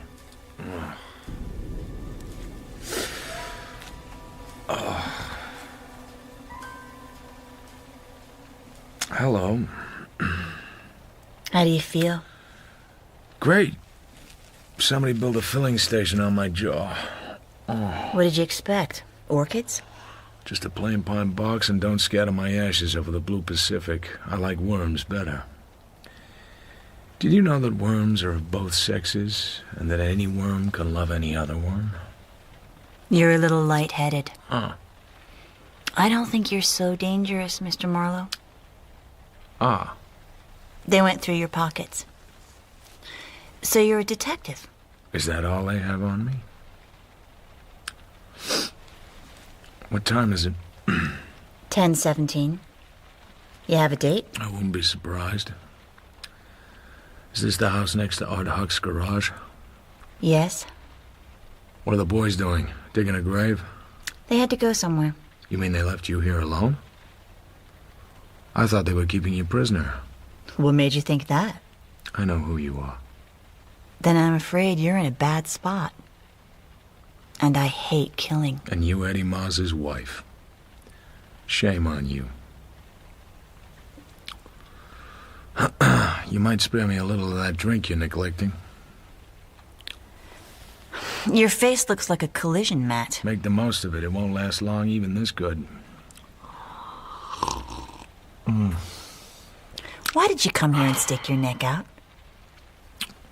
Eddie wasn't doing you any harm. If I hadn't hid out here, the police would have been certain that Eddie murdered Rusty Regan. He did. Eddie didn't do anything to him. Eddie's not that sort of man. You think he's just a gambler. I think he's a pornographer, a blackmailer, a hot car broker, a killer by remote control. He's not a killer. He has Canino. Canino killed a man tonight, a harmless little man who was just trying to help somebody out. I heard him do it.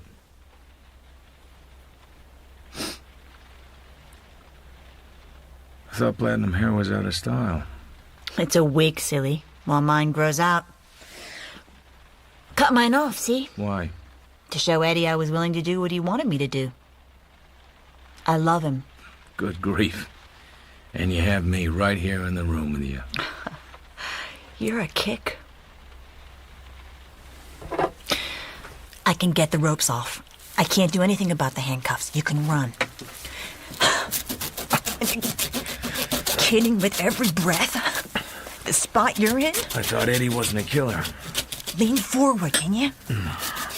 You better go with me if you want to keep on living. Don't waste time. I'm not going. There. Sorry I can't do anything about the cuffs. Light a cigarette for me.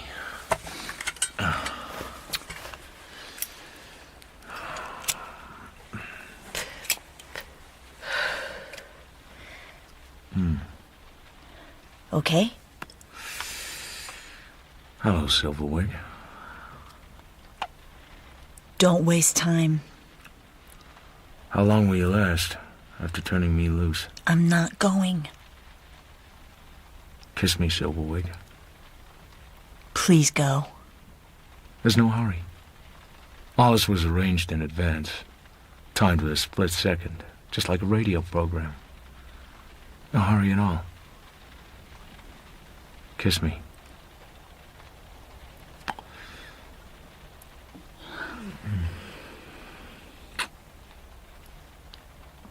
Please go. Kiss me again.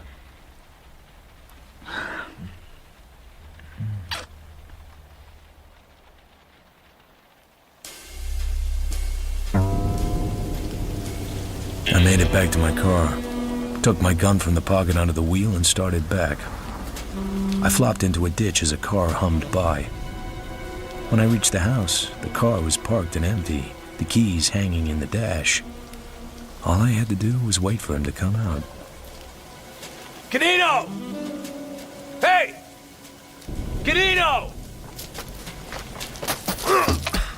I got into the car and started it. Then I got out again and crouched behind the rear wheels. That did it.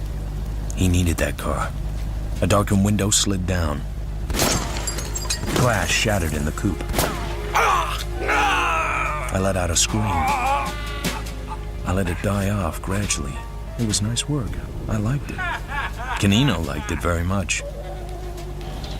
The house door crawled open. Silverwig moved out onto the porch. Canino came crouched methodically behind her. It was so deadly it was almost funny. I can't see a thing. The windows are misted. Get closer. God! I can see him. Through the window, he's behind the wheel.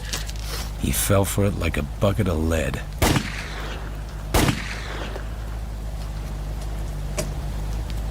Finished?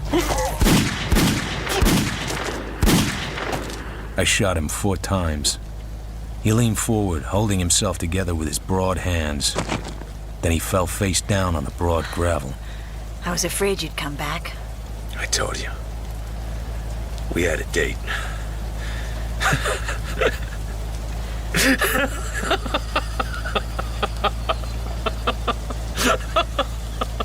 Did you have to kill him? Yes. I suppose you did.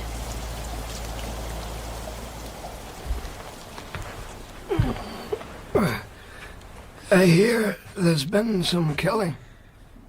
Yes, General. The police through with you? For now. I didn't ask you to look for my son-in-law. You wanted me to, though. You assume a great deal.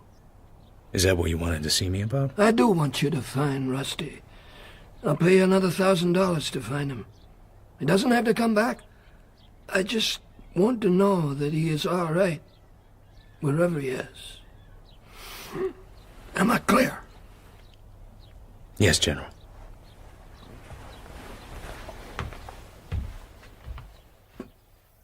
In the garden, I found Carmen sitting on a bench looking forlorn. Bored? You're not mad at me. I thought you were mad at me.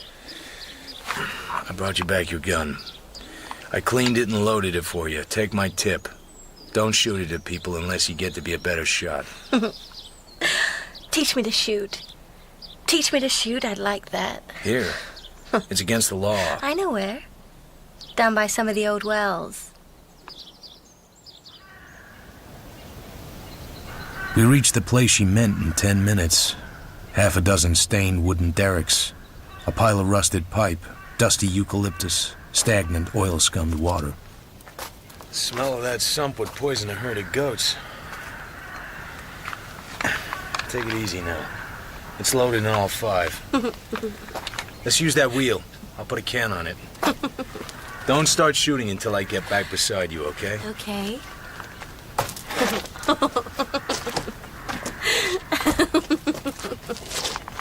Stand there, you son of a bitch! Stay there!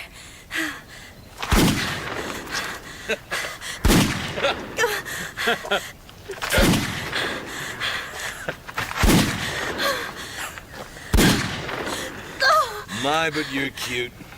Even you could have hit at that range. But why did...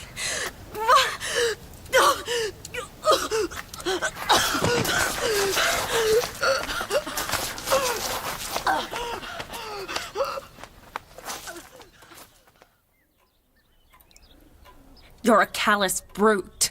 You killed a man, and now you have to come up here and frighten my kid sister into a fit? What'd you do to her? Took her down the old wells to teach her to shoot. It was her idea. She threw a wingding. Looked like an epileptic fit to me. Yes, she has them once in a while. I guess you still don't want to tell me what Eddie Mars has on you. Nothing at all. It all ties together.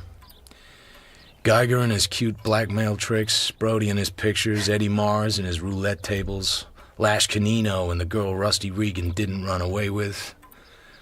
It all ties together. I'm afraid I don't even know what you're talking about. Suppose you did. It would be something like this. Geiger got his hooks into your sister and tried to blackmail your father. Eddie Mars was behind Geiger, protecting him and using him. Your father sent for me to show he wasn't scared.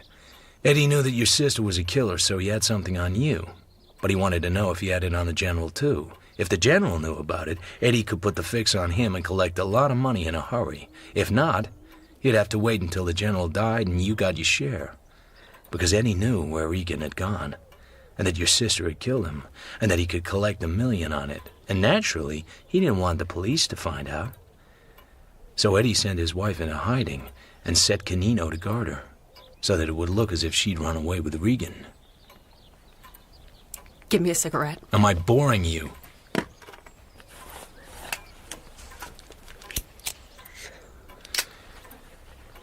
By the way, here's Carmen's gun. It's empty. She emptied it at me from maybe 5 feet. Cute little thing, isn't she? Too bad I loaded it with blanks. You're a horrible man. I was thinking of the day Regan disappeared. I think he took her down to the wells to teach her to shoot, and she turned the gun and shot him. And for the same reason. I threw out of my bed, you know. I guess he had to do the same, but you can't do that to Carmen. I suppose you want money. You went to Eddie Mars for help? Rusty's in the sump.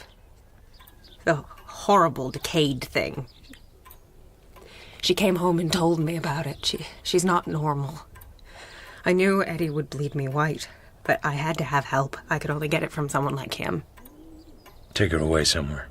Get her cured if you can. It's been done. I'll give you 3 days, then out it comes. I don't know what to say to you. Just get out of here. Eddie. Forget Eddie. I'll handle Eddie. I went quickly away from her and down the room and out.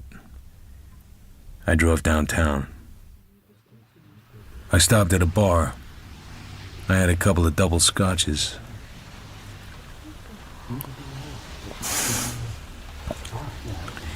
What did it matter where you lay once you were dead? In a dirty sump or in a marble tower, you were dead. You were sleeping the big sleep. You were not bothered by things like that. Oil and water were the same as wind and air to you. You just slept the big sleep, not caring about the nastiness of how you died or where you fell. Me, I was part of the nastiness now. But the old man didn't have to be. In a little while, he too, like Rusty Regan, would be sleeping the big sleep.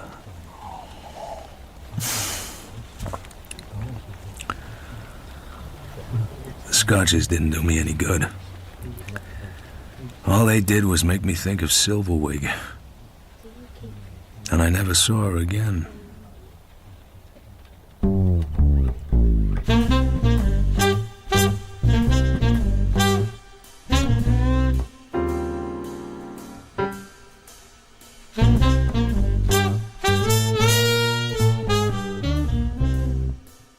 In The Big Sleep by Raymond Chandler, dramatized by Robin Brooks, Philip Marlowe was played by Toby Stevens, Vivian by Kelly Burke, Carmen by Leah Brotherhead, Agnes by Barbara Barnes, and Mona by Madeline Potter. Brody was played by Sam Dale, General Sternwood by Sean Baker, Lash Canino by Ian Batchelor, Eddie Mars by Henry DeVass, and Kronjaeger by Jude Akuudake. The director was Claire Grove.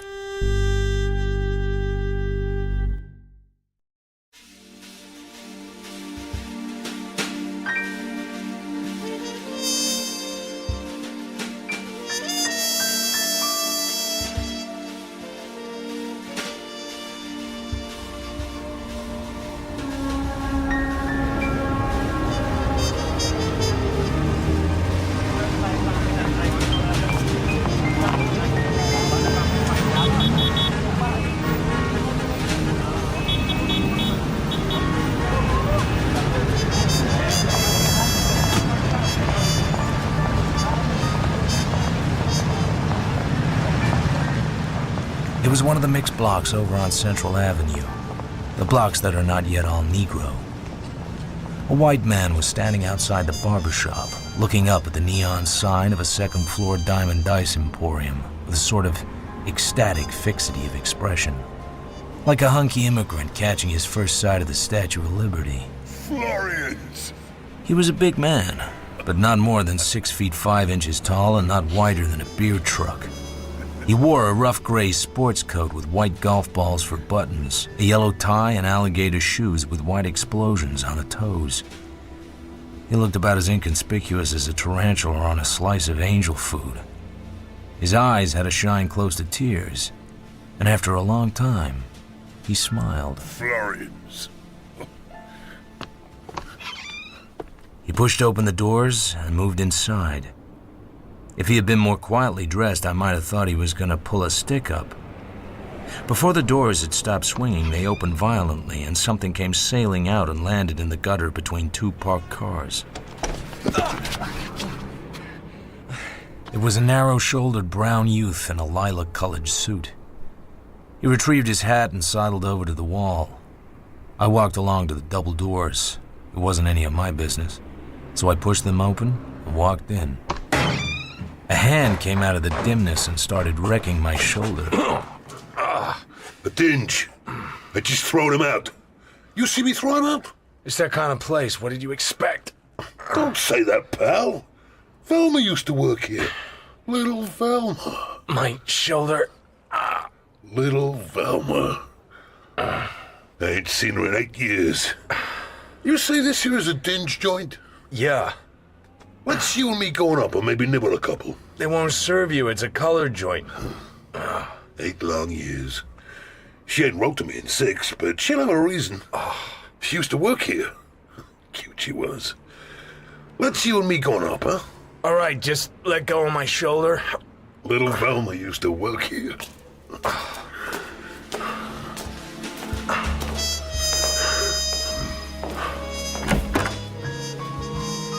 A large, thick-necked black man was leaning against the end of the bar.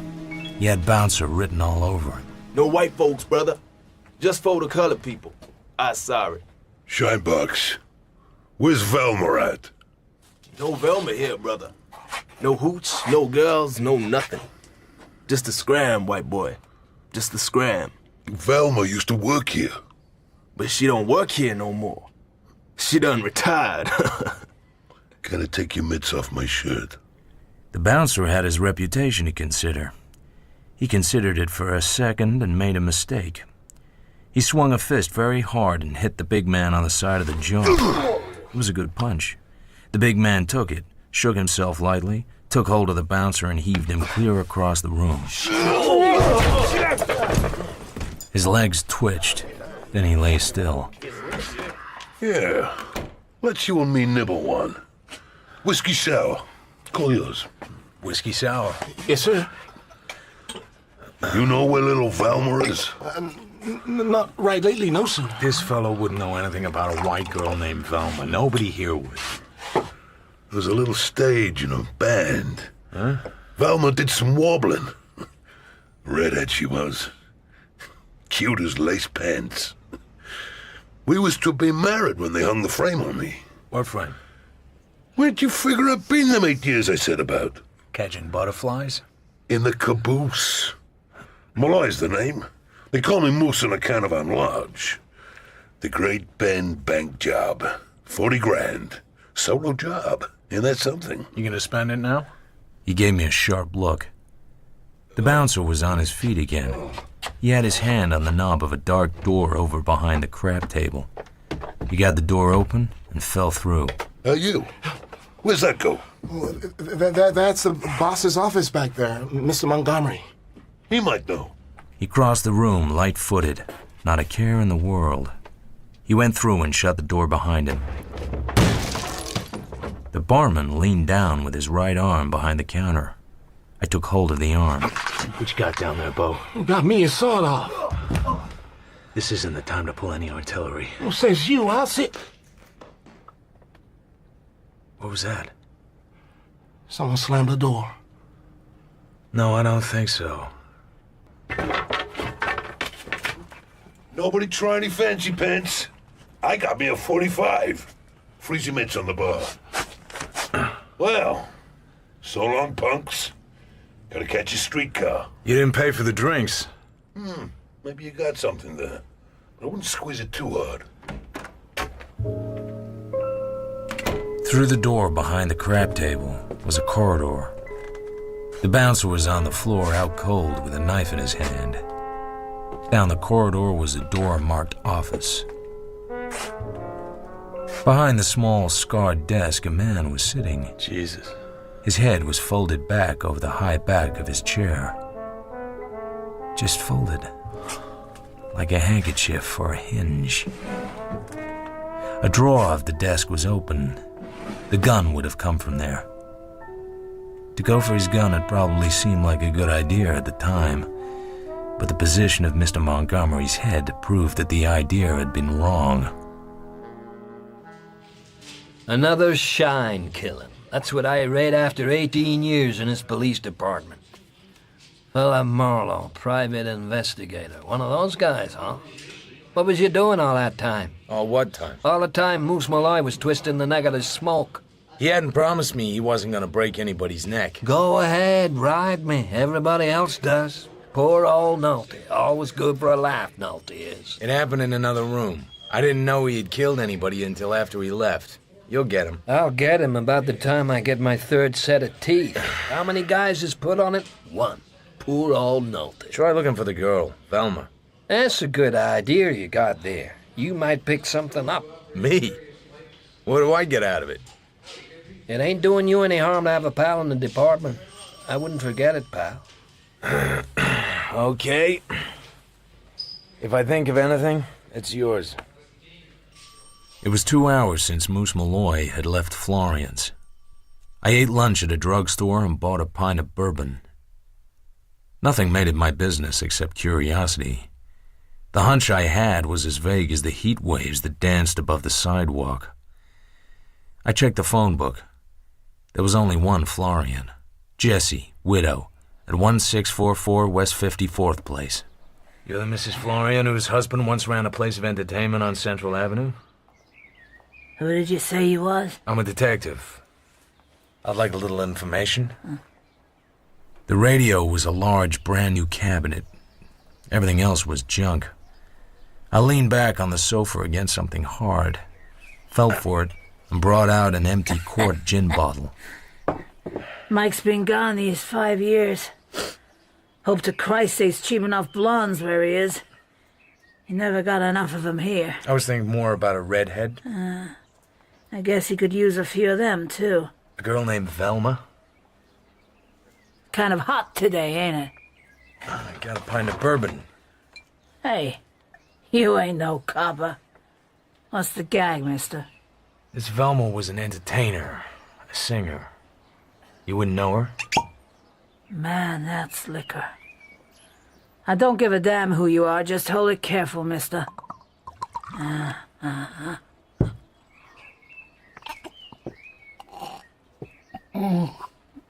Oh, man.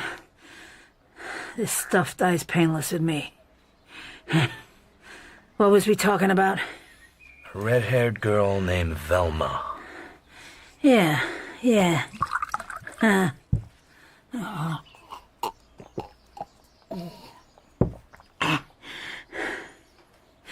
Who you say you was? I'm a private detective. Oh. Well, you ain't said that, mister. But your liquor says you're an all-right guy at that, huh?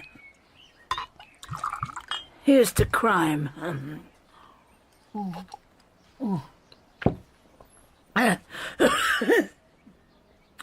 Cute little redhead. Yeah, I remember her. Nice legs, and generous with them. She went off somewheres. Help yourself to the whiskey. I could run out for some more if we needed. Hold on to your chair, and don't step on no snakes. I got me an idea. I sneaked into the hall and put my head round the bedroom door. She was groping about in a trunk. She came up with a thick package. She slipped an envelope out of the package, leaned down and thrust it out of sight into the right-hand side of the trunk. I sneaked back the way I had come. She came in and threw me the package. Look 'em over. Photos, newspaper stills. They're all the bastard left me. Them and his old clothes. I leafed through shiny photographs of men and women in professional poses, hoofers and comics, blondes and brunettes. One or two of them might have had red hair. You couldn't tell from the photographs. I wouldn't know any of these. Why am I looking at them? Ain't you looking for Velma? Pour me a drink before you kill the bottle. Hey, Hey, what are you doing? I walked swiftly through into the bedroom, plunged a hand into the right side of the trunk, felt an envelope, and brought it up. What do you think you're You're doing? not dealing with a lug like Moose Malloy. Moose? The Moose, what about him? He's out of jail. He killed a black man over on Central this morning because he wouldn't say where Velma was. Yeah, Philly. I opened the envelope and drew out a still. She was nicer than the others. The face was pretty. Below the waist, the photo was mostly legs, and nice legs at that. It was signed across the lower right-hand corner. Always yours, Velma Valento. Why hide it? Where is she? She's dead. She was a good kid, but she's dead. Beat it, copper. That still doesn't say why you hid it. Get out, you son of a bitch. I'm a poor, sick old woman. You just get out. I picked up my hat and went out. In the next house, a window curtain was drawn aside and a narrow, intent face was close to the glass, peering. An old woman's face. I waved a hand at her. The curtain fell. I went back to my office and phoned Nolte and told him about Jesse Florian. Then I stared at the wall. Marlowe? You are Philip Marlowe, a private detective? Check. My name is Lindsay Marriott. I should like you to come to my house at 7 o'clock this evening. Where's that? 4212 Cabrillo Street. I'll be there.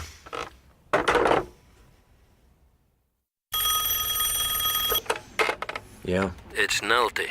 The Moose went to see the Florian dame. Go on. We got a call from some old window peeker. He goes in fast and is in about 5 minutes only. Just before he gets back in his car, he takes a big gat out and spins the chamber. That's why she calls up. She don't hear no shots, though, inside the house. That must have been a big disappointment. Yeah, nifty. Remind me to laugh on my day off. The prowl boys go down there, nobody's home. So about an hour after that, the old lady phones in and says Mrs. Florian is home again. So they give the call to me, and I ask her what makes that important, and she hangs up in my face. What do you make of it? Nothing much. Maybe I should go over and see her. Yeah, that's a good idea. If you can get somebody to lift you out of your chair. I got down to Cabrillo Street as the light began to fade. Yes? 7 o'clock, on the dot. Oh, yes. Come in, Marlowe. My houseboy is away this evening. Yes, well, what I wish to see you about is, as a matter of fact, a very slight matter indeed. I'm meeting a couple of men tonight and paying them some money. I thought I might as well have someone with me. You carry a gun? At times. Well, I shan't want you to carry that. This is purely a business transaction. I hardly ever shoot at anybody. Blackmail? Certainly not.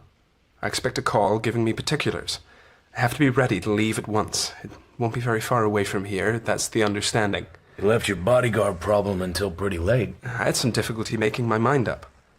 I should be carrying a large amount of money, and it is not my money. I'm acting for a friend. How much money? And what for? I can't go in at that.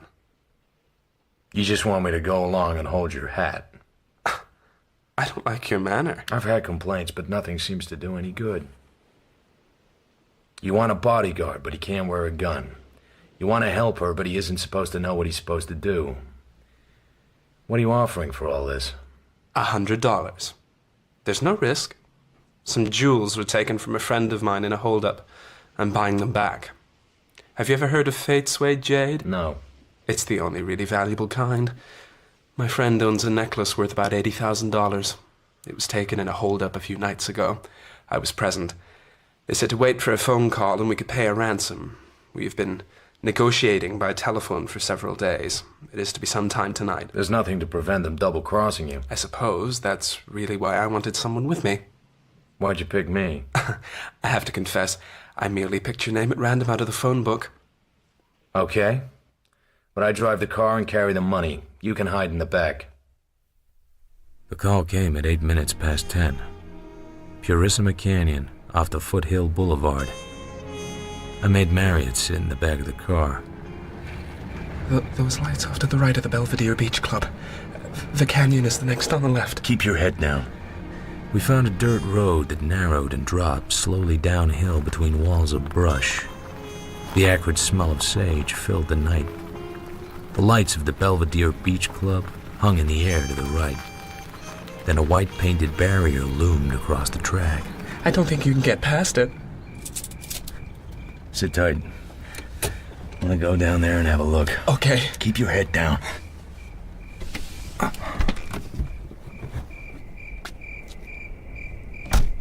I walked forward past the barrier.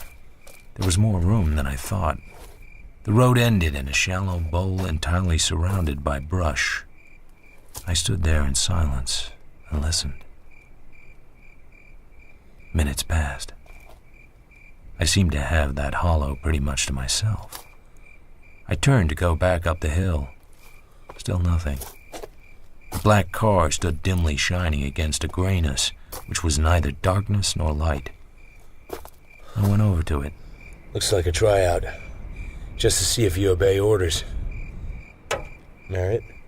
Whoever it was had a nice easy shot at the back of my head. Marriott?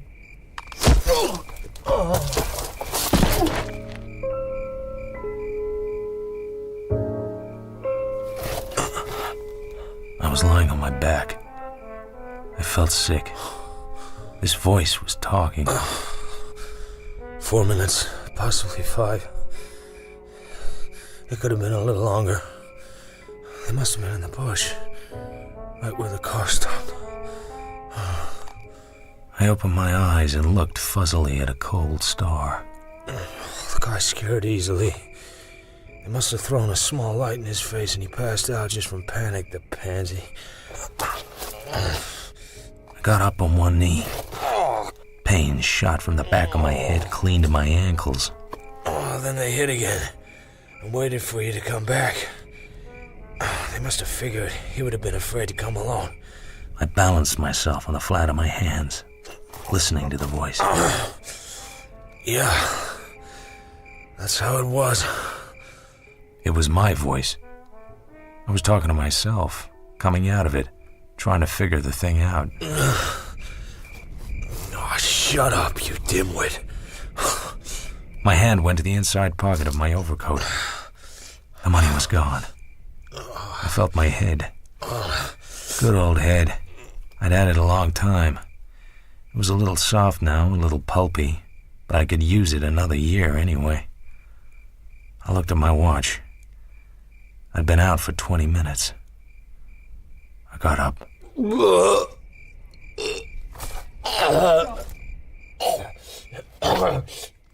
Car was gone. I followed tire tracks down into the hollow. It was there, silent, lightless, all the doors shut. A sound froze me. A small coupe slid down the track. It stopped for a moment by the barrier, then came on down into the hollow. Its lights raked the car. I got my head down in a hurry. All right, you. Come out of there with your hands up and very damned empty. You're covered. I'm holding a 10-shot automatic. Put it up or I'll blow it out of your hand. Oh, a hard-boiled gentleman. I'll count 3. I can see your feet under there, you know. Ankle bones take years and years to get well. Okay. I talk too much when I'm scared, too. Don't move another inch. Who are you? That's not a 10-shot. It's just a little bitty gun.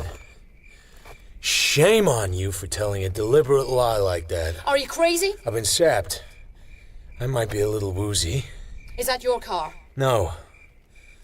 What were you looking at back there when you stopped? A man. Does he have blonde hair and waves? Not now. He might have. Once. He lay smeared to the ground on his back at the base of a bush, in that bag of clothes position that always means the same thing. Hold the flash on him, if it doesn't make you sick. You shouldn't touch him until the police come. Yeah, that's right. Somebody must have hated him to smash in his head like that. It might not have been personal. Some people just like to smash heads. 2 cigarette cases. Maybe in keeping the silk one for a lady friend. 3 fat cigarettes. Do you suppose they're Juju's? What do you think? Here. I don't... Hey! Give me back my gun. You didn't have to be rough. I didn't think you killed him. Red hair? You look Irish. My name's Reardon. What are you doing around here? Just riding. I noticed a light in the hollow. It seemed a little cold for young love. You take some awful chances, Miss Reardon. I had a gun. I wasn't afraid. Here. I suppose you have a permit for it. I write a little. Feature articles. Any money in it? Very damn little. I better put that fancy cigarette case back. I'll do it. What were you looking for in his pockets? We had $8,000 to buy back some stolen jewelry. We got hijacked. Why they killed him, I don't know. There was something wrong with the job from the start. I could feel it. I needed the money. Do you need the flash? No. It's done. Now I have to go to the cops and eat dirt. I could go call the cops. No. Why not? I just feel it that way. I'll play it alone. You need a drink. I don't want any help. You can drop me at my car. It's outside the cafe on Montmar Vista. I've got to think. I want to be by myself for a while. When I got to my car, I was shaking again. There was a bar right in front of me, but it seemed smarter to walk into West Los Angeles police station the way I did 20 minutes later, as cold as a frog and as green as the back of a new dollar bill. The oftener you tell it, the sillier it sounds. It was an hour and a half later. The ground had been gone over, the body had been taken away, and I had told my story 3 or 4 times. Detective Randall from Central Homicide was a thin, quiet man in his 50s, with smooth, creamy gray hair, cold eyes, and a dark red tie with spots on it. The spots kept dancing in front of my eyes.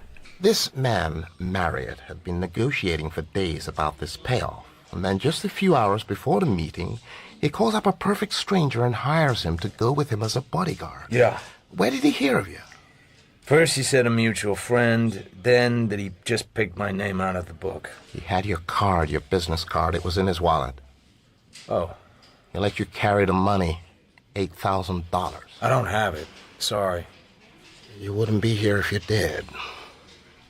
Or would you? I'd do a lot for $8,000. But if I wanted to kill a man with a sap, I'd only hit him twice at the most on the back of the head. Yeah, but it might be meant to look like an amateur job. Go back a bit.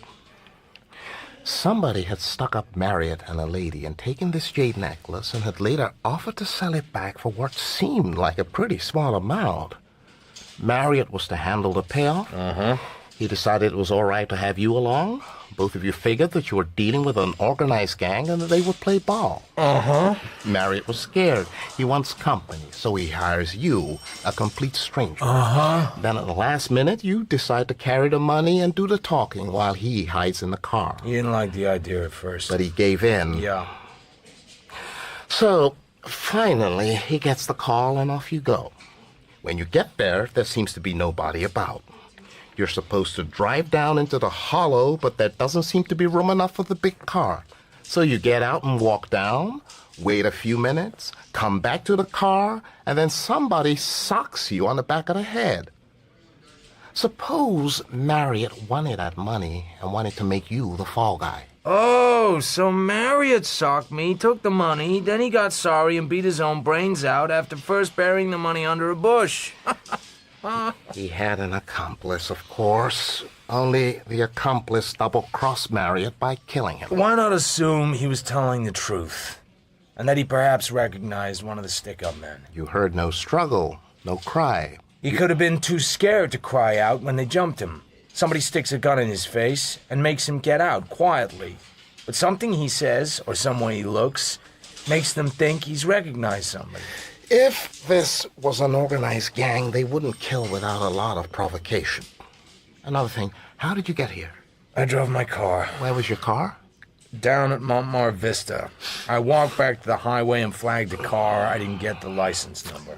Sure. Can I go home now? I don't feel any too well. You can go. Oh, one small point. Did you notice what kind of cigarettes Marriott smoked? Yeah, brown ones, South American, in a French enamel case. Ever see this cigarette case before? Lying around somewhere. You didn't search the body? Okay, I looked through his pockets. Just professional curiosity. I didn't disturb anything.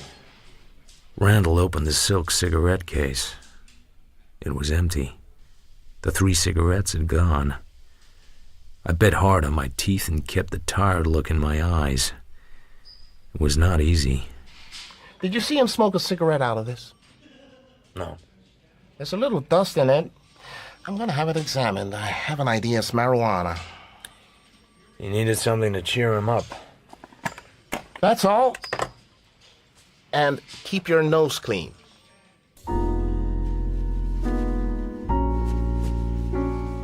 I got up at 9, drank 3 cups of black coffee, bathed the back of my head with ice water, and read the morning papers. There was a paragraph about Moose Malloy, but Nulty didn't even get his name mentioned. There was nothing about the killing of Lindsay Marriott. I drove down to my office. I opened the door of the little reception, which I always kept unlocked in case I had a client, and the client wanted to wait. I didn't know what your office hours were. Your secretary isn't here today. I don't have a secretary, Miss Reardon. I should think you'd want somebody to answer the phone. And once in a while to send your curtains to the cleaners. I'll send him out. Come St. Swithin's Day. Come through. Have a chair. How's your head? Poorly. I don't think you're very pleased to see me. I tried to leave you out of it. I've been warned to leave it alone. Would you like to know who the jade necklace belonged to? Why? Because I know. Uh-huh. What do you do when you get real talkative? Wiggle your toes? You came here to tell me. Go ahead and tell me. My father was a cop. He was police chief of Bay City for 7 years, Cliff Reardon. I seem to remember. What happened to him? He was fired. It broke his heart. A mob of gamblers headed by a man named Laird Brunette elected themselves a mayor, and they put Dad in charge of records and identification. So he quit. And then he died. I'm sorry. It makes it easy for me to get along with policemen. So this morning I found out that Randall was in charge of your case, and I went to see him. You what? Randall was a little sore at you. He told me about the necklace. So who does it belong to? And how did you find out? I went to the best jeweler in town, Block's. I said I was doing a feature on rare jade. He told me. It belongs to Mrs. Lewin Lockridge Grail. Her husband is an investment banker or something enormously rich. He used to own a radio station in Beverly Hills, and Mrs. Grail used to work there. He married her 5 years ago. He's elderly, liverish, stays home and takes calomel, while Mrs. Grail goes places and has a good time. I got a photo. Blocks didn't give you the photo. Oh no, I got that from Giddy Gertie Arbogast. He's a society editor of the Chronicle. Here, look. She was a blonde to make a bishop kick a hole in a stained glass window. Whatever you needed, wherever you happened to be, she had it. Take it away. I'll start jumping. I called her up. She'll see you on business. It may start out that way. I asked her if she'd like her necklace back. I said you could help her. Will you go to see her or won't you? Randall can't stop me. Good. Huh. I'm talking to her again at 2. I'll call you after. Aren't you forgetting something? Oh, I guess you mean these. I knew they were jujus. I shouldn't have taken them. I thought it was kind of mean for the poor man to be found dead with marijuana cigarettes in his pocket. I shouldn't have done it. Why didn't you throw them away? You don't just throw away evidence. Oh, sure. I'm horribly sorry. I shouldn't have done it.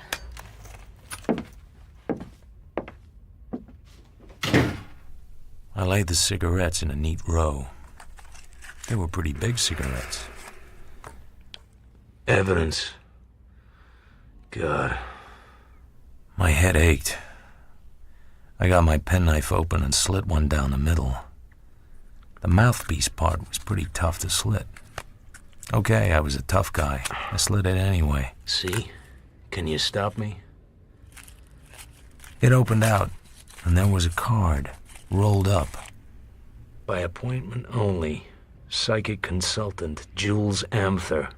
Stillwood Heights. Give him enough time and pay him enough money and he'll cure anything from a jaded husband to a grasshopper plague. A fake-aloo artist, a hoopla spreader, with his card rolled up inside sticks of tea found on a dead man. This was gonna be good.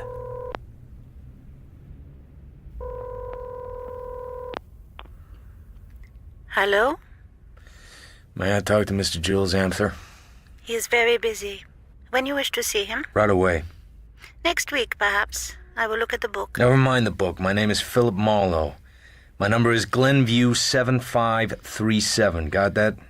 Yes, Mr. Marlowe. I want to see Mr. Amther about a man named Marriott. It's very urgent. You call me back, no? Mr. Marriott? He is sick? Well, he's not up and around. I hung up and lunged for the office bottle. I felt as if I'd been through a meat grinder. 10 minutes passed. Amther, he will see you at 6 o'clock. He will send a car. I have a car of my own. He will send a car. I looked at my watch. It was more than time for lunch. I was halfway to the elevator before the thought hit me like a dropped brick. I stopped and leaned against the marble wall and pushed my hat around on my head and laughed. Then I went back to my office and called up a man I knew who worked for a property title company. Charlie, can you find a property by address alone? Sure. I have a cross index right here.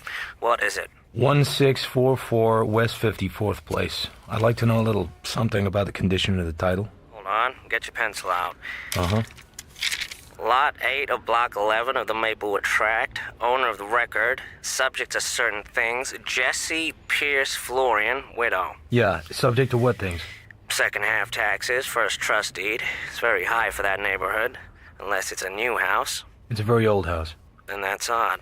The refinancing was done only 4 years ago. Who holds it? Man named Lindsay Marriott. I forget what I said to him or what thanks I made. I got my car out of the parking lot and drove south and east towards West 54th Place. I didn't carry any liquor with me this time. I saw the curtain move in the house next door to Jessie Florian's. A sharp nose almost flattened itself against the inside of the glass, white hair above it. I turned in and climbed the wooden steps.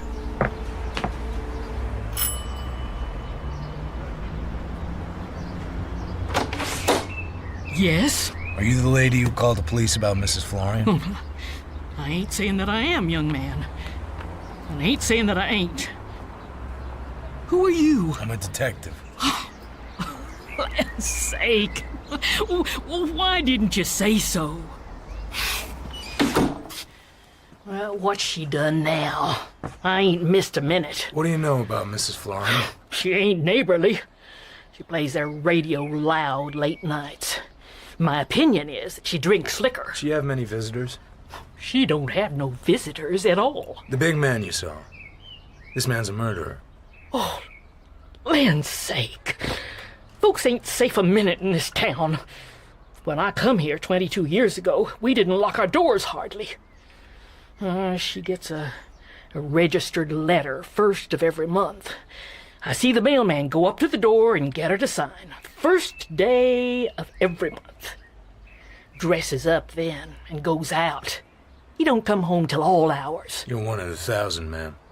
Tomorrow's the 1st. 1st of April. Be sure to notice whether she gets her registered letter, will you, ma'am? April Fool's Day. Maybe she won't get it.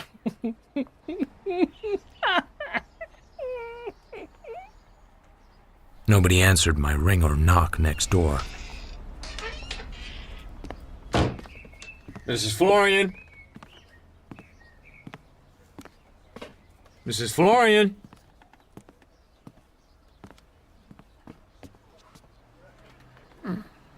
Mrs. Florian?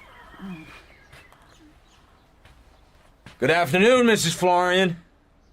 Are you sick? You get him? The moose? Sure. Not yet. You ought to keep your house locked up. You might come back. Huh. You think I'm scared of the moose? You acted like it yesterday. You got any liquor? No. So what are you scared of? Oh, beat it. You coppers will never catch that boy. He's good, and he's got dough, and he's got friends. Wanted his Velma pretty bad. She's dead, you said. Where did she die?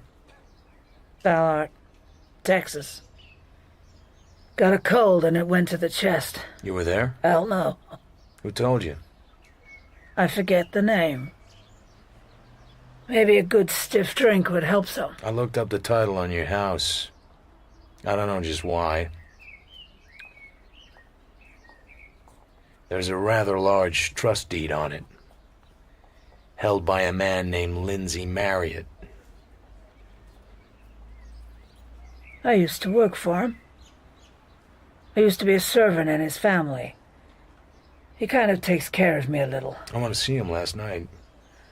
He offered me a job. You're a clever son of a bitch. Might be nothing at all. Well, goodbye, Mrs. Florian. By the way, I don't think you'll be getting a registered letter tomorrow morning. Yeah? She sat up in bed. Something glittered in her right hand. A small revolver. A banker's special. It was old and worn, but it looked businesslike. Tell it. Tell it fast. You and I could work together. Huh? The gun and her jaw dropped at the same time. I was inches from the door. I slid through it. Think it over. I went fast out of the house. My back felt queer as I went down the walk. The muscles crawled. I drove back to Hollywood. The phone was ringing as I stepped into the office. Yes? Am I addressing Mr. Philip Marlowe? Yes? This is Mrs. Grail's residence, Mrs. Lewin Lockridge Grail. Mrs. Grail would like to see you here as soon as convenient. Where? Astor Drive in Bay City. May I say you will arrive within the hour? Are you Mr. Grail? Certainly not, sir. I am the butler. That's me here, ringing the doorbell. The house itself was not so much. It was smaller than Buckingham Palace and probably had fewer windows than the Chrysler Building. Mr. Marlowe, if you will come this way, please. We went down a hall. The butler reached a door, opened it, stood aside, and I went in. There were 3 people sitting in a sudden silence watching me. One of them was Anne Reardon. One was a tall, thin, sad-faced man with a stony chin and deep eyes, and no color to him but an unhealthy yellow. The third was the blonde. So nice of you to come. This is my husband. How do you do? Mix Mr. Marlowe a drink, honey. Thanks. Do you think you can do anything for us? The loss of the necklace is rather small compared with having any more fuss with gangsters and awful people. I don't know. What is there to go on? Honey, Yes? do you have to bother with this? Oh, no. Very glad to have met you, Mr. Marlowe. Sir. I'll go and lie down for a while. Miss Reardon is in your complete confidence. Of course. Nobody's in my complete confidence, Mrs. Grail. You're a very good-looking man to be in your sort of racket. It's a smelly business. I didn't quite mean that. To hell with this polite drinking. Push that table over here, will you? So I can reach the bottle? Thank you. You want to freshen that up, Miss Reardon? No, thank you very much. How does one get to be a private detective? I worked for the DA for a while. I got fired. Have you had any more phone calls from the awful people? Well, perhaps I should go. Thanks very much for talking to me, Mrs. Grail. I won't use anything. You have my word for it. Heavens, you're not leaving. Afraid I'll have to. Goodbye, Mrs. Grail. Drop in again soon. Anytime. Thank you.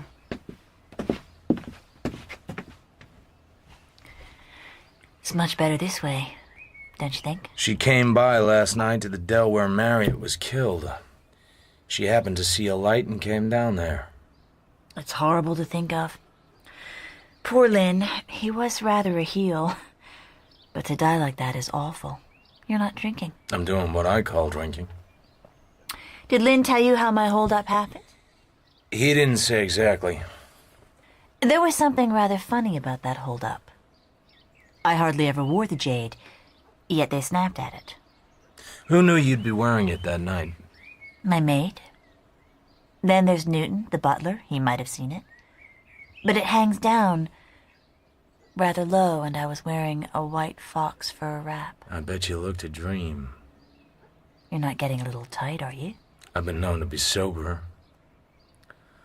Let's get the record straight, and then I'll tell you something. Describe the evening. What's the time? I ought to be... Let him wait. There's such a thing as being just a little too frank. Not in my business.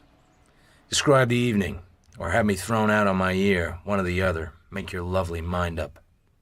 You better sit over here beside me. I've been thinking that ever since you crossed your legs. Weren't you a pretty fast worker? Do you do much of this sort of thing? Practically none. I'm a Tibetan monk in my spare time. How much are you gonna pay me? I thought you were gonna get my necklace back. You'd get the reward. I have to work my own way. And investigate a murder. That's a police affair, isn't it? Poor guy paid me $100 to take care of him. Makes me feel guilty. Have another drink.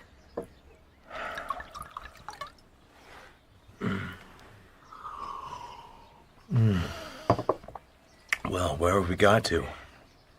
How did the holdup happen? We were where Santa Monica turns into Arguella Boulevard. Lynn said, "Let's go over the other road," and turned up some curving residential street. Then all of a sudden a car rushed by us and grazed the fender and then pulled over to stop. A man in an overcoat and hat, low on his face, came back to apologize. He didn't walk in our headlights at all. Nobody likes to look into headlights. Have another drink. My treat this time. As soon as he got close, he jerked a scarf up over his nose and a gun was shining at us. "Stick up," he said. "Be very quiet and everything will be Jake." I passed my things across. He said to hold off calling the police for a while. He would make us a nice, smooth, easy deal. He sounded like a man with some education. It might have been dressed up Eddie, only he got bumped off in Chicago. Then they left. And we went home, and the next day, I got a call. I told the man to take it up with Lynn, and he would represent me. We agreed on $8,000 and so forth. Does your husband know all this? Of course. Did he make any comment? Probably. I forget. How long have you known Marriott? Oh, years. He used to be an announcer at the station my husband owned. KFDK. That's where I met him. That's where I met my husband, too. Marriott lived as if he had money. He came into some and quit the radio business. Did he borrow it from you? Lynn Marriott was a high-class blackmailer, of course. He lived on women. He had something on you? I got a little tight at his house once and passed out. He took some pictures of me, with my clothes up to my neck. The dirty dog. Have you got any of them handy? What's your name? Phil, what's yours? Helen, kiss me.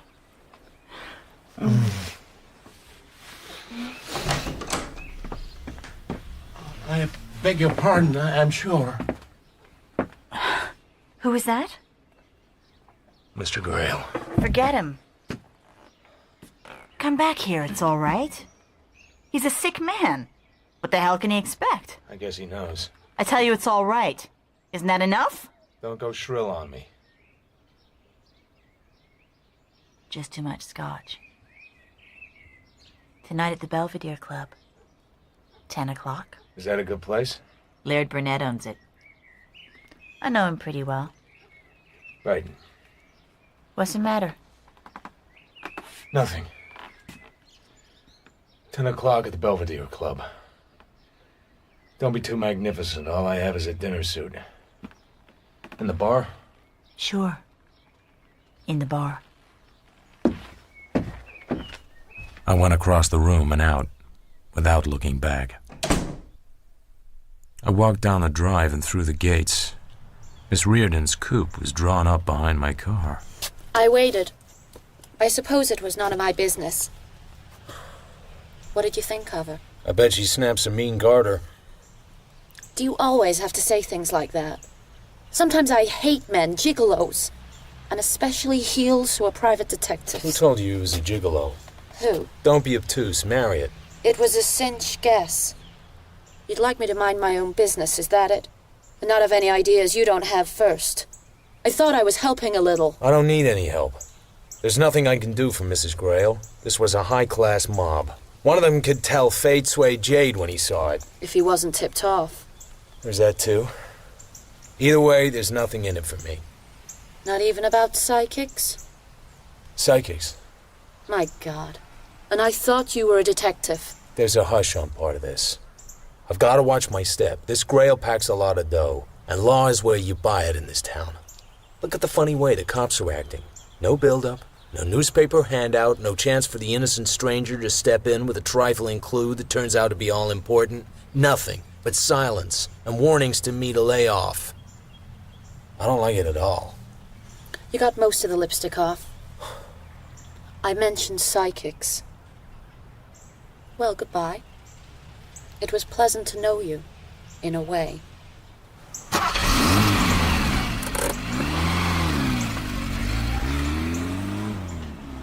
There's a nice little girl, for a guy that's interested in a nice little girl.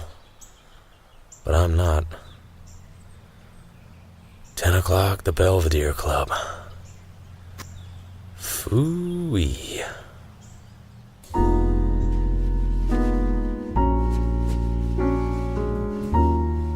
The Indian smelled clear across my office. He stood just inside the corridor, looking as if he'd been cast in bronze. He was a big man from the waist up, and he had a big chest. He looked like a bum. Come quick. Come now. Come where? Me, second planting.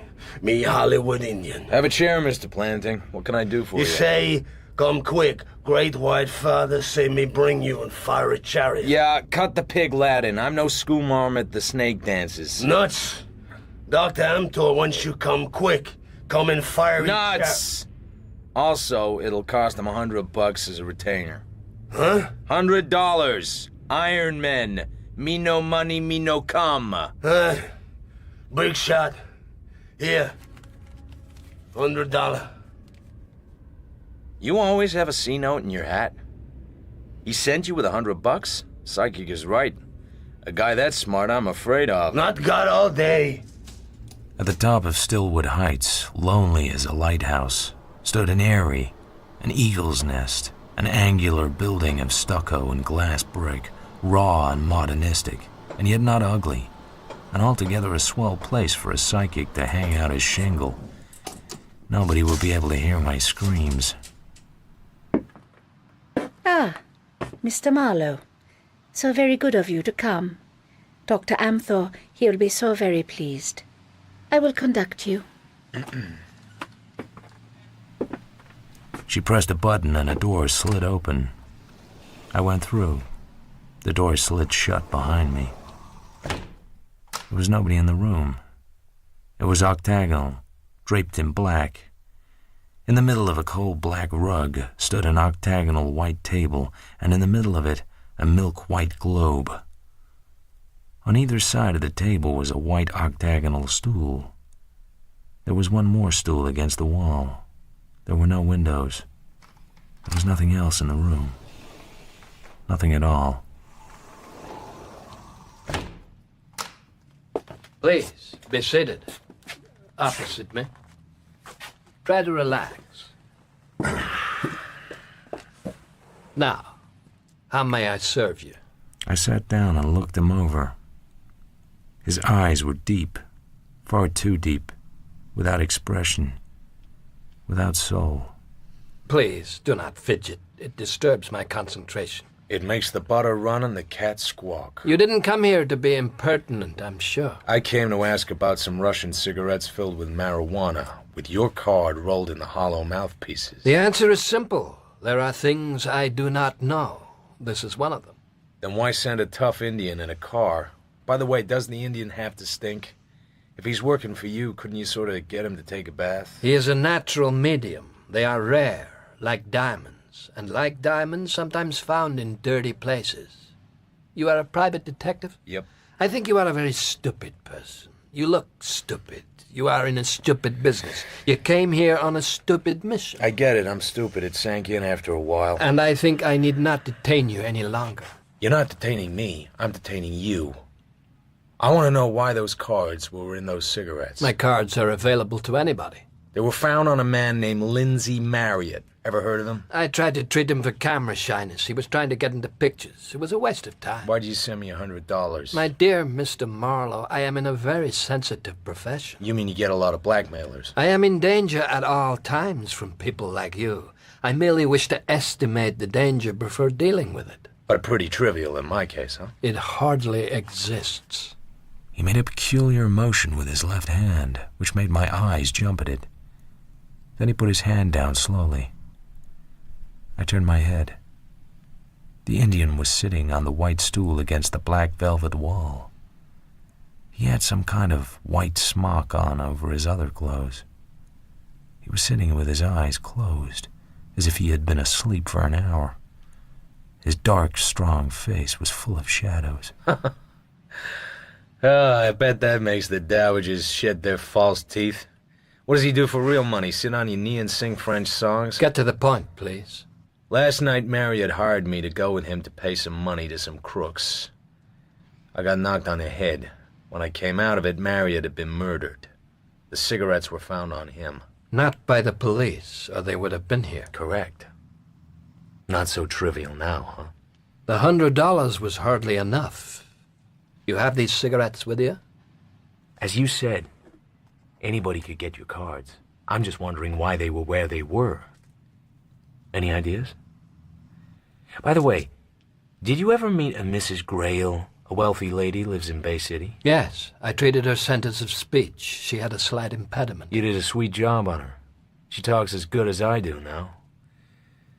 What I like about this job is everybody knows everybody. Mrs. Grayle knew Marriott, too. How did you find that out? You are wondering why I do not have you thrown out. Second planting could break your neck like a celery stalk. I am wondering myself. What is your theory? I think Marriott was a blackmailer of women and fingerman for a jewel mob. But who told him what women to cultivate? So that he could get intimate with them, make them load up with ice, and take them out. That is your picture of Marriott. And of me. I am slightly disgusted. You're in a racket. Dress it up how you please. But it's still a racket. His hands moved over the milky bowl, and the lights went out. I kicked my stool back, stood up, and jerked the gun out from the holster under my arm. But it was no good. The Indian hit me from behind and pinned my arms to my sides. I let go of the gun and took hold of his wrists. They were greasy and hard to hold. He threw me sideways. He had me in a barrel. His hands went to my neck. Sometimes I wake up in the night. I feel them there, and I smell the smell of them. I feel the breath fighting and losing, and the greasy fingers digging in. Let him breathe a little. Get him on his feet. Something that glinted hit me on the side of the jaw. Amateur. Get the cigarettes out of his pocket. Just where did you say the others were? In my desk at the office. You're probably lying, but I can find out. Let him go, he's tame. A dirty little man in a dirty little world. He smiled. I swung at his smile with everything I had. I'm so glad you hit me. It helps a great deal. I have visitors coming.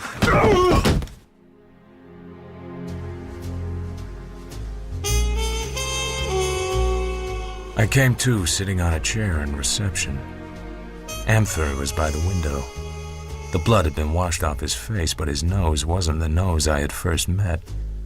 A big cop stood in front of me, holding my wallet in his hand. You got fun, Pally. People, huh, Pally? From the big, bad burg, huh? Little spot of blackmail, huh? Cops. What do you think, Pally? Not L.A. Say something, Pally. Something that would make us get fond of you. Give me back my gun. Oh, you want your gun, Pally? He wants his gun. And what would you want your gun for, Pally? I want to shoot an Indian. Oh, you want to shoot an Indian, Pally? Yeah, just one Indian, Pop. This guy is very tough. He wants to shoot an Indian. Listen, Hemingway, don't repeat everything I say. I think this guy is nuts. He just called me Hemingway. Do you think he's nuts? I think possibly he's a little unbalanced. I don't see no gun. I have it. I'll give it to you, officer. What for did you call me Hemingway, Pally? There are ladies present. Let's go, Pally. I think maybe a little air will help you to get straightened out. Okay, Hemingway. He's doing that again. Would that be some kind of dirty crack in his book? The cop took me down and put me on the front seat of his car. There was an elderly cop with a gray mustache sitting in the back seat. Hurry up. How come you don't have a car with you, Pally? Emther sent for me. Why would that be, Pally? It must have been he wanted to see me. Oh, this guy's good. He figures things out. Emther says you try to put a bite on him. Maybe you would like to tell us why? You mean while I still have part of my face? Huh? We ain't those kind of boys at all. You know Emther pretty well, don't you, Hemingway? Mr. Blaine kinda knows him, me. I just do what the orders is. Who the hell is Mr. Blaine? That's the gentleman in the back seat. And besides being in the back seat, who the hell is he? Why, Jesus, everybody knows Mr. Blaine. All right. Not a row between pals and no ladies present. We really don't give so much time to why you went up there. But this Hemingway stuff is what really has me down. Just a gag. Who the hell is this Hemingway person at all? A guy that keeps saying the same thing over and over until you begin to believe it must be good. For a private dick, you certainly have a wondering kind of mind. Are you still wearing your own teeth? Turn right to the next. Check. Here. Well, it's nice to have met you, Pally. But don't come back. Anyways, not on business. Out. I walk from here? Was that all right with you? Sure, it'll give me time to think a few things out. For instance, I'd say you were both Bay City cops. I'm wondering why you were out of your territory. He didn't answer. Neither of them spoke. I started to get out of the car. The man in the back seat made a sudden flashing movement that I sensed rather than saw. A pool of darkness opened at my feet. I dived into it. It had no bottom. The room was full of smoke. It hung straight up in the air in thin lines. I had never seen the room before. There were bars across the windows. I was dull. I felt as if I had slept for a year, but the smoke bothered me. Fire!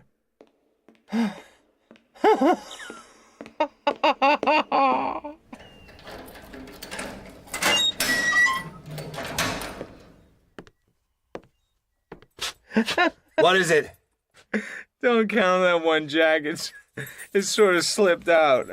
Maybe you want some more straitjacket? I'm fine, Jack. Just fine.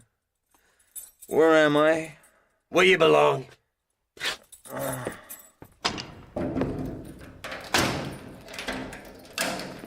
Seems like a nice place. The smoke still hung all across the room, like a curtain. A glass porcelain bowl hung from the ceiling. There was light in it. It had little colored lumps around the edge. As I stared, they began to open up like little portholes, and heads popped out. Tiny heads, but alive. There was a man in a yachting cap, and a fluffy blonde in a picture hat, and a waiter with a crooked bow tie. Would you like your steak medium or rare, sir? To hell with this polite drinking. Whoa.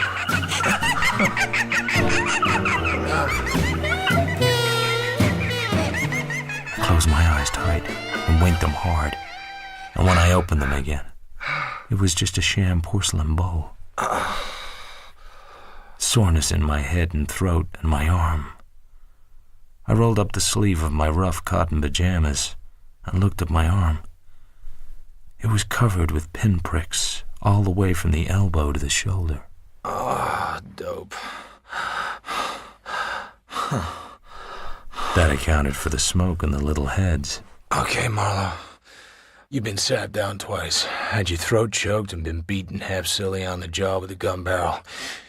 You've been shot full of hop until you're as crazy as two waltzing mice.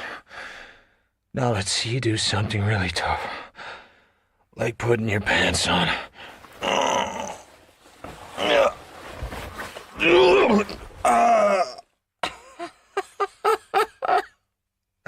Okay. Better take it easy for a while. Time passed. I don't know how long. I had no watch. I'm getting out of here. Come on. Come on. I walked to the door and back. I walked. Half an hour of walking and my knees were shaking, but my head was clear. It was worth the rest of my life to lie down again for 2 minutes. Come on. I walked.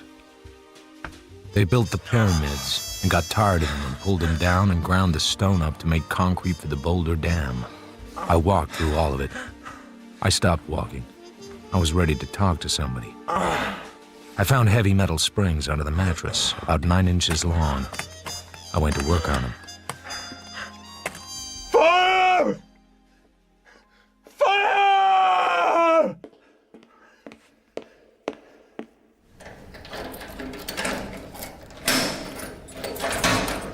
What is it now?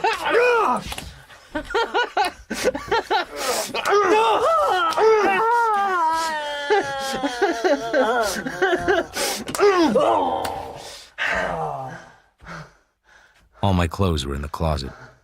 I dressed and left. Outside was a wide, silent hallway. A crack of light seeped past the edge of an almost closed door. I tiptoed along the runner. I peeked around the door. The man on the bed didn't look up from his newspaper. I had seen the face before, in a Negro dive called Florian's. Mr. Moose Malloy seemed to be in very good hands. I left him there and went on down the hall and down a flight of stairs. A voice murmured behind a closed door. That's agreed. Goodbye. It was time to leave, to go far away. So I pushed the door open and stepped in. That buzzer won't buy you anything tonight. I put your tough boy to sleep. With this. Hands on the desk. You've been a very sick man. Is this your gun? I had a nightmare. I dreamed I was tied to a cot and shot full of dope. What were you saying? I made no remark. Remarks want you to make them. Please, give me back that gun. What day is it? Sunday. Sunday evening. 48 hours. Who brought me here? You were properly committed by an officer of the law. Officers of the law can't do that. Shake it up and pour it. Who wants me in here and why? I'm in a wild mood tonight. I hear the banshees calling. I haven't shot a man in a week. Speak out, Dr. Fell. If you leave my hospital in this condition, you will get into serious trouble. You a doctor? I'm Dr. Sonnerberg. Who put me in your private funny house? Sergeant Galbraith of the Bay City Police. He and another officer found you wandering outside in a dazed condition. I thought you were an addict who had taken an overdose. If you leave, you will be arrested at once. So long. I leave you to dirtier hands than mine. The front doors were unlocked. The house was on a corner. It was a cool, moist night, no moon. I got a cab home, undressed and went to bed. I had nightmares and woke out of them sweating. But in the morning, I was a well man again. I've been looking for you for 2 days. Detective Randall, I've been sick. Not here. In a hospital. I ran into a little trouble down in Bay City. What were you doing down there? Some cops took me over the line. I went to see a guy in Stillwood Heights. A man named Jules Amthor? Ah. Miss Reardon told me about the cigarette. A guy never gets to do anything in this country anymore. Always women. She likes you. She's a nice girl. Not my type. I like smooth, shiny girls, hard-boiled and loaded with sin. They take you to the cleaners. Where else have I ever been? I'm not getting much out of you. I'll give you a theory. This Marriott was a finger man for a jewel mob, the society finger, the boy who would cultivate the victims and set the stage. Get around. He probably did. That's why they bumped him off. You may be right. There was $23,000 in a safe deposit box and a trust deed to a property on West 54th Place. Uh-huh. Then I happened to read a report about a killing of a black guy on Central by a tough ex-con called Moose Malloy. And sink my pot if you weren't the identifying witness. Uh-huh.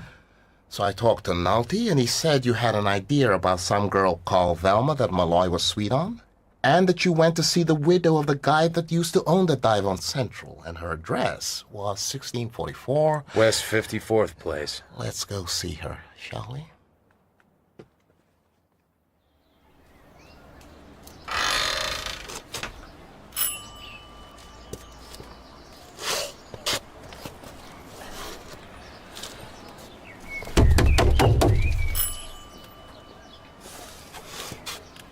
It was unlocked last time.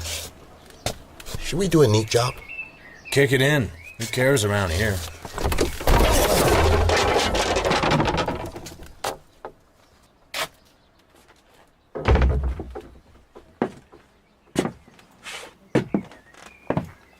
That's a nice radio.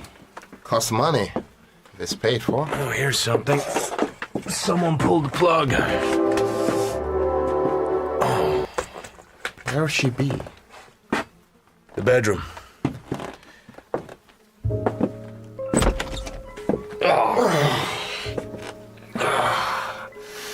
She's been dead long enough.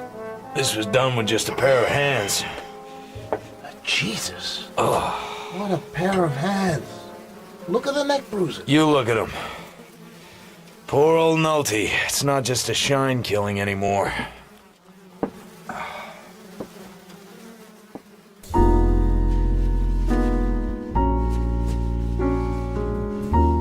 A shiny black bug with a pink head and pink spots on it was crawling slowly along the polished top of Detective Randall's desk. I figure Moose Malloy. He probably didn't mean to kill her, though. He's just too strong. That won't help him any. You let me handle this. The bug reached the end of Randall's desk, marched straight off into the air, and fell on its back on the floor. What about Amthor? He's gone away. The Indians disappear as well. Will you sign a complaint against these people? I couldn't make it stick. I think Amthor had nothing to do with Marriott's death. The cigarettes were planned. What about Dr. Sonderberg? Men from the DA's office went down there. Whole shebang skipped. There's a wall safe they're working on. My guess is that Sonderberg will have a record for treating gunshot wounds or illegal use of dope. Anything else? What do you know about Laird Brunette? He's a gambler. He makes plenty. That doesn't bring us any nearer who killed Marriott. Let me handle the Marriott killing and find Moose Malloy. I got paid on the Marriott business, and Mrs. Grail has hired me. Go home, Marlowe. You look pretty peaked. I bent down and picked up the pink-headed bug in my handkerchief. Look. This little bug climbs all the way up to your office just to make a friend. I'll be your friend, little fella.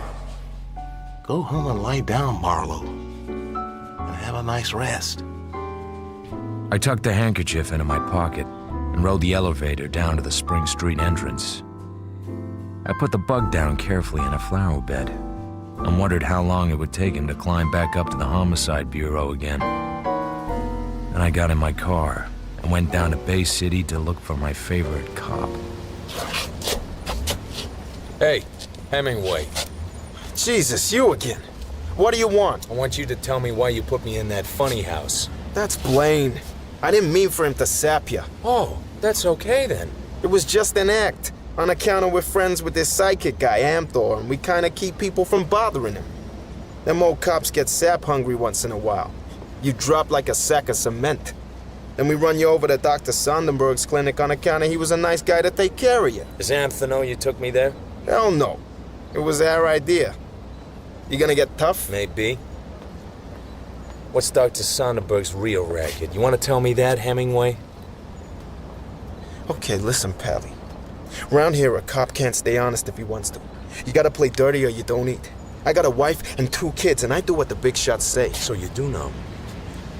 If Sonderberg had a racket, a real racket, you wouldn't have come out, not walking. I don't think I was meant to come out walking. I think I was being milked in there to find out what I knew. But there are 3 ways Sonderberg could have known that there was anything for me to know that might hurt him.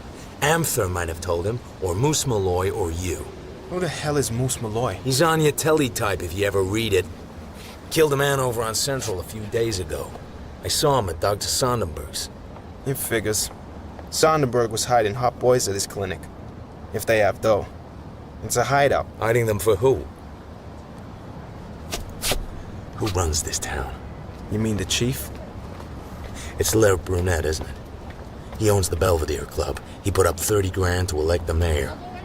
Might be. Where can Brunette be found? Why ask me, baby? Because you know, don't you?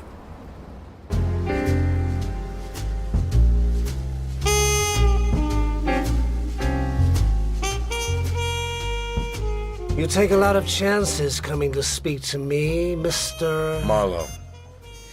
Mr. Brunette, what I want Excuse me, but that's rather unimportant, isn't it? Who are you? I'm a private detective. I want to talk to Moose Malloy. Oh, the Moose. I'm investigating a murder. The murder of a man named Marriott on the bluff near your Belvedere Club last Thursday night. This murder happens to be connected with another murder of a woman done by Moose Malloy. I'm not asking you yet what it has to do with me. You own a piece of Bay City. A doctor named Sonderberg was running a hideout there. I don't think he could do it without you. Malloy was staying with him. I can't do anything for you, Mr. Marlowe. Could you get a word to Malloy? What word? Here. I'll write it down. Here. It means nothing to me. It'll mean something to Malloy. I don't make you out. You risk your neck to talk to me, then you hand me a card to pass on to some thug I don't even know. Will you? The things I do. I run towns, I elect mayors, I corrupt police, I peddle dope, I hide out crooks, I heist old women strangled with pearls. What a lot of time I have. I can't promise you anything. Thanks. It was about 10 o'clock when I called Mrs. Grail. I thought it would be too late to catch her, but it wasn't. We had a date at the Belvedere Club, remember? Did I strike you as the kind of girl that gets stood up? I ran into trouble. How about tonight? Should I really bother? Drop around here. I'll show you my etching. Just one etching? It's just a single apartment. I heard they had such things. I gave her the address. Then she hung up, leaving me with a curious feeling of having talked to somebody that didn't exist. I slipped the catch on the front door, took a shower, and lay down. I was a pink-headed bug crawling up the side of the city hall. I was asleep. I got your note.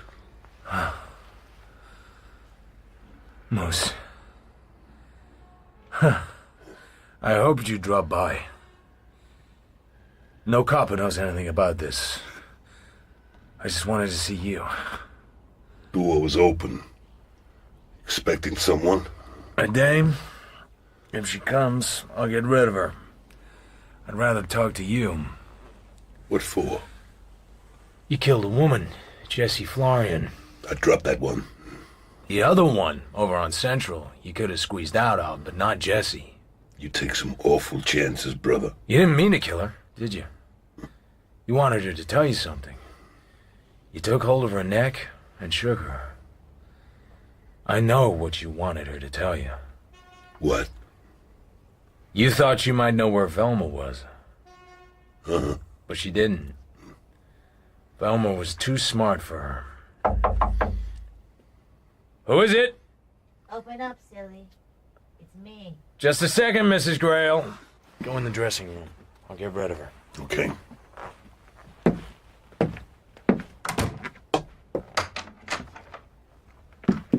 What's going on? Nothing. Nothing's going on. You gonna offer me a drink? Let's talk a little first. What about my jade? Do we have to? I don't think your jade was ever stolen. Wasn't it? I don't think Marriott went to that canyon to buy it. He went to commit a murder. But he was a very bad murderer. He had certain dregs of conscience. And in the end, he didn't do the job because he couldn't make up his mind. Such murders are very dangerous. Sometimes they have to be removed. With blackjacks. And who was he about to murder, do you suppose? Me? The motive was rather weak. I was trying to trace a singer. Perhaps I was helping Moose Malloy to find her. Obviously, it was possible to find her, or it wouldn't have been worth pretending to Marriott that I had to be killed and killed quickly. But there was a much stronger motive for killing Marriott. Very interesting. If one knows what you are talking about. And one does.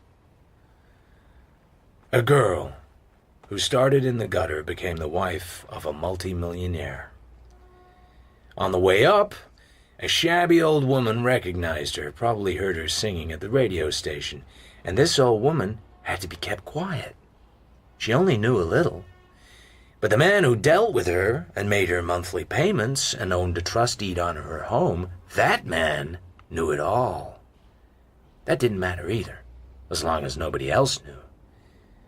But someday, a tough guy named Moose Malloy was going to get out of jail and start finding things out about his former sweetie, because the big sap loved her, and still does.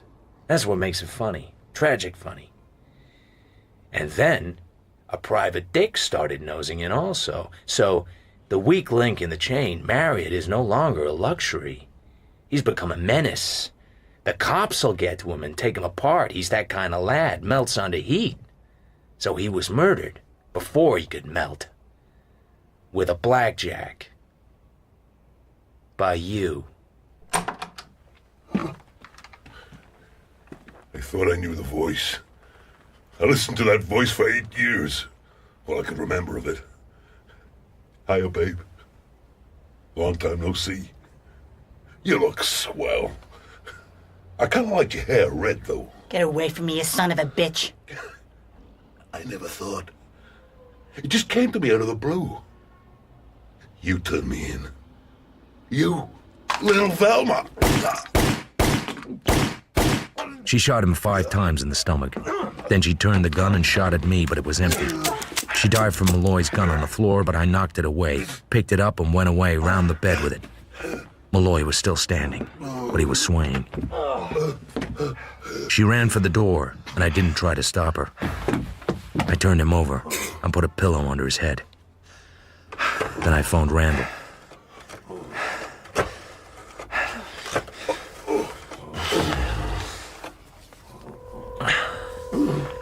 Yes? Malloy, in my apartment, shot 5 times in the stomach by Mrs. Grail. She got away. So you had to play clever. It took 4 men to get him on the stretcher. He has a slight chance. All depends what they hit inside, but he has a chance. He wouldn't want it. He didn't. He died in the night.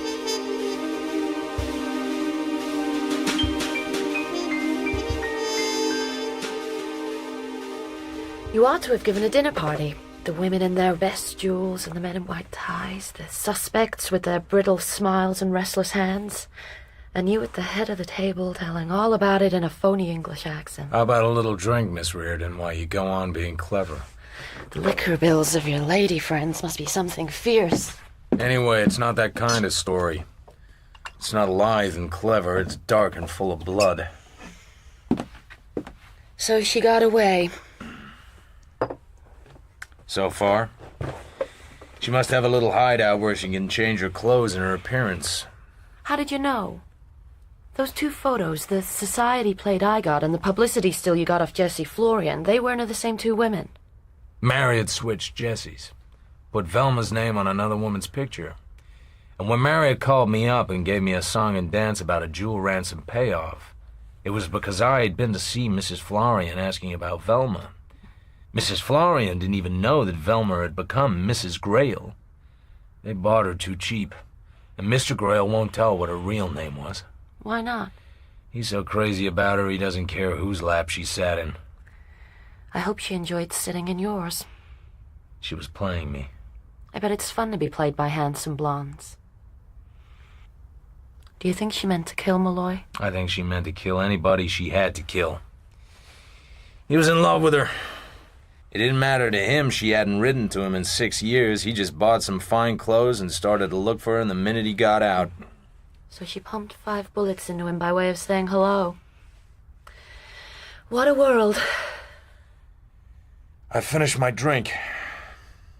You didn't tell me about the psychic, Amther. Or Dr. Sonderberg. Amther's a bad hat. Randall picked him up in New York. I think Randall's had this thing taped for days and was afraid I'd step on the tapes. They haven't found Sonderberg yet. Let's go driving, after we've had another drink. You can have mine. You're so marvelous. So brave, so determined. And you work for so little money. What makes you so wonderful? Go on. Spill it. I'd like to be kissed, damn you.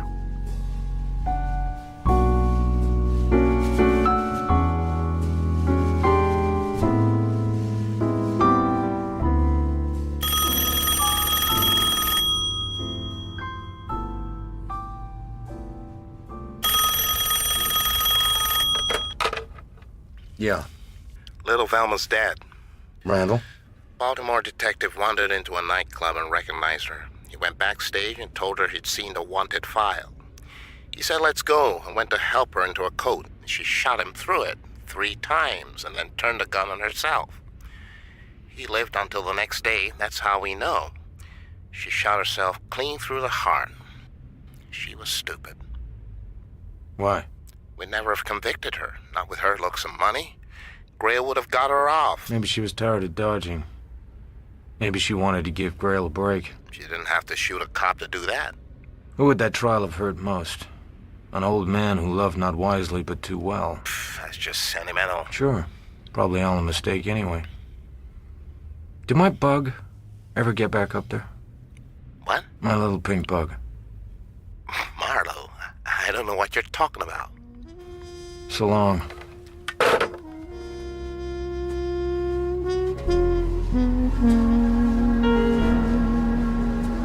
I left my office and went down onto the street.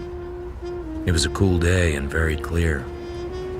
You could see a long way, but not as far as Velma had gone.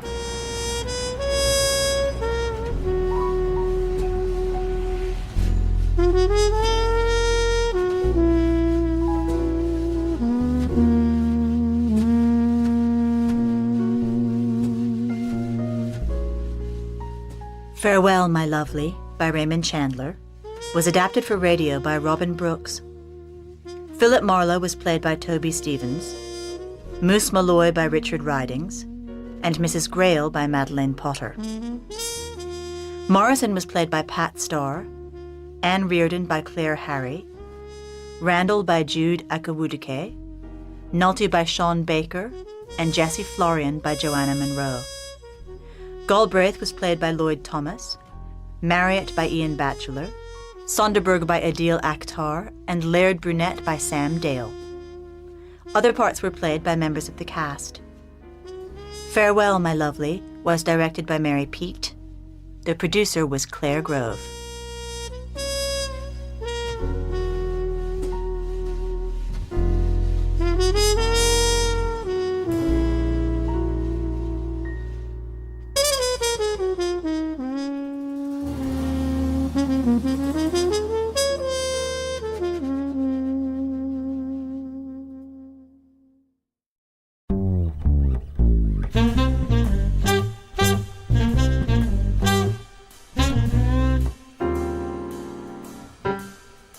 The Gillian Company is on the 7th floor, behind swinging doors bound in platinum. In the corner is a tall display in a triangular showcase. It seems to contain every fancy bottle and box that's ever been designed. There are perfumes in tall, thin bottles that look as if a breath would blow them over, and perfumes in little pastel phials tied with ducky satin bows like little girls at a dancing class. The cream of the crop seems to be something very small and simple in a squat amber bottle. It's labeled Gillian Regal, the champagne of perfumes. It's definitely the stuff to get. I'd like to see Mr. DeRace Kingsley. Here's my card. Have you an appointment? No appointment. It's very difficult to see Mr. Kingsley without an appointment, Mr. Marlowe. The name of this tall, lean, dark-haired lovely is, according to the titled embossed plaque on her desk, Miss Adrienne Fromsett. What is the nature of your business, Mr. Marlowe? Personal. I see. Does Mr. Kingsley know you, Mr. Marlowe? I don't think so. He may have heard my name. You might say I'm from Lieutenant McGee. And does Mr. Kingsley know Lieutenant McGee? I'm hoping he does, but maybe the best way to find out is to ask him. Mr. Kingsley is in conference. I'll send your card in when I have an opportunity. Thank you. I'll wait. I sit and light a cigarette. Half an hour and 3 or 4 cigarettes later, a door opens and 3 men come out laughing. The men shake hands heartily, and 2 of them leave. The third man drops the grin off his face and looks as if he's never grinned in his life. Any calls, Miss Fromsett? Mr. Marlowe to see you, from Lieutenant McGee. His business is personal. Never heard of him. It seems like the perfect moment to introduce myself. This gentleman is Mr. Marlowe. You want to see me? If you're Mr. DeRace Kingsley. Who the hell do you think I was? He's about 6'2", and not much of it is soft. His eyes are stone gray with flecks of cold light in them. His manner says he is very tough to get along with. And who, incidentally, is Lieutenant McGee? He's just a fellow I know. I'm fascinated. Anything else you would care to let drop about him? Well, they call him Violets McGee on account of he chews little throat passels that smell of violets. He's a big man with soft silvery hair and a cute little mouth made to kiss babies with. I don't like your manner. That's all right. I'm not selling it. I'll give you exactly 3 minutes. God knows why. He burns his way past Miss Fromsett's desk to his door, yanks it open and lets it swing in my face. Miss Fromsett likes that. She likes it very much. Listen, I'm a businessman. I don't fool around. Your card says you're a licensed detective. Show me something to prove it. I get out my wallet and hand him things to prove it. He lights a cigar. He doesn't offer me one. He takes his time. He doesn't care about mine. No, I don't know, McGee. I know Sheriff Peterson. I asked for the name of a reliable man to do a job. I suppose you are the man. I guess you might do. Just don't get flip with me, and remember, when I hire a man, he's my man. He does exactly what I tell him, and he keeps his mouth shut, or he goes out fast. I hope I'm not too tough for you. Why not leave that an open question? What do you charge? $25 a day in expenses, 8 cents a mile for my car. Absurd, far too much. 15 a day flat, that's plenty. I'll pay the mileage within reason, the way things are now. But no joyriding. I say nothing. He seems a little surprised that I say nothing. I haven't hired you yet, but if I do, the job is absolutely confidential. No talking it over with your cop friends. Is that understood? Just what do you want done, Mr. Kingsley? What do you care? You do all kinds of detective work, don't you? Not all kinds. Only the fairly honest kinds. For one thing, I don't do divorce business, and I get 100 down as a retainer from strangers. Well, well. And as for you being too tough for me, most of the clients start out either by weeping down my shirt or bawling me out to show me who's boss. But usually they end up being very reasonable if they're still alive. Well, well. Do you lose very many of them? Not if they treat me right. Have a cigar. I take one and put it in my pocket. I haven't been called down like that in 4 years. I want you to find my wife. Okay. I'll find your wife. I think you will, at that. She's been gone a whole month from a cabin we have in the mountains near Puma Point. I know Puma Point. Our place is 3 miles from the village. It's on a private lake, Little Fawn Lake. My friends have cabins. I have a cabin, and a man called Bill Chess lives with his wife in another cabin, rent-free, and looks after the place. He's a disabled veteran with a pension. Anyway, my wife went up in the middle of May, came down twice for weekends, was due down the 12th of June for a party, and never showed up. I haven't seen her since. What have you done about it? Nothing. I haven't even been up there. Why? He opens a locked drawer and hands me a folded paper. It's a postal telegraph form. The wire had been filed at El Paso on June 14th at 9:19 a.m. Am crossing to get Mexican divorce. Stop. Will marry Chris. Stop. Good luck and goodbye. Crystal. And then there's this. It's a large and very clear snapshot. A man and a woman are sitting on the sand under a beach umbrella. The woman, who wears a very daring sharkskin bathing suit, is a slim blonde, young and shapely and smiling. The man, who smiles at the camera with a practiced smile, is a dark, handsome lad with fine shoulders and legs, sleek dark hair and white teeth. 6 feet of a standard type of homewrecker. That's my wife, Crystal, and that's Chris Lavery. All right. What's the catch? The wire surprised me only mildly. Crystal and I have been washed up for years. She lives her life and I live mine. She has her own money and plenty. She plays around, and Lavery was one of her playmates. I might have been a little surprised that she would actually marry him, because the guy is nothing but a professional chaser. But the picture looked all right so far. And then? Nothing for 2 weeks. Then the Prescott Hotel in San Bernardino got in touch with me and said a Packard Clipper registered to Crystal Grace Kingsley at my address was unclaimed in their garage, and what about it? I sent them a check and told them to keep it. I figured if they had gone in a car at all, they had gone in Lavery's car. The day before yesterday, however, I met Lavery in front of the athletic club down on the corner here. He said he didn't know where Crystal was. He also said he hadn't gone away with her, hadn't seen her in 2 months, hadn't had any communication with her of any kind. You believed him? He's a no-good son of a bitch who thinks it's smart to lay his friends' wives and brag about it. I feel he'd have been tickled pink to stick it into me and break it off that he had got my wife to run away with him and leave me flat. Maybe she tossed him out of his can and hurt him in his Casanova complex. Maybe. You'll have to prove me wrong. But there's another and very worrying angle. I have a good job here, but a job is all it is. I can't stand scandal. I'd be out of here in a hurry if my wife got mixed up with the police. Police?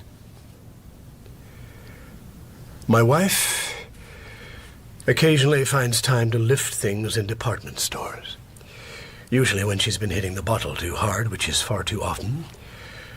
So far, I've been able to keep the police from filing charges, but if something like that happened in a strange city, who knows? Well, I think we might almost throw the shoplifting angle out of this for the time being. There are too many other things that could have happened. That she did go away with Lavery and they split up. That she went away with some other guy and the wire's a gag. That she drank herself over the edge and is holed up in some private sanatorium. That she got into some jam we have no idea of. That she met with foul play. Don't say that. Why not? You gotta consider it. I get a very vague idea of Mrs. Kingsley, that she is young, pretty, reckless, and wild. That she drinks and does dangerous things when she drinks. That she's a sucker for men and might take up with a stranger who might turn out to be a crook. Does that fit? Every word of it. How much money would she have with her? She likes to carry enough. She has her own bank and her own bank account. She could have any amount of money. There are more angles to this than I can see just now. But I'll start by talking to Lavery and then taking a run up to Little Fawn Lake and asking questions there. I'll need Lavery's address and a note to your man in charge of the mountain place. Miss Fromstead will give you Lavery's address, and I'll write a note to Bill. There's just one other thing.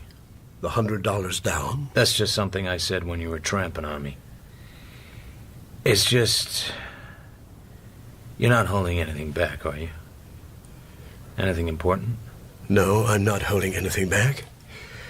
I'm worried, and I want to know where she is. I'm damn worried. If you get anything at all, call me any time, day or night. He writes me a note. Miss Fromstead gives me Lavery's address, but with some reluctance. I get the impression that Mr. Chris Lavery is not a pleasant thought to her, but I have other things to worry about. Soon, I'm heading for the aforementioned Mr. Lavery's residence in Bay City.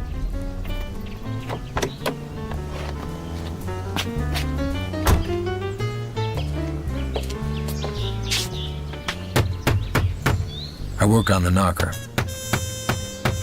Nothing. I push the bell and hear a ring inside, not very far off. Nothing. A neat black Cadillac coupe comes out of the garage of the house across the way. A thin man in dark glasses looks sharply at me, as if I hadn't any business to be there. He's probably got nothing to do with what I'm after, but who knows? I give him my steely glare and do some more hammering on the knocker. You're making a hell of a lot of noise. Mr. Lavery? What if I am? My card. I slip it through the grill. I'm working for DeRace Kingsley. To hell with both of you.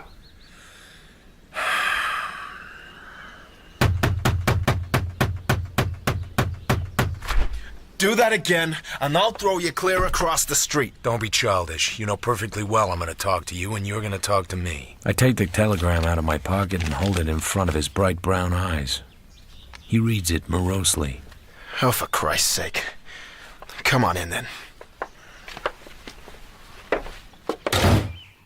I sit opposite him and look him over. He's a nice piece of beef, but to me, that's all he is. I can understand the women would think he was something to yell for. Look, I know what that wire says, but it's the bunk. I didn't go to El Paso with Crystal Kingsley. I haven't seen her for a long time, long before the date of that wire. I haven't had any contact with her. I told Kingsley that. He didn't have to believe you. Why would I lie to him? Why wouldn't you? Look, it might seem so to you, but you don't know her. Kingsley has no strings on her. If he doesn't like the way she behaves, he has a remedy. These proprietary husbands make me sick. So you don't have any idea of marrying her? I've thought of it, yes. She has money. Money is always useful, but it would be too tough a way to make it. So tell me, do you hire yourself out to dig up dirt? Doing well at it? Look, Mr. Lavery, we don't have to get into a fight. Kingsley thinks you know where his wife is, but won't tell him, either out of meanness or motives of delicacy. Which way would he like it? He doesn't care so long as he gets the information. He doesn't care a great deal what you and she do together, or whether she divorces him or not. He just wants to feel sure that she isn't in trouble of any kind. Trouble? What kind of trouble? Maybe you won't know the kind of trouble he's thinking of. Tell me. I'd just love to hear about some kind of trouble I don't know about. No time to talk business, but always time for a wisecrack. Go climb up your thumb, wise guy. This wire has to mean something. It's probably just a gag. She's full of little tricks like that. All of them silly, and some of them vicious. I stood her up one weekend. I was sick of her. I don't like that one. I'd like it better if you did go to El Paso with her, and had a fight and split up. Could you tell it that way? I told you I didn't go anywhere with her. Not anywhere. Can't you remember that? I'll remember it when I believe it. All right. Out you go. I've had enough of your third-degree tripe. You're wasting my time and your own. If it's worth anything. Not a lot, but at least I'm being paid for this. By the way, what line of business are you in? What the hell business is it of yours? None. But of course I can always find out. Yeah. So long, Snooper. And don't bother to come back. I won't be at home. If I do come back, it won't be just to swap gags.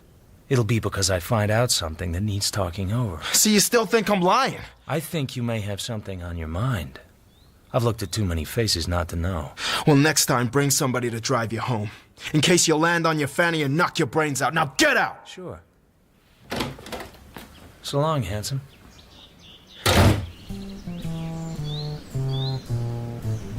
I decided to take a look at the house across the way. On the gatepost was a bronze tablet which said, Albert S. Almore, M.D. I wonder idly how well he knows Lavery, since theirs were the only two houses in the block. But being a doctor, he wouldn't tell me anything about him anyway. And now here's the black Cadillac back again. And Dr. Almore really doesn't like the fact that I'm studying his gatepost. He's staring at me with a sharp frown on his thin face. So I stroll back to my car, and he drives his car back into his garage. I figure it's worth waiting. There's something about this guy's behavior that intrigues me. I could see Dr. Almore through his window. He's on the phone, getting more and more agitated. Then he makes another call, and another. Every half minute he looks out. He's waiting, and I'm waiting with him for no reason at all. Now it's getting interesting. A green sedan stopped outside the good doctor's. A big man with dusty blonde hairs got out. I think I can guess what's going to happen next.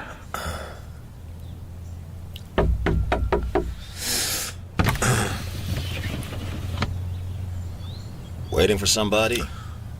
I don't know. Am I? I'll ask the questions. Well, I'll be damned. So that's the answer to the pantomime. What pantomime? Nervous Nellie and the telephone. Let me see your driver's license. You fellows ever flash a buzzer, or is acting tough all the identification you need? DeGarmo, Detective Lieutenant. Pleased to meet you, Lieutenant. Skip it. Now tell me why you're here casing Almore's place. I'm not casing Almore's place. I never heard of Dr. Almore, and I don't know any reason why I should want to case his house. Unless you grift, then. Or folks hire you. We don't like peepers down here. Is that so? The last guy that tried it ended up on the road gang, sweetheart. I bet it's good, if only I could guess. Tried what? Tried to put the bite on him. Dr. Almore looks like an easy man to bite. Let's put it this way. I don't know Dr. Almore, never heard of him, and I'm not interested in him. I just read his bronze tablet. I'm down here visiting a friend and looking at the view. Straight goods? Straight goods. Hell. The guy's screwy. He ought to see a doctor. Now go on. Beat it. Stay off our reservation and you won't make any enemies.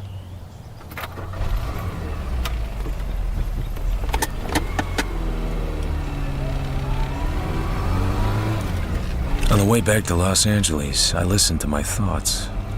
They moved fitfully in and out, like Dr. Almore's thin, nervous hands pulling at the edge of his curtains. I saw Lavery. What did he say? He told me just enough dirt to sound frank. I still like the idea that they quarreled and split up and that he hopes to fix up with her yet. Then he must know where she is. He might, but it doesn't follow. By the way, a rather curious thing happened to me on Lavery Street. Dr. Almore seemed very unhappy I was there. Would that be Dr. Albert Almore? Yeah. He was Crystal's doctor for a time.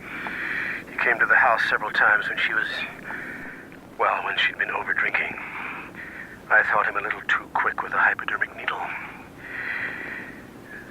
His wife... let me see, there was something about his wife. Oh, yes. She committed suicide. When?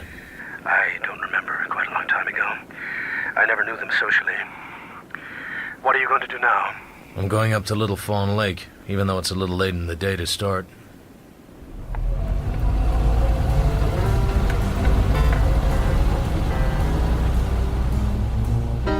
I see a sign. Little Fawn Lake, private road, no trespassing. It's only a few hours from the city, but it's a different world. I crawl carefully around huge, bare granite rocks and past a little waterfall and through a maze of black oak trees and ironwood and manzanita and silence.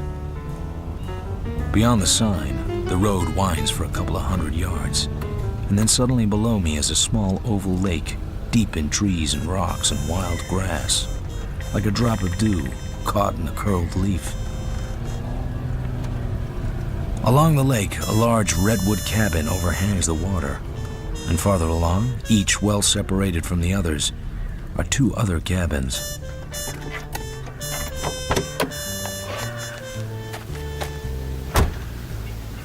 I get out of the car and start towards the nearest cabin. Somewhere behind it, an axe thuds. He must have heard me. A heavily built man with a harsh face and swarthy skin comes into view carrying a double-bitted axe. He limps as he walks, giving his right leg a little kick out with each step. In spite of his weathered appearance, he looks like a drinker. There's a bright glitter in his eyes. Mr. Bill Chess? That's me. I'm a note here from Mr. Kingsley.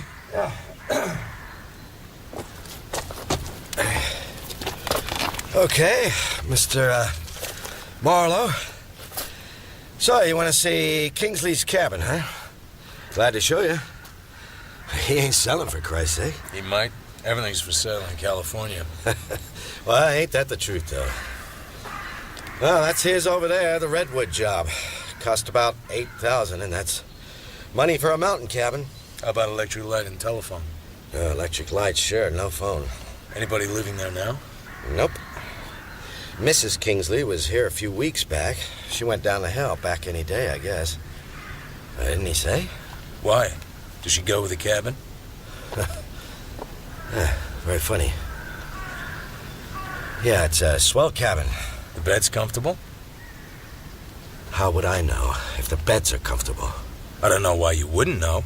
I can find out for myself. Yeah, you think I can't smell a dick when I meet one? Nuts to you, pal, and nuts to Kingsley. So he hires himself a dick to come up here and see am I wearing his pajamas, huh? Now listen, Jack. I might have a stiff leg and all, but the women I could get... Whoa, you're slipping your clutch. I didn't come here to inquire into your love life. I never saw Mrs. Kingsley. I never saw Mr. Kingsley until this morning. What the hell's the matter with you? He rubs the back of his hand viciously across his mouth, as if he wants to hurt himself. His hands are shaking. Sorry, Mr. Marlowe. I was out on the roof last night, and I got a hangover like 7 Swedes. I've been up here alone for a month, and it's got me talking to myself. A thing happened to me. Anything a drink would help? You got one? He brings glasses from his cabin, and we sit there in the silence as I pour him a stiff drink of rye. Man, that's from the right bottle. I guess a guy gets the blues up here all alone. No company, no real friends, no wife. Especially no wife. She left me. She left me a month ago. Friday the 12th of June, a day I'll remember. I stiffen. Friday the 12th was the day Mrs. Crystal Kingsley was supposed to have come into town for a party. Yeah, but you don't want to hear about this. It's none of my business, but if it would make you feel any better. Thanks. You know, Muriel was one swell kid. I met her in a joint in Riverside just 1 year and 3 months ago. Maybe not the kind of joint where a guy would expect to meet a girl like her, but that's how it happened. We got married. I loved her. I was married to as neat a little blonde as ever you clapped an eye on, and all the time I'm nuts, I go for that. He points to the Kingsley cabin. It's turning the color of ox blood in the late afternoon light. Hell, you think if I had to jump off the dock, I'd go a little ways from home and pick me a change in types at least. But little round heels over there ain't even that. She's a blonde, like Muriel, same size and weight, same type, almost the same color eyes. But brother, how different from then on in. She was giving it out, but I didn't have to take. You asked me if the beds over there were comfortable. I was just too full remembering. Yeah, the bed I was in was comfortable. I came back across the dam. I'm as smooth as a new piston head. I'm getting away with something. Except I didn't get away with anything at all. When I got home, Muriel told me things about myself I didn't even imagine. After that, I felt too mean to stay even half sober. Along about 4 a.m., I finally got back home again and Muriel had gone. She left you? That very night. Nothing but a note in the bureau and some cold cream on a pillow. Here. I'm sorry, Bill, but I'd rather be dead than live with you any longer. Muriel. I've not heard from her in a whole month. Not a single word. Maybe she's with some other guy. I hope he treats her better than I did. Better show you Kingsley's cabin.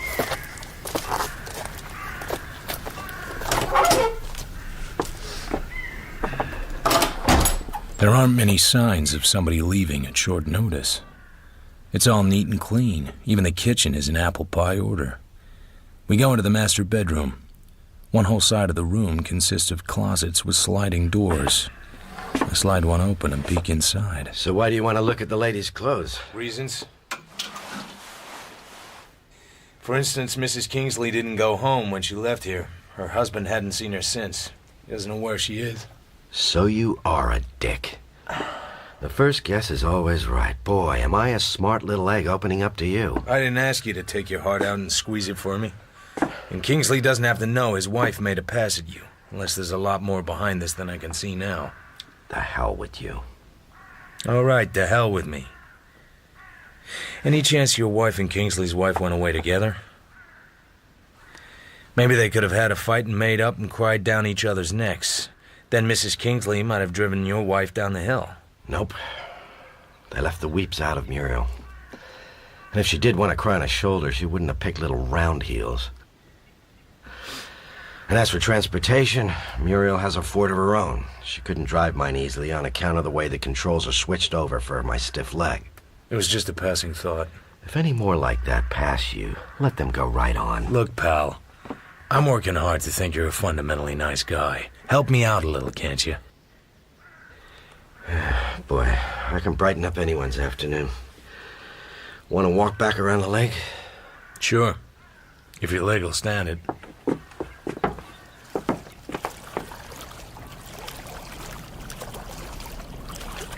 I ask him about Lavery. He admits to having seen him once. Won't say more than that. But then, Mrs. Kingsley clearly has plenty of male friends. We're at the end of the lake now, and we walk out onto a little pier. I look down. Any fish in the lake? Some smart old bastards at trout. So what's that down there? Looks like some kind of underwater flooring. Used to be a boat landing before the dam was raised. Uh-huh. That lifted the water so far, the old landing was 6 feet under. The air is peaceful and calm and sunny, and holds a quiet you don't get in cities. Then suddenly Bill Chess clutches my arm. Oh my God, look there. I look down with him. Something waves languidly out of the darkness on the edge of the submerged landing. Something which looks far too much like a human arm. My God. My God. He finds a big rock, lifts it high, and throws it into the water. For a moment, the waters are confused, boiling. Then the depths clear again. Released from the old wooden landing, something moves that's not a board. It breaks surface, casually, lightly, without haste. I see a wave of dark blonde hair straighten out in the water and hold still for a brief instant and then swirl into a tangle again. Sweet Christ. It's Muriel.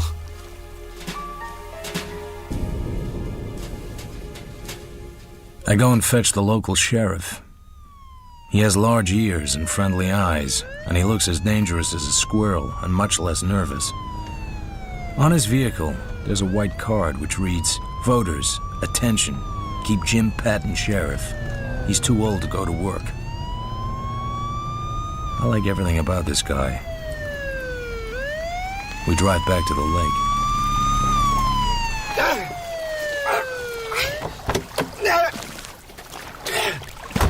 Bill! Bill! What's going on? I had to do it. I had to get a rope and go down in the water and pull the thing out. Why? I don't know why. But I tried to the shore and here it is. There's a horrible, sickening smell in the air. The thing that had been a woman lies face down on the boards. I couldn't leave her. It's down there in the lake.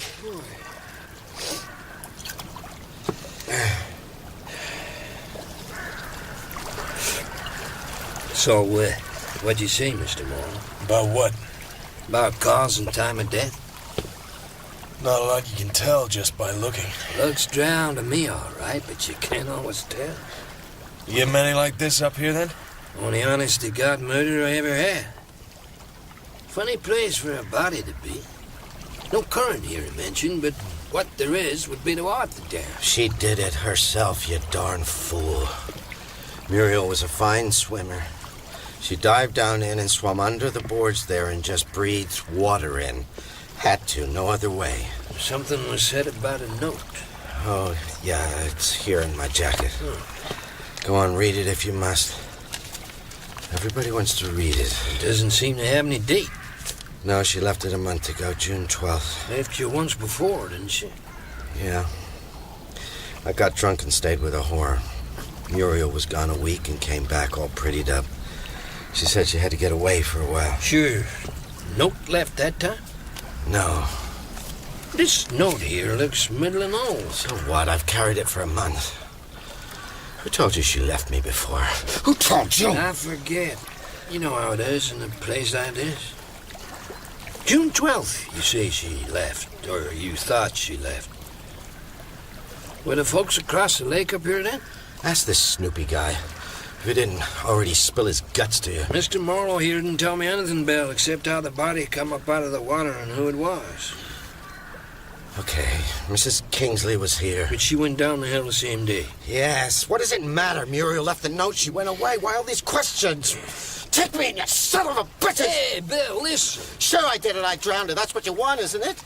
She was my girl and I loved her. I'm a heel, always been a heel. But just the same, I loved her. Maybe you guys wouldn't understand that. Just don't bother to try. Just take me in, damn you!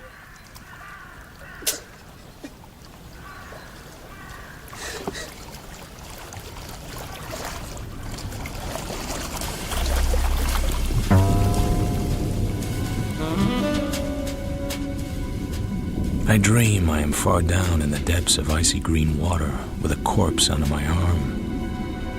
The corpse has long blonde hair that keeps floating in front of my face. An enormous fish with bulging eyes and a bloated body swims around, leering like an elderly lecher. Just as I am about to burst from lack of air, the corpse comes alive under my arm and gets away from me. And then I am fighting with a fish, and the corpse is rolling over and over in the water, spinning its long hair and... I'd checked in and fallen asleep. Now I wake up with a mouthful of sheet. I look at the clock. It's still early. I realize that before I return to the city and Mr. DeRace Kingsley, I want to take a look at the chess cabin.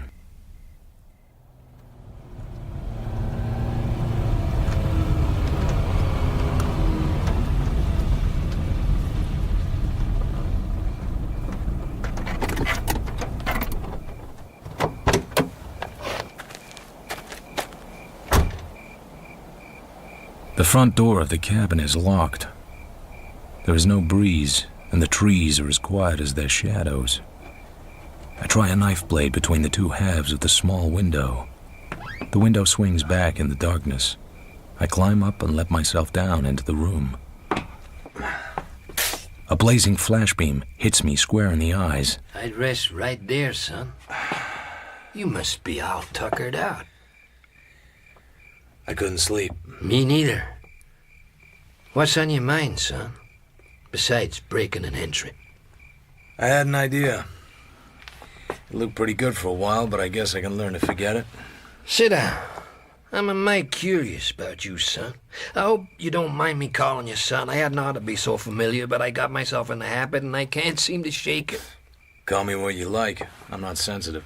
You see, there's a mess of detectives in the L.A. phone book, but only one of them is called Marlowe. You tell him who hired you? DeRace Kingsley. It's Tracy's wife. She skipped out on him a month ago. She's supposed to have gone away with a man. She started from here, so I started from here. You don't have any interest in Bill Chess at all? None whatever. I guess you guys do a lot of divorce business. Kind of smelly work to my notion. Still, Kingsley wouldn't have asked for help from the police to find his wife, would he? Hardly. He knows her too well. None of what you've been saying don't hardly explain you're wanting to search Bill's cabin. I'm just a great guy to poke around. Hello. You can do better than that. Say I'm interested in Bill Chess, then. But only because he's in trouble in rather a pathetic case. If he murdered his wife, there's something here to point that way. If he didn't, there's something here to point that way, too. As for instance, what kind of thing? Clothes, personal jewelry, toilet articles, whatever a woman takes with her when she goes away, not intending to come back. But she didn't go away, son. Then the stuff would still be here. But if it was still here, Bill would have noticed she hadn't taken it. But if he murdered her, then he would have to get rid of the things she ought to have taken with her. Of course, his biggest problem is her Ford car. Sinking into the lake would be dangerous, but he couldn't burn it or bury it. Could he even drive it? Sure, he can't bend his right leg at the knee, so he couldn't use a foot brake very handy, but he could get by with a handbrake. So, the chances are he hid it in the woods within walking distance of here. And walking distance for him would not be very far. For a fella that claims not to be interested, you're doing some pretty close figuring on all this. If the car was found, it would be better for Muriel's stuff to be found in it. That would give him a couple of outs. Let's say that she was murdered by some unknown party who fixed things to implicate Bill when and if the murder was discovered. There's still that little matter of the note to be got over. What I like is that she did plan to go away and did write the note, but he caught her before she got clear and saw her read and finished her off. Then he would have had to do all the things we've been talking about. I never met her. What kind of girl was she? A mighty cute little blonde when she fixed herself up. She kind of let herself go with Bill. A quiet girl with a face that kept its secrets. I'm going to tell you something I shouldn't tell you. Don't know why. Maybe because you can only keep so many things to yourself. There was a Los Angeles copper named DeSoto up here about 6 weeks back. A big roughneck with damn poor manners. Nobody liked him and nobody opened up to him much. He had a photograph with him, and he was looking for a woman called Mildred Haviland, he said. He said he had information the woman was staying up here. This big bruiser showed his picture to darn near everybody in town before he showed it to me. That made me kind of sore. She looked like Muriel Chess? Something like, but not enough to be sure by any manner of means. I asked him what this Mildred Haviland was wanted for. He said it was police business. I said I was in that way of business myself, in an ignorant, countrified kind of way. Still, I guess I done wrong to tell him I didn't know anybody that looked like his little picture. I'll thank you to respect this confidence, Mr. Marlowe. You done right nicely in your figuring, too. Not far from here, there's a bunch of log cabins that's been falling down ever since I recall. Round at the back, there's a woodshed which sometimes they used for a garage. Muriel's car was there? Yep. And 2 unlocked suitcases in the car, packed with clothes and packed kind of hasty, I thought. Women's clothes. The point is, son, no stranger would have known about that place. Then he puts his hand into his jerkin and brings out a small twist of tissue paper. Take a look at this.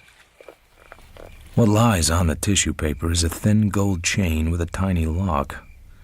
The gold has been snipped through, leaving the lock intact. There is white powder sticking to both chain and paper. Where would you guess I found that? I take the chain, I moisten my finger, touch the powder, and taste it. In a can or box of confectioner's sugar. The chain's an anklet. Some women never take them off, like wedding rings. Whoever took this one off didn't have a key. But you know something? What's that, son? The cut ends don't fit together. It's too short, look. Son, I don't have your eyes. Do you mind if I take a look inside that box of sugar? It's in the kitchen. I'll come with you.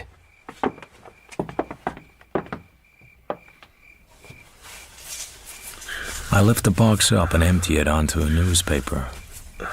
At the bottom, another twist of white tissue. Guess I didn't go deep enough. I shake the tissue clean and unwind it.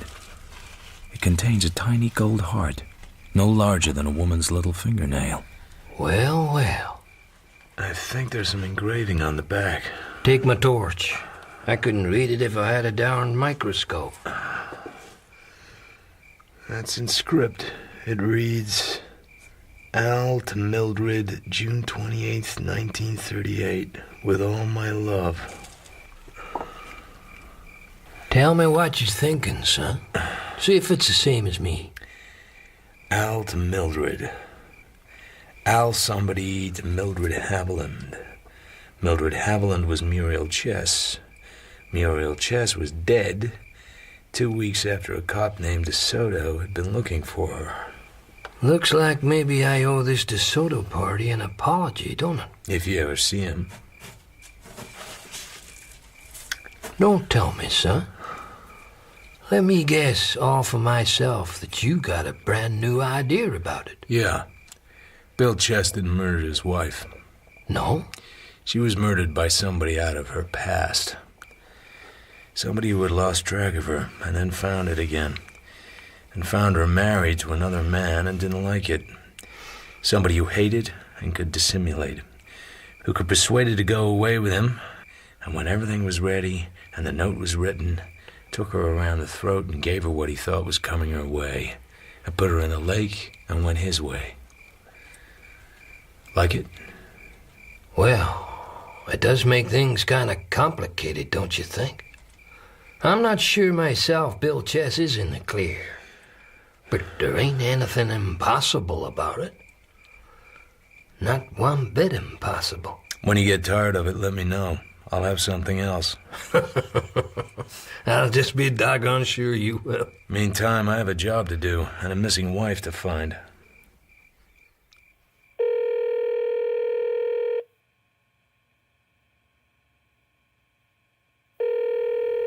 Gilliland Company. Miss Fromsett? Mr. Marlowe? You remember me. I remember everybody. Could you remember to put me through to Mr. Kingsley? I could try. It's the next day and I'm back in the city. I tell Kingsley about Muriel Chess's body in the lake, and I tell him Bill has confessed. I have to tell him about all that, because it means I'll have to testify at the inquest. That's bad. Very bad. Were your wife and Muriel Chess friendly? I guess so. Crystal's easy enough to get along with most of the time. I hardly knew Muriel Chess. Did you ever know anybody called Mildred Haviland? Who? Mildred Haviland. No. Is there any reason why I should? Every question I ask, you ask another right back. No. There isn't any reason why you should know Mildred Haviland, especially if you hardly knew Muriel Chess. It's Crystal I asked you to find out about. That's why I went today to the Prescott Hotel in San Bernardino. What did you find out? She was there all right. And Lavery met her there. The hop who gave me the dope brought Lavery into it himself without any prompting from me. Lavery had dinner with her and went with her in a cab to the railway station, leaving the car. Well, I ought to have known he was lying. I got the impression he was surprised when I told him about the telegram from El Paso. What do you plan to do now? Go up against Lavery again, of course. I agree. This other is really no business of ours, is it?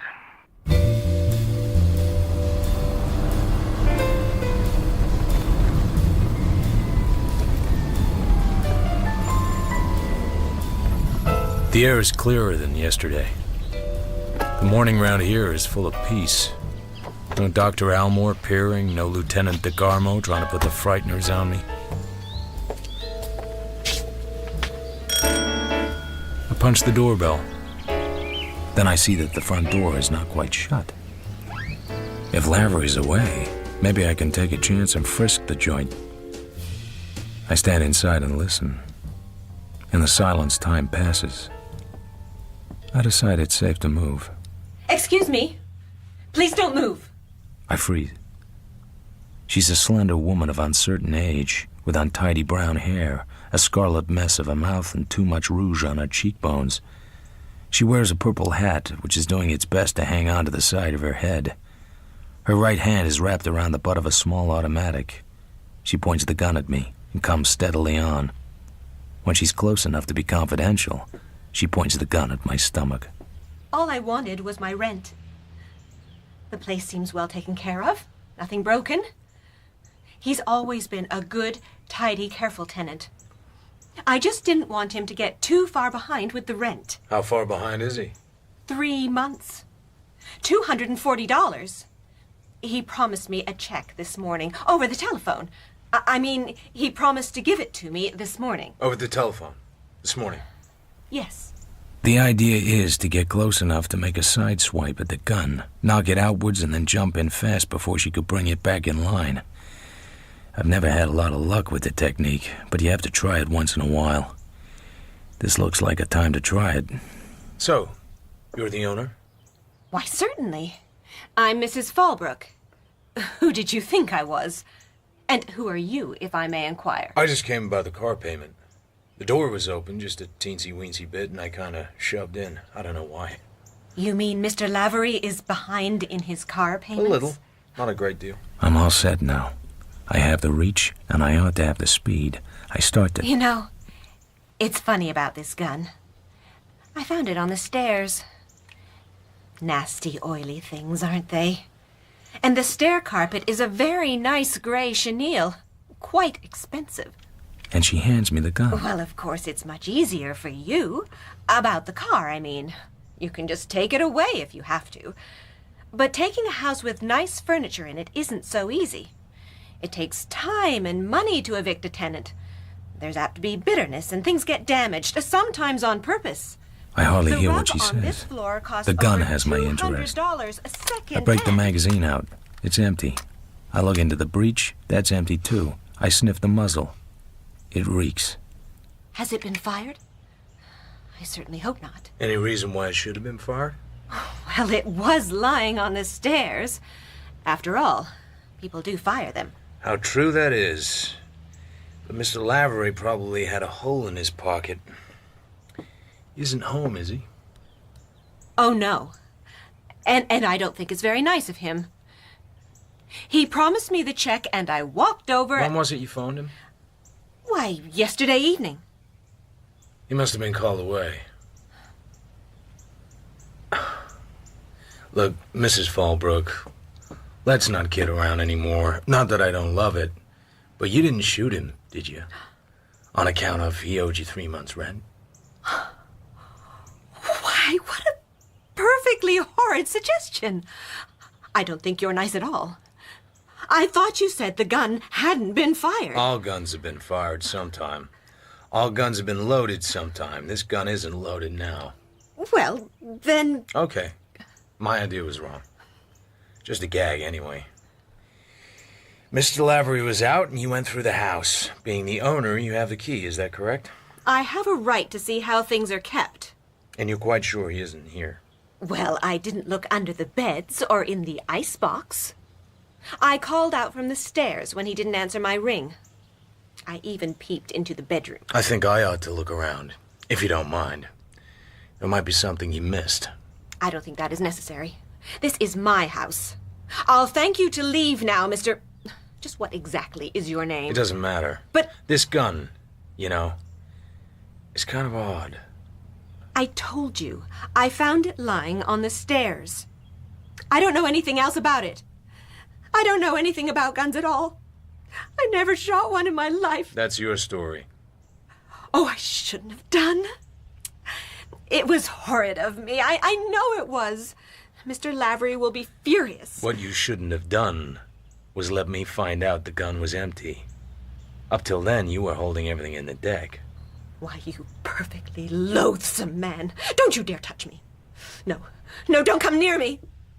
I won't stay in this house another minute with you. How dare you be so Her insulting? voice snaps in midair like a rubber band. Oh!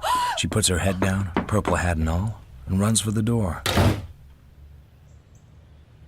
The house now seems to be abnormally still. Something's all wrong with this scene. I shrug and go quietly up the stairs. I look in the bedroom. I look under the pillows. There's a handkerchief there. 2 small initials are stitched into the corner in red. AF. Adrienne Fromset. But there's more. I look in the closet filled with clothes definitely not in Miss Fromset's style. The door next to the closet has to be the bathroom. It's locked. I force the lock with my knife blade and go in. Maybe I expected to find what I find. In the bedroom, signs of a woman having spent the night there. Pajamas, face powder, perfume, and so on. Bathroom door locked, but I got it open. 3 empty shells on the floor, 2 shots in the wall, 1 in the window. Lavery was in the shower stall, naked and dead. My God. Do you mean to say that he had a woman with him last night and she shot him this morning in the bathroom? Just what did you think I was trying to say? Please keep your voice down. I don't want any of the members to hear. But why in the bathroom? Keep your own voice down. Why not in the bathroom? Could you think of a place where a man would be more completely off guard? You don't know a woman shot him. I mean, you're not sure, are you? No. The woman who spent the night there might have left, or there need not have been any woman at all. The appearances could just have been faked. You might have shot him. What would I want to shoot him for? I'm a civilized man. Okay. Does your wife own a gun? You don't really think... Well, does she? Yeah, she does. A small automatic. Anything like this one? I reach in my pocket and put the gun in Kingsley's hand. I don't know. It's like it, but I can't tell. There's a serial number on the side. Nobody remembers the serial numbers of guns. I was hoping you wouldn't. It would have worried me very much. That dirty rat. I suppose he ditched her, I suppose. We can't let the police have this gun. Crystal has a permit. The gun was registered, so they will know the number even if I don't. We can't let them have it. But this Mrs. Fallbrook I told you about, the landlady, she knows I have the gun. We'll have to chance that. You're right. I don't think she's the kind to have anything to do with the police of her own free will. Look, I know you're taking a risk. I intend to make it worth your while. If the setup were possible for suicide, I'd say put the gun back, but the way you tell it, it isn't. But I can't cover up for a murder, even for a $10 bonus. The gun will have to go back. I was thinking of more money than that. I was thinking of $500. Just what did you expect to buy with that? Is there anything in Lavery's place apart from the gun that might indicate Crystal had been there lately? There may be a dozen things I don't know about. What kind of perfume does she use? Oh. Gillian Regal, the champagne of perfume. The bedroom reeks with it. I'm talking about $500, a check for it right now. I hired you to protect me from scandal and, of course, to protect my wife if she needed it.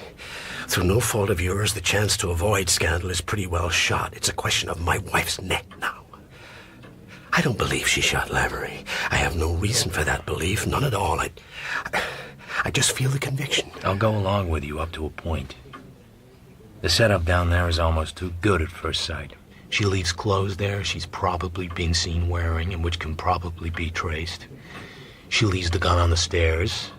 It's hard to think she would be as dumb as that. You give me a little heart. But everything I've heard from you, as well as anybody else, indicates that your wife is a reckless, foolish woman. Even if there wasn't anything down there to point to your wife, the cops will eventually tie her up to Lavery. And then, the fact that she's been out of sight for a month will make the cops sit up and rub their horny palms with glee. And of course they'll trace the gun, and if it's her gun, no, don't try and pocket it. I just thought... Nope. The cops will have to have the gun. I may be a very smart guy, and very fond of you personally, but that gun killed a man. I am not suppressing vital evidence for anybody. Here's the only thing I can do. Go back down there and replace the gun and call the law. Write it out with them and let the chips fall where they have to. Are you game for that? Yes. And the 500 stands. I don't expect to earn it. You may as well understand that now. By the way, How well did Miss Fromsett know Lavery? Out of office hours. His face tightens. He says nothing. I say nothing about the handkerchief. What's this got to do with anything? She looked kind of queer when I asked for his address when I was in your office. Like a romance that fouled out. Am I too blunt? I'm sorry, but it's my business to ask all sorts of questions of all sorts of people. Talk to her then. As a matter of fact, she knew the Elmores. She knew Elmore's wife. The one who killed herself. Lavery knew her too. Could that have any possible connection with this business? I don't know. You're in love with her, aren't you? I'd marry her tomorrow if I could. I don't think we need to waste time being cagey, Miss Fromsett. You know by now who I am and what I'm doing. If only you knew what he'd stood from that little tramp. Well, perhaps I'd better leave that out. What was it you wanted to see me about? Kingsley said you knew the Elmores. Yes, a bit. I met Mrs. Almore a few times. Where? At a friend's house. Why? At Lavery's house? I do hope you're not going to be insolent, Mr. Marlowe. But yes, at Chris Lavery's house. I used to go there. Once in a while, he had cocktail parties. Then Lavery knew the Elmores. Or Mrs. Elmore. Yes, quite well. And a lot of other women quite well, too. I don't doubt that. Did Mrs. Kingsley know her, too? Yes, better than I did. They called each other by their first names. Mrs. Almore is dead, you know. She committed suicide about 1.5 years ago. Any doubt about that? Has this anything to do with what you're doing? I don't know. But the first time I went to Lavery's, Dr. Elmore called a cop named DeGarmo just because I looked at his house. Why? And why would that Lieutenant DeGarmo think it's smart to say the last fellow who tried to put the bite on Elmore ended up on the road gang? What's going on? Well, I remember at one of Lavery's parties, this guy ribbed Mrs. Almore about her husband's practice. The idea seemed to be that he was one of those doctors who run around all night with a case of loaded hypodermic needles, keeping the local fast set from having pink elephants for breakfast. Florence Almore said she didn't care how her husband got his money as long as he got plenty of it and she had the spending of it. And this guy told her not to worry, it would always be a good racket, so long as he could get hold of enough dope. He asked Mrs. Almore if they had many nice gangsters to dinner at their house. She threw a glass of liquor in his face. Who wouldn't? A few weeks later, Florence Almore was found dead in the garage late at night. The door of the garage was shut and the car motor was running. She was lying on the concrete floor in pajamas with her head under a blanket, which was also over the exhaust pipe of the car. It was Chris Lavery who found her. Her husband was out. The office nurse had put Florence to bed earlier because she was drunk. Then she'd gone home too. How convenient. And the inquest? There was no inquest and no autopsy. Nothing in the papers except that she had died suddenly. It was all hushed up. Dr. Almore has some very influential friends. I guess so. How much do you think Chris Lavery knew? I'd like to think blackmail was one of those nasty little tricks Chris Lavery didn't quite run to. This is the moment. I take the little perfumed rag out of my pocket. Why do you want me to look at this, Mr. Marlowe? I found it in Chris Lavery's house. Under the pillow, on his bed. It has initials on it. It has 2 letters embroidered on it. They happen to be the same letters as my initials. Is that what you mean? Right. He probably knows 6 women with the same initials. So you're going to be nasty after all? Is it your handkerchief or isn't it? Yes, it's mine. I must have dropped it there. It's a long time ago. And I assure you I didn't put it under a pillow in his bed. And what's this perfume on it? Fly spray? Some cheap synthetic anyway. He must have given it to some woman who would like this kind of perfume. I get a mental picture of the woman. And she doesn't quite go with Lavery. I think you ought to do a little more work on your mental picture of Chris Lavery. Any touch of refinement you may have noticed is purely coincidental. That's not a very nice thing to say about a dead man. My God. He was shot in his shower. And it looks as if it was done by some woman who'd spent the night there. He'd just been shaving. The woman left the gun on the stairs and this handkerchief on the bed. And did you expect me to be able to give you information about this, too? Look, Miss Fromsett, I'd like to be smooth and distant and subtle about all this, but nobody will let me. When was he shot? This morning, I suppose. Not long after he got up. That would probably have been quite late. Quite a few people know I was in the office by 8:30. I didn't think you shot him. Awfully kind of you. But it is my handkerchief, isn't it? Although not my perfume. But I don't suppose policemen, or private detectives for that matter, are very sensitive to quality in perfume. He was shot at 5 or 6 times and missed all but twice. It was a pretty grim scene, I should think. There was a lot of hate on one side of it, or a pretty cold-blooded mind. He was quite easy to hate. And poisonously easy to love. Women, even decent women, make such ghastly mistakes about men. All you're telling me is that you once thought you loved him, but not anymore, and that you didn't shoot him. Yes. I'm sure you'll respect the confidence. Poor, egotistical, cheap, nasty, handsome, treacherous guy. Dead and cold and done with. No, Mr. Marlowe, I didn't shoot him. Does Mr. Kingsley know? Yes. Does he know about this Senate rag? Nobody knows about that except you and me and whoever put it there. So do you have any idea who did it? Ideas, but that's all they are. I'm afraid the police are going to find it simple. Some of Mrs. Kingsley's clothes are hanging in Lavery's closet. And when they know the whole story, including what happened at Little Fawn Lake, I'm afraid they're just going to reach for the handcuffs. You have to find her first, but that won't be hard for them. Crystal Kingsley.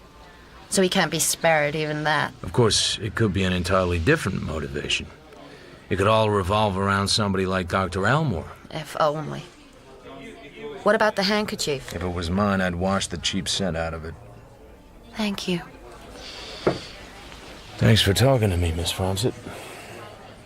Just one thing. Of course. It's just a thought. But Dr. Elmore's office nurse, did you ever meet her? Several times. Do you remember her name? I think it was Mildred something. Mildred Haviland, maybe? That sounds likely. Thank you, Miss Fromsett.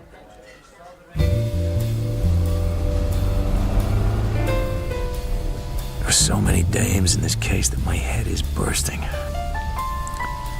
There's every indication that Crystal Kingsley is crazy enough to kill Lavery and leave her fingerprints all over the place. Case open and closed as far as the police are concerned. But there are so many unanswered questions. Take the late Muriel Chess, the lady in the lake. It was probably Mildred Haviland who was involved in a death so full of questions that any number of people might have wanted her dead. Dr. Elmore among the principal suspects. Albert Elmore. Al to Mildred with all my love. There's a strange line of thought. And then there's Florence Elmore herself, the suicide, or maybe not. And the crazy landlady, Mrs. Fallbrook. And the fragrant Miss Fromsett. She has class, no question of that. But was I wrong to rule her out? Was she being too helpful?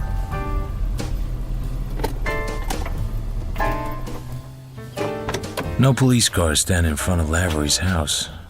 There's still time to do what I promised Kingsley to do. I push the front door open. I take the little automatic out of my pocket and I lay it on the table. Then I phone the police and tell them somebody's dead. And I'm there in the house. Then I wait. Not very long. I go to the front door and open it. There are 2 cops. One rushes rapidly to the bedroom. The other decides to interrogate me. This the death gun here by the phone? I should imagine so. It's been fired. Huh. You should what? I should imagine so. That's very good. That's very good indeed. It's not that good. So, what did you shoot him for?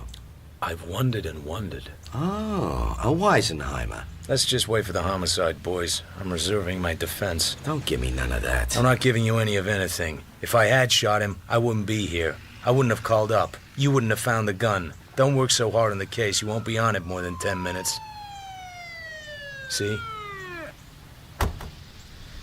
The guy in charge now is Captain Weber, a small man for a cop, with a permanently tired expression.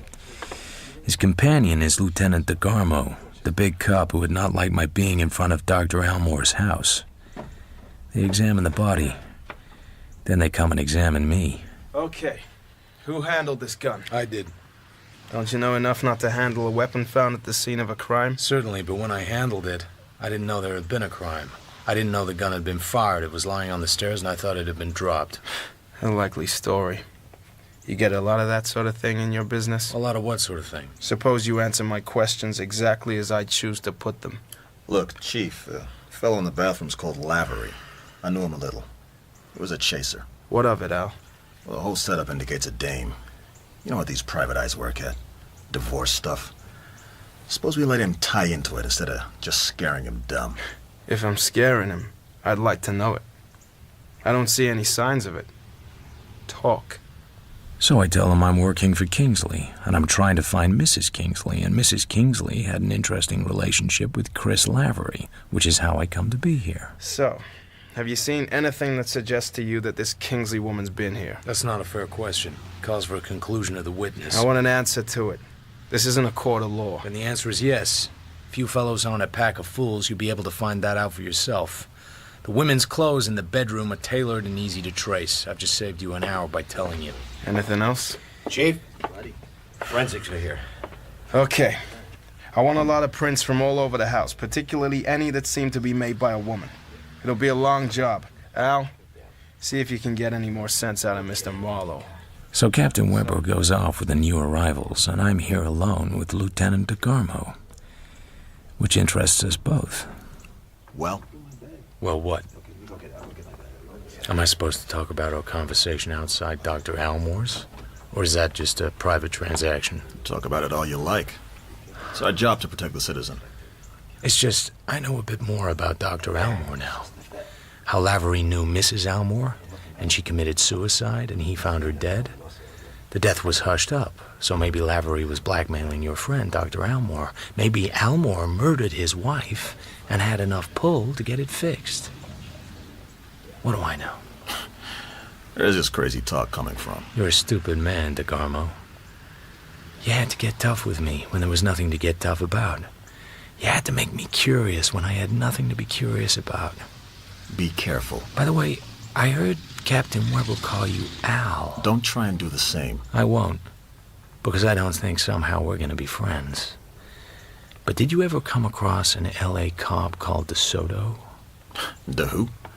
There's no guy of that name in the force. Pity, because they told me up around Little Fawn Lake, where the Kingsleys have a place, that a cop had been up there asking questions about somebody called Mildred Haviland, who just happens to have been Dr. Elmore's office nurse, who just happens to have found Mrs. Elmore's body, and... He hits me across the face with his open hand. It jerks my head around hard. Go on. Who just happens to have found Mrs. Elmore's body, and may have been somebody called Muriel Chess, who's been found...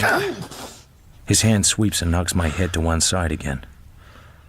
Anything else you want to say? There are just too many crazy coincidences in this story. Go on. Please. Nope.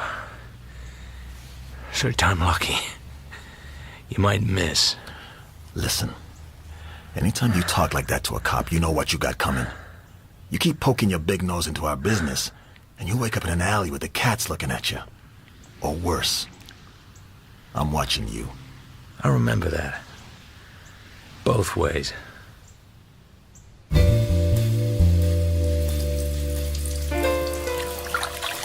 Back at the office, I bathe my face in cold water. The flush is gone from the left cheek, but it looks a little swollen. I brush my hair. There's getting to be plenty of gray in it. The face under the hair has a sick look. I don't like the face at all.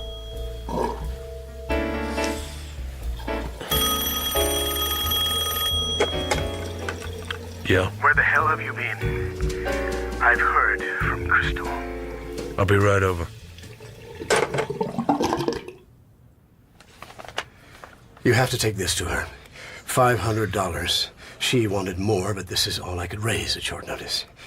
She has to get out of town. Out of what town? Bay City somewhere. She'll meet you at a place called the Peacock Lounge on Arguello Boulevard at 8th Street, or near it. What's the matter with her drawing her own money? Has her bank account got lockjaw or something? That's no way to talk. She's in trouble. Lavery's death is going to be laid at her door, whatever happens. Did you talk to her? No. She called the office.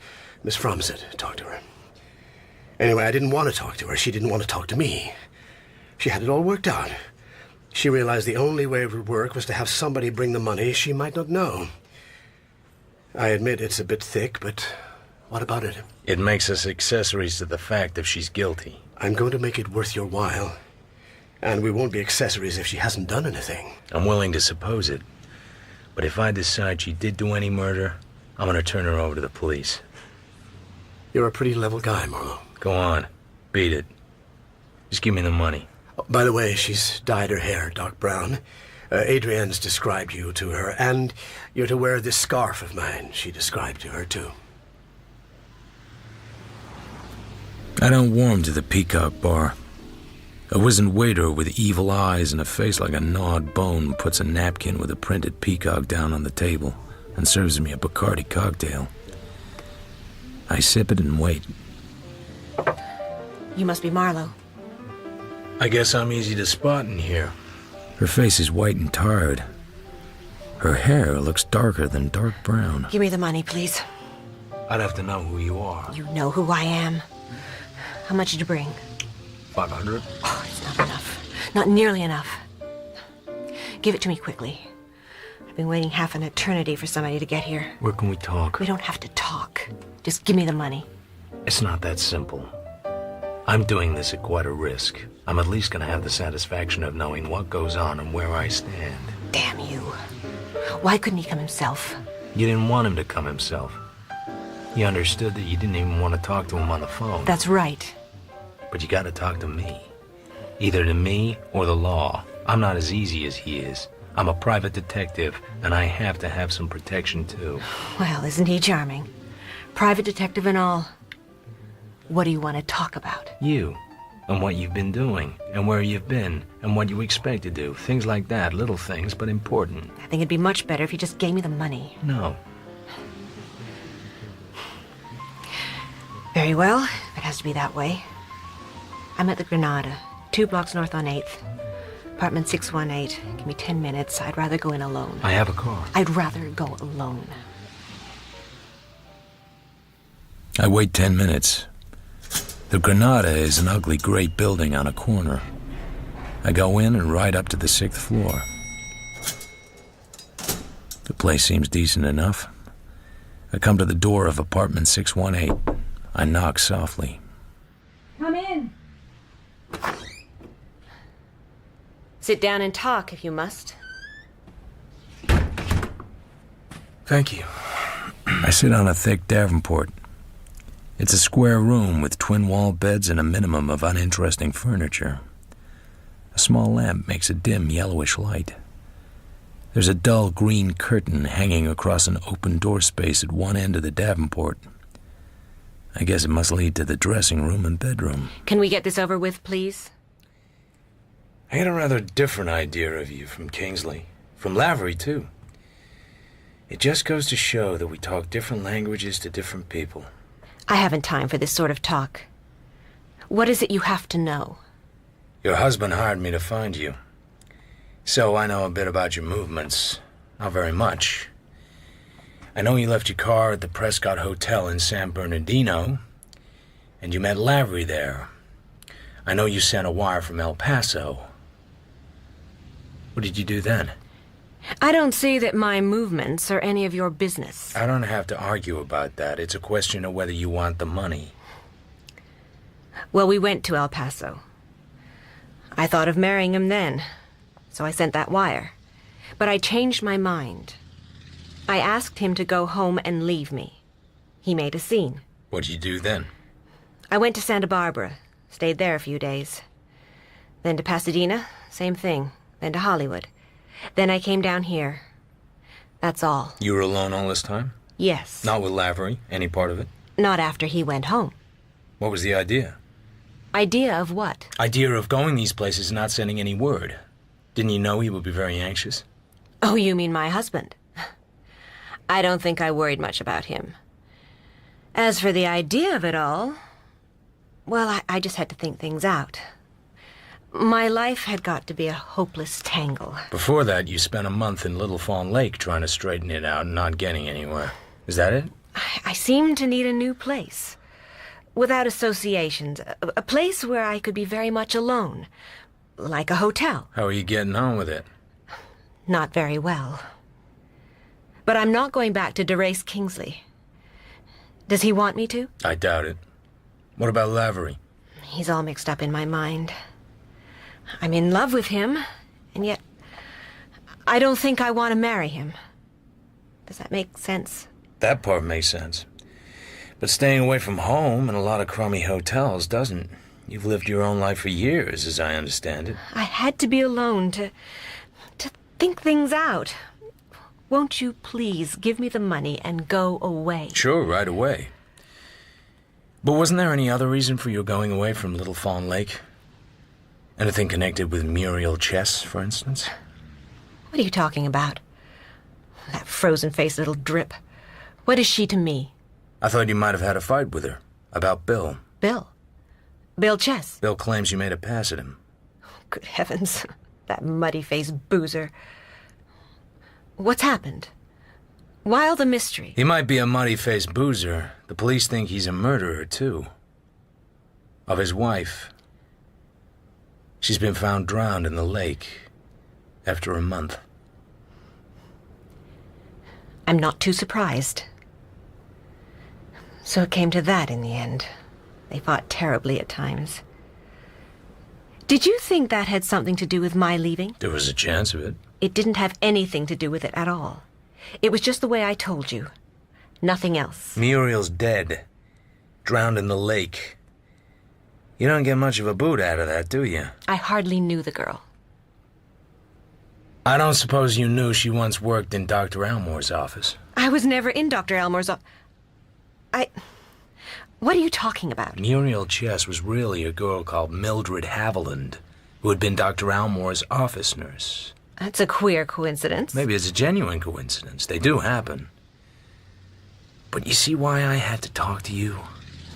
Muriel being drowned and you having gone away, and Muriel being Mildred Haviland, who was connected with Dr. Elmore at one time, as Lavery also was in a different way. And of course, Lavery lives across the street from Dr. Elmore. I don't think Chris had anything to do with Dr. Elmore. He knew his wife, but I don't think he knew the doctor. So why would he know the doctor's office nurse? Well, I guess there's nothing in all this to help me. But you can see why I had to talk to you. I guess I can give you the money now. I get the envelope out and stand up to drop it on her knee. She lets it lie there. I sit down again. You do this character very well. This confused innocence with an undertone of hardness and bitterness. Took me in for a while. People have made a bad mistake about you. They've been thinking of you as a reckless little idiot with no brains and no control. They've been very wrong. You did the Fallbrook character very well, too. Looking back on it, I think it was a shade overdone, but at the time, it got me all right. The purple hat, the messed up makeup, the jittery screwball manner. All very good. And when you put the gun in my hand like that, I felt like a brick. So you think I shot Chris Lavery? I don't think it. I know it. Who told you he was dead, anyway? Not me. Not Miss Fromsett. And just what are you going to do about it? Do about it? Turn you over to the police, naturally.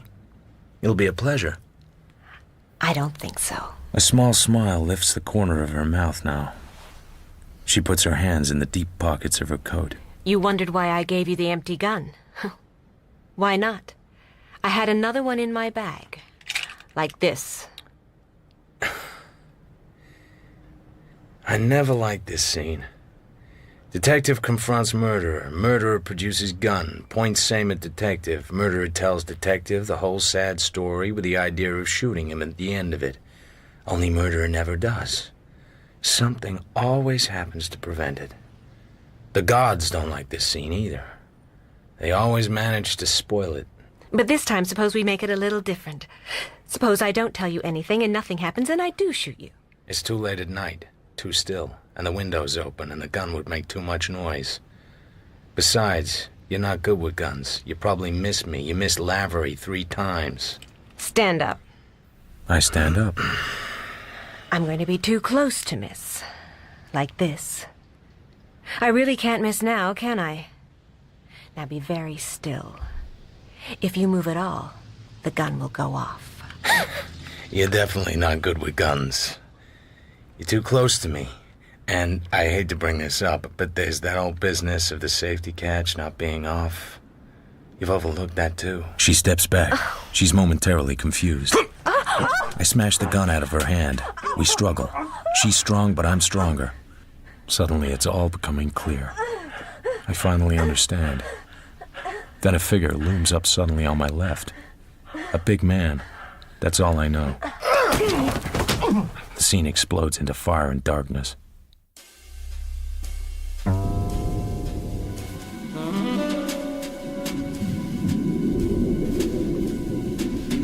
I finally come to. I'm lying flat on my back beside a davenport on somebody's carpet. The back of my head feels pulpy.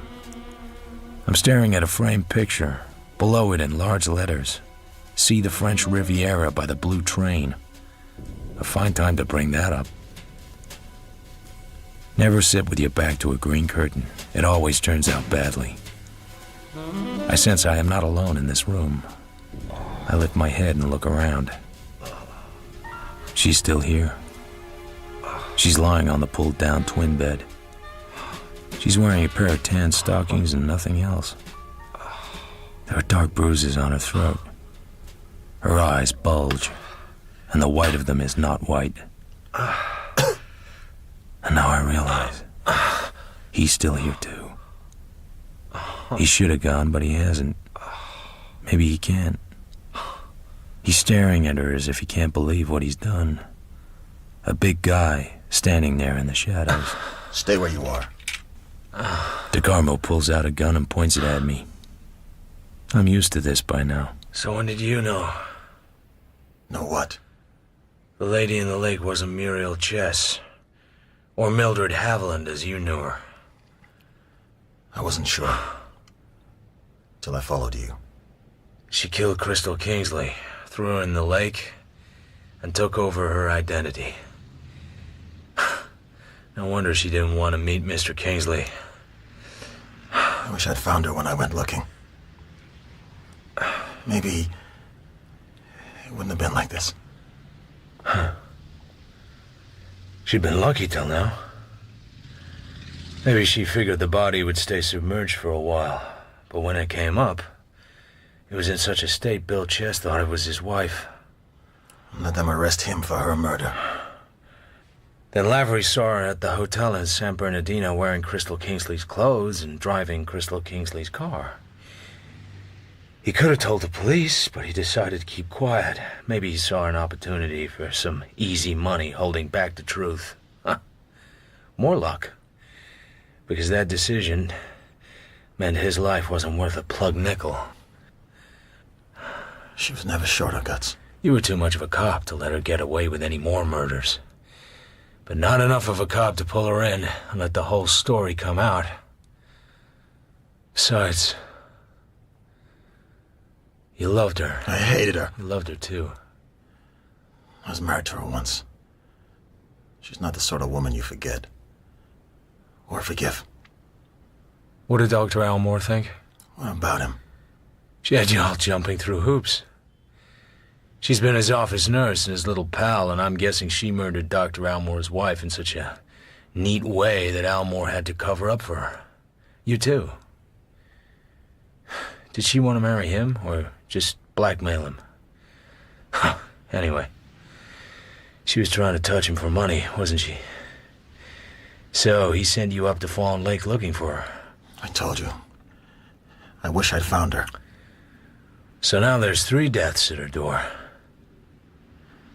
She's paid the price. And how about you?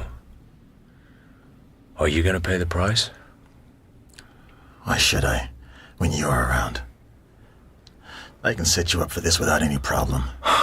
Unconscious, soaked in gin, with a strangled woman in the bed. So why haven't you gone yet? I'm paying my last respects. That's a strange way of putting it when you just strangled her. Okay, I hated her and I loved her. Huh. You call the cops?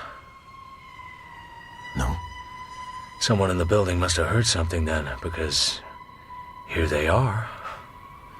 There's still time to set you up. Sure. I can still cover my tracks. Sure. But she was the woman you loved. And you killed her with your bare hands. How easy is that to live with?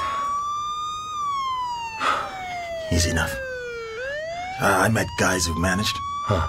You one of them? I'm not talking anymore. Some guy. I said I'm not talking anymore. The gun is still pointing at me. I wait. Time is suspended. He doesn't shoot.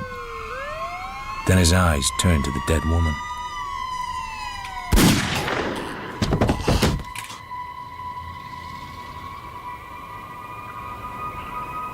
He lies there at the foot of the bed.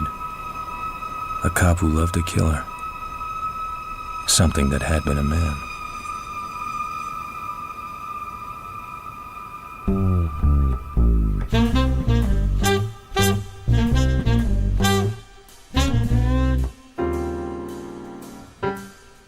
In The Lady in the Lake by Raymond Chandler, dramatized by Stephen Wyatt, Philip Marlowe was played by Toby Stevens, Mildred by Barbara Barnes, DeGarmo by Steve Toussaint, and Bill Chess by Nathan Osgood.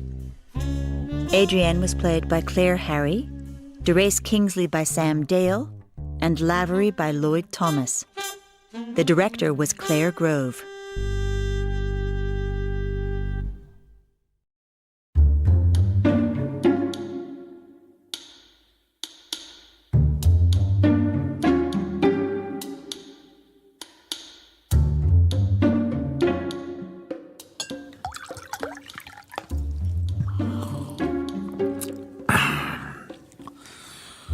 I've never managed to acquire many friends. Good friends, that is. I think it must be something to do with the job. Others might disagree and say it's something to do with me. Then I think about Terry Lennox. The first time I laid eyes on him, he was drunk in a Rolls-Royce Silver Wraith outside the Terrace of the Dancers. I can't even remember what I was doing outside a smart club like that. Look, mister, would you mind a whole lot pulling your leg into the car so that I can kind of shut the door? Should I open it all the way so that you can fall out? His left foot is dangling outside the car as if he's forgotten he had one. He has a young-looking face, but his hair is bone white. Terry, please. The girl beside him at the wheel wears a blue mink that almost made the Rolls-Royce look like just another automobile. It doesn't quite. Nothing can. Sorry, Well, I have a wonderful idea, darling. Why don't we just take a cab to your place and get your convertible out? It's such a wonderful night for a run up the coast to Montecito. Awfully sorry, but I don't have it anymore. I was compelled to sell it. Sold it, darling. How do you mean? I mean, I had to. For eating money. Oh, I see. Look, Buster, I gotta put another car away. You're blocking things. I'll see you some more some other time. Maybe. He lets the door swing open. The drunk promptly slides off the seat and lands on the seat of his pants. I guess it's always a mistake to interfere with a drunk. But I get him under the arms and get him up on his feet. Thank you so much. Oh, he gets so goddamn English when he's loaded. Thanks for catching him. Shall I get him in the back of the car? Oh, I'm terribly sorry. I'm late for an engagement. He's just a lost dog. Perhaps you can find a home for him. He's housebroken, more or less. The Rolls clicks down the entrance driveway onto Sunset Boulevard and is gone. Well, that's one way of doing it. Sure. Just look at those curves and all. Why waste it on a lush? Do you know him? I heard the dame call him Terry. Otherwise, I don't know him from a cow's caboose. Get my car, will you? The white coat helps me to get the guy into the front seat. I feel like I've been holding up a sack of lead. Thanks very much. He's the politest drunk I've ever met. They're all bums. Looks like this one had a plastic job. He's right. The right side of my new friend is frozen and whitish and seamed with thin, fine scars. The skin has a glossy look along the scars. A plastic job, and a pretty drastic one. What you aim to do with him? Take him home and sober him up enough to tell me where he lives. Okay, sucker. If it was me, I'd just drop him in the gutter and keep going. Good advice. But of course I didn't take it. Black coffee. I think you need it. Thanks very much. How come I'm here? I brought you to my apartment. You squiffed out at the dancers in a Rolls. Your girlfriend ditched you. No doubt she was entirely justified. Are you English? Oh, I lived there. I wasn't born there. If I might call a taxi, I'll take myself off. You've got one waiting. Well, that's very kind of you, but My name's Philip Marlowe. Just don't take me for granted. Of course not. I'm sorry to be such a nuisance. His apartment was small and stuffy and impersonal. He might have moved in that afternoon.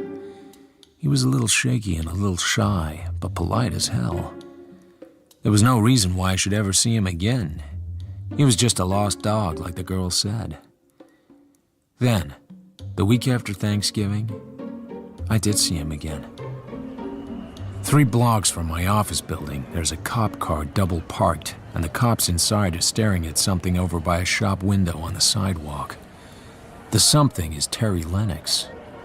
He hasn't shaved for 4 or 5 days, and his eyes are like holes poked in a snowbank. The cops are about to pounce. I go over fast and take his arm. Straighten up and walk. Can you make it? Are you stinko? I have been. Right now, I guess I'm just a little empty. Okay, but make with the feet. You're halfway into the drunk tank already. Just a minute, Mac. What have we got here? This is an emergency. My friend is sick. Yeah, so I see. Is this gentleman in the soil laundry a real close friend of yours? Close enough for me to know he needs a friend. He's not drunk. His name is Terry Lennox. He works in pictures. That's nice. I'd say he didn't work too much lately, though. I'd say he didn't sleep indoors too much lately. Maybe we ought to take him in. Hey, come on. Your arrest record can't be that low. Not in Hollywood. Okay, let me talk to you now, buddy. What is your friend's name? Philip Marlowe. He lives on Yucca Avenue, Laurel Canyon. Well, you could have just told him. Yeah, I could have, but I didn't. Okay. All right, I'll bite this time. Get him off the street. Come on. It's black coffee. Again. Thanks. Lucky you remembered my name. I made a point of it. I looked you up, too. You're a private investigator. So why not give me a ring? Why should I bother you? Looks like you had to bother somebody. Asking for help doesn't come easy. Especially when it's all your own fault. Maybe I'll quit drinking one of these days. They all say that, don't they? I got a feeling about you. Really? We've only met twice, and you've been more than white to me both times. What sort of feeling? A feeling that next time I'll find you in worse trouble than I can get you out of. Maybe it's because of this. The scar. Makes me look a little sinister, I suppose. Maybe that girl didn't walk out on you at the dancers just because you were drunk. Maybe she had a feeling, too. Sylvia, you mean? That's her name? I was married to her once. She's the daughter of Harlan Potter. You've heard of him? Who hasn't? He's a multi-millionaire and a cold-hearted son of a bitch. All Victorian dignity on the outside. Inside, he's as ruthless as a Gestapo thug. I married Sylvia for her money. So, no doubt you're wondering why, if I was down and out, and Sylvia has plenty, I couldn't ask her for a few bucks as her ex-husband. Tell me. Did you ever hear of pride? You're killing me, Lennox. Am I? Sorry. It's the pride of someone who has nothing else. I don't go begging to Sylvia. The next time was months later. He walked into my down-at-heel brain emporium. He was changed. Older, very sober and severe, and beautifully calm. He wore an oyster-white raincoat and gloves, and no hat, and his white hair was as smooth as a bird's breast. He talked like we'd seen each other yesterday. Hey, let's go to some quiet bar and have a drink. If you have the time, that is. You may or may not want to congratulate me. Oh? Sylvia and I got rehitched in Las Vegas. Nice. If there's no price tag. Price tag? There's always a price tag, chum. But you should see my new car. How's your drinking? Perfectly elegant. Let me tell you something. These gimlets, they don't know how to make them here. What they call a gimlet is just some lime or lemon juice with gin and a dash of sugar and bitters. A real gimlet is half gin and half Rose's lime juice and nothing else. Beats martinis hollow. I never forgot that. It's what I'm drinking now. A gimlet for Terry Lennox. Alcohol is like love. The first kiss is magic. The second is intimate. The third is routine. After that, you take the girl's clothes off. What I don't get is why a guy with your privileges would want to drink with a down-at-heel private eye. Are you being modest? Nope. I'm just puzzled. Not many people looked after me before I remarried Harlan Potter's daughter. I hope your home life is adequate. I don't have any home life. I don't get that. Am I supposed to? I guess Sylvia's happy enough, though not necessarily with me. In our circle, that's not too important. There's no real fun, but the rich don't know that. Mostly I just kill time, and it dies hard. A little tennis, a little golf, a little swimming and horseback riding, and the exquisite pleasure of watching Sylvia's friends try to hold out to lunch before they start killing their hangovers. You didn't have to have it the way it is. Yeah, I know. I'm a weak character without guts or ambition. I suppose I'm sorry for Sylvia. Could be I'm fond of her in a remote sort of way. Someday, she'll need me, and I'll be the only guy around not holding a chisel. Likely enough, then I'll flunk out. You do a great job of selling yourself. Sylvia's scared. She's scared stiff. What of? I don't know. We don't talk very much. Sylvia's a tramp. Her father knows it, and he hates it, and there's nothing he can do about it. But he waits, and he watches, and if Sylvia ever gets into a big mess of scandal, he'll break her in half and bury the two halves 1,000 miles apart. You're her husband. He lifts his empty glass and brings it down hard on the edge of the table. It smashes with a sharp ping. Like that, chum. Like that. Oh, sure. I'm her husband again, that's what the record says. I'm the 3 white steps and the big green front door and the brass knocker you wrap one long and two short, and the maid lets you into the $100 whorehouse. Some money for all those gimlets. Poor though I am, I pay my way. You talk too damn much, and it's too damn much about you. See you later. Look, I'm sorry, Hey! He called something after me, but I kept going. 10 minutes later, I was sorry. But 10 minutes later, I was somewhere else. I got to him where it hurt. I didn't see him again for a month. Yeah. The persistent ringing of the doorbell yanks me out of bed. He stands there, looking as if he hasn't slept for a week. He seems to be shivering. A dark felt hat is pushed over his eyes. He has a gun in his hand. It's not pointed at me, he's just holding it. With the white face and the scars, he could have stepped right out of an old-fashioned gangster movie. Listen, you're driving me to Tijuana to get a plane at 10:15.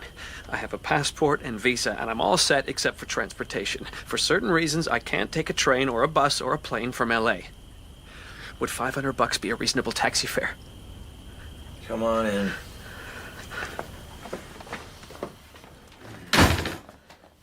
I'm in a great deal of trouble. Yeah, I got that idea. Didn't sleep at all last night. Just sit there. Don't say a word, just sit.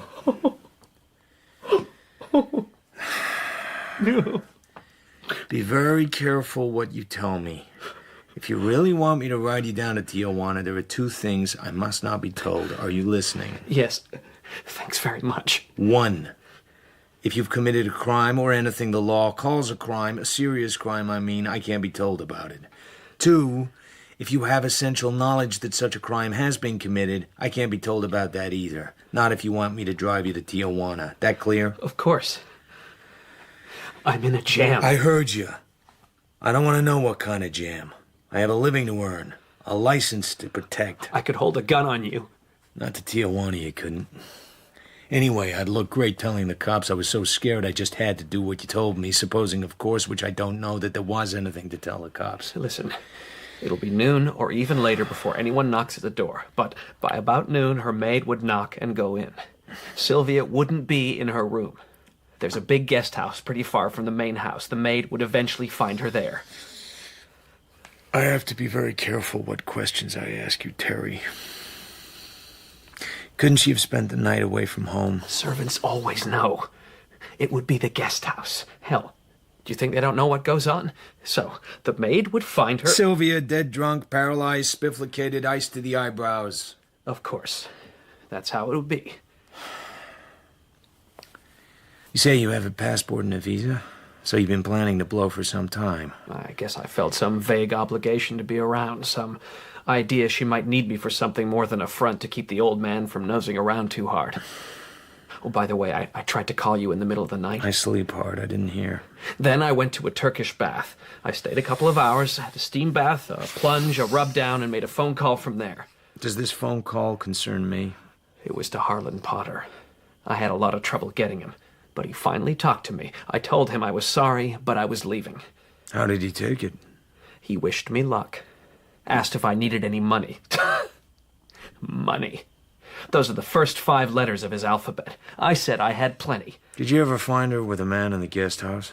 I never tried. It wouldn't have been difficult. Never has been. Lots of men? A tramp? But you went back and married her again. I realize she's quite a dish, but all the same. I told you I was no good. Hell, why did I leave her the first time? Why after that did I get stinking every time I saw her? She's been married 5 times, not including me. Any one of them would go back at the crook of her finger, and not just for $1 million. Just why does it have to be the 10:15 at Tijuana? There's always space on that flight. All right. I'll buy that. But maybe it would be better if you called the police. Call them yourself. I haven't anything to tell them. God damn it, can't you be straight with anybody? I'm sorry. Sure you're sorry. Guys like you are always sorry. And always too late.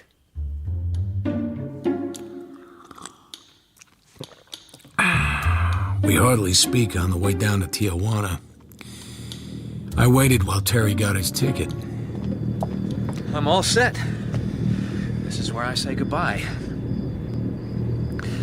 I left 5 C notes in your coffee can. Don't be sore at me. I'd rather you hadn't. I'll never spend half of what I've got. Good luck, Terry. Climb aboard. I know you didn't kill her. That's why I'm here.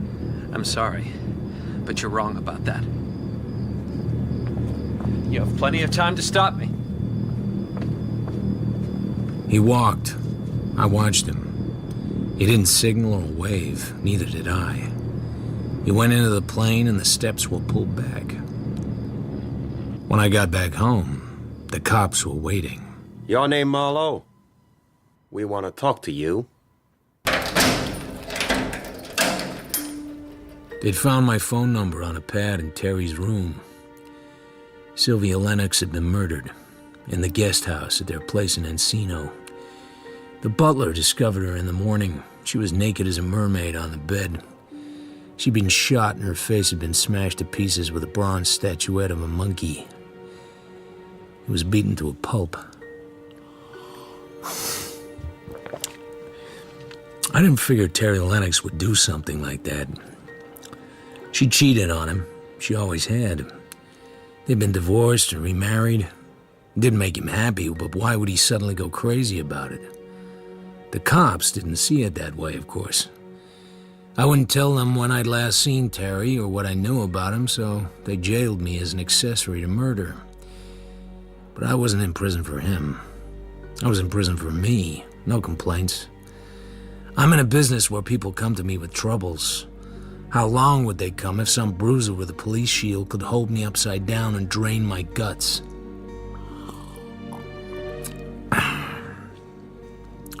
A smart lawyer came to see me.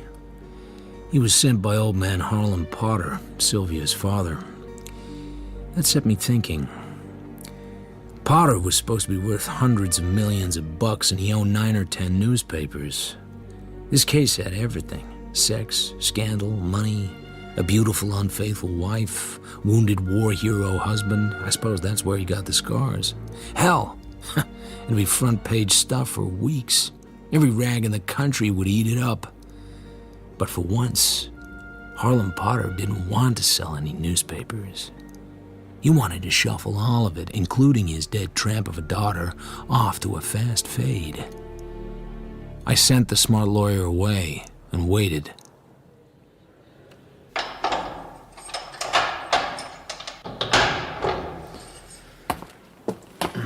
They just signed your release order. Oh? Don't thank me. Sometimes I have unpleasant duties. Letting you out's one of them. But why? Terry Lennox was in Mexico all along. Guy with hair and scars like that sort of stands out down there. They told me there'd been sightings of him, as if I cared. Well, maybe this'll make a difference. Lennox case is closed, mister. There ain't any Lennox case. He wrote out a full confession this afternoon in his hotel room and shot himself. You know, Tata Clan, if you're interested. Come on, Buster. Move. Get out of that goddamn cell. Man likes to get home nights once in a while. So now there wasn't going to be a trial. Very convenient for Harlan Potter. I went back to my office and my job. I thought about Terry Lennox in a detached sort of way. He was already receding into the distance, white hair and scarred face and weak charm, and his particular brand of pride. I couldn't judge or analyze him. He was like somebody you meet on board ship and get to know very well, but never really know at all. Except other people wouldn't let me forget him. The telephone and the door buzzer go at the same time. Marlowe? I answered the phone first because the buzzer only means somebody has walked into my pint-sized waiting room. The call is from the smart lawyer. Lots of blah, but the message is clear. Keep quiet about what you know, or there'll be trouble. So I wiped the scowl off my face and opened the communicating door into my waiting room. What can I do for you? Tarzan on a big red scooter. What? You, Marlowe. Tarzan on a big red scooter. Did the cops rough you up very much? Here and there. What makes it your business? Oh, you are small time. Very small time. He has thick, dark, wavy hair. He's tanned, very dark. He looks up with bird-bright eyes and smiles under a hairline mustache. His tie was a dark maroon, tied in a pointed bow over a sparkling white shirt. How much do you make in a month, Marlowe? You're a peanut grafter. You're so little it takes a magnifying glass to see you. In my book, you're a nickel's worth of nothing. Know who I am, cheapie? Your name is Menendez. The boys call you Mendy. You operate on the strip. Yeah. Oh, how'd I get so big? I wouldn't know. You probably started out as a pimp in a Mexican whorehouse. I'm a big, bad man, Marlowe. I make lots of dough. I got to make lots of dough to juice the guys I gotta juice. In order to make lots of dough to juice the guys I got to juice. I got a place in Bel Air that cost 90 grand. I got a lovely platinum blonde wife, 2 kids in private school back east. Best food, best drinks, best hotel suites. What you got? Stop hamming and tell me what you want. We were 3 guys in a foxhole eating. It was as cold as hell. Snow all around. We ate out of cans, cold food, little shelling, more mortar fire.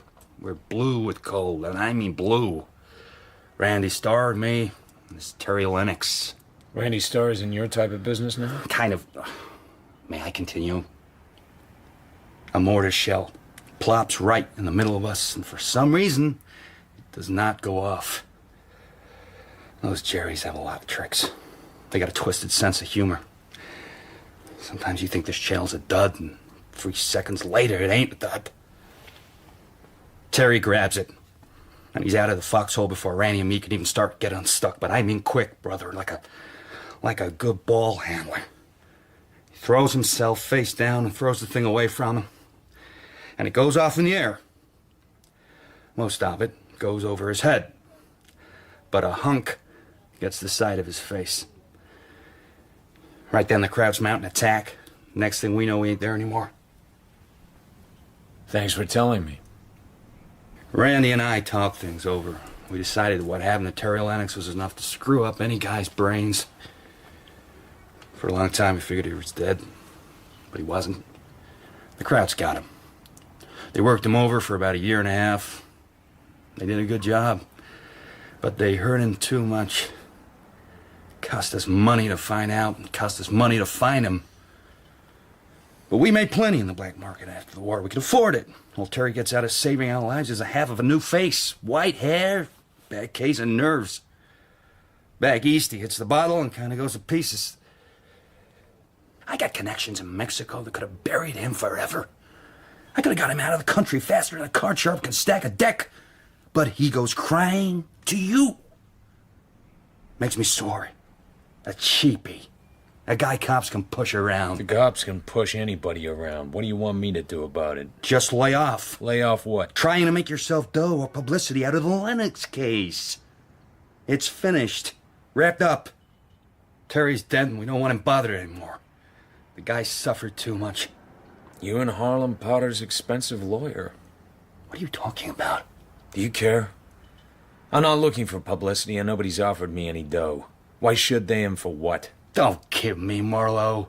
You didn't spend 3 days in the freezer just because you're a sweetheart. You got paid off. The Lennox case is closed. And it stays closed. Even if Terry didn't kill her? Well, I'd like to go along with you on that, cheapie, but it doesn't make any sense. But if it did make sense, and Terry wanted it that way, then that's how it stays. This is getting monotonous. All tough guys are monotonous.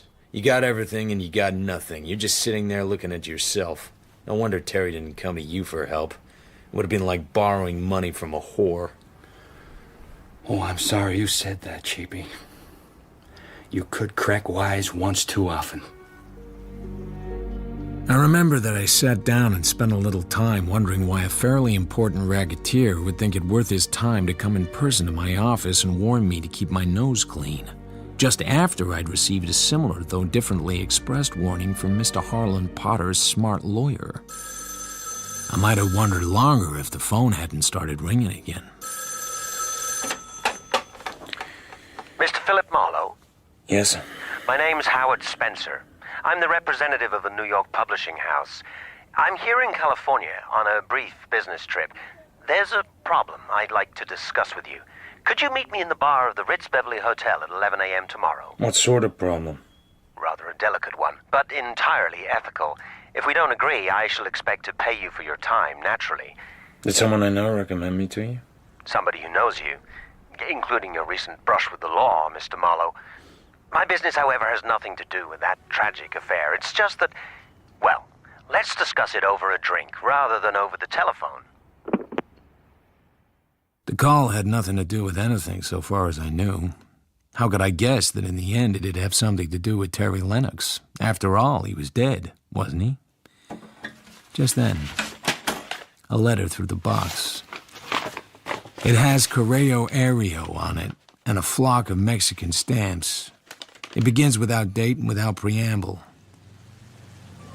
I'm sitting beside a second-floor window in a room in a not-too-clean hotel in a town called Otadoclan. It must have been written just before he shot himself. I want you to have this money because I don't need it, and the local gendarmerie would swipe it for sure.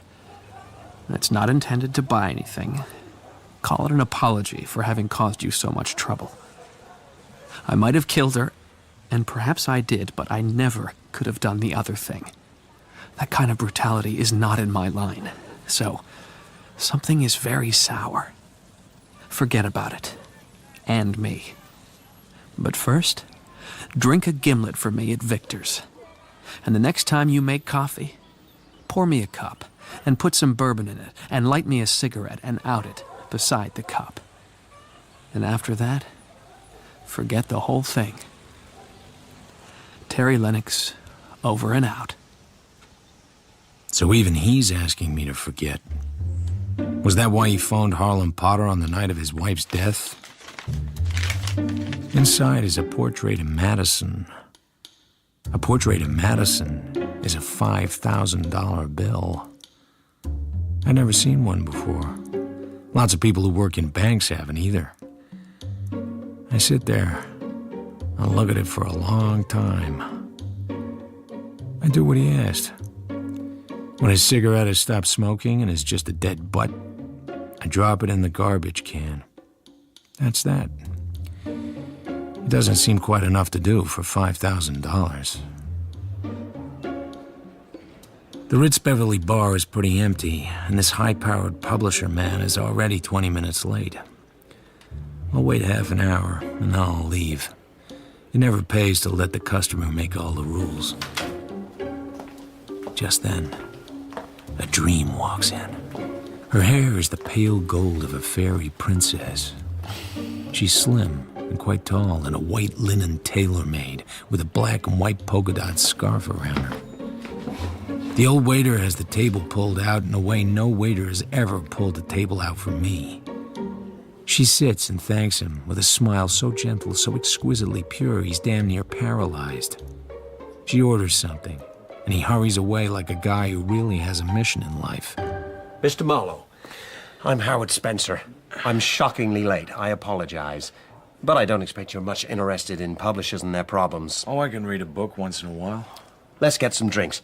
Waiter. The old waiter's thoughts are still elsewhere. Yes, sir. With a golden girl. Gin and orange for me. A silly sort of drink, really, but I have a weakness for it. Will you join me? Sure. Good. 2 gin and oranges. Sure. One of our most important authors lives around here. Maybe you've read his stuff. Roger Wade? Uh-huh. I see your point. You don't care for historical romances, but they sell. I don't have a point, Mr. Spencer. I looked at one of his books once. I thought it was tripe. Is that the wrong thing for me to say? Oh, no, there are many people who agree with you. But the point is that he's an automatic bestseller. And every publisher has to have a couple with the way costs are now. So what's your problem? We're in bad trouble with Roger Wade. He can't finish a book. He's losing his grip, and there's something behind it. The man seems to be going to pieces. Wild fits of drinking and temper. Your drink, sir. Thank you. Every once in a while, he disappears for days on end. Not very long ago, he threw his wife downstairs, put her in the hospital with 5 broken ribs. I realize this sounds like a job for a psychiatrist. Mrs. Wade disagrees. She's convinced that he's perfectly sane, but that something is worrying him to death. A blackmailer, for instance. Something from his past may have caught up with him. We don't know what it is, and we want to know. And in the meantime, Mrs. Wade has to be protected.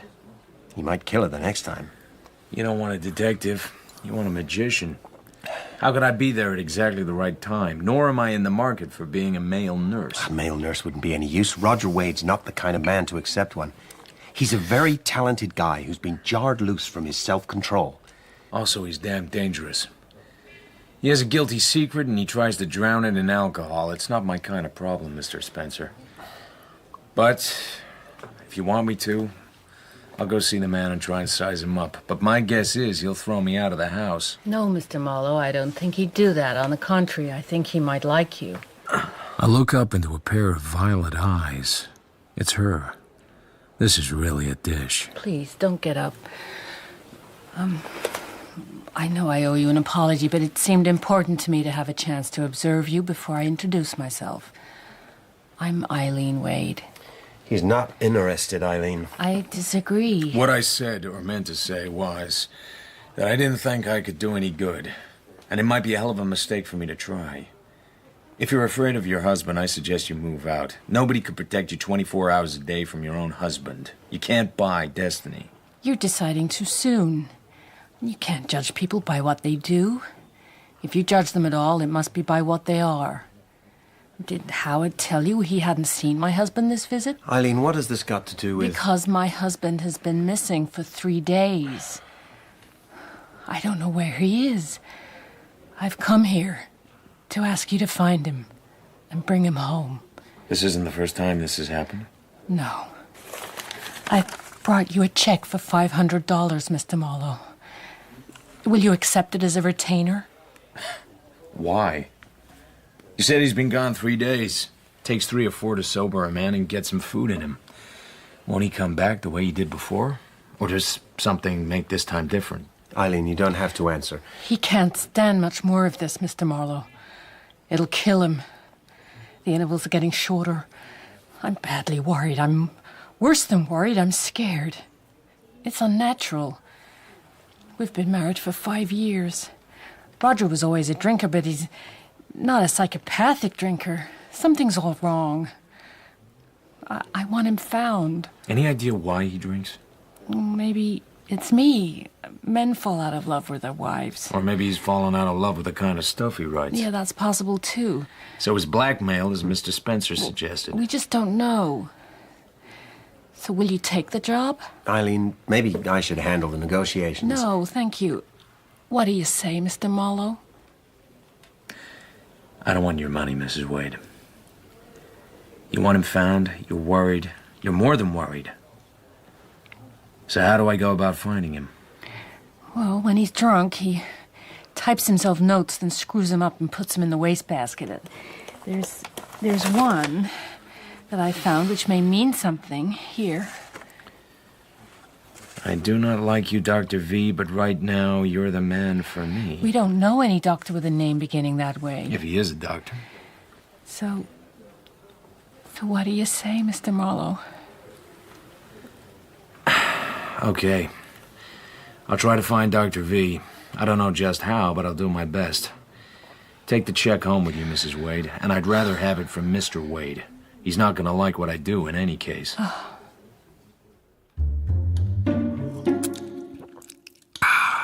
This is a good gimlet.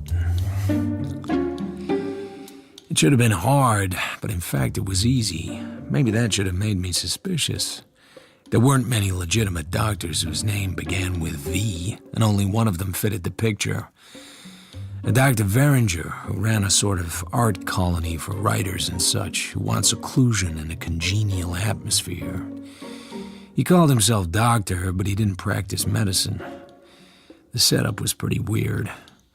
A few days longer and Roger Wade would have been signing checks to pay for the drug habits of Dr. Veringer's boyfriend. But I got him out of there, much to the chagrin of Dr. Veringer and the boyfriend. Wade was big and pale, and he needed a shave. He handled me like a baby. He hardly left me alone for fear Earl would come in and beat me up. He took every dime I had in my pocket. You probably told him to. You on Veringer's side? Skip it. This is just a job for me. The turnoff is pretty close now. By the way, you haven't told me your name. Philip Marlowe. Nice name. Wait a minute. You the guy that was mixed up with Lennox? Yeah? I knew her.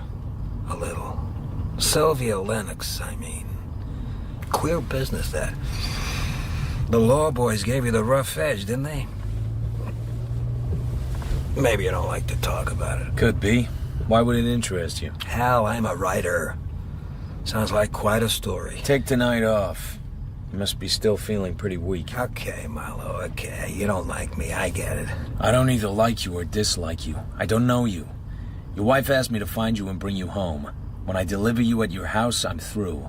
Why she picked on me, I couldn't say. Like I said, it's just a job. How much is she paying you? We didn't discuss it. Whatever it is, it's not enough. I owe you a lot of thanks. You did a great job, chum. I wasn't worth the trouble. That's just the way you feel tonight. You know something, Marlowe? I could get to like you. You're a bit of a bastard like me. Can you make it without help? Of course. Aren't you coming in for a drink or something? Not tonight, thanks. I'll wait here until you're in the house.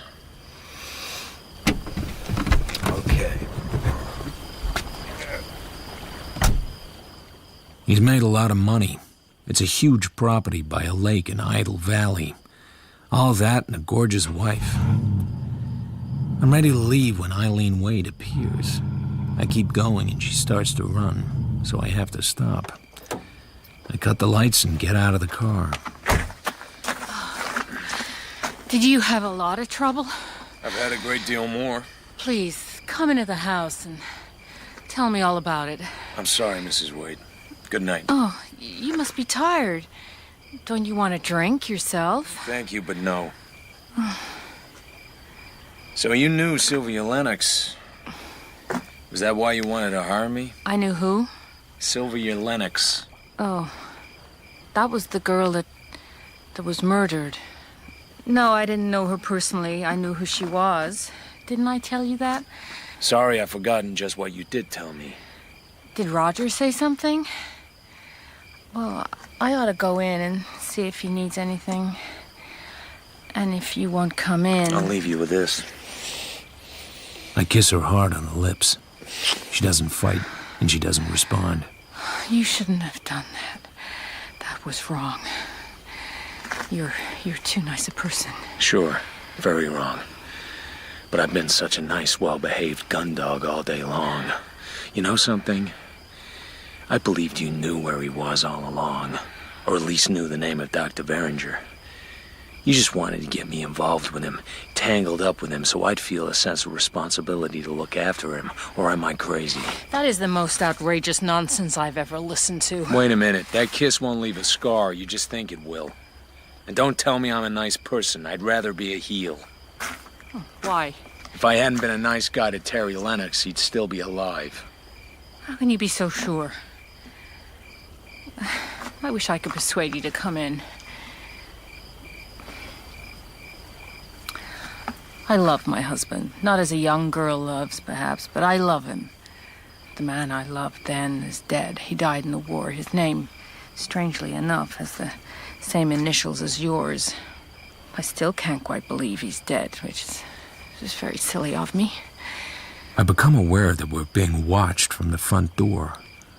A slender, neat, good-looking Mexican boy. Who's the boy? Oh, it's Candy. He's our butler.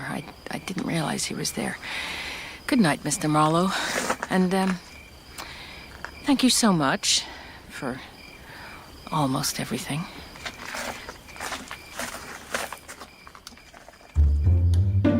Nothing happened for a couple of weeks, except that I went about my business, which just then didn't happen to be very much business. I assume Roger Wade had found his way back to his typewriter. Then, one Thursday night, about 10 minutes to 11, Wade called me up. I'm in bad shape, Marlowe. Very bad. I'm slipping in my anchor.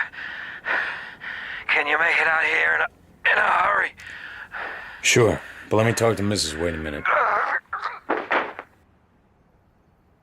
Wade, you there? In 5 minutes, I'm on the way. She's alone in the house with a drunken maniac. She's lying at the bottom of the stairs with her neck broken. She's cowering behind a locked door. When I get there, it's not like that at all. Lights are on all over the house, and she's standing calmly in the open doorway with a cigarette in her mouth. If there was any excitement around there, I'd brought it with me. I didn't realize he'd called you. Where is he now? He fell down. He must have tipped the chair too far back. He's done it before. He cut his head on something. There's a little blood, not much. Well, that's fine. We wouldn't want a whole lot of blood.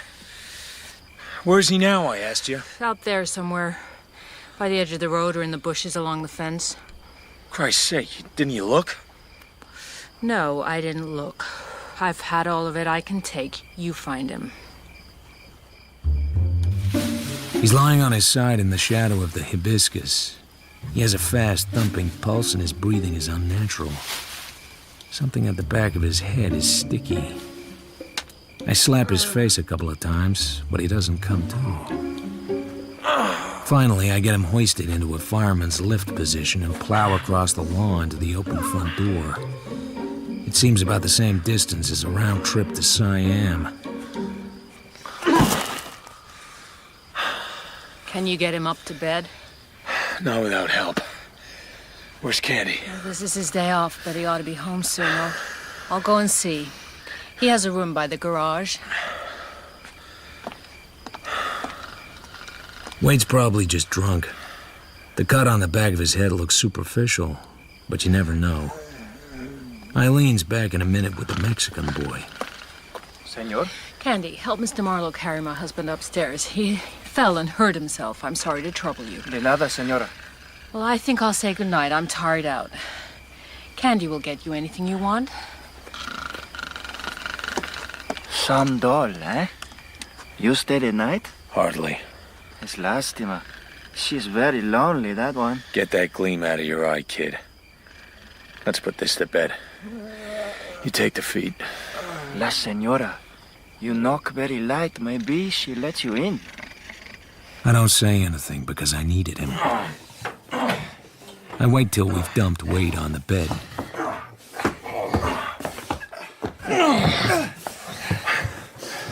Hey, what's your name? My name is Juan Garcia de Soto y Sotomayor. Well, listen, Don Juan. Just don't get out of line around here. Keep your nose and mouth clean when you talk about the people you work for. He jerks loose and steps back, his black eyes hot with anger. His hand slips inside his shirt and comes out with a knife. Cuidado, senor. Nobody fools with me. It's done very fast. The knife sails through the air and lands quivering in the window of the doorframe. Then he plucks the knife out, tosses it in the air, spins on his toes, and catches it behind him. With a snap, it disappears under his shirt. Like I said, be careful, senor. Neat. But it might just get you a broken elbow. Like this. I take hold of his right wrist, jerk him off balance, and bring my bent forearm up under the back of his elbow joint. I bear down on it, using my forearm as a fulcrum. One hard jerk, and your elbow joint cracks. You're out of commission as a knife thrower for several months. Make the jerk a little harder, and you'll be through permanently. Now take Mr. Wade's shoes off. Good trick. I will remember. We undress Wade in silence. He's still sweaty and still snoring. Candy digs out a pair of green and silver pajamas. Somebody's got to take care of him. I go change my clothes. Get some sleep. I'll take care of him. I can call you if I need you. You better take care of him good. Very good.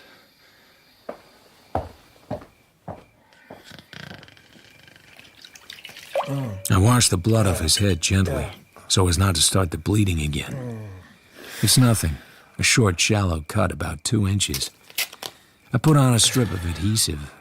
Then I turn him on his back and wash his face. I guess that's a mistake. Who hit me? You?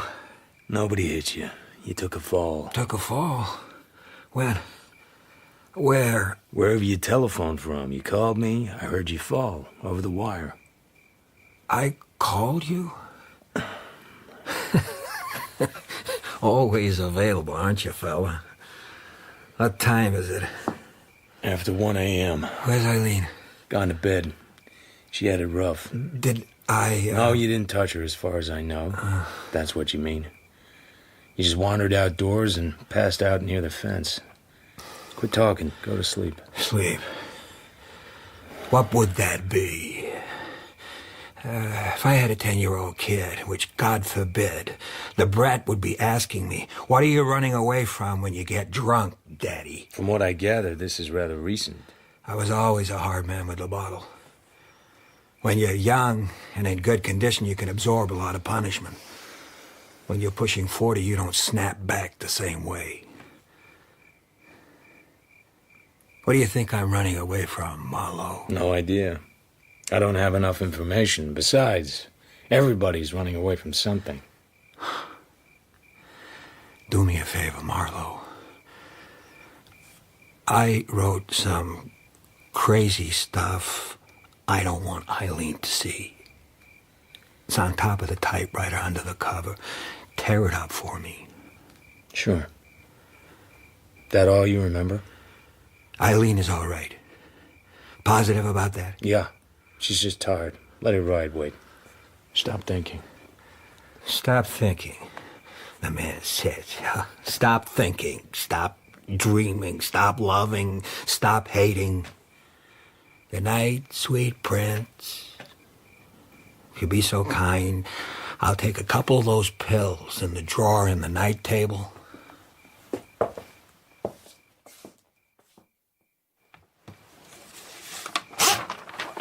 He isn't far wrong.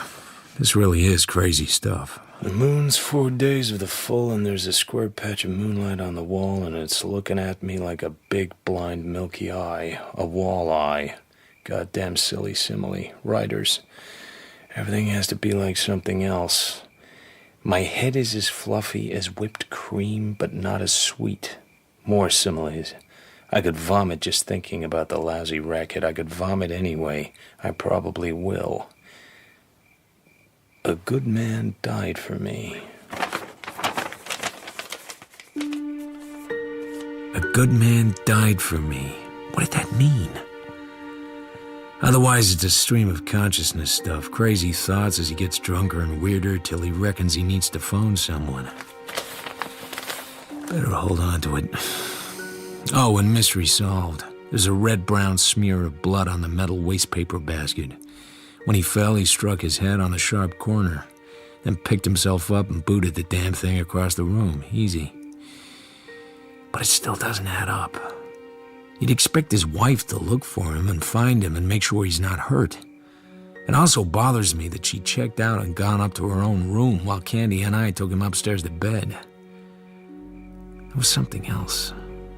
Another woman, perhaps? I might have wondered longer, but I hear a shot. The black gleam of a gun shoots up in the air. 2 hands, a large male hand and a woman's small hand, are both holding it. Now she has both hands on the gun, and with a quick jerk, she gets it away from him. I'm surprised she has the strength, even dopey as he was. It's all right, Marlowe. Nobody hurt, just a wild shot into the ceiling. Poor Roger, poor miserable Roger. So what happened? I had a nightmare. Somebody with a knife was leaning over the bed. Looked a little like Candy. Couldn't have been Candy. Of course not, darling. Candy's gone to bed a long time ago. Where was the gun? Night table. In the drawer. I looked in that drawer for the pills. There hadn't been any gun there. He knew I knew it. Maybe under the pillow. I shot once up there. There's a hole in the ceiling plaster, all right. I can see it. But I stand by the bed, giving him the hard eye. You didn't have any nightmare. You meant to kill yourself. You got up and got the gun from wherever it was, got back into bed, and there you were all ready to wipe out the whole messy business. But I don't think you had the nerve. You fired a shot, not meant to hit anything, and your wife came running. That's what you wanted. Just pity and sympathy, pal, nothing else. Even the struggle was mostly fake. You could be right. Does it matter? It matters like this. They'd put you in a psycho ward. And believe me, the people who run that place are about as sympathetic as Georgia chain gang guards. That's enough. He's sick, and you know it. He wants to be sick. This is not the time to tell him. Go back to your room. How dare you? Go back to your room, unless you want me to call the police. These things are supposed to be reported. Hey, it's all right. He won't do it again. Go back to bed. Thank you. I'm tired.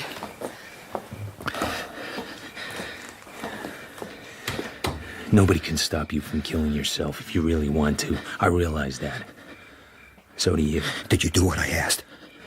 That stuff on the typewriter? Uh-huh. I'm surprised you remembered. It's pretty crazy writing. Funny thing, it's clearly typed. I can always do that. Drunk or sober. Up to a point, anyway. That dream of yours. What's Candy got on you? Shove it. Candy could be a blackmailer. Sure. Easy. He could even be nice about it. Like you and lift your dough at the same time. What is it? A woman? I'm not the first loving husband who has been an adulterer. It doesn't make me a murderer. Leave me alone, damn you. Leave me alone. Listen, I'm not crazy. You just hope you're not crazy. I've been living in hell. When his eyelids get heavy, I go downstairs. The door of Eileen's room is open. She's standing there, but there's something strange. She calls out a name, but it wasn't my name. I go up to her. Oh, I always knew you'd come back. Oh, even after 10 years. I don't understand. All these years I've kept myself for you. Oh, shut the door. I shut the door. It seems like a good idea at the moment. When I face her, she's already falling toward me. Her lips open and her teeth open, and her tongue darts. Oh, put me on the bed. I touch bare skin. Soft skin. Soft, yielding flesh. The doorknob is moving. I jerk loose and jump for the door. It must have been Candy. Then he's gone. But the spell is broken. He saved me. Some kind of weird noises are coming from the woman on the bed. But that's all they are now. Weird noises. I leave the bedroom and head for the study. I grab a bottle of scotch. That's the last thing of which I took precise notice. A shaft of sunlight tickles one of my ankles. When I look up, Candy is standing there. The boss is okay. I shut his door. Why you get drunk? I had to. Didn't make her, huh? Got tossed out on your can, Seamus. Have it your own way. I take care of the boss. You making it pay? Oh, yes. Good money. How much on the side? For not spilling what you know. No entiendo. You understand, all right. How much she shaking for? You give me a couple of $100, and I don't tell the boss you come out of her room last night.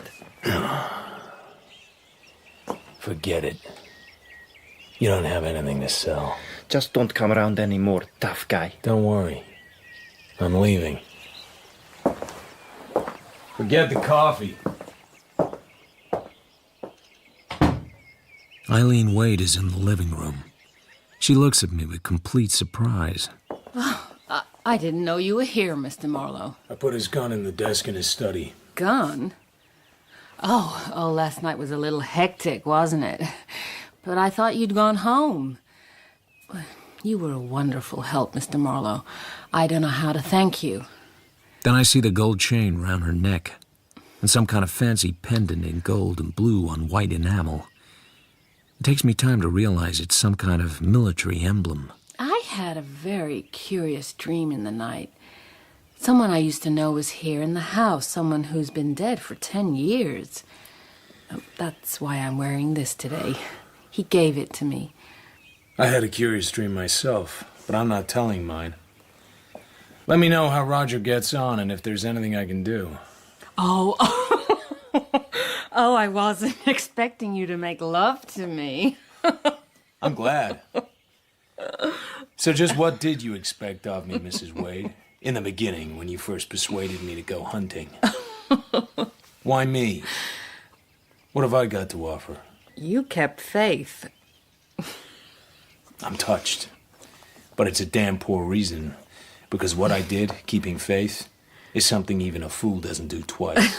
You know, this is getting to be a very enigmatic conversation. You're a very enigmatic person, Mrs. Wade. You don't really want to save him, do you?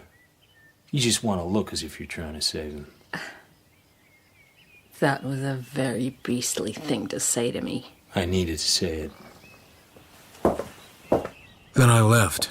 The wife was crazy and the husband, well, maybe he killed Sylvia Lennox in a drunken rage and let Terry Lennox take the rap. I was tired of them all.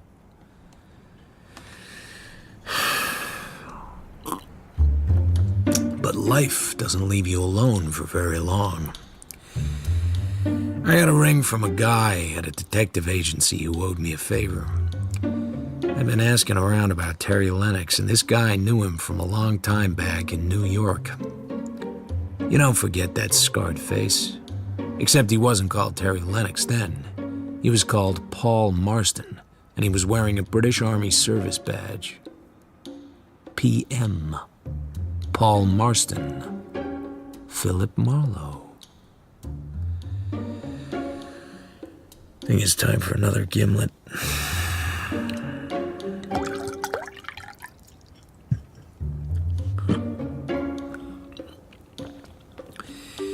Why do I never walk away?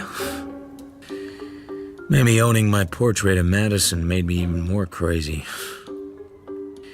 I contacted a detective agency in London, gave them the lowdown, and asked them to find anything they could about Paul Marston. Then I get a call from Roger Wade asking me to lunch, and like a fool, I went. He was already drinking. So how's your book, Mr. Wade? It stinks. How far along? About 2/3 of the way, for what it's worth.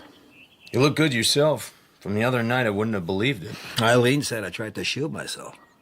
Was it that bad? You don't remember? Not a damn thing. Except that I fell down and cut my head.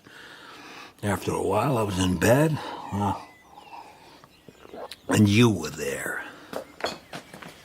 Here's the Coke for your guest, boss. Lunch in half an hour. Where's the white coat? This is my day off. I ain't the cook, boss. The cook's off, Candy. I've got a friend to lunch. You think he is your friend? Better ask your wife. You watch your lip, little man. You've got it soft here. I don't often ask a favor of you, do I? So I put the white coat on. It's okay. I'm not hungry. Then I don't need to do anything, do I, boss? Can I go? It's always the day off with you. You go.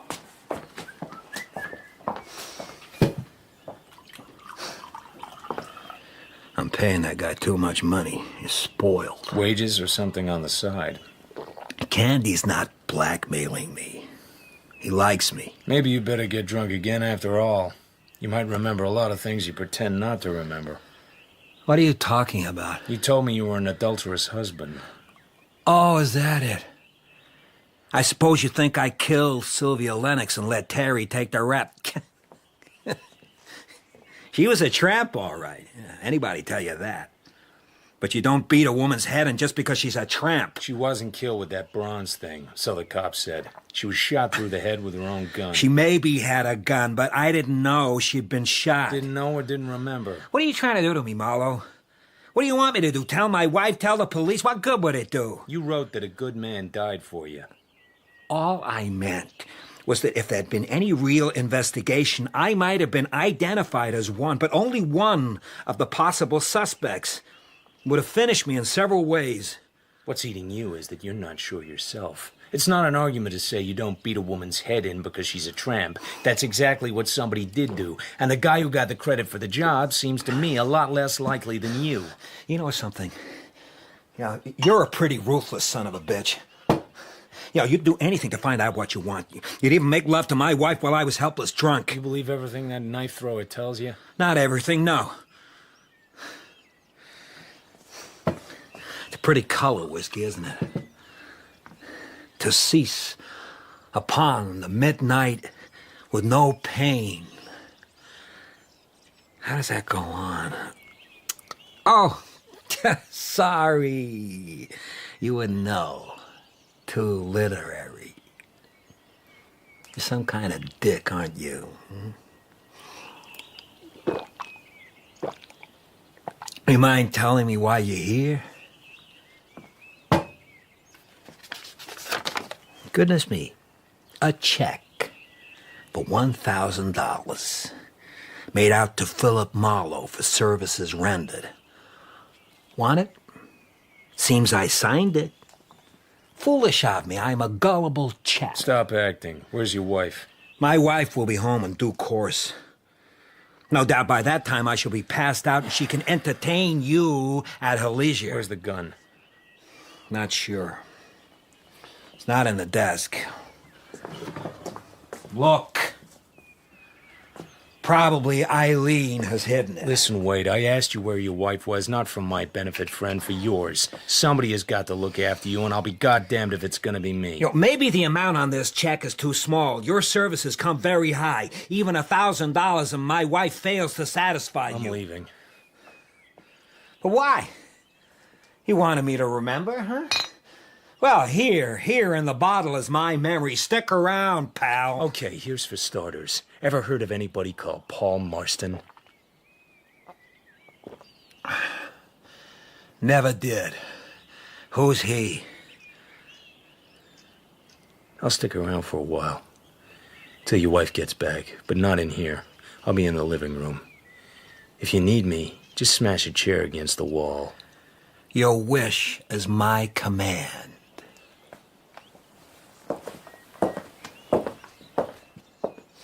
I lie there in the living room trying to make up my mind what to do. Part of me wants to let him get good and drunk and see if anything comes out. The other part of me wants to get out and stay out. But that's the part I never listen to. Every now and then I go back to the study. He's just sitting there staring at nothing, the scotch bottle getting emptier and emptier, and he's on to the second, then he's asleep. I figure I'll wait until his wife gets home. I go outside onto the patio. I need to feel free of all this. There's a guy fooling around in his speedboat. That's what rich guys do. The waves are still lapping up when I go back into the house. Then I hear the front doorbell. Nobody answers it, so I do. I'm sorry, I forgot my key. Oh, I'm sorry. I just got back. I thought it was Roger or Candy. Is anything wrong? Well, there's been a little drinking been done. Not bad. He's asleep on the couch in the study. He called you? Yeah, but not for that. He asked me to lunch, but I'm afraid we didn't have any. Did you hide the gun? Why are you asking? I've had some rather strange experiences in this house. Guns going off, drunks on the front lawn, lovely women wrapping their arms around me and talking as if I was somebody else, Mexican houseboys throwing knives. It's a pity about that gun. Well, I'll just go see if Roger's all right. No, I'll go. He was on his side.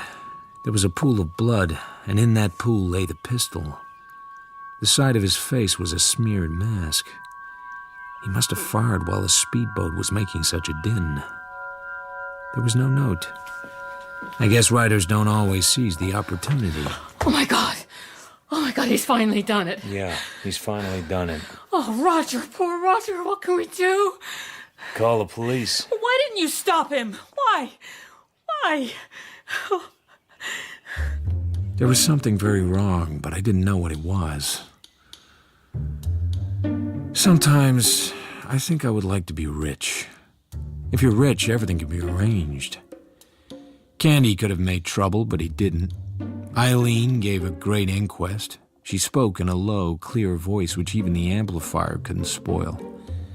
The verdict was suicide. What else? But I'm crazy. I kept on asking questions. Questions of the cops, some of whom were still my friends. Questions of Menendez. He kept on calling me cheapy, but it was a small price to pay for finding out what happened in the war. And because I'm a crazy guy, I paid for English detectives to tell me things. I was waiting for things to make sense. Then Spencer, Wade's agent, gave me a call. He was in town and he wanted to talk to me. It was a pretty hard blow for us all, Wade's death. I couldn't but notice that your name seemed to be involved. I'm here to see Mrs. Wade, and I wondered if you'd be able to fill me in on... What's there to talk about? The inquest is over, with remarkably little publicity. Yes, but that's why I wondered if you... Let me guess why you're visiting the widow. You want to see if you finished the book, and if there are any other juicy tidbits you can scoop up and publish. Well, of course. With a writer as important as Roger Wade, we must consider his legacy. And the profits from it. But I'm also concerned about Mrs. Wade. You seem very hostile, Mr. Marlowe. Have you spoken to Eileen at all? Not since she blamed me for not preventing her husband's death. She made life quite difficult for me with the police, then dropped the whole matter at the inquest. She's probably still very upset. She talked to the coroner and never batted an eyelid. So, I take it you're not going to help me out at all before I meet Eileen tomorrow. I'll drive you to Idle Valley. I'd like to see Mrs. Wade myself. I don't understand. It doesn't sound like she wants to see you. I know she doesn't. I can get in on your ticket. That wouldn't be very diplomatic of me, would it? She's told you she doesn't want to see me? Not in so many words. Things don't add up. Are you going to explain? I prefer to explain in front of Mrs. Wade. I'd like to have somebody along with me as a witness. A witness? To what? You'll hear it in front of her, or you won't hear it at all. Then I won't hear it at all. You're probably doing the right thing, Spencer. You want that book of Wade's, if it can be used. And you want to be a nice guy, both laudable ambitions. I don't share either of them. The best of luck to you, and goodbye. Now, just a minute, Marlowe. Are you saying there is some mystery about Roger Wade's death? No mystery at all. He was shot through the head with a Webley hammerless revolver. Didn't you see the inquest? Yes, but... Listen, there are a few things I don't like, nor do my police friends. Why did Roger leave no note when he was a writing fool? Why did he bother to pick at the moment when a speedboat was going by and I couldn't hear the gun go off? Why did she forget her house keys so she had to be let into the house? Why did she leave him alone on the day that Candy and the cook weren't going to be there? She said at the inquest she didn't know I was going to be there. If she did, those two cancel out. My God, are you telling me Eileen is suspected? I mean, why not suspect you? You were there all afternoon. There could have been only a few minutes when she could have done it. And she said she'd forgotten her house keys. That worries me, too. What motive could I have? Is the police investigation still going? Couldn't say. One thing is sure. They'll know by now whether he had drunk enough hooch to pass out. If he had, there may still be trouble. And you want to talk to her in the presence of a witness? That's right. That means only one of two things to me, Marlowe. Either you were badly scared or you think she ought to be. I'm not scared. I hope to God you're crazy. Next day, we drive to Wade's house. Candy lets us in. He scowls, but he doesn't say anything. It's so good to see you, Howard, and so nice of you to come all this way. Roger's typescript's all ready. Oh, I didn't realize you were bringing someone with you. Marlowe drove me out. Also, he wanted to see you. I can't imagine why. It's going to take a little time. Oh, then perhaps you'd both better take a seat. Now, what exactly was it you wanted to see me about, Mr. Marlowe? Oh, this and that. I see you wearing that pendant again. I often wear it. It was given to me by a very dear friend a long time ago. Yeah, you told me. It's a British military badge of some sort, isn't it? It's a jeweler's reproduction of one. Eileen was in London all through the Blitz. She couldn't get away. The man who gave it to me was lost soon afterwards, in that terrible year of 1940. He was in love with me. And you were in love with him? It was a long time ago, and there was a war. Strange things happen. They do indeed. Things get confused. Sure. Like who you got married to. Guys I know in England sent me this. It's a certified copy of a marriage certificate. The date of the marriage is August 1942. The parties named are Paul Edward Marston and Eileen Victoria Samsel. The man's name was a fake, because in the Army you have to get permission to get married. In the Army he had another name. I have his whole Army history. It's a wonder to me that people never seem to realize that all you have to do is ask. But he was dead long before I met Roger. Why could it possibly matter? How many Paul Marstons would you say had one side of their faces smashed by a delayed-action mortar shell and show the scars and marks of the plastic surgery that repaired the damage? How many Paul Marstons would you say had saved the lives of a couple of tough gamblers named Mindy Menendez and Randy Starr on the same occasion? They're still around. They've got good memories. They can talk when it suits them. Why ham it up anymore? Paul Marston and Terry Lennox were the same man. It can be proved beyond any shadow of doubt. Eileen? Well, why don't you... I saw him once, Howard. Just once. I didn't speak to him at all. Nor he to me. His hair was white and his face...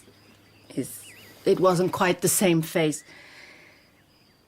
I used to pretend to myself that I'd find him again, but as he had been, eager, young, and unspoiled. But to find him married to that red-headed whore, that was disgusting. Roger, I could forgive. He drank, he worried about his work, and he hated himself because he was a mercenary hack. He was just a husband. Paul was either much more, or he was nothing. In the end, he was just nothing.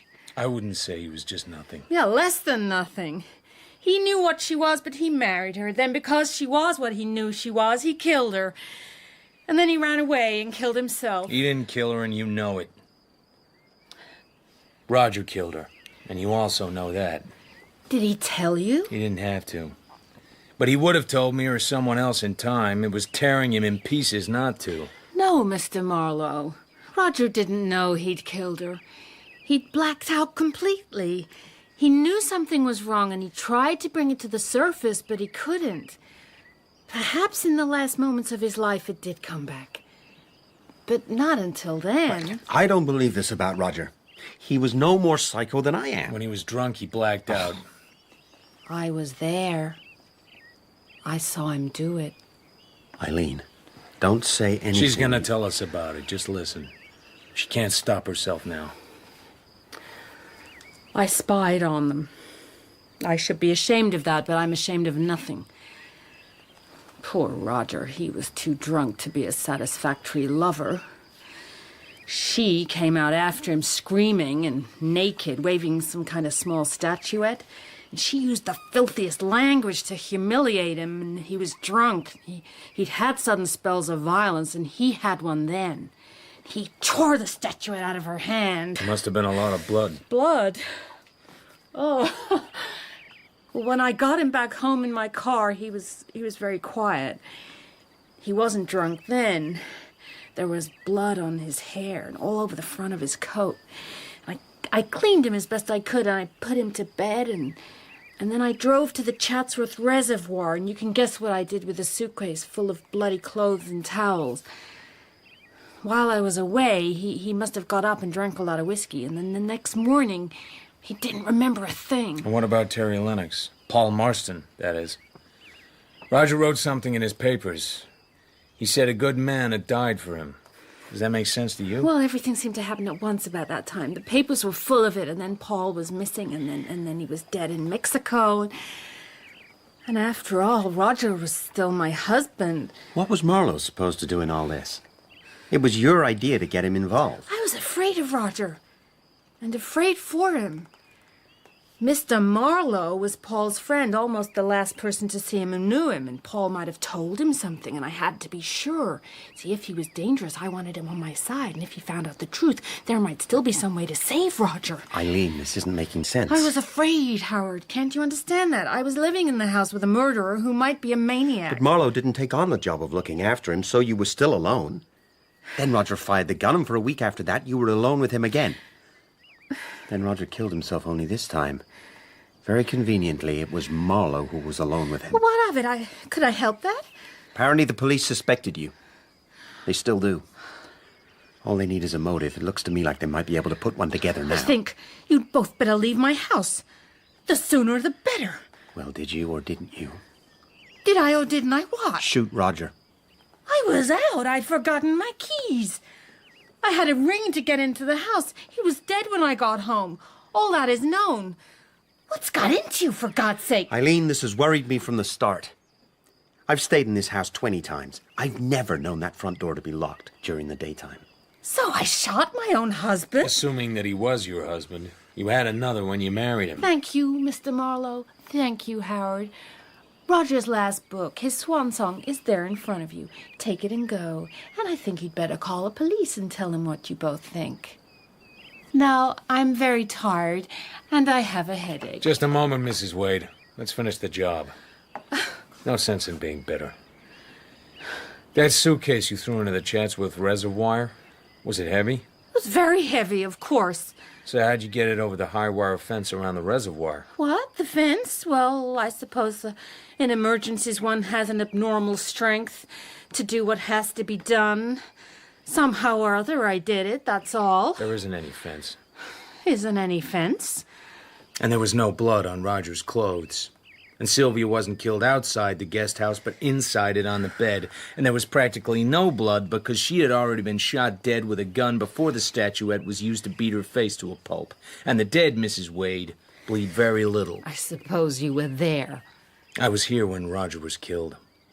I left him trying to remember what really happened the night Sylvia died. Maybe he did remember, and then he knew once and for all that he wasn't the murderer. So who was? I think you know the answer. Do I? That's why Roger had to be silenced, too. Just go, both of you. I'm going to my room to lie down. Leave me in peace. We watch her go. She goes up the stairs slowly, moving with calm elegance, and disappears into her room. Silence. What was that about the wire fence? Just a gag. Maybe it has a fence around it, maybe not. I've no idea. But neither did she. Of course not. She killed them both. Well, we've got to call the police. Why? My God, Marlowe, we have to. Tomorrow. Pick up your pile of unfinished novel. We haven't enough evidence to swat a fly with. Let the law enforcement people do their own dirty work. There's such a thing as justice. Tomorrow.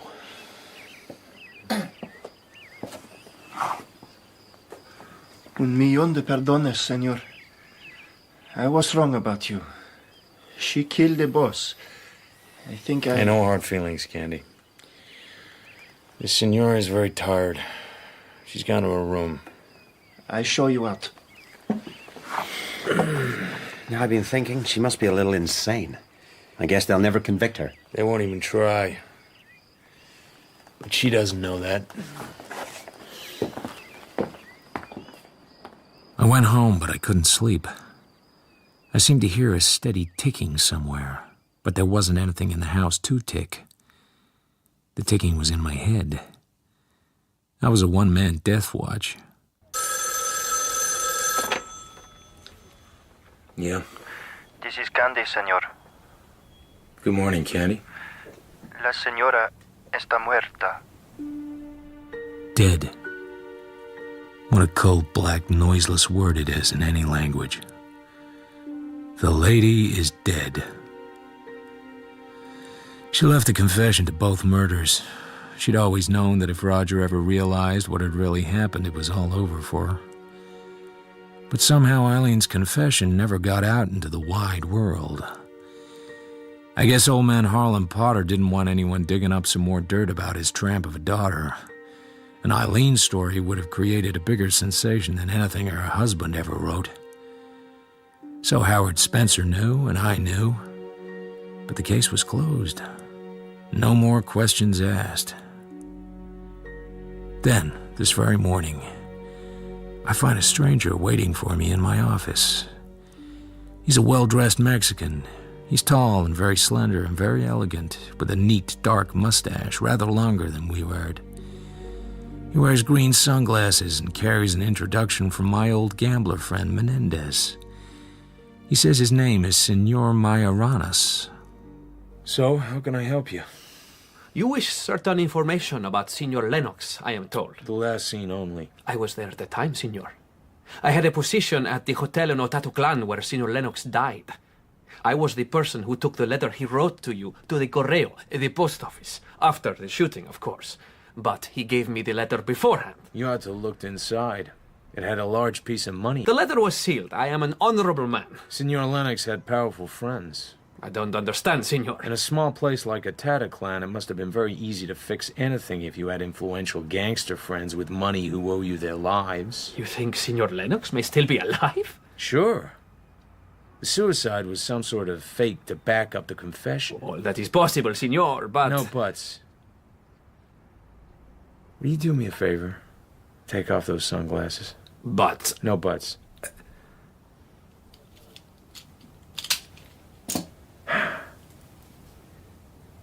They've done a wonderful job on you, Terry, courtesy of your rich gambler friends. But nobody can change the color of a man's eyes. I suppose it's too early for a gimlet. Far too early. You knew who killed Sylvia. Of course. It was Eileen. But it's pretty tough to turn a woman in for murder, even if she never meant much to you. You were married to her. Oh, that was in the past, wartime stuff. It wouldn't have suited either of you to be exposed as bigamists. Too much to lose. Was Harlan Potter in on all this? He didn't care so long as I kept my mouth shut. That was the message. He didn't care who killed his daughter as long as the scandal didn't come out. He's a cold-hearted bastard, and my guess is that he believes I'm dead. A part of the reason I left the confession was to keep him off my back. Who would tell him otherwise? Unless you did. Would I tell him you could fold into a blade of grass? So, What about that gimlet? The 5C notes I keep, I spent it all on expenses and research. The portrait of Madison, I enjoyed playing with. It's all yours now. It's yours to keep. I've got plenty. You could have let the whole case lie. You didn't have to go on asking questions. I know. And maybe after Eileen had killed her husband and got away with it, she might have gone on to better things. He was of no real importance, of course. Just a human being with blood and brains and emotions. I didn't want anyone to get hurt. But I wouldn't have had a dog's chance up there once they'd found the body. I was the deceived husband, so I was #1 suspect. The can of worms had bigamy inside as well as murder. Did I think about Roger Wade? Of course not. A man can't figure every angle that quick. I was scared, and I ran. What should I have done? I don't know. Eileen had a mad streak. I knew that back in the Blitz when I was wild about her. She might have killed him anyway. Yeah, she might. Well, thaw out a little. Let's go have a drink somewhere. We were pretty good friends once. Were we? I forget.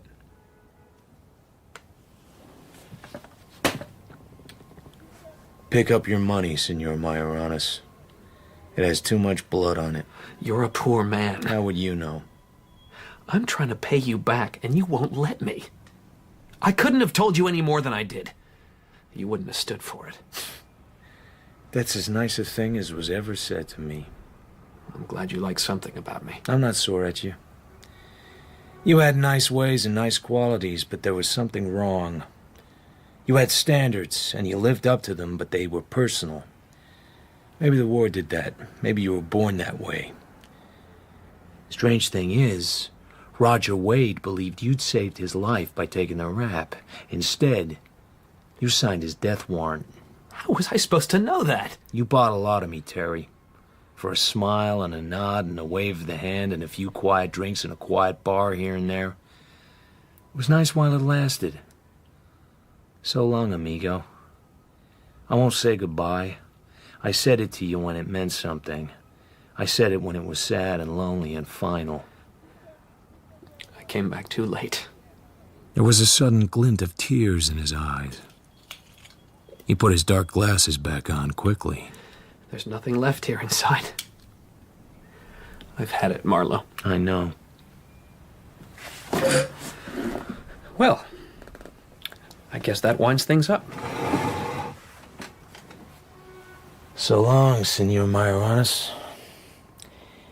Nice to have known you. However briefly. Goodbye.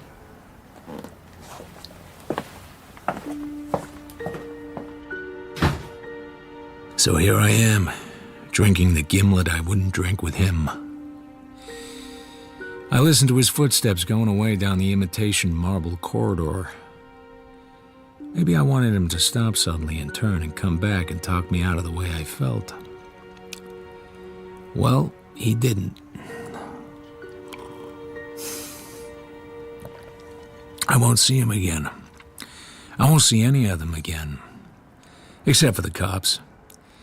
No way has yet been invented to say goodbye to them.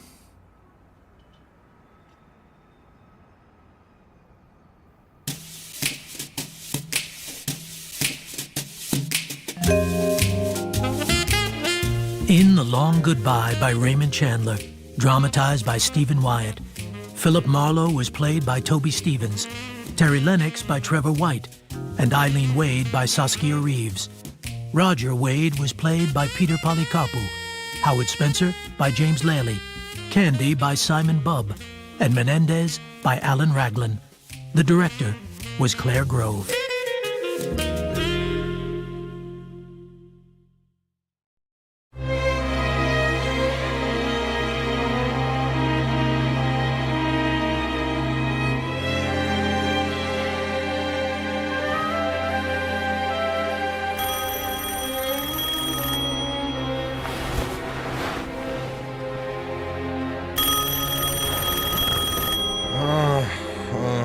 The phone wakes me from my dreams. But my dreams are my own business. Is that Mr. Philip Marlowe? This is Clyde Umney, the lawyer. I don't hear too well. Partly because I'm only half awake, and partly because I'm holding the receiver upside down. It was 6:30 a.m., not my best hour. Do you hear me? No. I said I was Clyde Umney, the lawyer. Clyde Umney, the lawyer. I thought we had several of them. You're Marlowe, aren't you? Yup, I guess so. Don't get fresh with me, young man. Sorry, Mr. Umney, but I'm not a young man. I'm old, tired, and full of no coffee. What can I do for you, sir? I want you to meet the super chief. It gets in at 8 o'clock from Chicago. I want you to identify a girl among the passengers, follow her until she checks in somewhere, and then report to me. Is that clear? No. Why not? I don't know enough to be sure I can accept a case. I'm Clyde Umney, Don't. the lawyer. I might get hysterical. Perhaps another investigator would suit you better. I never was an FBI man. My secretary will be at your office in half an hour. She will have the necessary information for you, including a photo of the young woman in question, as well as some expense money and a retainer of $250. She is very efficient. I hope you are. I'm more efficient when I've had breakfast. Very well, but I want one thing very clear. The girl is not to know she is being followed. This is very important. I am acting for a very influential firm of Washington attorneys. I expect a high degree of efficiency. You will account for your expenses in exact detail and buy your own drinks. I'll do what I can, Mr. Umney. And let's not waste any more time talking.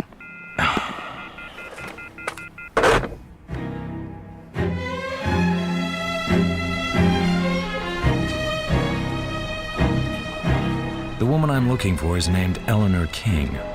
Height 5'4", aged about 29. Hair dark, reddish brown, thick with natural wave. Well dressed but not overdressed. Conservative makeup.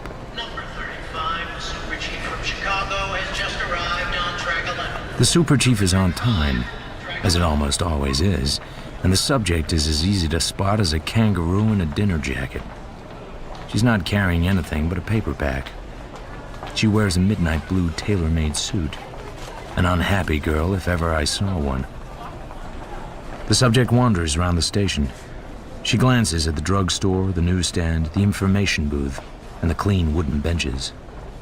She's not interested in any of them.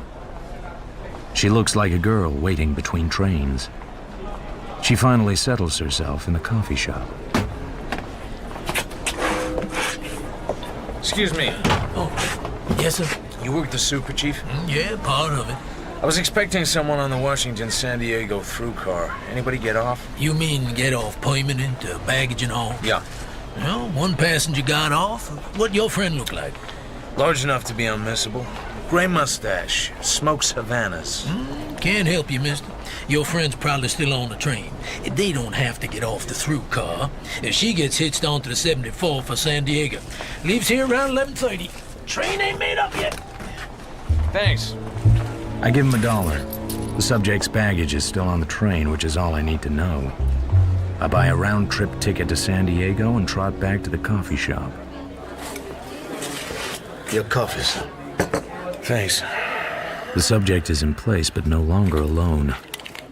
The guy is across the table from her, smiling and talking. About 6'1", slender, with a thin, conceited face with too many teeth.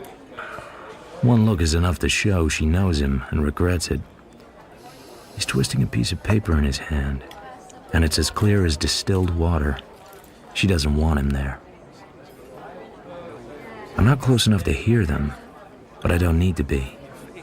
He opens the twisted paper and lays it carefully down in front of her. It looks like a newspaper clipping. Her eyes go down to it. Her hand moves to take it, but his is quicker. He puts it away in his pocket, still smiling. Then he takes out one of those pocket notebooks with perforated pages. He writes something, tears the sheet out, and puts it in front of her. That she could have. She takes it, reads it, and puts it in her purse. At last she smiles at him. It's quite an effort. Conclusion? The dreamboat has something on her and she has to pretend to like it. But he's gone away now, and he isn't afraid of losing her. Whatever held them together is strong enough to keep on holding them. wherever she goes next. Number 74 on track 11 is now ready to receive passengers for Santa Ana. A bunch of people get up, including the girl. I find a phone booth and tell Clyde Umney I'm heading for San Diego. Then I follow the subject onto the train on track 11.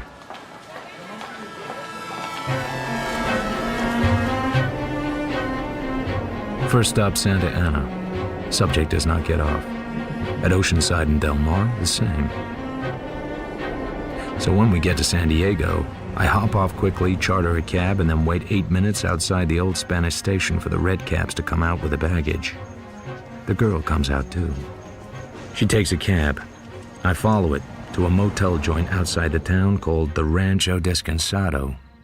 I'd be glad to show you what we have vacant, Mr. Marlowe. The girl at the counter is an outdoorsy type, with nice, large, soft eyes, and that's what I'm counting on. In no city hotel in the world would this work. It might just work here. So, about how long would you be likely to want accommodation? Only as long as she does. The girl in the blue suit, she just registered. Using what name, I wouldn't know. Mr. Marlowe, I don't think I I'm can... tired of being cagey. I'm worn out with it. Did you notice her ring finger? Why, no, I didn't. No wedding ring. Not anymore. All gone. All broken up. All the years. God, to hell with it. I followed her all the way from... Well, never mind where. She won't even speak to me. What am I doing here? I better go somewhere else. You want to make it up and she won't? Yeah. Oh, I'm sympathetic. But you know how it is. A hotel has to be very careful. These situations can lead to anything. Even shootings. Shootings? Good God, what sort of people do that? Just what would you like to do, Mr. Marlowe? I'd like to be near her. In case she needs me. I wouldn't speak to her. I wouldn't even knock on her door. But she'd know that I was there. And she'd know why. I'd be waiting. I'll always be waiting. Like I said, I'm very sympathetic. But I don't somehow like the look of the guy who brought her here. You mean the cab driver? Oh, you mean the reservation. So she shows me the registration card. Across the corner is written diagonally the name Larry Mitchell. In a very different writing in the proper places, Miss Betty Mayfield, West Chatham, New York. Then, in the top left-hand corner, in the same writing as Larry Mitchell, a date, a time, a price, a number. I have to tell you, Mr. Mitchell, who made the booking, is a pal of the owner, Mr. Brandon. You're very kind. So, she's gone back to her maiden name. It's legal, of course. Any name is legal if there's no intent to defraud.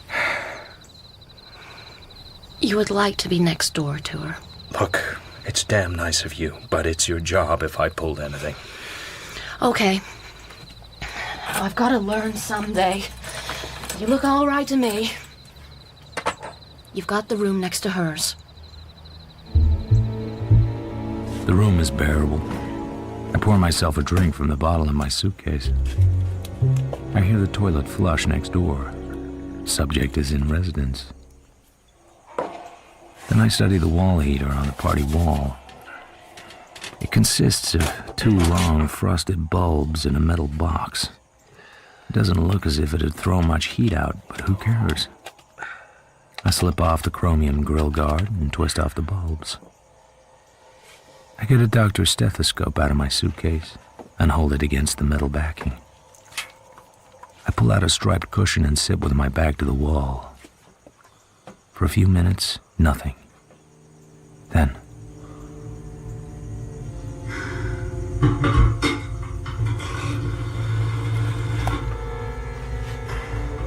Esmeralda 41499, please. It's the first time I've heard her voice in all the hours I've been following her. The reception is perfect. Mr. Larry Mitchell, please. This is Betty Mayfield at the Rancho Descansado. Apartment 12C. You ought to know, you made the reservation. Well, all right. I'll be here. She's in there waiting for him because she has to. and I want to know why.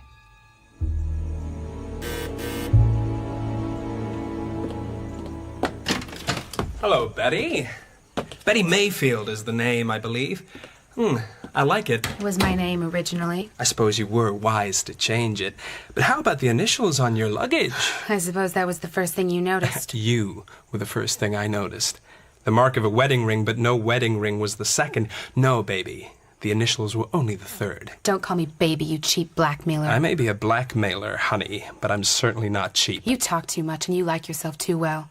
We'd better understand each other. I like Esmeralda. I've been here before and I always wanted to come back. It's nothing but sheer bad luck that you live here and you were on the train that was taking me here. It was the worst kind of luck that you should have recognized me, but that's all it is. Bad luck. Good luck for me, honey. Perhaps, if you don't put too much pressure on it. If you do, it's liable to blow up in your face. All I've got to do is pick up the phone and call the San Diego papers. You want publicity? I can arrange it for you. I came here to get rid of it. You've changed your name twice. If your story got printed out here, and it's a pretty good story, honey, I guess you'd have to change your name again and start traveling a little more. Gets kind of tiresome, doesn't it? How much do you want? Have I said anything about money? You will. And keep your voice down. Oh, relax, honey. Perhaps I'm being rude to you. I'm tired. Sure, you're tired. Well, here's to when you're not tired. Say about 7:30 this evening at the Glass House. I'll pick you up. Nice place for dinner. Dancing, quiet, exclusive. They don't have a table unless they know you. I've got friends around here, people you need to know. People who can make life pleasant for you. Expensive? The Glass House? A little. Oh, yeah, and that reminds me. Until my monthly check comes in, you could let me have a couple of dollars. I'm surprised at myself. I did mention money after all. A couple of dollars? A couple of $100 would be better. $60 is all I have, until I can open an account or cash some traveler's checks. You can do that at the office, baby. So I can. Here's 50. I don't want to spoil you, Mr. Mitchell. Call me Larry. Should I?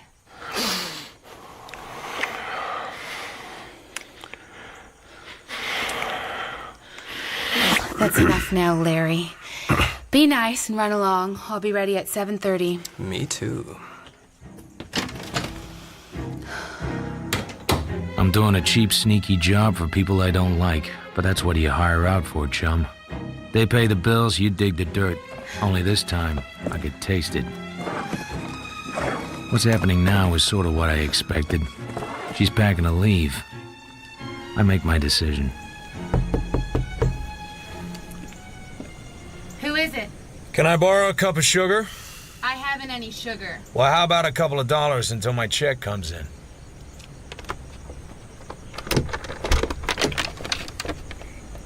Who are you? I'm your next-door neighbor. I was having a nap and voices woke me up. The voices spoke words. I was intrigued. Go somewhere else and be intrigued. I could do that, Mrs. King. Pardon me, Miss Mayfield. But I'm not sure that you want me to. To be strictly kosher, I should call L.A. and tell the party who sent me. Maybe I could be talked out of that. God, 2 of them in one afternoon. How lucky can a girl get? Okay, come in. How much did you hear? The tag end of a rather nasty conversation. The walls here are as thin as a hoofer's wallet. You in show business? Just the opposite of show business. I'm in the hide-and-seek business. My name is Philip Marlowe. You've seen me before. Have I? Union Station in L.A. We waited between trains, you and I. I was interested then in what went on between you and Mr. Mitchell. That's his name, isn't it? So what interested you? How you changed after your talk with him. You made yourself over into just another flip, hard-boiled, modern cutie. Why? What was I before? A nice, quiet, well-bred girl. That was the act. The other was my natural personality, which goes with something else. Oh, guns. Don't scare me with guns. I've lived with them all my life. Guns never settle anything. They're just a fast curtain to a bad second act. Just what are you doing to me, Mr. Marlowe? Or is it the other way round? What can I do for you in return for you not doing anything at all? Who is Eleanor King? What was she in Washington, D.C., and why did she change her name somewhere along the way and have her initials taken off her bag? I had a very unhappy marriage and was divorced and had been given the right to resume my unmarried name, which is Elizabeth or Betty Mayfield. It doesn't quite explain how Mitchell got involved. Just an acquaintance I made along the way. An acquaintance who touches you for a loan? Very fast work. And I got the impression you didn't care for him too much. Well, so what? As a matter of fact, I'm crazy about him. Who hired you, Mr. Marlowe, and for what? A Los Angeles lawyer, acting on instructions from back east. I was to follow you, see you check in somewhere, which I did. But now you're getting ready to move, I'm going to have to start over again. You're in a business that doesn't pay fortunes, aren't you? So what would it be worth to you to walk out of here and forget you ever saw me? I'd walk out of here for free. As for the rest, I have to make a report. How much? I can afford a substantial retainer. That's what you call it, I've heard. A much nicer word than blackmail. It doesn't mean the same thing. I'm on the other side. Don't give it away. Well, what do you know? A dick with scruples. Run along now, Mr. P.I. Marlowe, and make that old phone call you're so anxious about. I'm not restraining you. I thought to check at the office. 12B was rented this afternoon, very soon after this was occupied. I got faintly curious, so I borrowed the other key. And who is this hunk of beef, baby? She told you not to call her baby, remember? He's a private eye called Marlowe. Somebody hired him to follow me. We've been talking money. Always a mistake. He pokes at me with a straight right, very fast and well sprung. It snaps my head back. This gives him time to lift the gun out of the girl's hand. Okay, just relax. I know it sounds corny, but I could drill you and get away with it. I really could. Okay. For $50 a day, I don't get shot. That costs $75. Please, turn around. It would amuse me to look at your wallet. I lunge for him, gun and all. I catch him on the side of the neck. I'm doing okay, but I don't win the wristwatch. Suddenly, an army mule kicks me square on the back of my brain. I go zooming out over a dark sea and explode in a sheet of flame. My first sensation is that if anybody spoke harshly to me, I'll burst out crying. The second is that the room's too small for my head.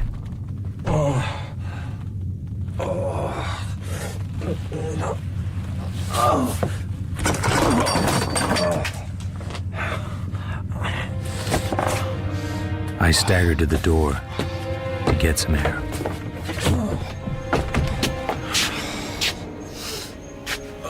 Nice evening. A middle-sized fat man is leaning against the railing outside. You want something? I'm still foggy, Looking for a man? but something about him bothers me. Maybe you could tell me where he is. Name? Larry Mitchell. Larry Mitchell. Do I know him? My card. Goebel and Green, investigators, Kansas City, Missouri. Must be interesting work, Mr. Goebel. Don't get funny with me, Buster. I get annoyed rather easy. Fine, let's watch you get annoyed. What do? Bite your mustache? I ain't got no mustache, stupid. You could grow one. I could wait. You ain't through with me yet. I let him have that one. It isn't worth topping.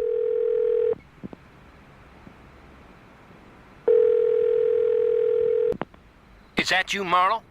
Well, let's have it. I'm in San Diego. I've lost her. She slipped away while I was taking a nap. I just knew I'd picked a smart cookie. It's not as bad as it sounds, Mr. Romney.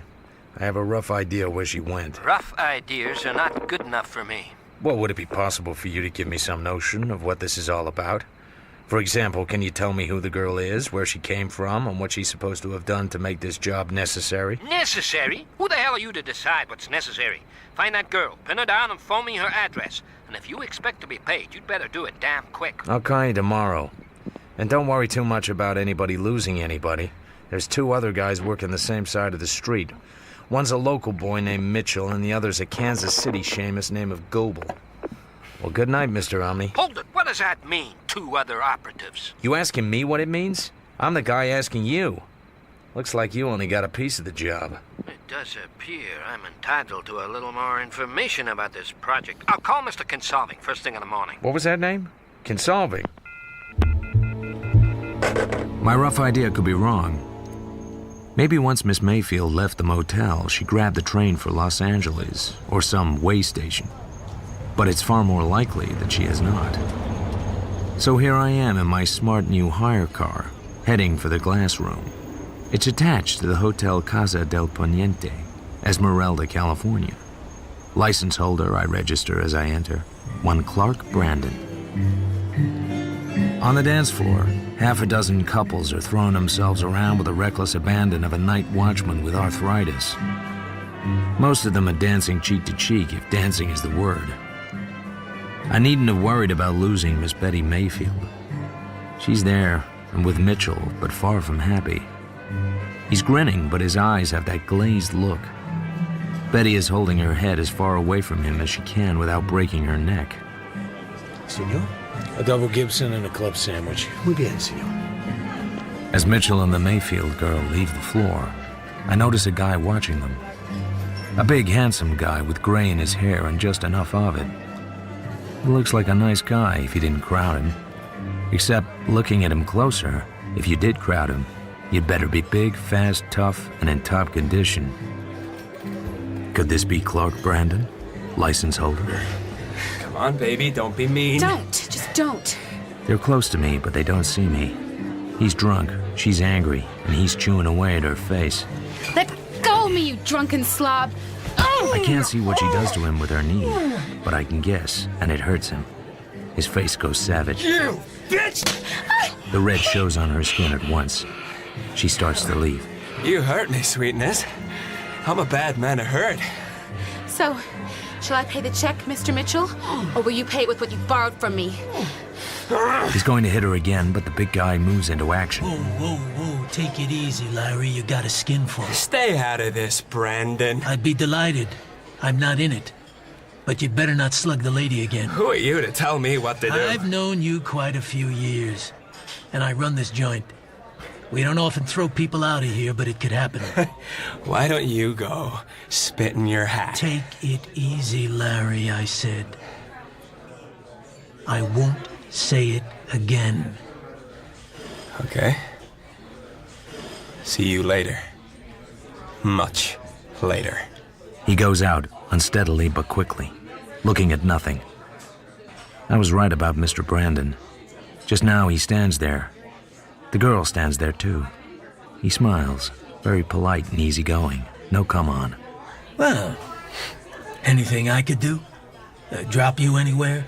No check, of course, in the circumstances. Please. I don't want other people paying my bills. Oh, custom of the house. Nothing to do with me personally. But, well, maybe I could send you a drink. Send? Well, bring then. If you'd care to join me at my table. Oh, he has what it takes, all right. She joins him at his table. He gives a sign and the orchestra begin to play another number. Mr. Clark Brandon seems to be the sort of man who gets what he wants without raising his voice. He and the girl talk. Then they dance. Maybe she sees me. Maybe she doesn't. About 10:30, they leave. I follow. They don't go far. Only to the Casa del Poniente. Maybe she's booked in already. Maybe she's booked in now. Maybe Brandon has other ideas. That's enough for tonight. I head back to the Rancho Descansado. I put my curly head on the pillow and go to sleep. The tapping's light, but very persistent.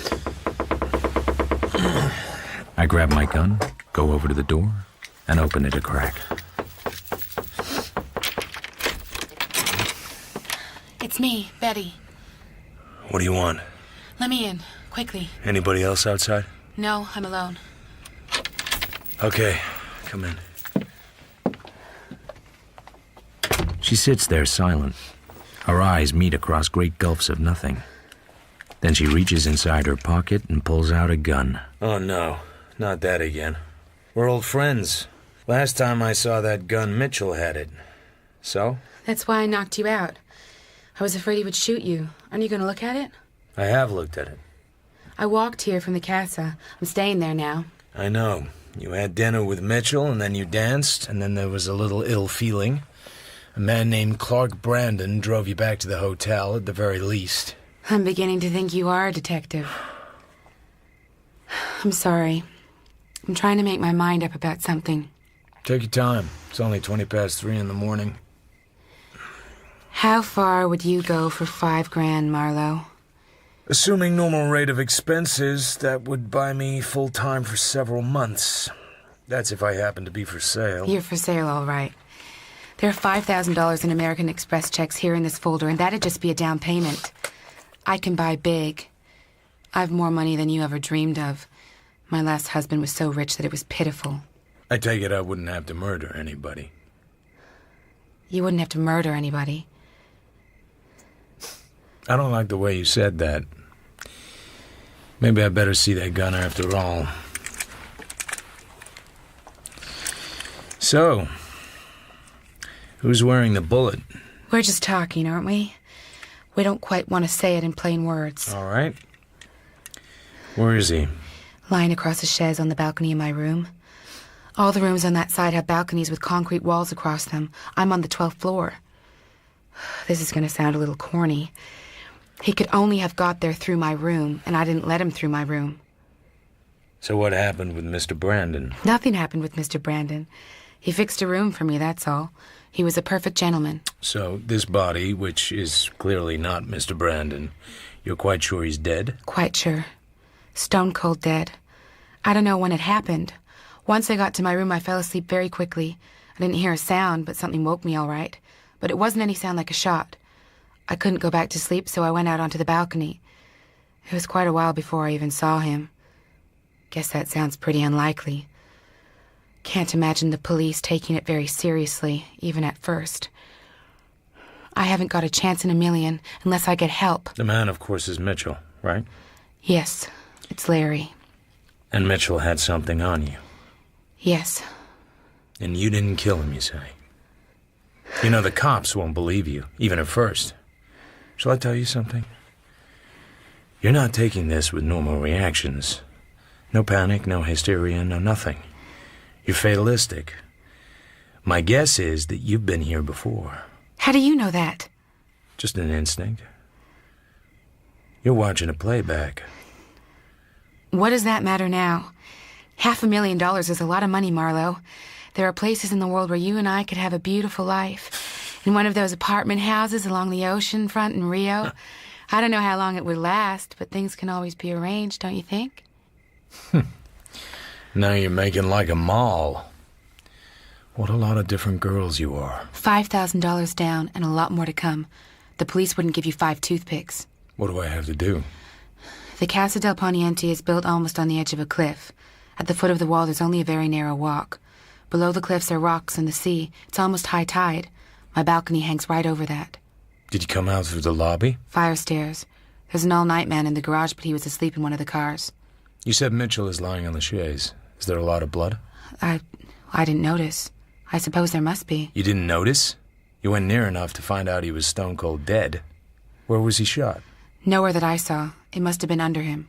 Where was the gun? It was lying on the floor of the porch, beside his hand. Do we have to keep on talking about this? All right. I don't know a damn thing about the tides and currents around here. He might wash up on the beach tomorrow, and he might not show up for 2 weeks, assuming, of course, we can bring it off. Maybe he won't be found at all. There are barracuda in these waters, and other things. You certainly do a thorough job of making it revolting. Well, I had a running start. We have another hour or two of darkness, so we have to move fast. You play with the checks while I get dressed. The name she wrote on the checks is Elizabeth Mayfield. So the switch of names had been planned before she left Washington. The big money means nothing to me. She sits there in the car, frozen in one position, stony with despair, like somebody on the way to be hanged. She's been somewhere like this before. Can she really believe I'm gonna do what she wants? Or is she just the best little scene stealer I've come across in a long, long time? And why does this Mr. Kinsolving want her traced? Okay, here we are. I'm gonna put the car in the basement garage. Trust the all-night man is still asleep. How about you? I'm going in by the lobby. I'm too tired to climb the stairs. No law against it? What's the room number? 1224. What do we do if we get caught? Caught doing what? You know what. Putting it over the balcony wall or somewhere. I get staked out on an anthill. I don't know about you. Depends what else they have on you. How can you talk like that before breakfast?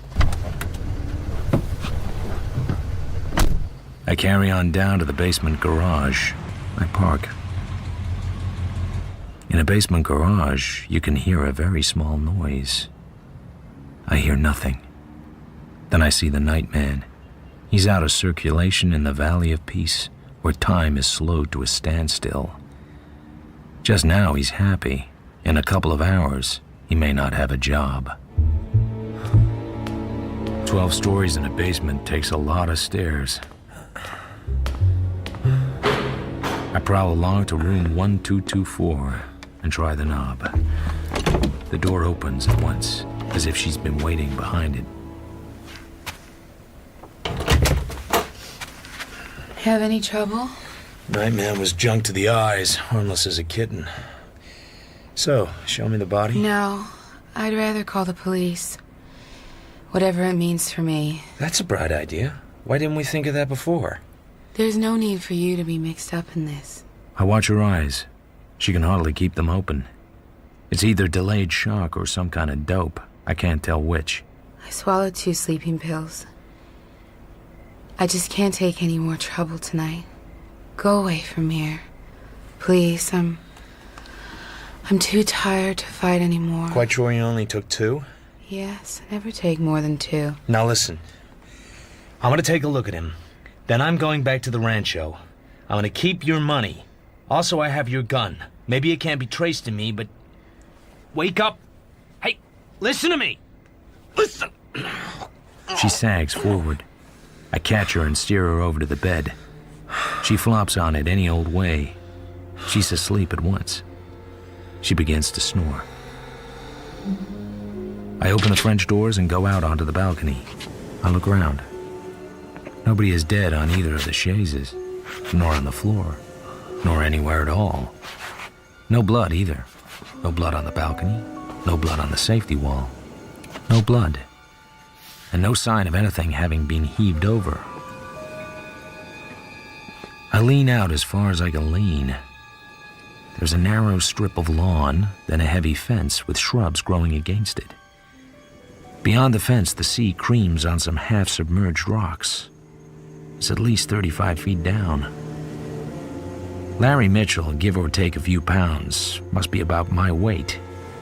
The man isn't born who could heave a 175-pound body over that railing and far enough out to fall into the ocean. It's barely possible that a girl wouldn't realize that. About 0.1% possible. She's still sound asleep. No deep stupor, no coma, and therefore no overdose. She told me the truth about one thing and about damn little else. I used the hotel pen to write a note. Dear Betty, so sorry I couldn't stay dead. Will explain tomorrow. Larry. Then I go back to the Rancho Descansado. Once again, I lay my curly head on the pillow and try to sleep.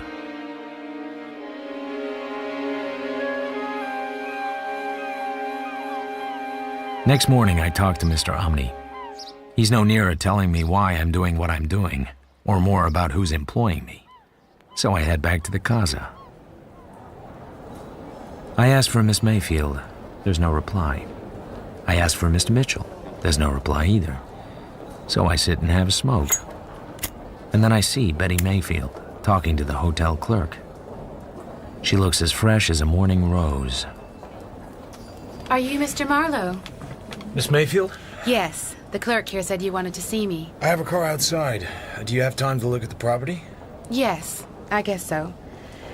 Oh, all right.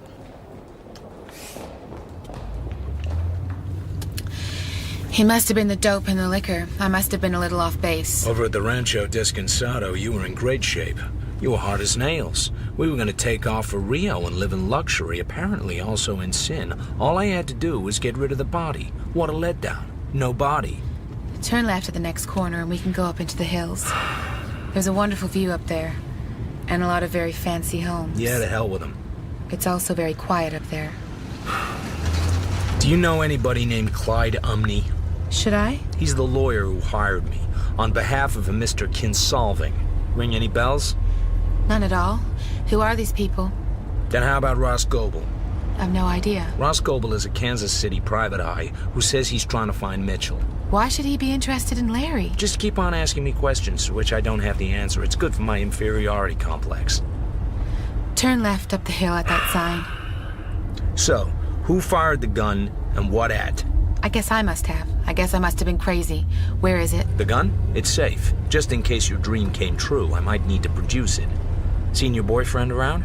Larry? You got others? Well, you might have met Clark Brandon, although I hardly know him. He drove you home last night, to his own hotel. I told you he behaved like a gentleman. Unlike Larry. Larry was pretty drunk last night. No, I haven't seen him. Perhaps he's sleeping it off. He might be sick. He might have gone out. He might even be dead. Listen, you're a comfortable man. That's why I came to you. But please, don't rush me. Nobody goes all gooey over a character like me and offers me a trip to Rio and a nice home complete with all the luxuries. Nobody drunk or sober does that because she dreamed a dead man was lying out on her balcony. And would I please hurry around to throw him into the ocean? All right, I'm a liar. I've always been a liar. 6 trained elephants couldn't have thrown him far enough from that balcony to land in the ocean. I told you I was a liar. But you didn't tell me why. Suppose a man had been dead on your balcony. What would you expect me to do about it? You took my money. You played up to me. That way I might find out who was crazy. You found out. You should be satisfied. I found out nothing. Not even who you are. Then just take me back to the hotel. Halfway down, a car is parked in the shade. It could be empty, but I don't think so. A hat goes down over a face, but not quick enough to hide that it belongs to Mr. Ross Goebel of Kansas City. We're being tailed. But... Wait here.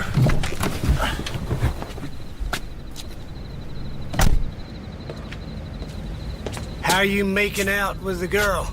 Not getting anywhere. What's your interest? I thought you were looking for some guy named Mitchell. Very funny. Some guy named Mitchell. Never heard of him, I believe you said. I've heard of him since. I've seen him drunk. He damn near got himself thrown out of a place. He lives at the hotel. I know he lives at the hotel, friend. What I don't know is where he's at right now. I thought maybe you and the girl had some ideas about it. The girl's screwy. Leave her out of it. If you ask me, she's Brandon's girl. I didn't ask you. You know, me and you could get along if you had any brains. And if you had any manners and was 6 inches taller and had a different face and another name and didn't act like you could lick your weight in frog spawn. I don't think you've any interest in Mitchell. You were sent to watch the girl. That girl. You're the biggest liar I've met in 2 days, and I've met some beauties. If you got any high cards, you better play them right away. Tomorrow could be too late. Big mouth, small brain. You don't know from nothing, friend. My guess is you never will. Who was it? That was the Mr. Goebel I mentioned. He's also been paid to follow you. Get me out of here, for the love of God. Anywhere. Hide me. Somewhere where I can't be followed, hounded, and threatened. What is all this? He swore he would do this to me. He'd have me followed to the ends of the earth, to the remotest island of the Pacific. To the crest of the highest mountain, to the heart of the loneliest desert. Somebody's been reading a rather old-fashioned book. Would this be Mr. Kinsolving? It doesn't matter. You've got as much sympathy as a lone shark. You've no idea what it's like. Whatever it is that's eating you up, you're gonna stay put and take it. I drop her at the hotel. If I have any sense, I'd pick up my suitcase and go back home and forget all about her. Instead, I keep on asking questions. Mr. Larry Mitchell, please. I'm sorry, sir. He's checked out. Oh? When? This morning. Odd. Nobody told me earlier. Is he due back? He's paid a week's rent on his room, so I guess so, sir. Excuse me. Yes, sir? Clyde Brandon comes over. I'm in luck, or maybe not. He's holding a bunch of mail, and there's one message he doesn't seem to like. This note was handed in. Did you happen to see who left it? Yes, Mr. Brandon. A middle-aged, fat guy with glasses. Not a local type, a little shabby, a nobody. Did he ask for me? No, sir. Just asked me to put the note in your box. Anything wrong? No, not really. Some kind of nut, obviously. But his smile suggests otherwise. Then he turns to me, 6'3" of handsome, healthy male. He seems charming. I don't like to think about what he'd be like when he stops being charming. I don't believe we've met before, Mr. Marlowe. I heard you just now asking the clerk some questions. I'm looking for Larry Mitchell. No harm in that.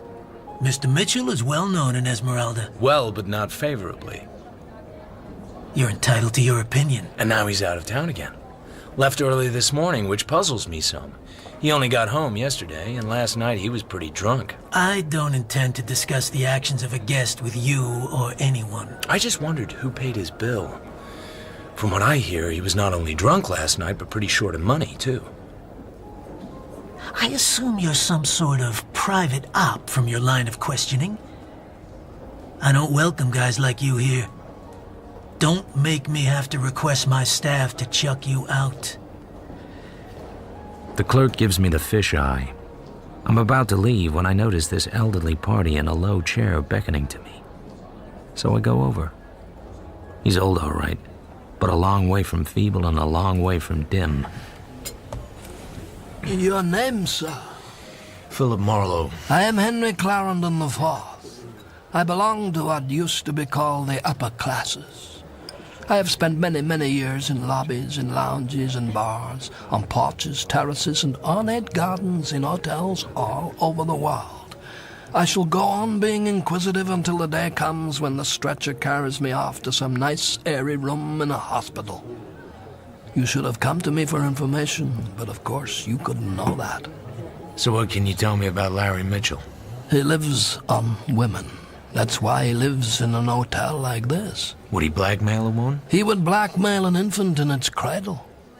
I'm interested in knowing why he left so soon after coming back, who paid his bill for him, and why it was necessary to pay a week in advance as well. Brandon could easily guarantee Mitchell's account by lifting the telephone. He can do most things by lifting the telephone. With Mr. Mitchell, suicide and murder both suggest themselves to me. You've noticed how the name of a big hotel is hardly ever mentioned when one of the guests falls out of the window. Forgive me, but I sense your interest in Mitchell is rather tangential. Otherwise, you wouldn't be so open about it. Could be. Run along now. I'm tired. No, just a moment more. Perhaps I could tell you something about Mr. Clark Brandon. This is a rich town. But in Esmeralda, you've got to belong, or alas, you are nothing. A certain gentleman made a lot of money in rather dubious activities in Kansas City. I believe you might hint that he had been some sort of gangster, if that term was in your vocabulary. When he came here, they wouldn't let him join the beach club. So he bought the beach club. And that's the way it's been ever since. So people stopped asking difficult questions about this gentleman's past. You're warning me. I don't want to descend into melodrama. But Mr. Brandon is not a man to be crossed. A pleasure to have met you, Mr. Marlowe. Good evening.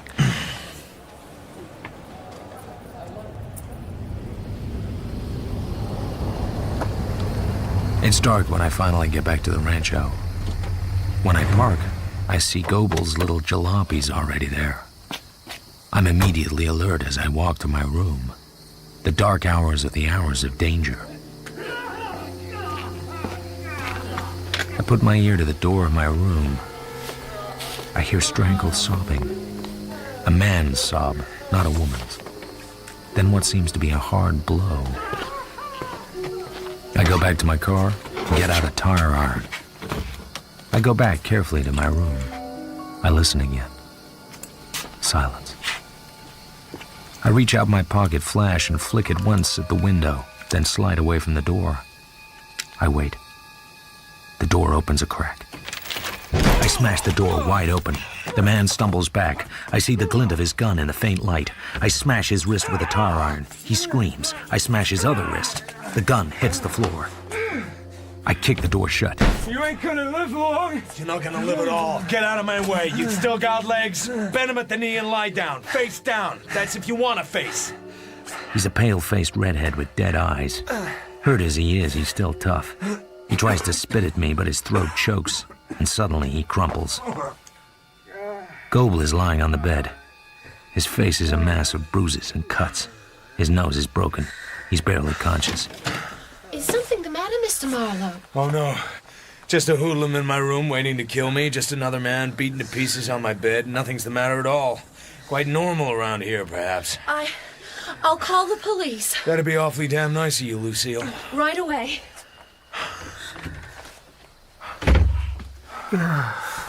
Cops are on their way, Goebel. Yeah. I didn't make it.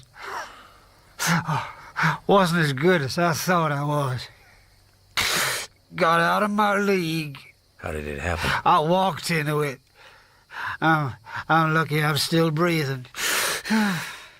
The redhead made me drive over here. He cooled me. He tied me up and beat me. The cops will call the hospital. I thought I was a smart cookie. Try to play Brandon as well. Things I know about him. Now all I want is to get back to Kansas City. I guess he saved my life. I don't want anybody dead. Anyway, if he brought you here to my room, I reckon he was going for 2 dead detectives for the price of 1. Oh, yeah. There's one thing I'd like to know. Did Mr. Kinsolving employ you? Yes. So? Who is he? Ask her. Ask her about Henry Kinsolving's son. That's why we're here.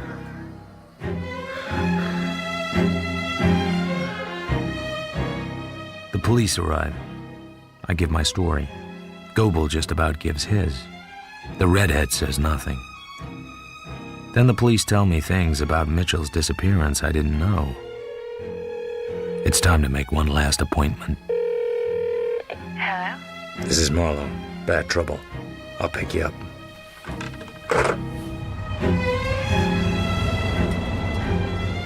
We head back once more to my humble room in the Rancho Descansado. I still don't know what all this is about. You're the only one that does. And tonight, you're gonna tell me.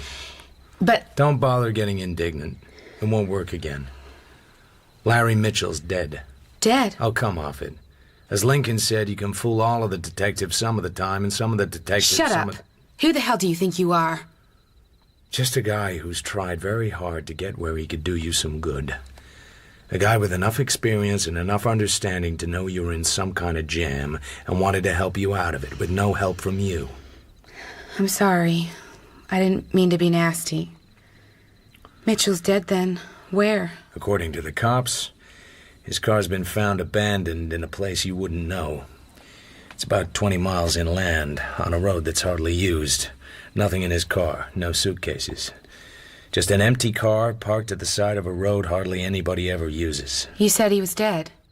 What else does it mean?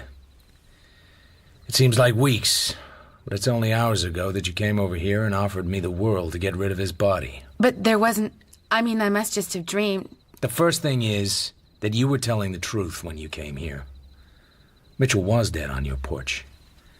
But somebody got his body out of there while you were over here making a sucker of me.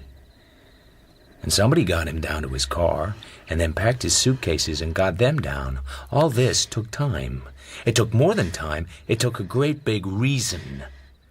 Now, who would do a thing like that just to save you from the mild embarrassment of reporting a dead man on your porch? I'm tired. Do you mind if I sit down on your bed? You might not like that bed. Goebel was beaten up on it tonight. You remember Goebel, don't you? The fat sort of man that followed us up the hill? But why here? Later, if you really want to know. Just now, I want you to tell me about Henry Kinsolving. What are you talking about? This is what it's all about, isn't it? That's the man who's pursuing you. So what happened with you and his son? I suppose I might as well tell you. It's all over anyway. I was married to Lee Kinsolving. His father, Henry, was a very rich man. He practically owned Westfield, Carolina, and he always hated me. Anyway, Lee had an accident. He broke his neck and had to wear a brace to protect his spinal column. It changed him. He drank heavily. We quarreled bitterly. He couldn't let me be. One night, he removed his brace just to taunt me. I begged him not to. Then he tripped and fell. I knelt and tried to put the brace back on his neck, and then his father came in, and he... Thought you killed him. He still thinks that. That's why he won't let me alone. I was arrested and tried for murder. The jury were all Westfield people and beholden to my father-in-law. They found me guilty, although I wasn't. I swear to you. So why are you free? We have a peculiar law in our state. The judge may reserve his ruling until after the verdict. He knew everyone on the jury was scared of my father-in-law. He said they failed to consider that I might have been doing exactly what I said I was doing, trying to put the brace back on, not take it off. He voided the verdict and discharged me. And since then you've been in flight from your father-in-law? In the memory of Lee's death. I kept thinking one day I'll get away from it all. Everywhere I go, he finds me and lets everyone know who I am. He leaves me no hiding place. But this time, I was starting to feel a bit more hopeful that I'd finally escape from him. Then Larry Mitchell recognized me on the train and... well, you know the rest. As a matter of fact, I don't. All I know is that your mood was very strange when you came back to me. Like you were reliving something. I knew I couldn't be lucky twice. It was another accident, but who was going to believe me? How did he die?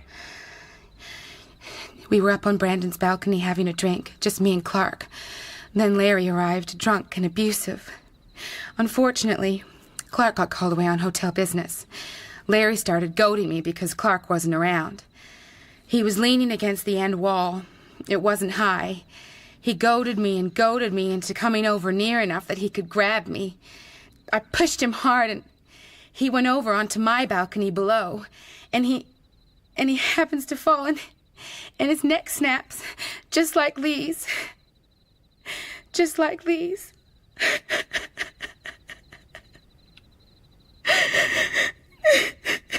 Luckily, Mr. Clark Brandon came back to clear things up.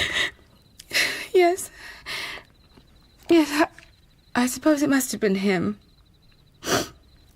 I hadn't thought. But it was you I trusted. You I wanted to help me. Wrong choice. I don't have his sort of power. Brandon can afford to get people to do things for him. Lots of people. But even he doesn't do favors like that just for anyone. I suppose not. Will you take me back to the hotel? I want to speak to him. You in love with him? I thought I was falling in love with you. It was a cry in the night. Let's not try to make it more than it is. Haven't you ever been in love? I mean, enough to want to be with a woman every day, every month, every year? Let's go. How can a hard man be so gentle? If I wasn't hard, I wouldn't be alive. If I could never be gentle, I wouldn't deserve to be alive. Here. Here, your traveler's checks. I thought they were for your fee. I haven't done anything for you. What are you gonna do now? I have no idea. So could you be in love with Brandon now? He's helped me a great deal. He's fond of me. He's also an ex-racketeer. He hired a crazy red-headed gunman to scare Goebel off. The gunman was aiming to kill me, too. Could you really love a man like that? I don't know. I can try. I wish you were the one with the money and the power. Come on. I'll take you back. And don't forget your checks. I think you're crazy. I think you're the craziest man I've ever met.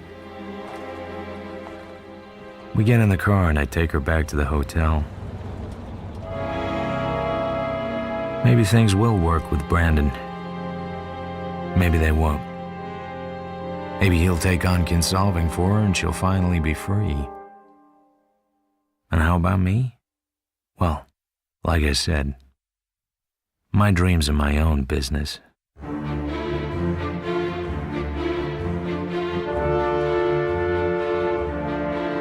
In Playback by Raymond Chandler, dramatized by Stephen Wyatt, Philip Marlowe was played by Toby Stevens, Betty Mayfield by Sarah Goldberg, Larry Mitchell, Ian Batchelor, Clyde Umney, Sean Baker, Clark Brandon by John Garasio, Goebel, Sam Dale, and Lucille by Claire Harry. Playback was directed by Sasha Yevtushenko. The producer was Claire Grove.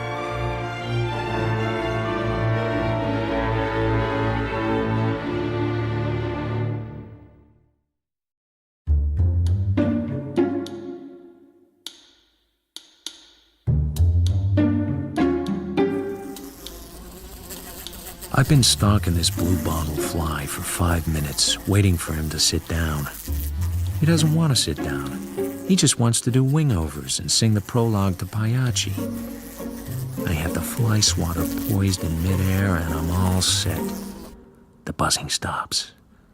And there he is.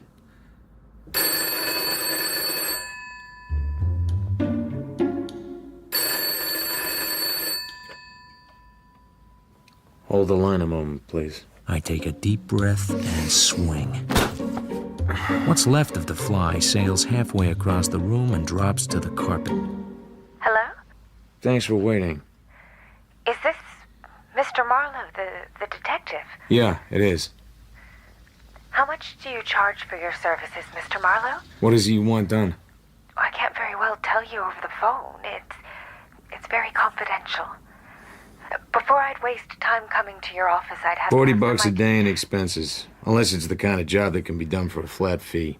Oh, that's far too much. Why, it might cost hundreds of dollars, and I only get a small salary. Where are you now? I'm in a drugstore. It's right next to the building where your office is. Come on up and let's have a look at you. If you're in my kind of trouble, I can give you a pretty good idea how much it'll be. But I need to know before... Hey, your choice.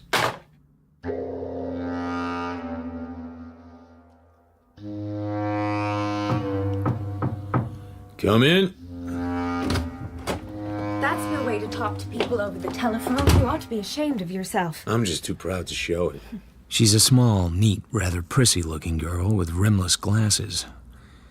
Over her shoulder hangs one of those awkward-looking square bags that make you think of a Sister of Mercy taking first aid to the wounded. If I talked to one of Dr. Zugsmith's patients like that, I'd lose my position. Why don't you forget about Dr. Zugsmith and take a seat?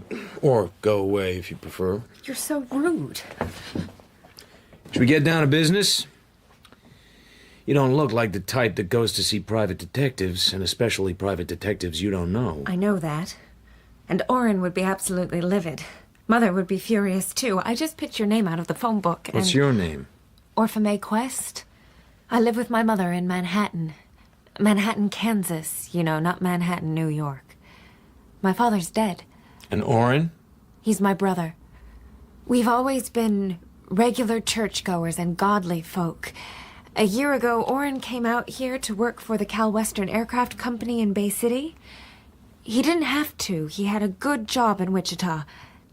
I guess he just sort of wanted to come out here to California. It wasn't like Orrin not to write to us regularly. But he only wrote twice to Mother and 3 times to me in the last 6 months. And the last letter was several months ago. Mother and I got worried. So it was my vacation, and I came out to see him. He's never been away from Kansas before. Aren't you going to take any notes? I thought the detectives always wrote down things in little notebooks. I'll make the gags. You tell a story. I'd written to Orrin that I was coming, but I didn't get any answer. So all I could do was go down to where he lived. It's in Bay City, number 449 Idaho Street. All I know about Bay City is that every time I go there, I have to buy a new head. You want me to finish your story for you? What? He's moved, and you don't know where he's moved to. And you're afraid he's living a life of sin in a penthouse on top of the Regency Towers with something in a long mink coat and an interesting perfume. Well, for goodness sake. Or am I being coarse? Please, Mr. Marlowe, I don't think anything of the sort about Orrin. But I know something's happened. It was just a cheap rooming house, and I didn't like the manager. He said Orrin had moved away a couple of weeks before, and he didn't know where to, and he didn't care, and all he wanted was a good slug of gin. Did you say slug of gin? That's what the manager said. I'm just telling you. All right. Go on. Well, I called the place where he worked, and they said he'd been laid off like a lot of others, and that was all they knew. So then I went to the post office and asked if Orrin had put in a change of address to anywhere, but he hadn't. So then I began to get a little frightened. He might have had an accident or something. Did it occur to you to ask the police about that? I wouldn't dare ask the police. Just what do you think might have happened? I guess if I knew that, I wouldn't have come to see you. How much would you charge to find him? You mean alone? Without telling anybody? Yes. I told you what my rates were. I couldn't possibly afford more than $20. I've got to buy meals here, and the train going back, and the hotel is so terribly expensive. Which one are you staying at? I'd rather not tell you, if you don't mind. Why? I'd just rather not. I'm terribly afraid of Orrin's temper. So how come he got so bad-tempered? Is it something to do with the family and all that church-going? I don't like you. I don't think I'm going to employ you. So there's something wrong with your family, and somebody in it has to be the dark meat. If you're insinuating that Orrin has done something wrong, well, I can assure you that it's not Orrin who's the black sheep of the family. So who is? You? My older sister, Leela, if you must know. But I don't want to talk about her. Here's some snapshots of Orrin. He's sort of bony. He's over 6 foot, but he only weighs about 140 pounds. Does Orrin have any distinguishing marks on him, like moles or scars or a tattoo of the 23rd Psalm on his chest? And don't bother to blush. Well, really? No, he hasn't. So what does he do for fun? Besides not smoking or drinking or going out with girls? What? How did you know that? Your mother told me. Don't be silly. Orrin studies a lot. And he has a very expensive camera he likes to snap people with when they don't know. Sometimes it makes them mad, but Orrin says that people ought to see themselves as they really are. All right. I'll go down there and take a look. But you ought to be able to guess what's happened. A small-town sanctimonious type of guy who's lived his entire life with his mother on his neck and the minister holding his hand. Out here he's lonely. He's got dough. The guy's going on 29 years old, and if he wants to roll in the gutter, that's his business. Oh, I'd hate to believe you, Mr. Marlowe. I'd hate for Mother to think that Something was said about $20. Do I have to pay you now? What would be the custom in Manhattan, Kansas? We don't have any private detectives in Manhattan. She counts out the notes very slowly, very sadly, as if she was drowning a favorite kitten. There. I can give you a receipt. I don't need a receipt. I do. You won't give me your name and address, so I want something with your name on. What for? To show I'm representing you. Reluctantly, she signs. I hope Mother won't think I've done wrong. Coming here, I mean. Please don't tell me any more things your mother won't like. Well, really? And stop saying, well, really. I think you are a very offensive person. No, you don't. You think I'm cute. And I think you're a fascinating little liar. You don't think I'm doing this for any $20, do you? Then why? Because spring is in the air? I didn't have the heart to tell her I was just plain bored with doing nothing. Perhaps it was the spring, too. And something in her eyes that was much older than Manhattan, Kansas.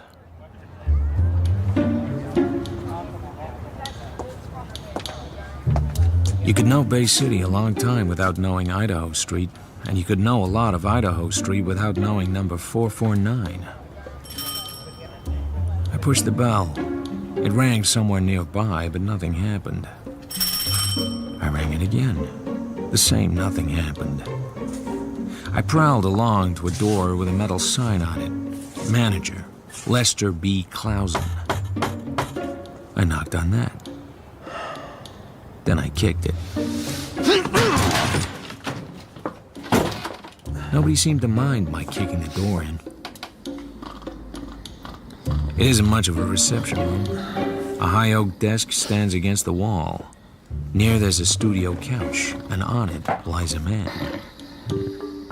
His mouth is open and he breathes like an old Ford with a leaky head gasket. On a table by him is a plate full of cigarette stubs, some of which had a homemade look. On the floor, a half-empty gin bottle. The room smells, mostly full of gin and bad air.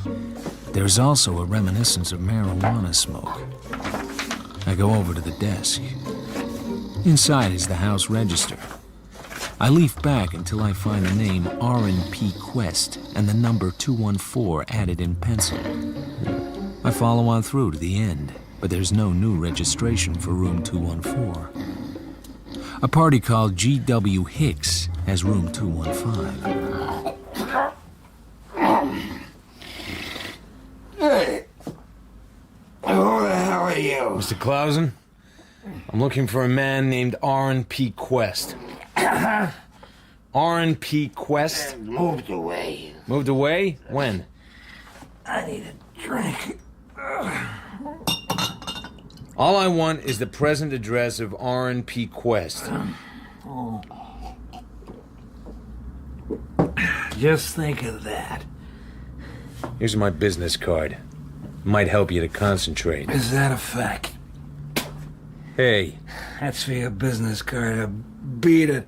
Now, just a moment. I've got friends, couple of boys to take care of you. Don't believe me, huh? He drags himself to his feet and claws the receiver off the hook. I watch him dial. 13572. You son of a... let me talk to the doc. Vince! The doc!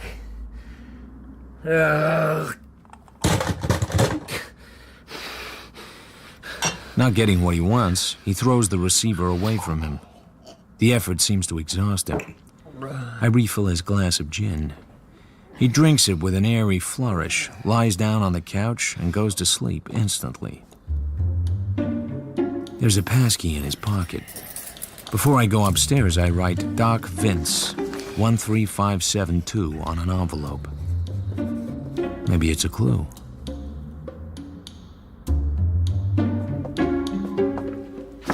The much-filed passkey turns the lock of room 214 without noise. I push the door open. You can always try knocking. The room is not empty. I beg your pardon, the manager told me the room was vacant. A chunky, strong-built man is bending over a suitcase on the bed. He's as bald as a grapefruit.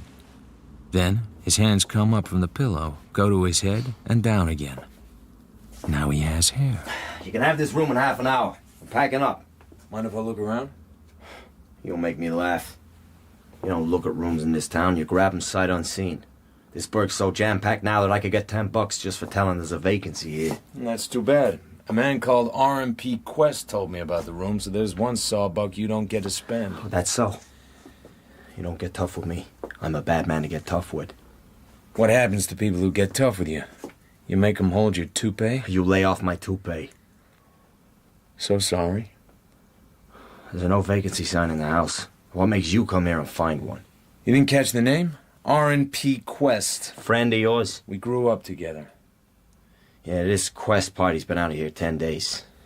So he still thinks the room was vacant, huh? According to the register, it is vacant. I've been kind of dreamy all morning, or I'd have wised up. You're a dick. All right.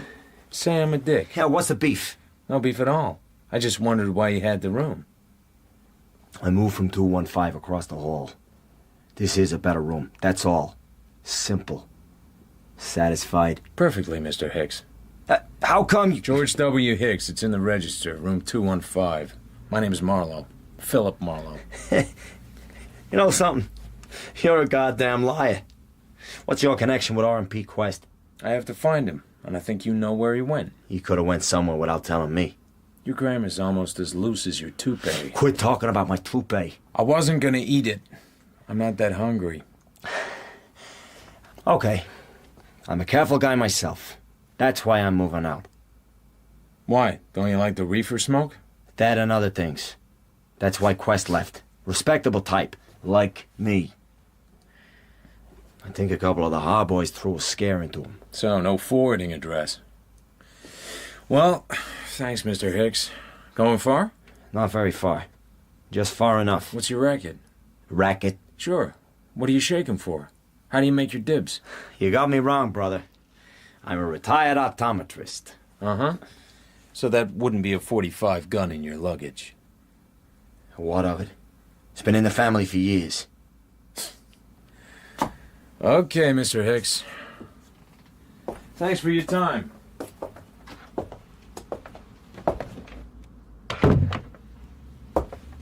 I go over to room 215 and use the passkey to enter. There's signs of occupancy, but nothing I could connect to R&P Quest. I shut the door and wait. Not more than 2 minutes pass before Mr. George W. Hicks is on his way. I open the door of room 215 again and listen. He goes downstairs into the manager's apartment. I wait for the sound of voices. No voices. I make another pilgrimage into room 214. I search the room with care and patience and find nothing that connects it with R&P Quest either. I didn't expect to, so I go downstairs.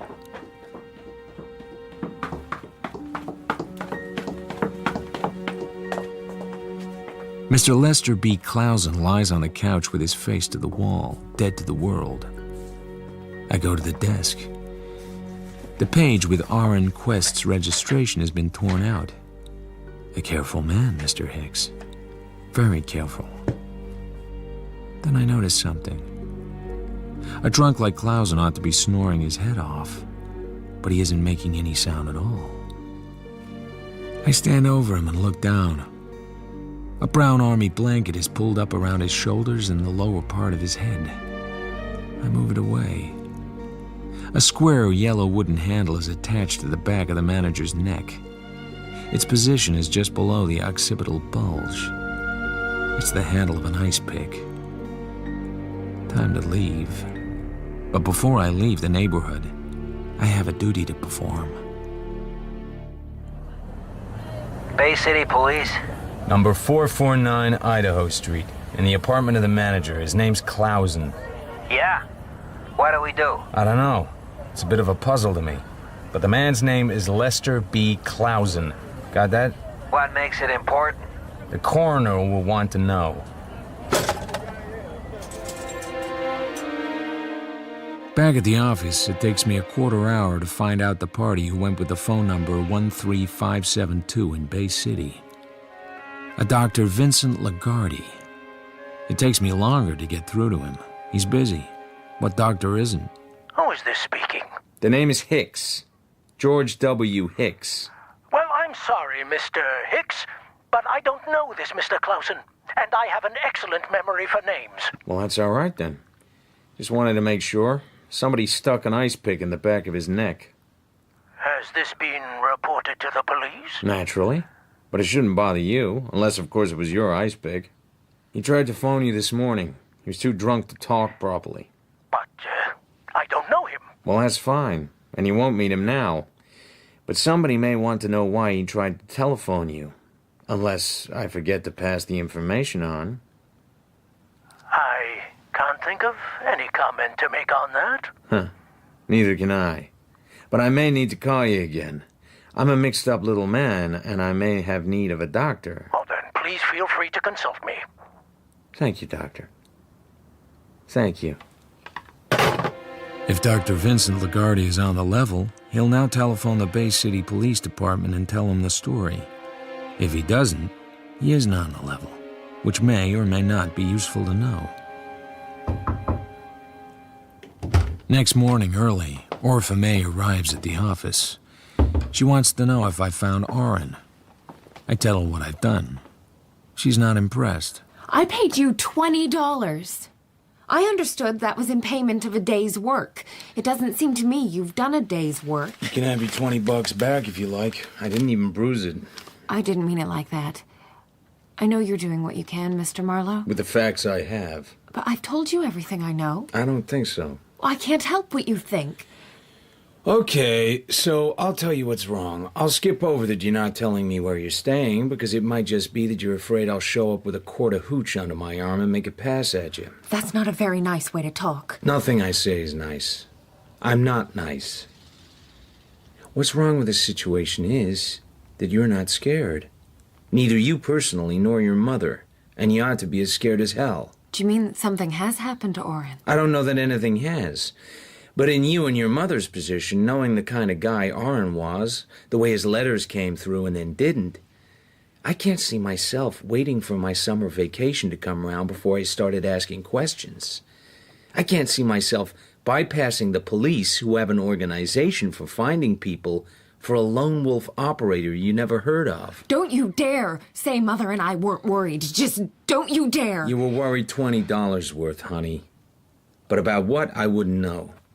So just put this hunk of the folding back in your saddlebag and forget you ever met me. Nobody in the world's ever talked to me the way you have. Don't think about it too much. You might get to like it. There's that look again. Without her cheaters on, those eyes would be really something. And she knows that's what I'm thinking. I'm sorry I was mean. I know you're doing what you can. I'll call you. Goodbye. Let me know when you want to tell me more. I will. All this for $20. Yep. You Marlowe? Speaking. You got a safe deposit box, Marlowe? I asked you a question, Marlowe. If you have a proposition, state it, and I get called mister until you give me some money. I need something kept in a safe place. For a few days, no longer. For that, you make a little quick money. How little, and how quick? C-note. Right here and waiting. I'm warming it for you. Right where I'm waiting? Room 332, Van Nuys Hotel. Knock 2 quick ones and 2 slow ones. Not too loud. What does he want me to keep? That can wait till you get here. I'm in a hurry. What's your name? Just room 332. The hotel has a safe. You want to die poor, Marlowe? Why not? Goodbye. How's every little thing in Bay City? I thought that might interest you. Room 332 it is. Tramp on it, friend. Make speed.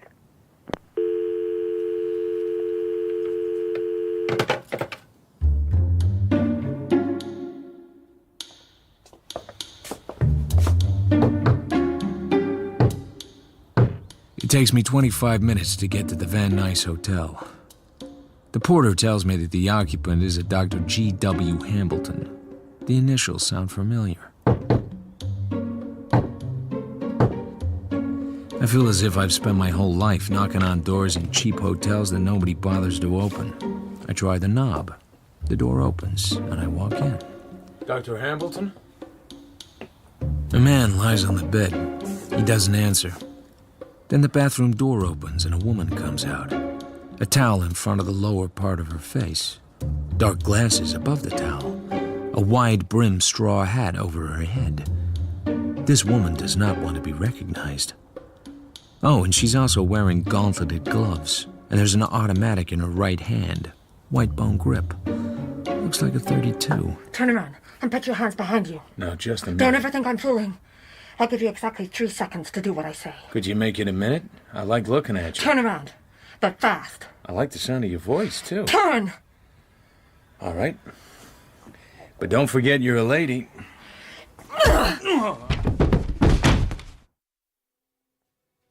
However many times somebody knocks you unconscious, the experience never gets any more enjoyable.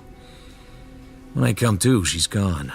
But there are signs that she's been searching for something in the bathroom. All over the room, in fact. I go over to the man on the bed. He hasn't moved during all this time for a somewhat obvious reason. There's no blood. None at all. Which is one of the few nice things about an expert ice pick job. The point of interest now is whether the people who had ice picked Dr. Hambleton, otherwise known as George W. Hicks, had found what they came for. They hadn't had much time.